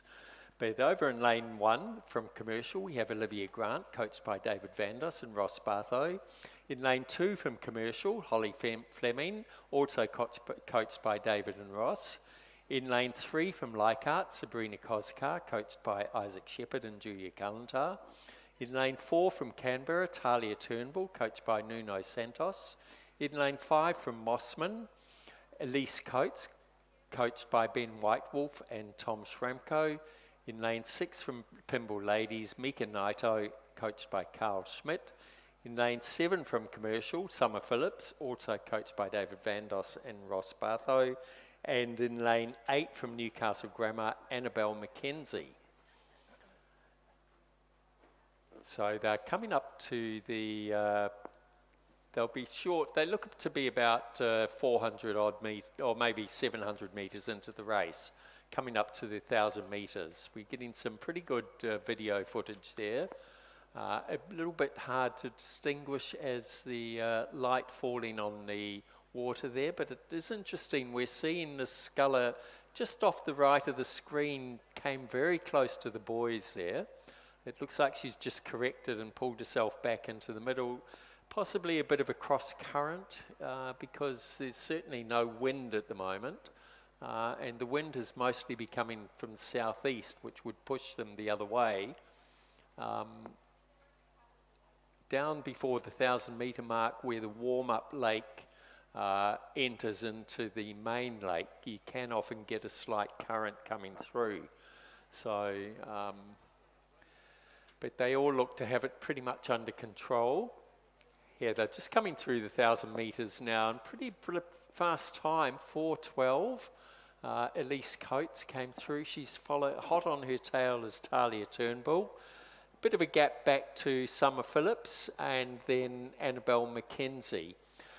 Nearly 4 seconds back to Mika Naito, so no determinant for who are going to be the first 4 through, but Mika Naito and Sabrina Koskar would need to work very hard to catch that pack of 4 up the front. They're followed through by Olivia Grant and Holly Fleming. Yeah, Olivia Grant and Holly Fleming, who were in the under-17 quad with that that sculler Summer Phillips, who's currently sitting in 3rd. They won the gold medal in the under-17 women's coxed quad. Elise Coates in lane 5, representing Mossman Rowing Club, looking to add a further medal to her tally from the regatta so far, because she got silver in the under-17 coxed quad, silver in the women's under-17 double scull, and wants to be in this final so that she gets at minimum a silver in the under-17 women's single scull. Preferably a gold, I'm sure, knowing Elise. So Elise Coates at the 1,000 metre mark in the lead, but only by 0.79 of a second over Talia Turnbull of Canberra. And then Summer Phillips from that commercial quad I was talking about earlier, sitting in 3rd place. Annabelle McKenzie still sitting in 4th. Oh, I'm joined in the commentary box by Stuart. Hello, Stuart. Back you come. Hello, Lizzie. Yes, take it home. They must be all getting bored of our voices by now, because we're just doing around, all of us, aren't we? But there we go. It's great to have a team. Well, indeed. It is always nice to come. I was just thinking before, it is always lovely to come up here, and it's catching up with old friends more and more. Like, I'm relatively new to rowing. I only started working with Rowing ACT at the end of 2018, and to come up to know more people, and then you're just catching up and you're talking away, and then the ability to come here and to be able to call some of the great rowing action that we've got. I mean, we've seen the NTC crews and rowers that have been on the water this weekend. There is such a big thing going where we've got the Olympics, we've got a number of boats qualified, some of the seats in those boats still very much up for grabs, but then also too for the crews that haven't qualified, the men's sculling, the lightweight doubles, the storylines amongst those. Will they go to the final qualification regatta in Lucerne? Will they get those opportunities? Lightweights, you know, there's so many storylines that have gone around this regatta that it has been absolutely fascinating to watch. And then we've watched some of the stars of the future, including some of the ones potentially coming down now, where they've got that carrot of Brisbane rowing out, you know, that excitement of going to Wyaralong in 2032 to row at the Olympics. Can you ever get excited about going to Wyaralong, though? I did have to stop. I'm afraid they have to dress it up for me a little Look, there. I did but look, say before. I do think we've got Elise Coates here. I was just saying silver in the under-17 double, silver in the under-17 coxed quad, and now here she is doing her stuff out there against some girls that won gold in the under-17 quad ahead of her. So obviously wanting to add another medal to her tally, and is this a name for the future as well? Well, you can never have too many medals to go home with, can you? It's not.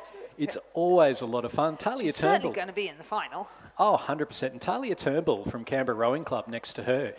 She's been doing part of a little squad that Nuno Santos has got there at CRC. And certainly looking very good. You can see that they've all just lowered that rate of striking down, making sure that they've got that pressure going through. We've got Commercial Summer Phillips sitting in lane 7, who's in that 3rd position. And then for 4th at the moment, it's Annabelle McKenzie from Newcastle Grammar. But over on the far side as well, we've got the 2 commercial scullers, Olivia Grant and Holly Fleming, both really going for it. Out in front, Mossman's Elise Coates will go through and take the win in the first semi-final of the women's under-17 single sculls. Going through in 2nd place with a couple of big strokes to go, taking it very easy at the end there. Talia Turnbull from Canberra. 2nd place going through to commercial that was Summer Phillips with Annabelle McKenzie in 4th place from Newcastle Grammar. Coming in behind them, we had the 2 commercial scullers, Holly Fleming and Olivia Grant. And then back a little bit further to Pimble Ladies, Mika Nato, and then Sabrina Kotska from Leichhardt in 8th. So confirmation there, Elise Coates, Talia Turnbull, Summer Phillips and Annabelle McKenzie going through to the final. And the winning time for Elise Coates was 8 minutes 33.35. She managed to get a 6.31 margin over Talia Turnbull, who had a further 2.05 over Summer Phillips, and then there was another 5 seconds back to Annabelle McKenzie. Semi-final number 2 is underway. Again, 1st, 2nd, 3rd and 4th through to the final. From Glebe Rowing Club in lane 1, Patricia Boland, coached by Milan Parker. Lane 2 from St George, Charlotte Olivia, coached by Mark Featherston. In lane 3 from Brisbane and GPS, Willa Dunbar, coached by Maddie Pakila and Nigel Stubbs. Lane 4 from Kinross Walleroy, Lucy Reedy, coached by Emma Fessy. Lane 5 from Sydney Rowing Club, Xenia Palmer, coached by Charlie Patterson and Andy Hoffman. Lane 6 from Glebe, Chloe Hitchens, coached by Milan Parker and Natalia Doe. In lane 7 from Nepean, Jessica Harris, coached by Daniel Waddell. And in lane 8 from Somerset College, we have Maddie McLaughlin. At the halfway mark, it was Xenia Palmer from Sydney Rowing Club who had taken a very, very slight lead over Chloe Hitchens from Glebe, and I mean slight. And in turn, a very slight lead over Patricia Boland, Patty Boland, also from Glebe Rowing Club and also coached by Milan Parker. And then in 4th position, Lucy Reedy from Kinross Walleroy. In 5th, Willa Dunbar, 6th, Jess Harris, 7th, Maddie McLaughlin and Charlotte Olivia in 8th at the moment. But it's really not too far between each of those scullers.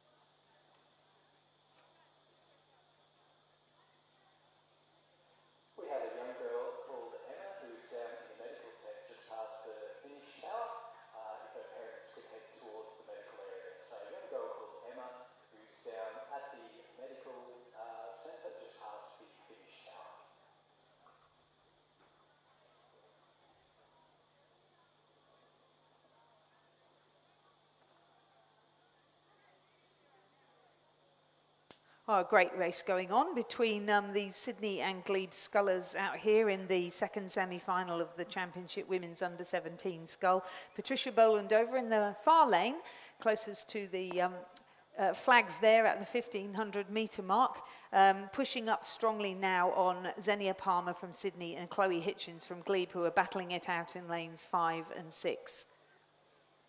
Now, these girls have been racing each other at school regattas and club regattas for a while now, the three of them. So I really think, you know, when we talk about looking to the future, we've got some of our future stars in our midst there too.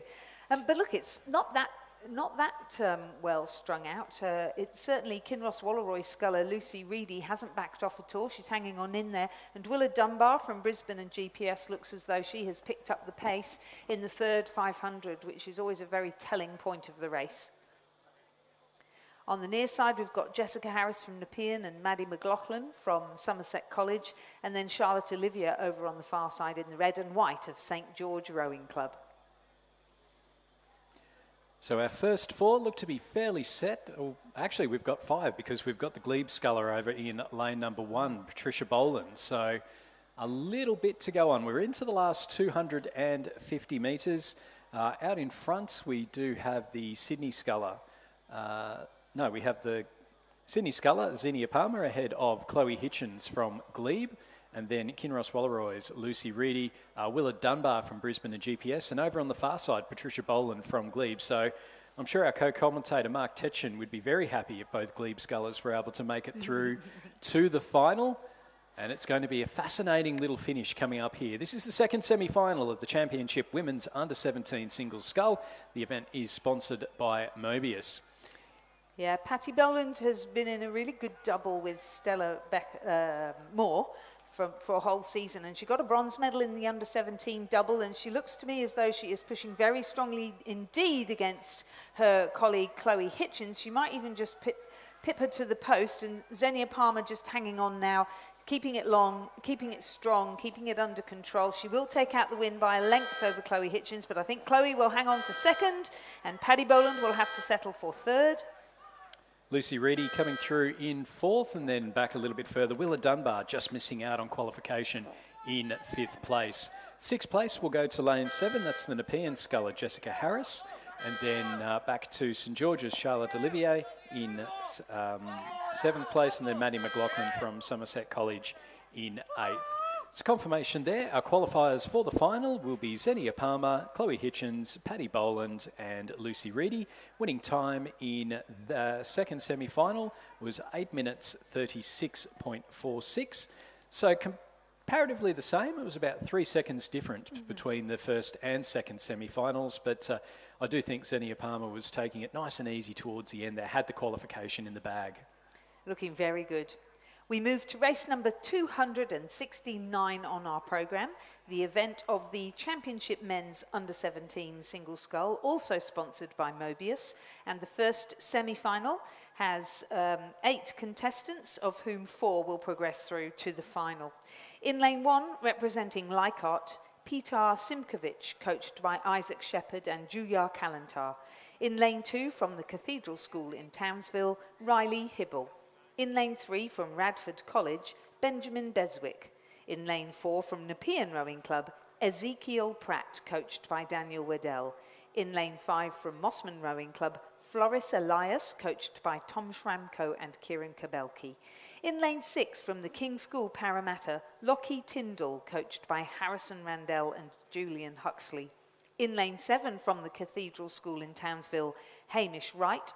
And in lane 8 from Glebe Rowing Club, Luke Martin, coached by Robin Mackney and Nick Galea. And through the 1,000 metres, it was Floris Elias from Mossman Rowing Club, ahead of Ezekiel Pratt from Nepean. The King's Sculler, Lockie Tyndall, sitting in 3rd place with Glebe's Luke Martin, a second back in 4th. Then a little bit of a gap there, 2.5 seconds to Hamish Wright from the Cathedral School, Benjamin Beswick from Radford College, Peter Simkovic from Leichhardt, and then Riley Hibble from the Cathedral School in there as well. The conditions out there, we can just see on the live stream, you can see it's a little bit grey overhead. There's no real, doesn't look to be much on the radar at the moment, but the humidity has started to pick up a little bit. So we're sitting at about 25 degrees at the moment, but 66% humidity. And I think the description that I like best about the conditions out there today is that it's sapping. It does take a little bit out of you when you are out there. And just kudos to these rowers. I mean, having to go down 3 races in an afternoon session, and, you know, really, and it's understandable why you see a lot of races when they've got that qualification in the bag, that they just take the rating down, make sure that they've got enough left in the petrol tank right to the end. The wind is a northeasterly at the moment, so it is a little bit of a cross tail breeze, so that will be helping potentially the tail breeze more so some of the rowers in lanes 1, 2 and 3, but certainly not all that bad. A little bit better than some of the conditions that we had yesterday, where it was gusting about 30 to 40 kilometres an hour. So through the 1500, it was Ezekiel Pratt leading Floris Elias in second place, Lockie Tyndall in third, Luke Martin in fourth. Then it's a 3-second gap back to Benjamin Beswick. Then we have Hamish Wright, Peter Simkovich and Riley Hibble making up our field there. So certainly plenty to do. Not much between Benjamin Beswick in fifth and Hamish Wright in sixth, but they do have about 3.5 seconds to make up if they are going to go through to pinch that final qualification position from Luke Martin from Glebe Rowing Club. We just see our rowers now coming into the last 250 metres. It's been a fantastic third 500 from Ezekiel Pratt, and he's continued to pull ahead of Floris Elias from Mossman. Lockie Tyndall from Kings has started to move up quite nicely. Radford College's Benjamin Beswick is starting to make his move, but he does have a bit of ground to make up on Luke Martin from Glebe. Hamish Wright from the Cathedral School, not entirely out of it with about 200 metres to go, but certainly the Radford Sculler and the Cathedral School will need to certainly get the boat moving to try and get through to that fourth and final qualification position. As we just see Radford College's Benjamin Beswick, he has made his push. He's getting that boat to absolutely move, and all of our scullers now realising that everyone is putting absolutely everything into it. Out in front, Ezekiel Pratt from Nepean, he's going to go through and take a comfortable heat win, and now in the battle for the rest, we have the Mossman sculler, Floris Elias, finishing just ahead of Glebe in third place, and then Kings in fourth, Radford just missing out in fifth, and then back a little bit further to Hamish Wright from the Cathedral School. And as our last two scullers come across, that's Peter Simkovich will finish ahead of Riley Hibble from Leichhardt and the Cathedral School respectively. So an exciting little finish there, Lizzie. We saw Benjamin Beswick from Radford College really start to ramp up the rating with about 200 or so metres to go, and in the end just had a little bit too much to make up. Yes, indeed, confirming the results of that first semi-final of the Championship Men's Under-17 Single Scull. It was a win for Nepean Rowing Club's Ezekiel Pratt. Second, Mossman, Floris Elias. Third, Glebe, Luke Martin. And fourth, King's College, Lockie Tyndall. Those four will progress through to the final.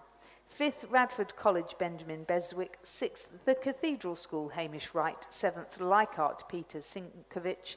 And eighth, the Cathedral School, Riley Hibble. Winning time, 7 minutes, 55.75. The margin, 4.81. So well done, Ezekiel, that's pretty good. 0.78 and 0.69. Nice close racing. The second semi-final is now in progress of the Championship Men's Under-17 Single Scull, with Nepean Rowing Club's Nicholas Walsh in lane 1 and Nepean Rowing Club's Lockie Rogers in lane 2. Both are coached by Daniel Waddell. In lane 3, representing Hunter Valley Grammar School, Harrison Skelly Osmond, coached by Odin McIntosh and Rowan Hislop. In lane 4, Marist College from the ACT, Harrison Braithwaite, coached by Tom Hayes, Peter Benny and Mark Krakowski. In lane 5, from Redlands School, Angus McInnes, coached by Timothy Robertson. In lane 6 from Hunter Valley Grammar School, Edward Walsh, coached by Odin McIntosh and Rowan Hislop. In lane 7, the Oxenford School from Queensland with Joshua Pickering Pentland, coached by James Harcombe. And our final contestant is in lane 8, Kinross Walleroy, Toby Buckland, coached by Benjamin Watt. And we saw Harrison Brathwaite in the small boats regatta a couple of weeks ago, coming away with the win in the under-17 single sculls. He is leading through the 1500 metre mark, and he has himself a nice little clear water lead over the chasing pack. Coming through in second place, it is the Redland sculler Angus McInnes in lane number 5, and then 3 boats all within about half a boat length of each other. So we've got Edward Walsh from Hunter Valley Grammar, then we've got Toby Buckland from Kinross Wallaroi, and Nepean's Lockie Rogers, and there was a second and a half between 3rd and 5th. Remember, the first 4 going through to the final, so 5 into 4 doesn't quite go. Oxenford's Joshua Pickering Pentland in 6th place, and then we have Harrison Skelly Osmond in 7th place, and then back to Nicholas Walsh from Nepean in 8th. So out in front, Harrison Brathwaite from Marist College, looking very comfortable indeed. There's a lot of clear water between himself and the chasing pack. Angus McInnes from Redlands sitting nicely there in 2nd place. And then over a couple of lanes, we've got Lockie Rogers from Nepean, potentially going for that 3rd. He'll need to push through a little bit. We've got Hunter Valley Grammar's Edward Walsh in 3rd place at the moment, as well as Kinross Wallaroy's Toby Buckland starting to make a bit of a move. So those 3 rowers trying to go into 2 different spots. Back a little bit further then, Joshua Pickering Pentland from Oxenford and Nicholas Walsh from Nepean.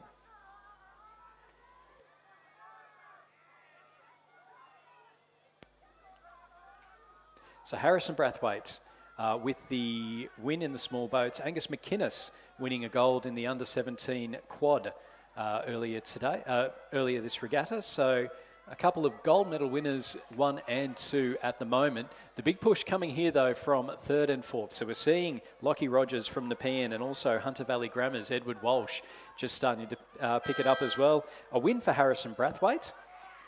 Going through in 2nd place will be Angus McInnes from Redlands, just taking a little bit easier towards the end there, making sure he had enough there to go. 3rd will go to Hunter Valley Grammar. 4th will go to Nepean's Lockie Rogers, finishing just ahead of Toby Buckland from Kinross Wallaroi. Then coming through in 6th place will be the Hunter Valley Grammar sculler Harrison Skelly Osmond, with Oxenford's Joshua Pickering Pentland coming through in 7th, and then Nicholas Walsh from Nepean going through in 8th place. Confirming the results of the 2nd semi-final of the Championship Men's Under-17 Single Scull, a win for Marist College ACT, Harrison Brathwaite. 2nd, Redlands, Angus McInnes. 3rd, Hunter Valley Grammar School, Edward Walsh. And 4th, Nepean, Lockie Rogers. Those 4 scullers will progress through to the final. In 5th position, Kinross Wallaroi, Toby Buckland. In 6th, Hunter Valley Grammar School, Harrison Skelly Osmond. In 7th, Oxenford's Joshua Pickering Pentland, and in 8th, Nepean Rowing Club's Nicholas Walsh. Winning time 7 minutes 50.17, the margin 9.53, 1.41 and 2.31.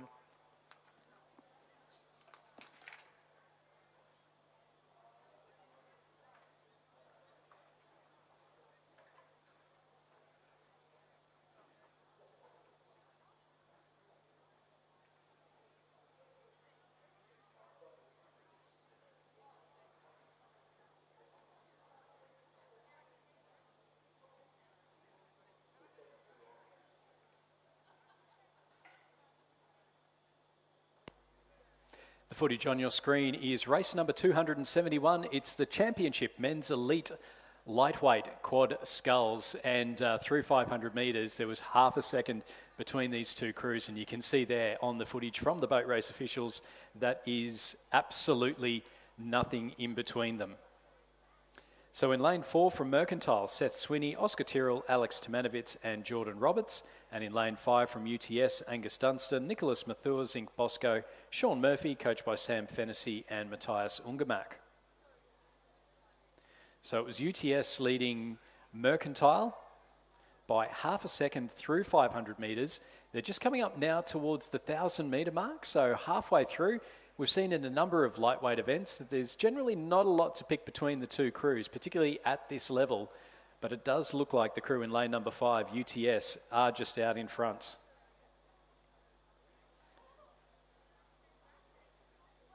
So UTS now just about half a boat length ahead of Mercantile. It's about a second in between the two.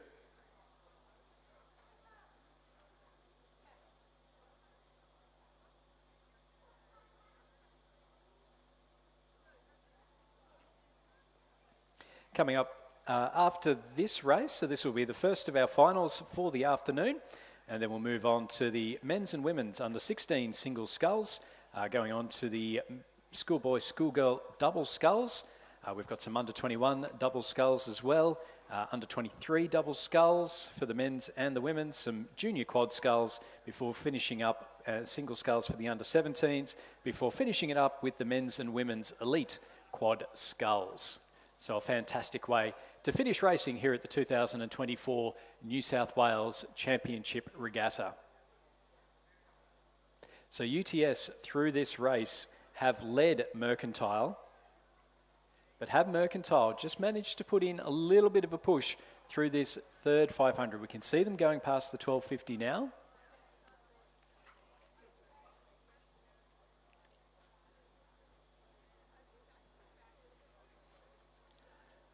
Still UTS, Angus Dunstan, Nicholas Mathur, Zink Bosco and Sean Murphy.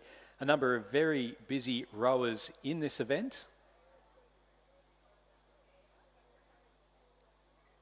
So it's still UTS through the 1500 metre mark that now have about 3/4 of a boat length lead over Mercantile. So just extending it, Mercantile not letting them get away at any point, but still pushing and pushing hard. Looking down the course, you can see that our next few races, the men's and women's under 16 single sculls getting ready to go. They'll be run over 1,000 metres before we go back to the 2,000 for the schoolboy, schoolgirl double sculls. Coming into the final stages now of the men's elite lightweight quad sculls. It's the first of our finals for the final session, so we've got just over about an hour and 20 minutes left to go here at the 2024 New South Wales Rowing Championships. Big thanks to all the volunteers who have helped out over the course of the 3 days. It really does take an army of volunteers to be able to jump in. So if you are available, if you come down to regattas and you'd like to jump in, help out, even for a wee bit at a time, then certainly Alico Tully from Rowing New South Wales, more than happy to point you in the right direction. Head to rowingnsw.asn.au and head to the volunteers tab. As our lightweight quad sculls into the final stages now, UTS have led from the start, but Mercantile are now making their push. We're into the final 50 or so metres. Mercantile, have they got their bow balls out in front? It's still UTS. They've surged just a little bit of ahead. It's now just a canvas between them. It will be UTS holding on for the win in the elite lightweight quad sculls, just finishing ahead of Mercantile, 0.96 of a second. Mercantile made up a good second or so in that third 500. UTS just having enough to hang on. So a win there for Angus Dunstan, Nicholas Mathur, Zink Bosco and Sean Murphy, ahead of Seth Swinney, Oscar Tyrrell, Alex Tomanovitz and Jordan Roberts. The winning time there, 6 minutes 21.14. And as I say, the margin, 0.96 of a second. It was just a canvas in it. Absolutely fantastic rowing with our two lightweight quad scull crews. So we're getting ready now for the start of our next races. So we've got a couple of minutes now before the start of the Championship Women's Under 16 Single Sculls.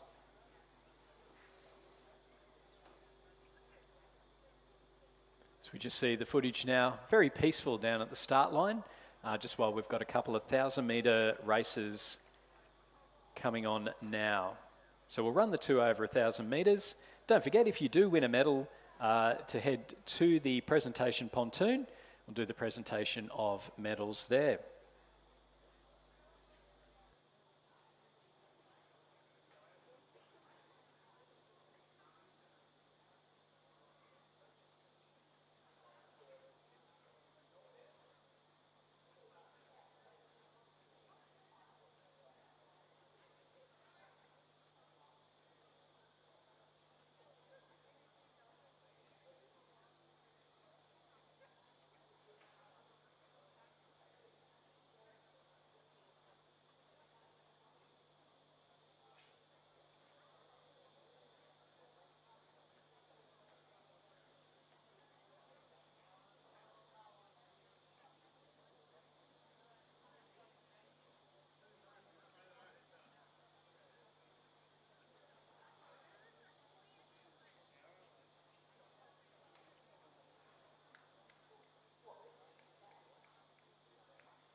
So we are underway now in race number 272. It's the Championship Women's Under-16 Single Sculls, sponsored by Quest Apartments, Penrith.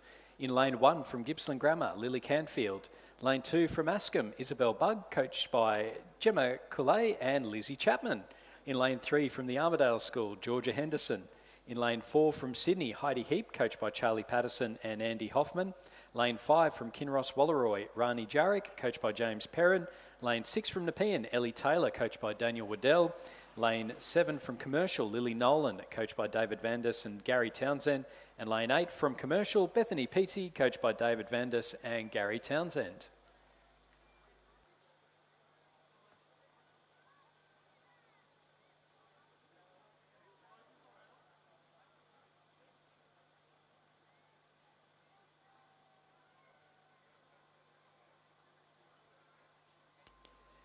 Presentation of medals for the Championship Men's Elite Lightweight Quad Sculls. Our winners and New South Wales champions for 2024, UTS. Winning crew of Angus Dunstan, Nicholas Mathur, Zinc Bosco and Sean Murphy. They're coached by Sam Fennessy and Matthias Ungemak.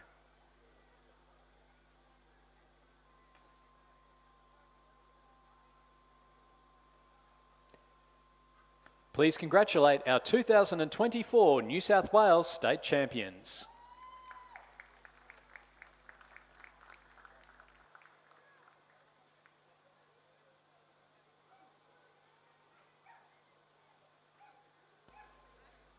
We're through 500 metres now in the women's under-16 single scull finals, and those margins are very, very small. Ellie Taylor from Nepean in the lead, 0.27 of a second back to Lily Nolan from Commercial, 0.8 of a second back to Rani Jarek from Kinross Walleroy. Lily Canfield, 0.07 of a second to the Gippsland Grammar Sculler. Askham's Isabel Bugg in 5th place. And then we have the Armidale Schools, Georgia Henderson in 6th, Sydney's Heidi Heap in 7th, and Commercial's Bethany Peaty from in 8th place. But there's not a lot to pick between all of our scullers. Those margins between 1st and 8th at the 500 metre mark wouldn't have been more than 5 seconds. It is literally that close. They're coming down now to the 250 metre mark. And it is now, we have the Kinross Walleroy sculler, Rani Jarek, out in front, but she is under so much pressure. We've got the Armidale School sculler, Georgia Henderson, also doing quite well, pushing hard, as well as the Nepean sculler, Ellie Taylor, in lane number 6. So it's still Kinross Walleroy out in front, Rani Jarek. We're seeing a push now also coming from the far side, Gippsland Grammar's Lily Canfield.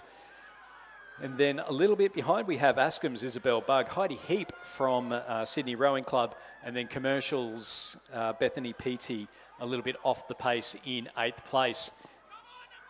Rani Jarek out in front still into the final 100 metres or so. The crowd are absolutely getting behind all of these girls. We have Georgia Henderson from Armidale School. She's sitting in 2nd place. She's looking good for a medal into the final stages. In the battle for 3rd, we've got Nepean.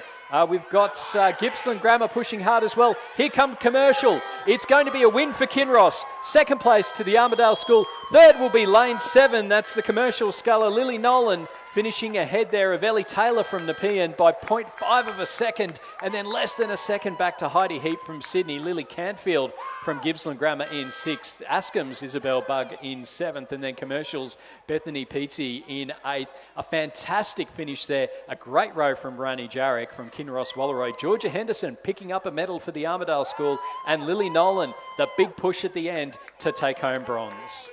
And what a big shout out to the country, eh? So the sculler from Kinross Walleroy in orange taking 1st position and Armidale School 2nd. Excellent work. So confirming the results then of our final of the Championship Women's Under-16 Single Scull. A win for Rani Jarek of Kinross Walleroy. Silver medal to Georgia Henderson of the Armidale School. And a bronze medal to Lily Nolan of Commercial. We invite them to come over now to the medal pontoon. In 4th place, Ellie Taylor from Nepean Rowing Club. In 5th, Sydney Rowing Club sculler Heidi Heap. In sixth, Gippsland Grammar sculler Lily Canfield. In seventh, Isabel Bugg from Ascombe School. And in eighth, Bethany Peaty of Commercial. The winning time, 4 minutes, 4.94 seconds. The margins, 2.71 and 1.66. Nice close race across the field, really, though. A very exciting race there. They are underway in the final of the men's under-16 single sculls. Lane 1 from Redlands, Kieran Newman, coached by Alex Coney. Lane 2, Radford College's Charlie Knight. Lane 3, St Joseph's, Fred O'Hara. Lane 4, Hamish Searle from Kinross Walleroy, coached by Benjamin Watt. Lane 5 from Corio Bay, Xander Bailey, coached by Jeff Watt and Ian Bridgeland. In lane 6 from Marist College, Mitchell Waddy. Lane 7 from Radford College, Hugo Ryan. And lane 8 from Corio Bay, Tad Bailey. It is Xander Bailey out in front. 4-second lead at the 500-metre mark ahead of Kinross Walleroy's Hamish Searle, then Fred O'Hara, Mitchell Waddy, Charlie Knight, Hugo Ryan, Tad Bailey and Kieran Newman, as we just see some of the footage there from the BRO boat that's going down lane 10, and that leading sculler there from Corio Bay, Xander Bailey, looking very comfortable out in the lead at the moment. We are seeing Hamish Searle from Kinross Walleroy starting to push through, as is Fred O'Hara from St Joseph's, and to the right of him, Radford College's Charlie Knight, also in with a chance of a medal. Back a little bit further then to Mitchell Waddy from Marist College, Hugo Ryan from Radford, Corio Bay's Tad Bailey, and then Kieran Newman from Redlands. So another exciting finish coming up here, Lizzie. It's the final stages. How good is this? Last session of racing. Yep, Xander Bailey from Corio Bay won the under-17 double scull, I think it was. Yep, under-16 double scull, I should say, with what is presumably his brother, Ty Bailey. A commanding performance here in the final of the under-16 single scull. He's going to take out the gold medal ahead of Kinross Walleroy's Hamish Searle. And then coming through in third, it's between Radford and St Joseph's, and it's Radford. Radford on the surge by a bow number. Oh. By the width of the bow number. Charlie Knight finishing just ahead of Fred O'Hara from St Joseph's. Marist College's Mitchell Waddy and Radford's Hugo Ryan in 5th and 6th. Tad Bailey from Corio Bay in 7th, and Kieran Newman from Redlands in 8th. Another fantastic finish there. 0.37 of a second between Charlie Knight from Radford and Fred O'Hara from St Joseph's. So we just see here on the footage, you can just see there Charlie Knight getting his bow ball just in front, and it's literally the width of the bow number. There is absolutely nothing in that. So exciting. That winning time for Xander Bailey of Corio Bay, 3 minutes, 42.35. The margin between him and Hamish Searle was 3.43, and then only 1.74, as you say, back to Charlie Knight of Radford College, and 0.37 between him and Fred O'Hara from St Joseph's. And a photo finish between Mitchell Wadle and Hugo Ryan. And so we'll wait to see that judged. Ty Bailey coming in 7th and Kieran Newman from Redlands in 8th. And we now move to the presentation of medals for the Championship Women's Under-16 Single Scull, sponsored by Quest Apartments, Penrith. The medals are being presented by Stephen Donnelly, President of Rowing New South Wales. Third and bronze medalist representing Commercial Rowing Club, Lily Nolan. Lily is coached by David Van Das and Gary Townsend. Second and silver medalist representing the Armidale School, Georgia Henderson. Gold medalist and our under-16 champion for 2024, representing Kinross Walleroy School, Rani Jarek. Rani is coached by James Perrin. Ladies and gentlemen, please congratulate all our medalists in the women's under-16 single.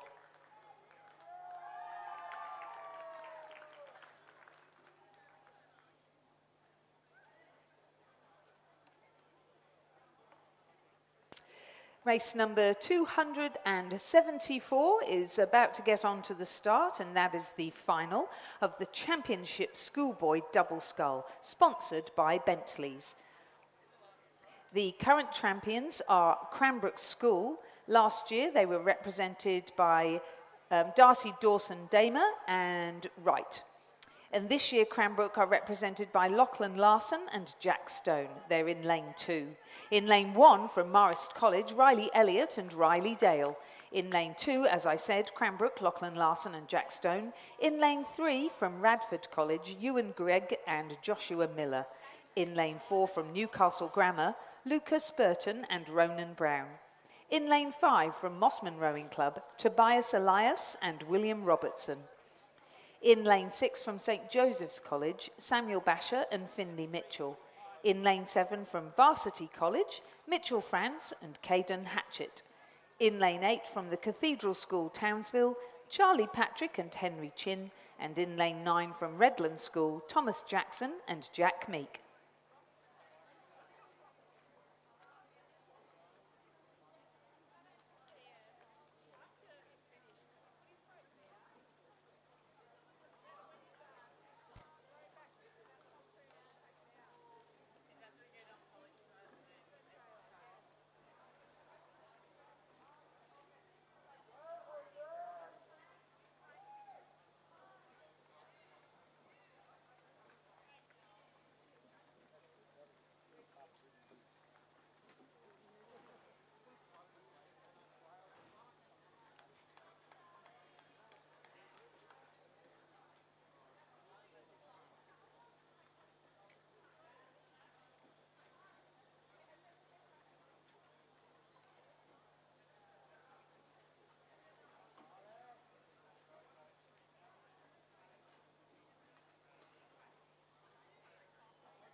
Presentation of medals for the Championship Men's Under-16 Single Sculls.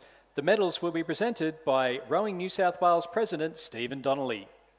In third place, representing Radford College, Charlie Knight.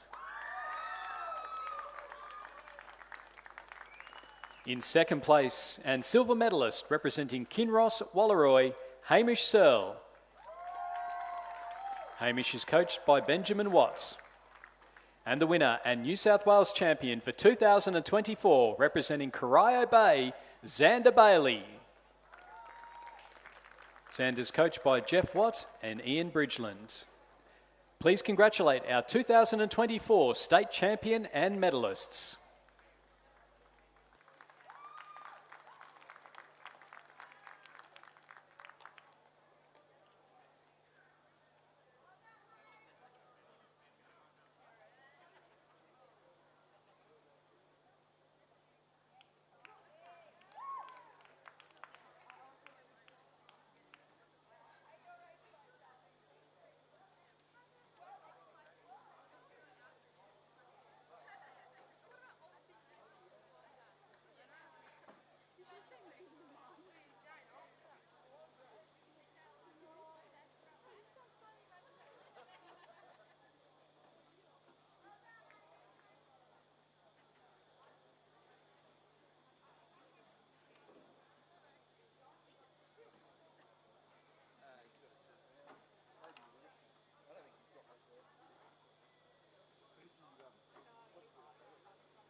And we have a start in our Championship Schoolboy Double Scull Final, sponsored by Bentley's. With Marist College 1 in lane 1, Cranbrook in lane 2, Radford College in lane 3, Newcastle Grammar in lane 4, Mossman Rowing Club in lane 5, St Joseph's College in lane 6, Varsity College in lane 7, the Cathedral School in lane 8, and Redlands in lane 9.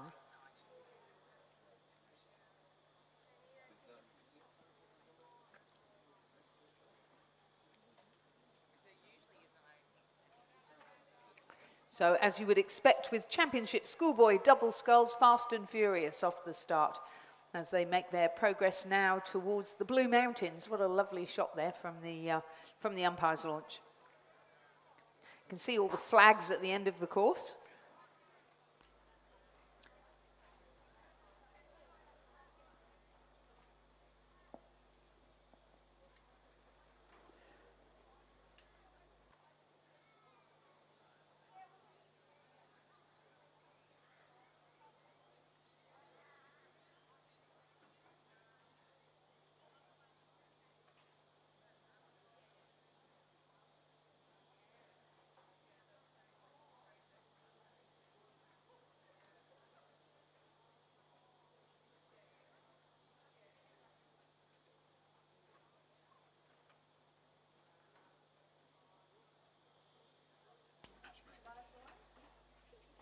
Coming through the 500 metres, St Joseph's leading Newcastle Grammar, but only by 0.29 of a second. Mossman sitting in third place, and then we have the Cathedral School not far behind them in fourth, Cranbrook in fifth, Marist College in sixth, Varsity College in seventh, Radford College in eighth, and then Redlands in ninth place. So again, this footage that we've got from the BRO boats. They are always looking for BRO boat drivers. Again, we speak about the volunteers. The boat race officials, also a very important part of what happens. And I know that everyone all around the country, state rowing organisations, are looking for boat race officials. So again, if you are interested, if you're looking at this footage and go, you know what, I wouldn't mind being out there myself, then make sure you head to the Rowing New South Wales website, rowingnsw.asn.au. We spoke earlier, Lizzie, about the potential there, because they are looking for a lot of younger boat race officials. And again, Brisbane 2032, it's the carrot that's not just there for rowers, but it's also there for officials. It certainly is, yeah. It's a great opportunity, it really is. And I know that Nick Hunter down at ANU, who's very heavily involved with World Rowing and the boat race officials there, I mean, he's had the chance to travel around the world with BROing. Oh, he certainly has, yeah. He's, I think, chair of the Umpire Commission for FISA. So, yeah, and I have to say, from my own personal experience of being at World Rowing Championships, really calm and a great person to have around. He's also been a great supporter and promoter of para rowing. Yeah, look, and that's it's a really big thing. You think of the number of para rowers that just feel comfortable out at ANU. St Joseph's leading. In the lead, Samuel Basher and Finley Mitchell, the stern pair of the St Joseph's 8 that won the Schoolboy 8 yesterday, I think it was, winning in fine style. And now here they are in a double scull, just to show how versatile that they are. They certainly raced in the time trials that we hold for the high performance athletes during September, October, November and December. So it was really good to welcome them into that. And here they are now combining into a double scull, looking pretty good, although they're being pushed. Really pushed by Newcastle Grammar. It's going to be a humdinger of a finish, I feel, in the schoolboy double sculls. Newcastle Grammar less than a second behind them in second place. You can see there the sun glistening from the footage from the BRO boat as we see our scullers going through there. We can see Mossman up on the screen, St Joseph's sitting ahead of them. So Newcastle Grammar, Lucas Burton and Ronan Brown, they're second by just under a second through the 1,000 metres. Let's see how they go through that middle section. Tobias Elias and William Robertson from Mossman Rowing Club up on the screen there as well. So St Joseph's in the foreground, Mossman in the background there. So they're also sitting quite nicely. They were third going through the 1,000 metres. And then looking across there, we've got the Cranbrook Scullers with the bright yellow hats over on the far side, as are the two Rileys from Marist College. That's Riley Elliott and Riley Dale. So Newcastle Grammar and St Joseph's, both crews still pushing each other. It still looks like St Joseph's have their bow balls out in front and maybe just surging a little bit. So St Joseph's 0.78 of a second through the 1,500. Mossman, 2.5 seconds behind them. The Cathedral School, 4 seconds back in fourth. Then Radford College in fifth. That's Ewan Gregg, Joshua Miller. Cranbrook's Lachlan Larson and Jack Stone in sixth place. Marist College's Riley Elliott and Riley Dale in seventh place. And then we've got back a little bit further to the varsity colleges, Mitchell Franz and Caden Hatchett, and then Redlands, Thomas Jackson and Jack Meek. So it's this battle out in front between St Joseph's and Newcastle Grammar. Mossman may well have a few words to say about it as well. There's been absolutely nothing to pick between our leading two crews, but it does look like St Joseph's may just have got a little bit ahead. But every time I've said that, Newcastle Grammar have looked across and they have matched them. It's a boat length then back to third place. Mossman crew, Tobias Elias and William Robertson. So they're sitting in the middle. They're sitting comfortably in third place. We're seeing Radford College, Ewan Gregg and Joshua Miller a little bit back there in fourth place, and then across to the Cathedral Schools, Charlie Patrick, Henry Chin, Cranbrooks, Lachlan Larson, Jack Stone, Maris, Riley Elliott, Riley Dale, varsity colleges, Mitchell Franz and Caden Hatchett, and Thomas Jackson and Jack Meek from Redlands.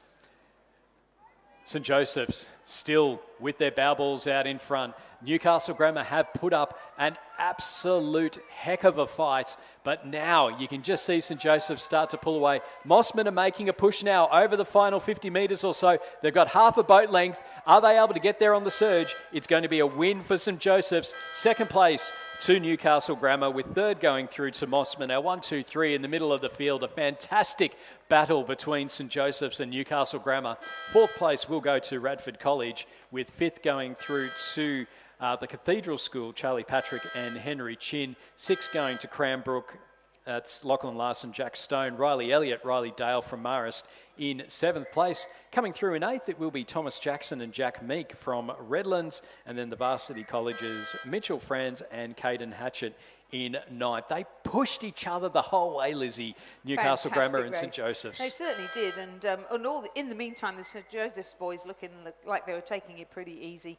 So our final contestants have crossed the line, and the results of the Championship Schoolboy Double Scull are as follows. First, St Joseph's College, Samuel Basher and Finley Mitchell.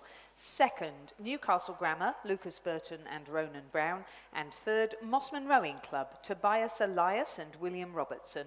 We invite those three crews to the medal rostrum to collect their winnings. In fourth position, Radford College. In fifth, the Cathedral School. In sixth, Cranbrook. In seventh, Marist College. In eighth, Redlands. And in ninth, Varsity College, Queensland. The winning time for the St Joseph's double, 6 minutes 58.04.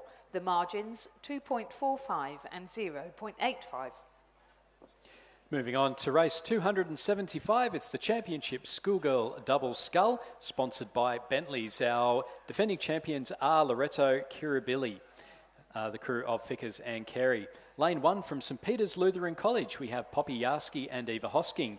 Lane 2 from Queenwood, Gemma McLaren and Zara Taylor, coached by Kieran Glynn and Ray Boyle. Lane 3 from Kinross Walleroy, Olivia Searle and Tessa Wong, coached by Andrew Gannon. Lane 4 from Pimble Ladies, Erin Porter and Alessandra Brasic, coached by Carl Schmidt. Also from Pimble Ladies are Megan Wood and Holly Craig, also coached by Carl Schmidt. Lane 6 from Haileybury, Clodagh McCarthy and Kate McNeil, coached by Susan Andrews and Andrew McNeil. Lane 7 from Loreto Kirribilli, Avery Bramble and Chloe Alsop. Lane 8 from Brisbane and GPS, Danielle Watt and Gabrielle Ryan, coached by Maddie Pekelia and Nigel Stubbs. And in Lane 9 from Albert Park College, Saska Payne and Lulu Gleeson Payne, and they're coached by Virginia Lee. So through 500, it was Queenwood leading Pimble Ladies, Brisbane and GPS, Pimble Ladies 2 in Lane 4, Kinross Walleroy in 5th, Albert Park College in 6th, Haileybury in 7th, St Peter's Lutheran College in 8th, and Loreto Kirribilli in 9th place. But there wasn't a heck of a lot to pick between them. It was less than a second between first and second, 2 seconds back to third, and then probably only about 2 seconds between fourth and seventh. So everything still to play for here in the final of the Championship Schoolgirl Double Sculls. As we just see our leading rowers now coming up towards the 1,000-metre timing point. And certainly this Queenwood crew of Gemma McLaren and Zara Taylor out in front. They've got just over a boat length ahead of Pimble Ladies, one crew of Megan Wood and Holly Craig. And then back to Brisbane and GPS, Danielle Watt, Gabrielle Ryan. Kinross have moved up into fourth place, ahead of Haileybury, Albert Park College, Pymble Ladies 2, St Peter's Lutheran College and Loreto Kirribilli.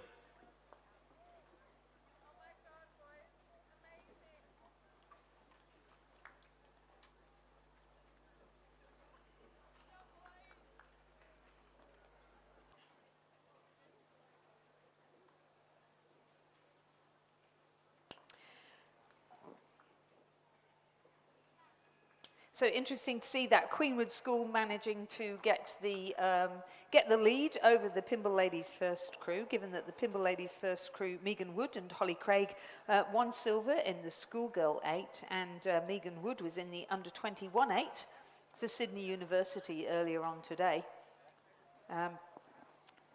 So that just really shows the quality of Gemma McLaren and Zara Taylor there, coached by Kieran Glynn and Ray Boyle. Be interesting to see whether they can hang on to that 3-second lead. That's about a length. Brisbane and GPS Danielle Watt and Gabrielle Ryan. We've seen Gabrielle Ryan in particular performing very strongly indeed in the single earlier on.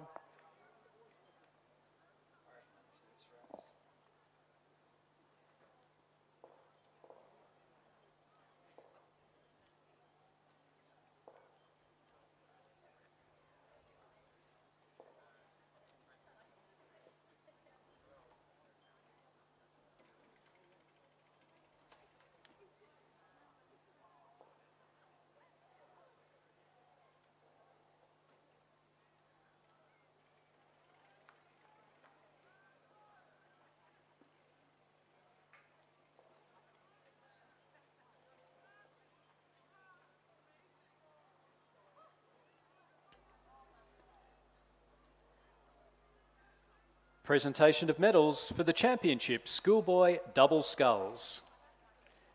Medals will be presented by Simon Chu, Director at Bentley's. In third place, and bronze medalists representing Mossman Rowing Club, Tobias Elias and William Robertson. They're coached by Tom Schranko and Kieran Kabelke. In second place and silver medalists representing Newcastle Grammar, Lucas Burton and Ronan Brown.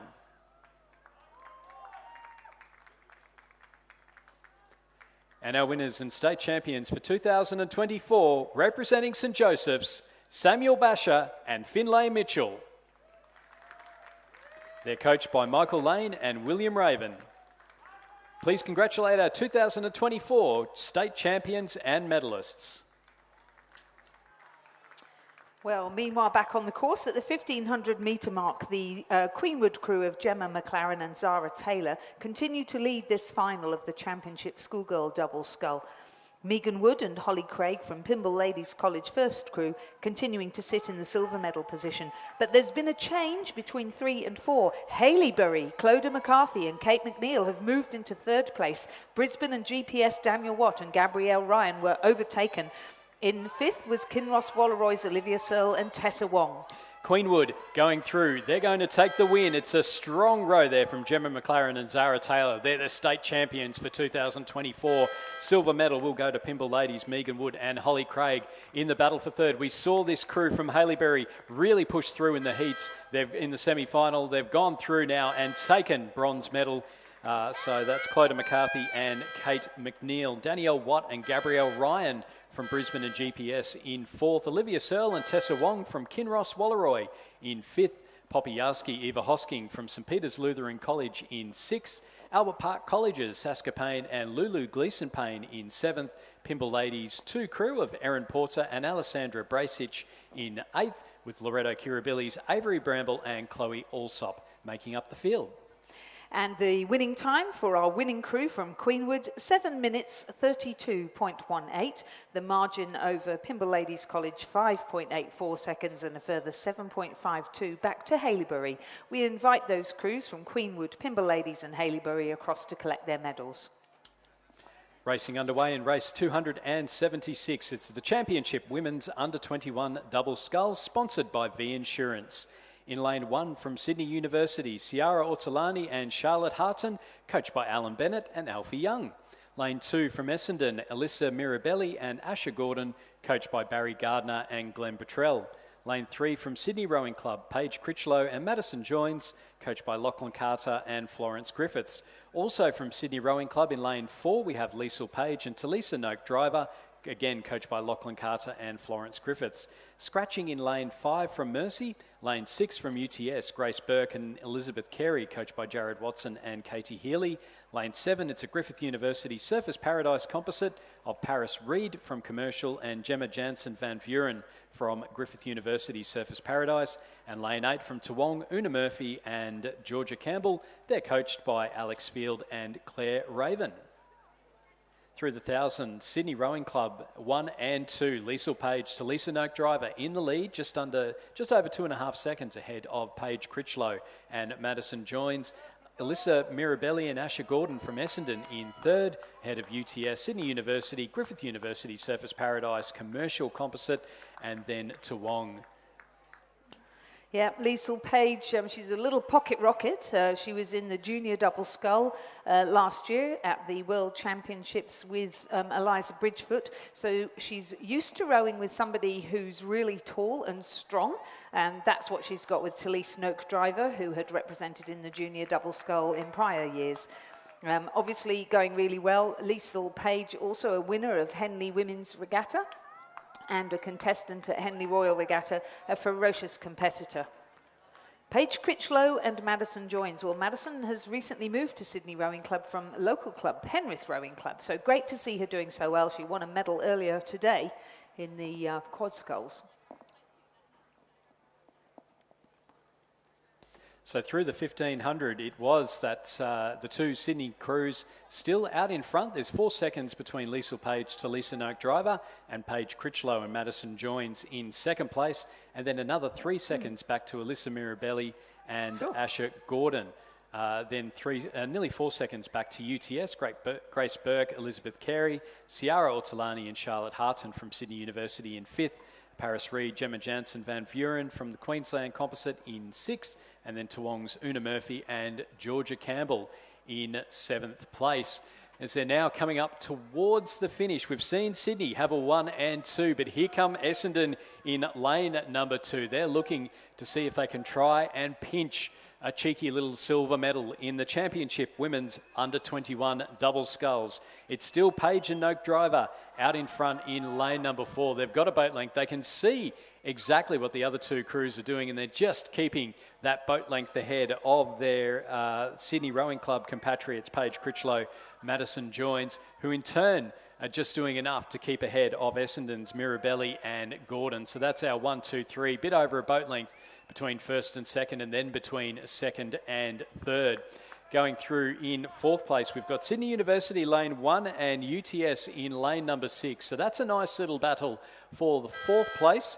It's a win though for Sydney Rowing Club's Liesl Page and Talisa Noak Driver, finishing ahead of Paige Critchlow and Madison Joins, also from Sydney Rowing Club. Third to Essendon. That's the crew of Alyssa Mirabelli and Asher Gordon. UTS, Grace Burke and Elizabeth Carey in fourth. Sydney University, Ciara Ortolani and Charlotte Harton in fifth. Griffith University Surface Paradise Commercial Composite in sixth place. That's Paris Reed and Gemma Jansen Van Vuren. And then Toowong's Una Murphy and Georgia Campbell going through in seventh. So a strong 1 and 2 for Sydney Rowing Club in the women's under-21 double sculls.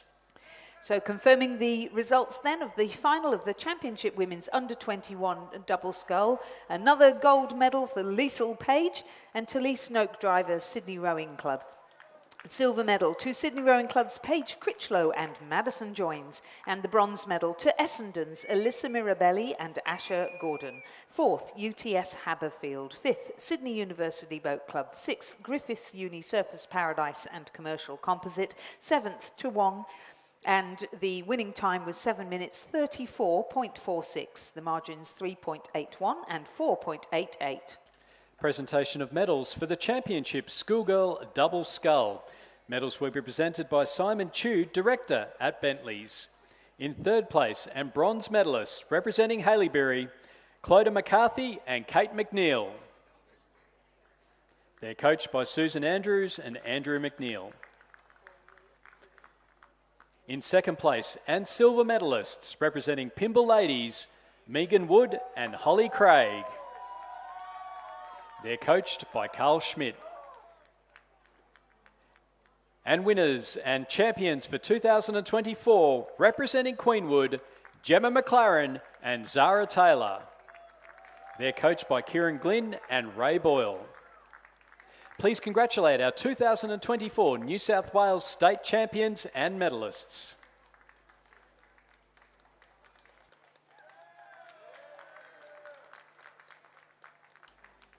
And we're moving on now to race 277. It's the men's under-21 double sculls. Sydney Rowing Club are the reigning champions. Lane 1, Mercantile Wendouree Ballarat Composite, Joshua Matheson, Archie Critchell. Lane 2, Adelaide University, Jude Shermer, Jasper Boyce. Lane 3, Sydney Rowing Club, MacArthur Bucknell, Charlie Hine. Lane 4, Hawthorns, Max Curry, William Hexter. Lane 5, UTS, Oscar Barigi and Jack Power. Lane 6, Toowong Griffith University Composite of Benjamin Shuttlewood, Nicholas Barlow. Lane 7, Uni Queensland, Griffith University Composite, Charles Clark, Patrick Murphy. And Lane 8, UTS, Edward Kelly, Harry Birchmore, Chris McCarthy. How are we looking? Yeah, pleasure to be back for the final little stint of racing here, and kicking things off for me with the under-21 double sculler. That Hawthorn crew definitely looked the form combination in the heats that I watched on earlier, and they've certainly proved that correct as they lead the race thus far, but coming under threat in the closing stages from the UTS combination on their left-hand side, Oscar Barigi and Jack Power. We saw Oscar take a win in the single yesterday and win in, I believe, the quad this morning, or possibly a medal in the quad. But that double from UTS, that double in the teal stripes from Iron Cove, really surging in the closing stages. Hawthorn have led it right from the get-go, but they'll have to do everything they can to hold on. The finish line cannot come soon enough for the Hawthorn double of Max Curry and William Hexter. They've led it from the get-go, but UTS have just got their bow balls in front. UTS are going to try and hang on here. Hawthorn are responding. It's between UTS and Hawthorn, both striped Zooties. It is UTS Rowing Club who are going to take the win here in the championship men's under-21 double scull. Hawthorn just dropping back into the silver medal position in the late stages, but it's going to come right down to the line for the bronze as well. And I would say it would be the Toowong Composite in lane 6, who just sneak onto the podium with a bronze medal ahead of Adelaide Uni over in lane 2. Sydney Rowing Club's Max Curry and Sydney Rowing Club's MacArthur Bucknell, Charlie Hine, just finishing outside of the head of the race there, followed by the second. Got a few things going on our timing screen here, but followed across the line there by the second UTS crew and the crew on the far side of the course, composite of Mercantile and Wendouree Ballarat. Confirmation of results in the men's under-21 double scull final. The winners, UTS, Oscar Barigi and Jack Power. Second to Hawthorn's Max Curry, William Hexter. And third to the Toowong Griffith University Surface Paradise Composite, Benjamin Shuttlewood and Nicholas Barlow. We'd like to ask those crews to head towards the presentation podium to collect their medals.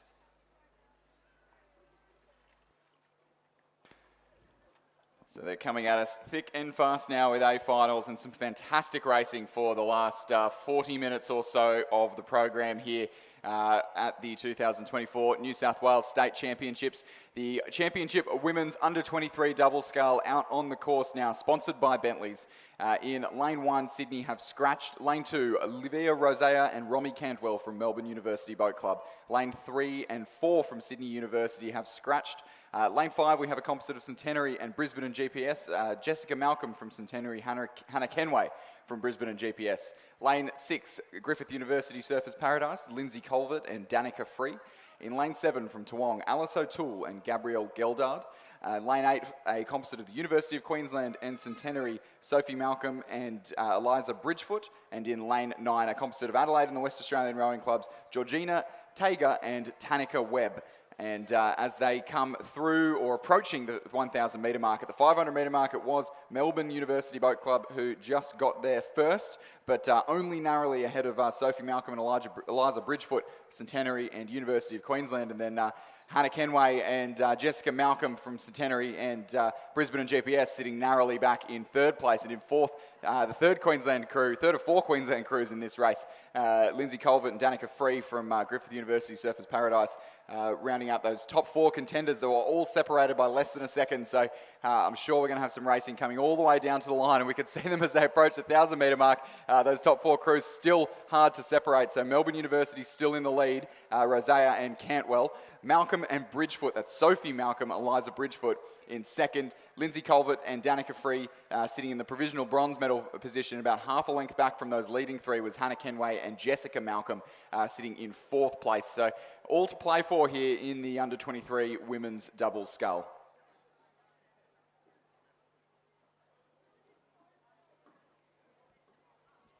The presentation of medals for the Championship Women's Under-21 Double Scull, sponsored by V Insurance. 3rd place and bronze medalists, Essendon Rowing Club. Elissa Mirabelli. Asher Gordon. Their coaches are Barry Gardner and Glenn Bottrell. The medals are being presented by Simon Chu, Director of Bentleys. 2nd place and silver medalists, Sydney Rowing Club. Paige Critchlow and Madison Joins. The crew's coached by Lachlan Carter and Florence Griffiths. And missing from our podium, the gold medalists and champions for 2024, Sydney Rowing Club's Liesl Page and Talisa Noak Driver.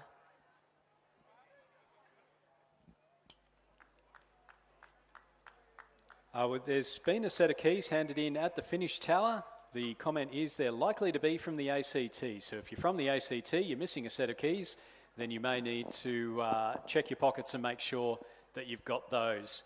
In the final of the under-23 women's double sculls, we've seen Melbourne University out in front. They've just extended that out now. It's a second and a half between them and the University of Queensland Centenary composite of Sophie Malcolm and Eliza Bridgefoot. Lindsay Calvert, Danica Free sitting in 3rd place from Griffith University Surfers Paradise.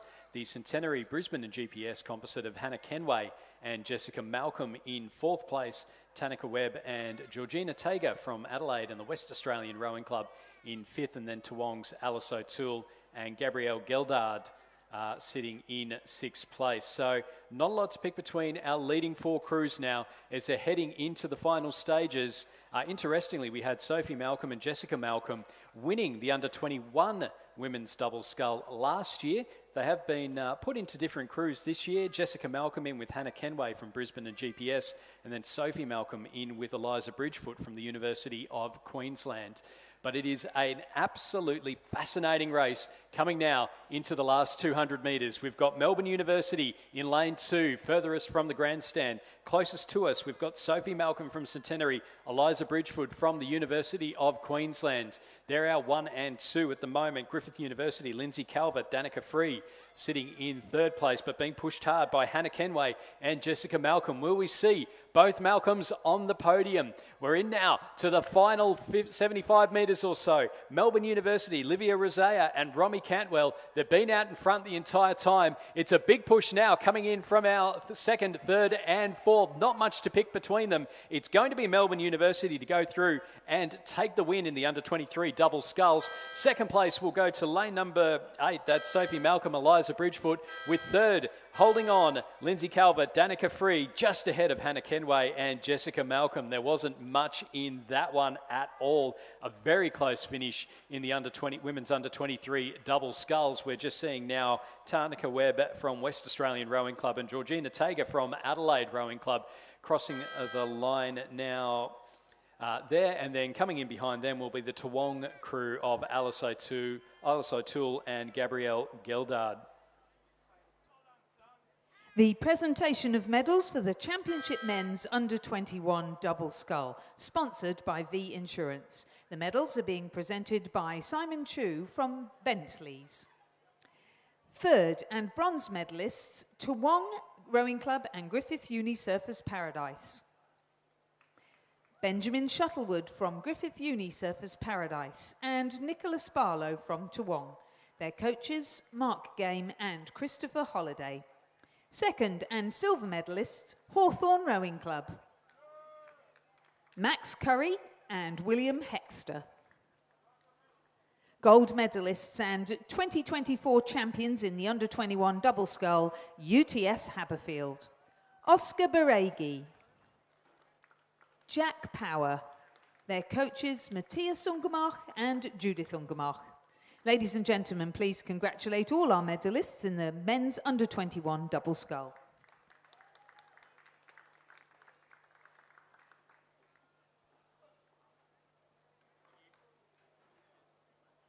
So out on the course now, race 279, the championship men's under-23 double scull, sponsored by Bentley's. And full fleet, 8 crews competing out in this one. Doesn't look like we've had any withdrawals despite the late timing. So in lane 1, we have Ben Horsnell, Mackenzie Branch from Griffith University Surfers Paradise. Lane 2, Patrick Burke, Henry Blackwell from UTS. Lane 3, Harry Curtin and Mitchell Caponis from UTS. Lane 4, a University of Queensland and Buckingham composite, Noah Roseman from UQ, Lucas Wigston from Buckingham Rowing Club. Lane 5, an Adelaide University and Mercantile composite, Nick Blackman from Adelaide Uni, Dom Frederico from Mercantile. Lane 6, Adelaide West Australian Rowing Club composite of Adam Holland from Adelaide and Blake Wyatt from West Australian Rowing Club. Lane 7, we have a Cairns and Canberra composite, Chad Willett from Cairns, Cormac Hayes from Canberra. And in lane 8, an all Wendouree Ballarat crew of Angus Murfitt and William Gilbert. And at the 1,000 metre mark, it was that Adelaide Uni and Mercantile crew, Nick Blackman and Dom Frederico, who were leading, but only narrowly 1.98 of a second ahead of the first of 2 UTS crews, Pat Burke, Henry Blackwell. And then a battle on for the podium between the UQ and Bucks composite and the Cairns Canberra composite. Both those 2 crews separated by only a fraction of a second at the halfway point. Yeah, and it's interesting to see Chad Willett there in with Cormac Hayes. Chad, a schoolboy champion last year for Nudgee College, moving up to Cairns Rowing Club. And Cormac Hayes doing a lot of work with the ACT Academy of Sport as well. But certainly we saw Chad Willett as well in the elite double sculls and certainly not outclassed there. Yeah, absolutely. And I haven't really seen him shine as much as we did last year this weekend, but really seems like they're in with a hunt for a medal out on the course in this double scull, as you see them approaching the 1,500 metre mark, and it is still that combination in lane 5 from Adelaide Uni and Mercantile. Nick Blackman from Adelaide University Boat Club, Dom Frederico from Mercantile Rowing Club, who are clear water ahead of a very tightly bunched field. So UQ and Bucks leading that tight bunch. 0.72 of a second back to UTS, who have just dropped back into the provisional bronze medal position. Blake White and Adam Holland of West Australian Rowing Club and Adelaide Rowing Clubs respectively in 4th place, just still only a second and a half behind, and then narrowest of margins between the second of the 2 UTS crews and the Cairns Canberra crew in 6th. Griffith University Surfers Paradise and Wendouree Ballarat just a little bit off the pace here in the closing stages of this final of the under-23 men's double scull. Frederico and Blackman out in front at the moment, and they are looking good for that lead. But 2nd, 3rd and 4th, who's going to be able to walk away with that one? We've got UTS, Burke and Blackwell sitting in 2nd place at the moment. Then we've also got Wyatt and Holland from Adelaide and the West Australian Rowing Clubs, Wigston and Roseman from University of Queensland and Buckingham, as well as the 2nd UTS crew, Curtin and Caponis, and as well on the closest side here, Hayes and Willett. Absolutely all to play for into the final stages. It's still Frederico and Blackman out in front. UTS, Burke and Blackwell sitting in 2nd place. Who's going to go through and take 3rd? We're seeing a big push come here from Wyatt and Holland from West Australian and the Adelaide Rowing Clubs, potentially moving up into 3rd ahead of Wigston and Roseman from Uni of Queensland and Buckingham. Out in front though, there's no doubt about our winners, Dom Frederico, Nick Blackman from Mercs and Adelaide University. A big push at the end there. 2nd place, it's going to come down to the wire. It's Adelaide West Australian, Wyatt and Holland finishing ahead of the UTS crew. That was Patrick Burke, Henry Blackwell in 3rd place, half a second between 2nd and 3rd. Lucas Wigston and Noah Roseman from Uni of Queensland and Bucks in 4th place. Canberra, Cormac Hayes, Chad Willett in 5th. UTS, Harry Curtin and Mitchell Caponis going through in 6th place, with 7th going to Griffith University Surfers Paradise's Ben Horsnell, Mackenzie Branch, and Wendouree Ballarat, Angus Murfitt and William Gilbert making up the field in the final of the men's under-23 double sculls. Confirmation of results. The winners, Dom Frederico and Nick Blackman. 2nd place to Blake Wyatt and Adam Holland, with 3rd going through to Patrick Burke and Henry Blackwell. We invite those crews to head to the presentations to collect their medals. We now move to the presentation of medals for the Championship Women's Under-23 Double Scull, the event sponsored by Bentley's, and the medals being presented by Simon Chu, Director of Bentley's. The third place and bronze medalists, Griffith University Surfers Paradise, Lindsay Calvert and Danica Free. The crew was coached by Chris Holliday and Duncan Free. Our silver medalists from the University of Queensland and Centenary were unable to be there. That's Sophie Malcolm and Eliza Bridgefoot.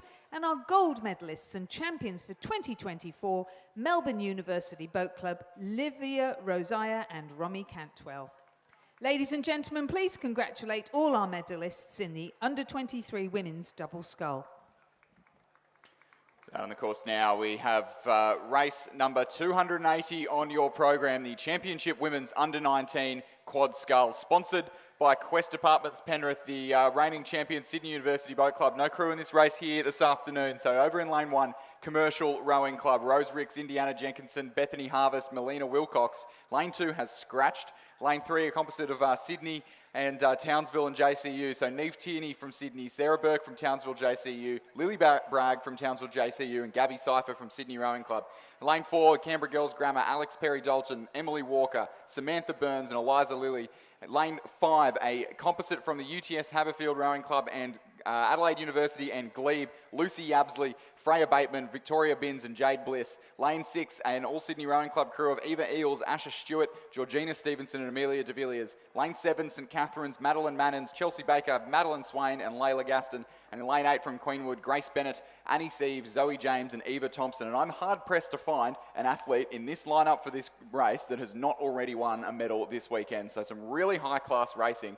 And the crew that is leading is the combination from UTS, Adelaide Uni and Glebe. So Lucy Yabsley there sitting up in the 2 seat, it looks like, has already claimed a gold medal in the Under-19 women's single this weekend. And we'll look to add to that tally in the Under-19 women's quad scull as they lead by about 2.5 seconds at the kilometre from St Catherine's in second place. And that's a crew that has already won the Schoolgirl 8 yesterday, taken a medal in the Under-21 8 yesterday, and raced again this morning as well in the event that is just escaping my mind at the moment. But they're sitting in second place at the moment, ahead of Canberra Girls Grammar in third place, and who are only narrowly leading from the Sydney and Townsville combination in lane 3. A little bit of a gap then back to the All-Sydney crew, Commercial and Queenwood to round out our last 3 places. As we can see on the screen there, the UTS, Glebe and Adelaide Uni composite in the centre of the course, just edging out a little bit of clear water over their competition as the battle hots up for the minor medals there. And we can see that crew to their right, the Sydney composite on the right-hand side, maybe just starting to knock on the door of a bronze medal as St Catherine's follow that UTS composite up towards their podium positions, and the Sydney crew just moved through the combination from Canberra Girls Grammar on the far side of the course there. You're talking about crews that have won medals. Canberra Girls Grammar in the Schoolgirl Coxed Quads, winning that in a very fast time. Trying to confirm whether or not that was a course record, but certainly very, very fast in there. Dropping off a little bit of pace now through the 1,500 metres. You could see the Townsville and JCU composites just moving through them by a couple of seconds. But now in for an exciting finish. We've got UTS Composite and St Catherine's battling it out for the New South Wales Women's Under-19 Quad Scull Championships. Who is going to come away with this one? It's still the UTS Composite out in front at the moment. St Catherine's, are they fading a little bit? We're seeing a push come from the Sydney, Townsville and JCU crew over in lane number 3. Canberra Girls Grammar just dropping off a little bit now. They're about a boat length back from third place and just out of the medal positions as things stand. And then back to the Sydney Rowing Club crew in lane number 6, and then Commercial in lane 1 and Queenwood in lane number 8. But out in front, it is the UTS, Adelaide University and Glebe Composite. Here come Canberra Girls Grammar pushing it back as well. Really lifting. St Catherine's over in lane number 7. It's going to be an exciting finish. We've got potentially our leaders, UTS, Adelaide University and Glebe. They've got a boat length over the pack. The battle for bronze is on. It's going to be UTS Composite to go through and take the win. St Catherine's are going to come through in second. Here come Canberra Girls Grammar. They're going to go through and take third place by half a boat length ahead of the Sydney, Townsville and JCU Composite in fourth place. What a great battle that was between those two crews. It was Girls Grammar, Townsville, Sydney, and then back to Girls Grammar at the end. In the battle for 5th and 6th, we're going to have a photo. It's going to be a photo between Sydney and Commercial for 5th and 6th place. Could not separate the two of them. And then we have Queenwood coming through in 7th place there. What a fantastic race that was, Chris. Yeah, that Canberra Girls Grammar crew, it's not often that you see the momentum switch more than once. So that Canberra Girls Grammar crew led out and were leading through probably most of the race in reality. That Sydney and Townsville JCU Composite came back through them and were probably leading by almost half a boat length at one stage. And the Canberra Grammar School, a schoolgirl crew, have had the maturity to move back through them again and the confidence in themselves. And that is just so impressive, especially after what has been a very long weekend of racing. It's very easy to get rode through and just go, oh, well, let's head back down the Hume. I've been told that one of the girls is too stubborn to lose. So it's a good trait. It's a good trait. It's an extremely good trait. What a fantastic race in the women's under-19 quad sculls. Official time for that one, 6:53.04. The margins 2.13 and 2.26. Underway in race 281. It's the men's under-19 quad sculls, and I hope this is as exciting as our last race. Lane 1 from Oxenford, Mitchell Franz, William Crelly, Charles Hill, Caden Hatchett, and they're coached by Charles Harcombe. Lane 2 from St Joseph's, Xavier Gersoy, Grant Dreyer, Alex Negleen, Gus Siasolka, and coached by Michael Lane and Will Raven. Lane 3 is a scratching. Lane 4 from Newcastle University, UTS Haberfield and University of Queensland. We have Thomas Stevens, Samuel Forbes, Kaylin Routley and Luke Purdy, coached by Odin McIntosh, Judith Ungamak and Randall Martin. Lane 5 from St Joseph's, McKinley Dooley, Matthias Maloney, Thomas Maloney, Darcy Williams, and they're coached by Michael Lane and Will Raven. Lane 6 from Kinross, Walleroy, Harry Dimmick, George Wakeham, Oscar Cleary, Oliver Smith, coached by Adam Harrison. Lane 7 from Bradford College, Rowan White, Angus Scott, Hamish Gaydon and Hamish McKee. And in lane 8 from Gippsland Grammar, Lagan Joshi, Evan Lewis, Hagan Cook and Samuel Reynolds. And as those crews enter into the pain cave of the third 500, it was the combination from Kinross, Walleroy, who were leading the charge. Dimmick, Wakeham, Cleary and Smith, coached by Adam Harrison. You can see them in the centre of your picture there, just to the left of the St Joseph's College crew.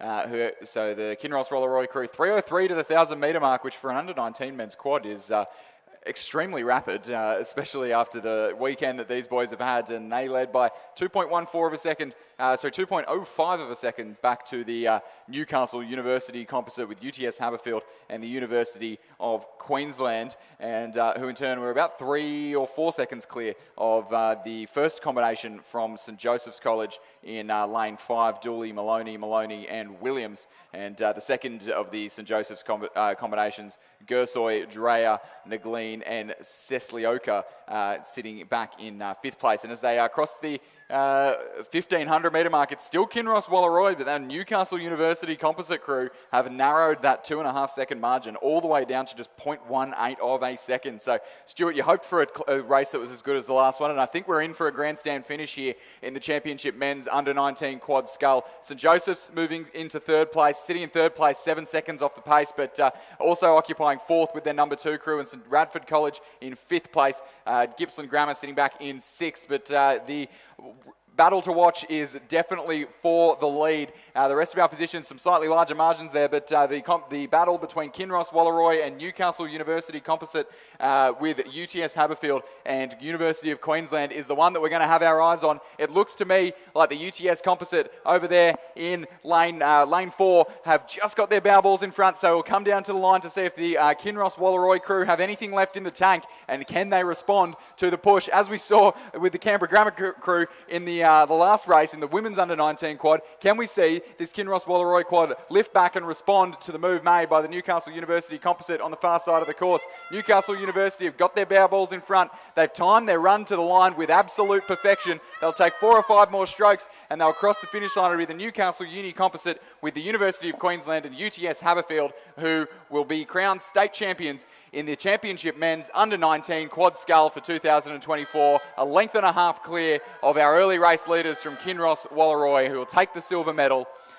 St Joseph's College from Hunters Hill over in lane 5. They'll cross the line for the bronze. A good few lengths clear of their schoolmates over in lane 2 for 4th. Crew in lane 7 from Radford College will round out. They'll come right down to the line, not letting one position go, but Radford College will finish back in 5th place. Crew from Gippsland Grammar over here in lane 8 in 6th place. The crew on the far side of the course from Oxenford in lane 1 to round out the field in the Championship Men's Under-19 Quad Scull in 8th place. The official time for that race by the Newcastle University composite, 6 minutes 10 seconds, .66. The margin 3.01 and 10.24.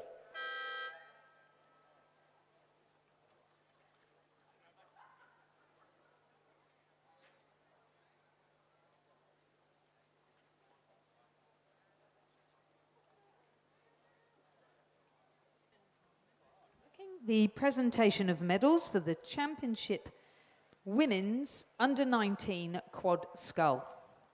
3rd and bronze medalists, Canberra Girls Grammar School. Alex Perry-Dalton.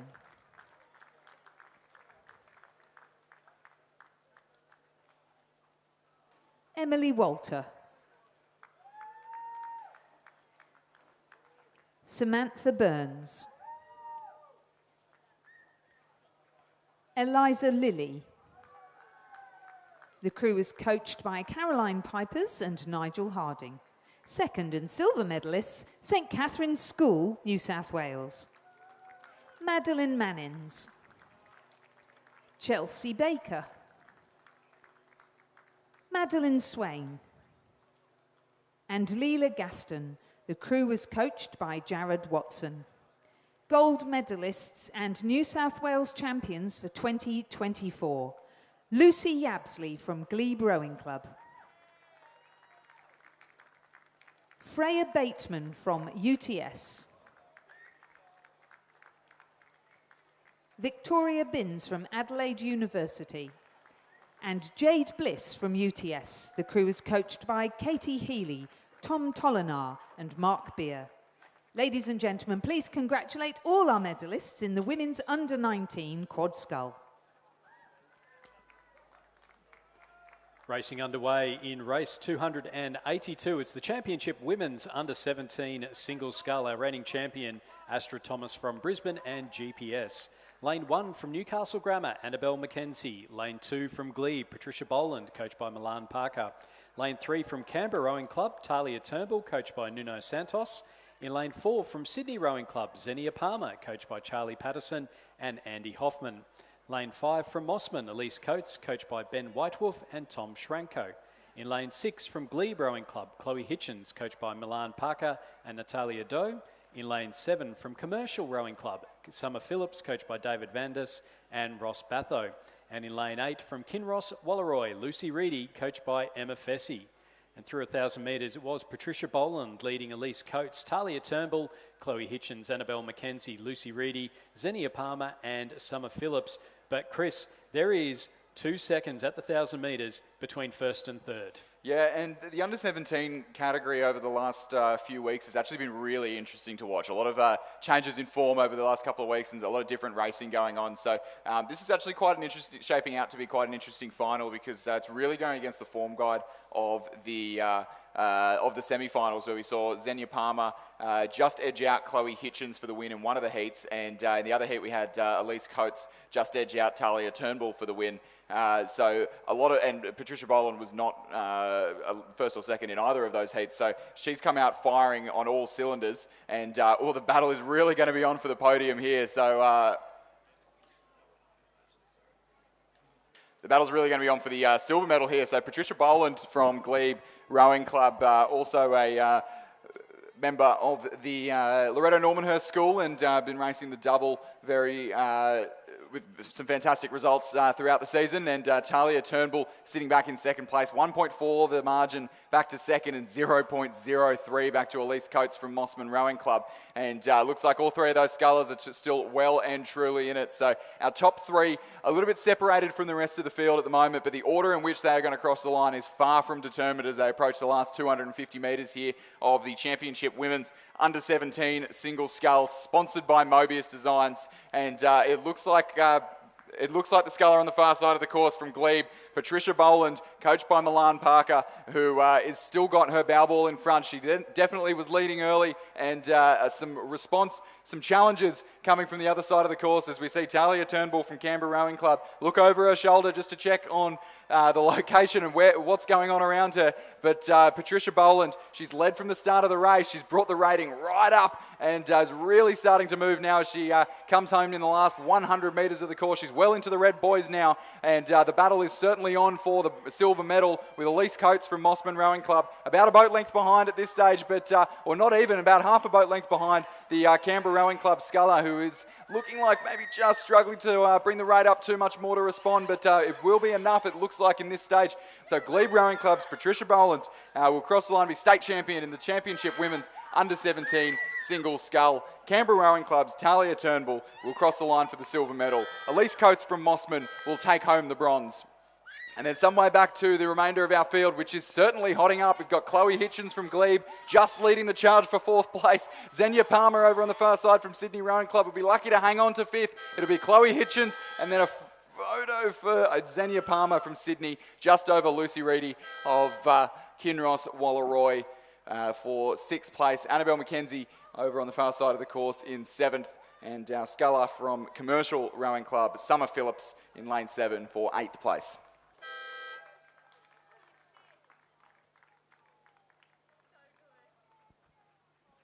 The presentation of medals. For the men's under-19 quad scull, sponsored by Quest Apartments, Penrith. The medals to be presented by Simon Chu, Director of Bentley's. Third and bronze medalists, St. Joseph's College. McKinley Dooley, Matthias Maloney, Thomas Maloney, and Darcy Williams. The crew is coached by Michael Lane and Will Raven. Second and silver medalists, Kinross Walleroy School. Harry Dimmock, George Wakeham, Oscar Cleary, and Oliver Smith. The crew is coached by Adam Harrison. Gold medalists and New South Wales state champions, Thomas Stevens from the University of Queensland Boat Club. Samuel Forbes, also from the University of Queensland Boat Club. Luke Purdy from Newcastle University Boat Club, and Caelan Routley from UTS. The crew is coached by Odin McIntosh, Judith Ungermark, and Randall Martin. Ladies and gentlemen, please congratulate all our medalists in the men's under-19 quad scull. Coming towards the finish, it's our third last race of the 2024 New South Wales Rowing Championships. It's the men's under-17 single scull final. Lane 1 from Nepean, Lockie Rogers. Lane 2 from Glebe, Luke Martin. Lane 3, Angus McInnes from Redlands. Lane 4 from Nepean, Ezekiel Pratt. Lane 5 from Marist College, Harrison Brathwaite. Lane 6 from Mossman, Floris Elias. Lane 7 from Hunter Valley Grammar, Edward Walsh. And Lane 8 from Kings, Lockie Tyndall. Out in front, it is the ACT sculler from Marist College, Harrison Brathwaite. He's got the lead through the 1,500 metres, and now with about 200 metres to go, he's looking to add a New South Wales State Championship to his small boats win a couple of weeks ago here at the Sydney International Regatta Centre. Ezekiel Pratt from Nepean. Can the local boy hold on to silver? We've got the Kings, Lockie Tyndall, sitting in third place at the moment, a little bit ahead of Angus McInnes from Redlands, and then back to the Glebe sculler, Luke Martin, and then to Mossman's Floris Elias, and Nepean's Lockie Rogers, and Hunter Valley Grammar's Edward Walsh. Couple of big strokes left to go. It's going to be a win for Marist College. Harrison Brathwaite taking the win in the under-17. Punches the water with delight. Second to Ezekiel Pratt from Nepean Rowing Club, with third going through to King's Lockie Tyndall. Coming through in fourth place, it will be the sculler from Redlands, Angus McInnes. He'll go through and take fourth in a very strong field. Mossman's Floris Elias coming through in fifth place, and he'll finish ahead of Glebe's Luke Martin in sixth. Seventh place with a big finish will be Lockie Rogers from Nepean, and then Edward Walsh from Hunter Valley Grammar in eighth. So confirmation of the results in the men's under-17 single sculls. A win for Harrison Brathwaite, second to Ezekiel Pratt, with third going through to Lockie Tyndall. Those scullers are able to head now to the presentation podium to collect their medals. And out on the course now, the penultimate race of the day, the final of the Championship Women's Elite Coxless Quad Scull in lane 4 from the Australian National University. Bonnie Andrews, Sophie Gerapetritis, Catherine Kahn and Alexandra Moylan, coached by Nigel Harding and Dern Grant. In lane 5 from Sydney University Boat Club, Tiffany Botha, Zoe McKellar, Sophie Whiteman and Zoe Bond, coached by Alfie Young and Alan Bennett. And in lane 6 from Sydney Rowing Club, Liesl Page, Grace Cipher, Sarah Hoare and Talisa Noak, driver. Liesl Page and Talisa Noak, driver, very fresh off a win in the under-23 double scull just probably only about half an hour ago, and jumping back in the quad with Sarah Hoare and Grace Cipher, so two very established scullers who both have done very well at this regatta so far, and really taking the fight to Sydney University Boat Club, who are the current holders of the Gillian Campbell Trophy. Yeah, there's 0.26 of a second between Sydney and Sydney University through that first 500 metres. Both those crews nice and warmed up. We've seen them a number of times today. The Australian National University, 3.5 seconds back in third place at the moment, but possibly a little bit fresher. They haven't raced today for the most part, so they will be ready, and I do know that they like to come home with an absolute wet sail towards the end there. But Sydney University and Sydney Rowing Clubs battling it out in the lead at the moment. Yeah, absolutely. So it was Sydney Rowing Club just in front of the Sydney University Boat Club crew at the 500 metre mark. Some pretty breezy conditions here at the Sydney International Regatta Centre. Just a light tailwind that just enough to make for some really quick racing. So the Sydney crew just edging out that lead in the second 500 metres. So 1 second exactly the margin back to second. ANU 7.2 seconds in arrears at the 1,000 metre mark.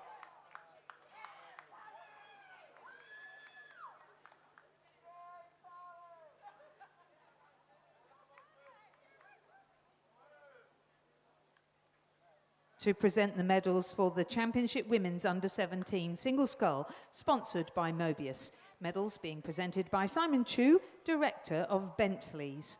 Third and bronze medalist, representing Mossman Rowing Club, Elise Coates. Elise is coached by Ben Whitewolf and Tom Schramko. Second and silver medalist, representing Canberra Rowing Club, Talia Turnbull. Talia is coached by Nuno Santos. Gold medalist and New South Wales champion for 2024, representing Glebe Rowing Club, Patty Boland. Patty is coached by Milan Parker. Ladies and gentlemen, please congratulate all our medalists in the women's under-17 single scull.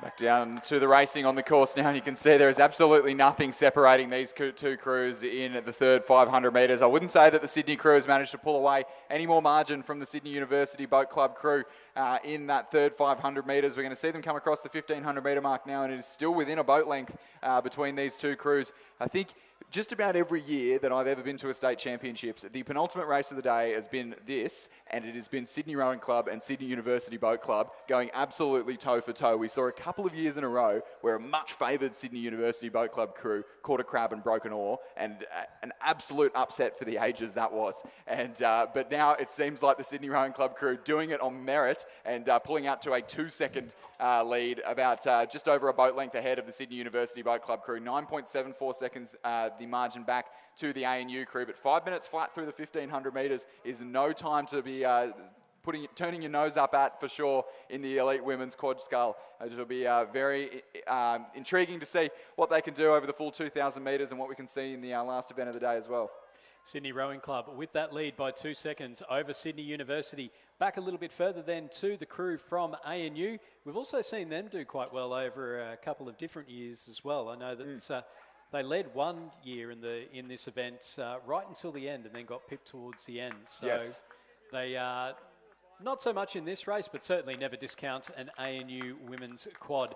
But out in front, this Sydney Rowing Club crew, they've opened up what looks to be just around a boat length lead over Sydney University. They're into the red boys now, marking the final stages of the race. We've seen these women go down the course multiple times. Liesl Page, Grace Cypher, Sarah Hoare, Talisa Noak Driver, and certainly warmed up, ready to go. The legs must be hurting. Everything must be well and truly in the pain cave.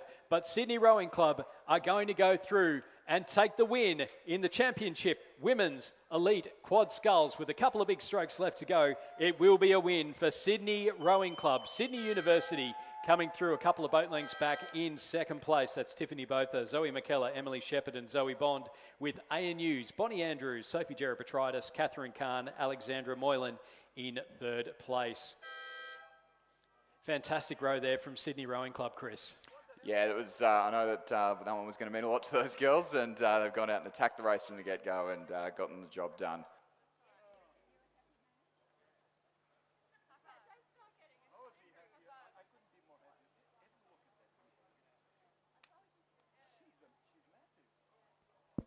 The presentation of medals for the Championship Men's Under-17 Single Scull, sponsored by Mobius.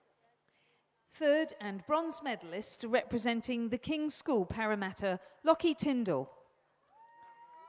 Lockie was coached by Harrison Randell and Julian Huxley. Second and silver medalist representing Nepean Rowing Club, Ezekiel Pratt. Ezekiel is coached by Daniel Waddell. And our gold medalist and champion for 2024 representing Marist College, Harrison Braithwaite. Harrison is coached by Tom Hayes, Peter Benny and Mark Kwakowski. Please congratulate all of our medalists in the men's under-17 single scull. We are now underway in our final race of the 2024 New South Wales State Championships. We never thought it would come, but it is here. The men's elite quad scull, sponsored by V Insurance, and it's for the Kevin P. Webb Trophy. Now, we do have a number of scratchings from this event, so what we are left with are 2 crews from UTS and 1 from Sydney Rowing Club, who are the current holders of the Kevin P. Webb Trophy. In lane 2 from UTS, Mackenzie Thompson, Zinc Bosco, Nicholas Miro, Sam Green. They're coached by Sam Fennessy and Matthias Ungermack. In lane 3 from Sydney Rowing Club, Miles Harold, Harry Crouch, Stephen Cox and Alex Nicol. And in lane 5 from UTS, Harry Curtin, Patrick Burke, Mitchell Caponis, Henry Blackwell, and they're coached by Matthias and Judith Ungermack. And we saw that half of that UTS crew is currently sitting in the provisional silver medal position. Mitchell Caponis, Henry Blackwell, they were out on the course not 35 minutes ago, putting down an absolute heater in the double scull, and now backing up in the quad scull. But it is the UTS crew on the far side of the course and the Sydney Rowing Club combination who are taking the race right to each other at the 1,000 metre mark. 3 minutes through the K, so pretty much even splitting in the first 500 metres. Sydney Rowing Club just trailing behind the lane 2 UTS crew, 0.51 of a second the margin. So the Kevin P. Webb Trophy currently held by Sydney Rowing Club, but can it go over to Iron Cove this year as the UTS combination of Mackenzie Thompson, Zinc Bosco, Nick Miro and Sam Green look to take that one away from the Sydney Rowing Club crew of Miles Harold, Harry Crouch, Steve Cox and Alex Nicol.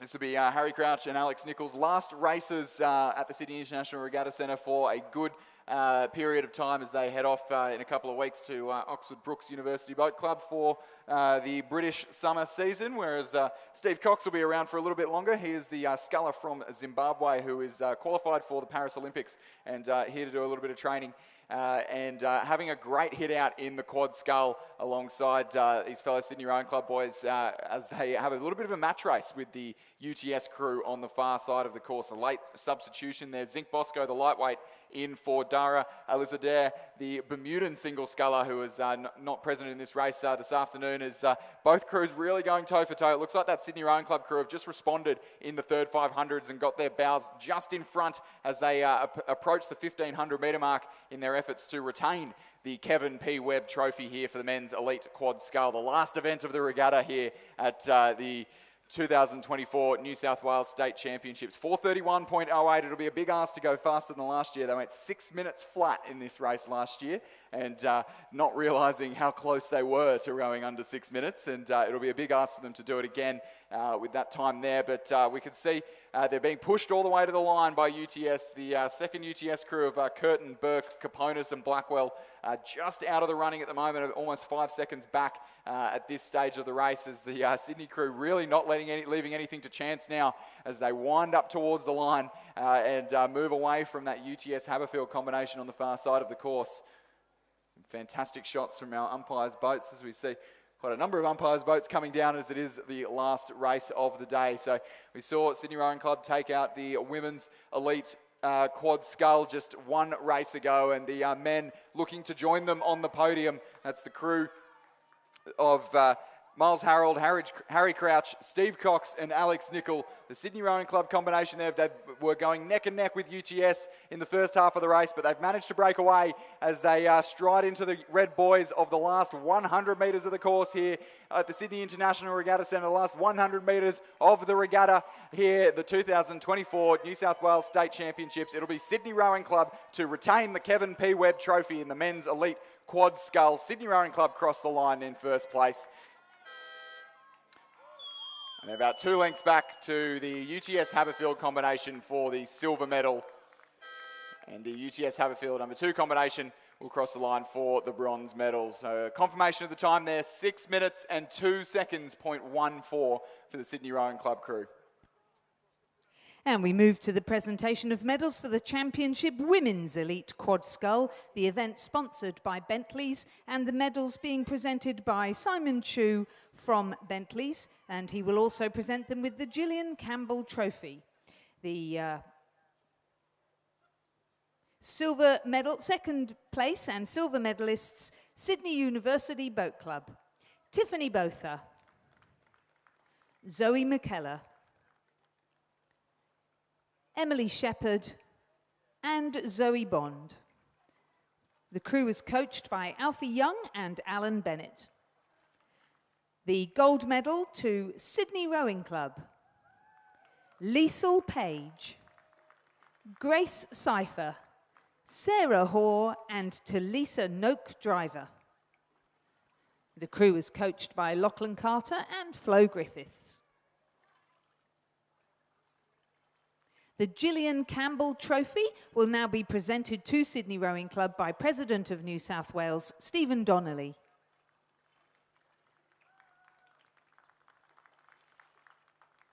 Ladies and gentlemen, please congratulate all our medalists in the Championship Women's Elite Quad Scull.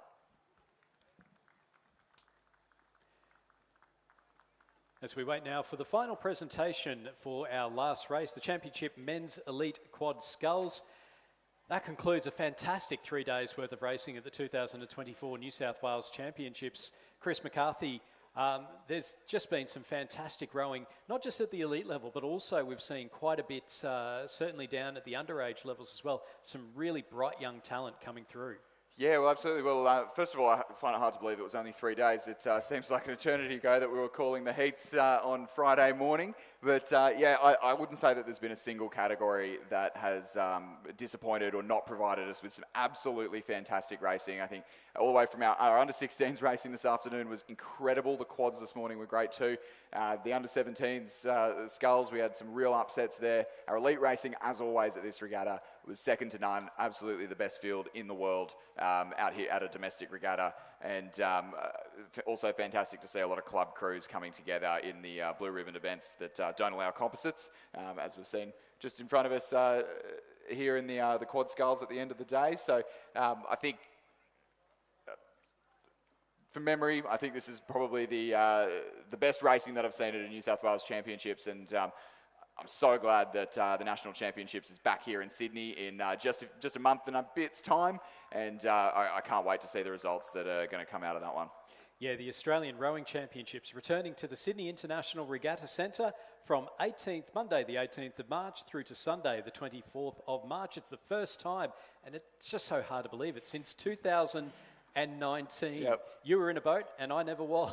Yeah, exactly. That's how long ago it was, but it is certainly going to be, if these last 3 days have been any indication, what I think we're going to be seeing over those 7 days of the Australian Rowing Championships are just some absolutely fantastic rowing. We've got some trials in between now and then. I'm sure the Australian selectors have had plenty to think about. We've seen some people that have overachieved. We've seen some people that potentially have underachieved, but definitely a lot to look forward to there. And we might get the pleasure of seeing some selected crews going out for their first hit out together as well. So, and as well, a call out if you're around, please feel free to volunteer at the National Championships. Before we go to this final presentation, I'd just like to say a big thank you to the team at Rowing New South Wales, in particular Alec O'Tunney and Owen Nix, who have worked harder than I've ever really seen anyone work over the last couple of days, and not to mention the fact that they have an entire day of pack up to do tomorrow. So a big shout out to them, and a big shout out to all of our volunteers who have been helping out, providing us with timing, boat holders, presentation assistance over the course of the weekend. And this regatta really wouldn't be anything that it's been without the help of our volunteers. We rely so heavily on volunteers. So thank you to everyone. Thank you to the Rowing New South Wales staff. And now time for the final presentation. Indeed, the presentation of medals for our Championship Men's Elite Quad Sculls. Sponsored by V Insurance, the presentation of medals and also the Kevin P. Webb Trophy, the current holders Sydney Rowing Club. Third and bronze medalists representing UTS Haberfield Rowing Club. Harry Curtin, Patrick Burke, Mitchell Caponis, and Henry Blackwell.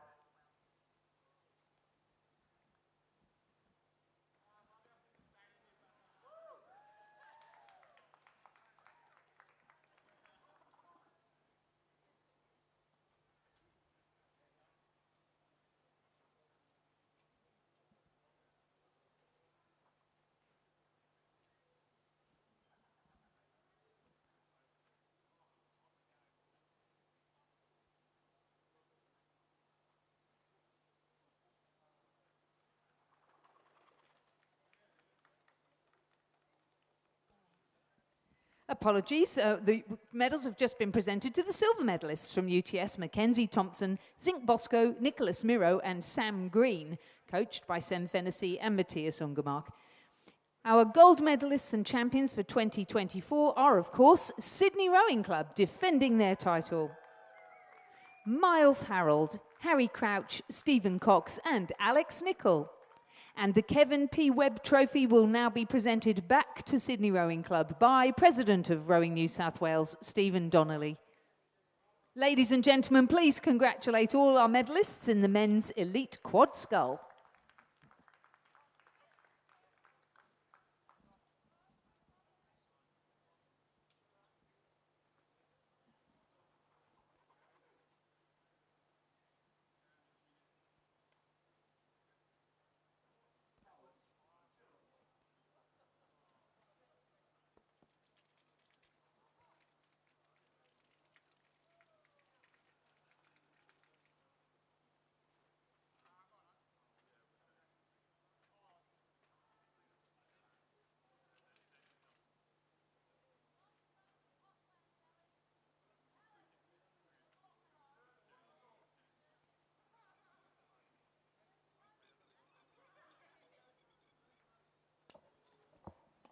And as we conclude that regatta, we can bring you the results of the point score throughout the regatta.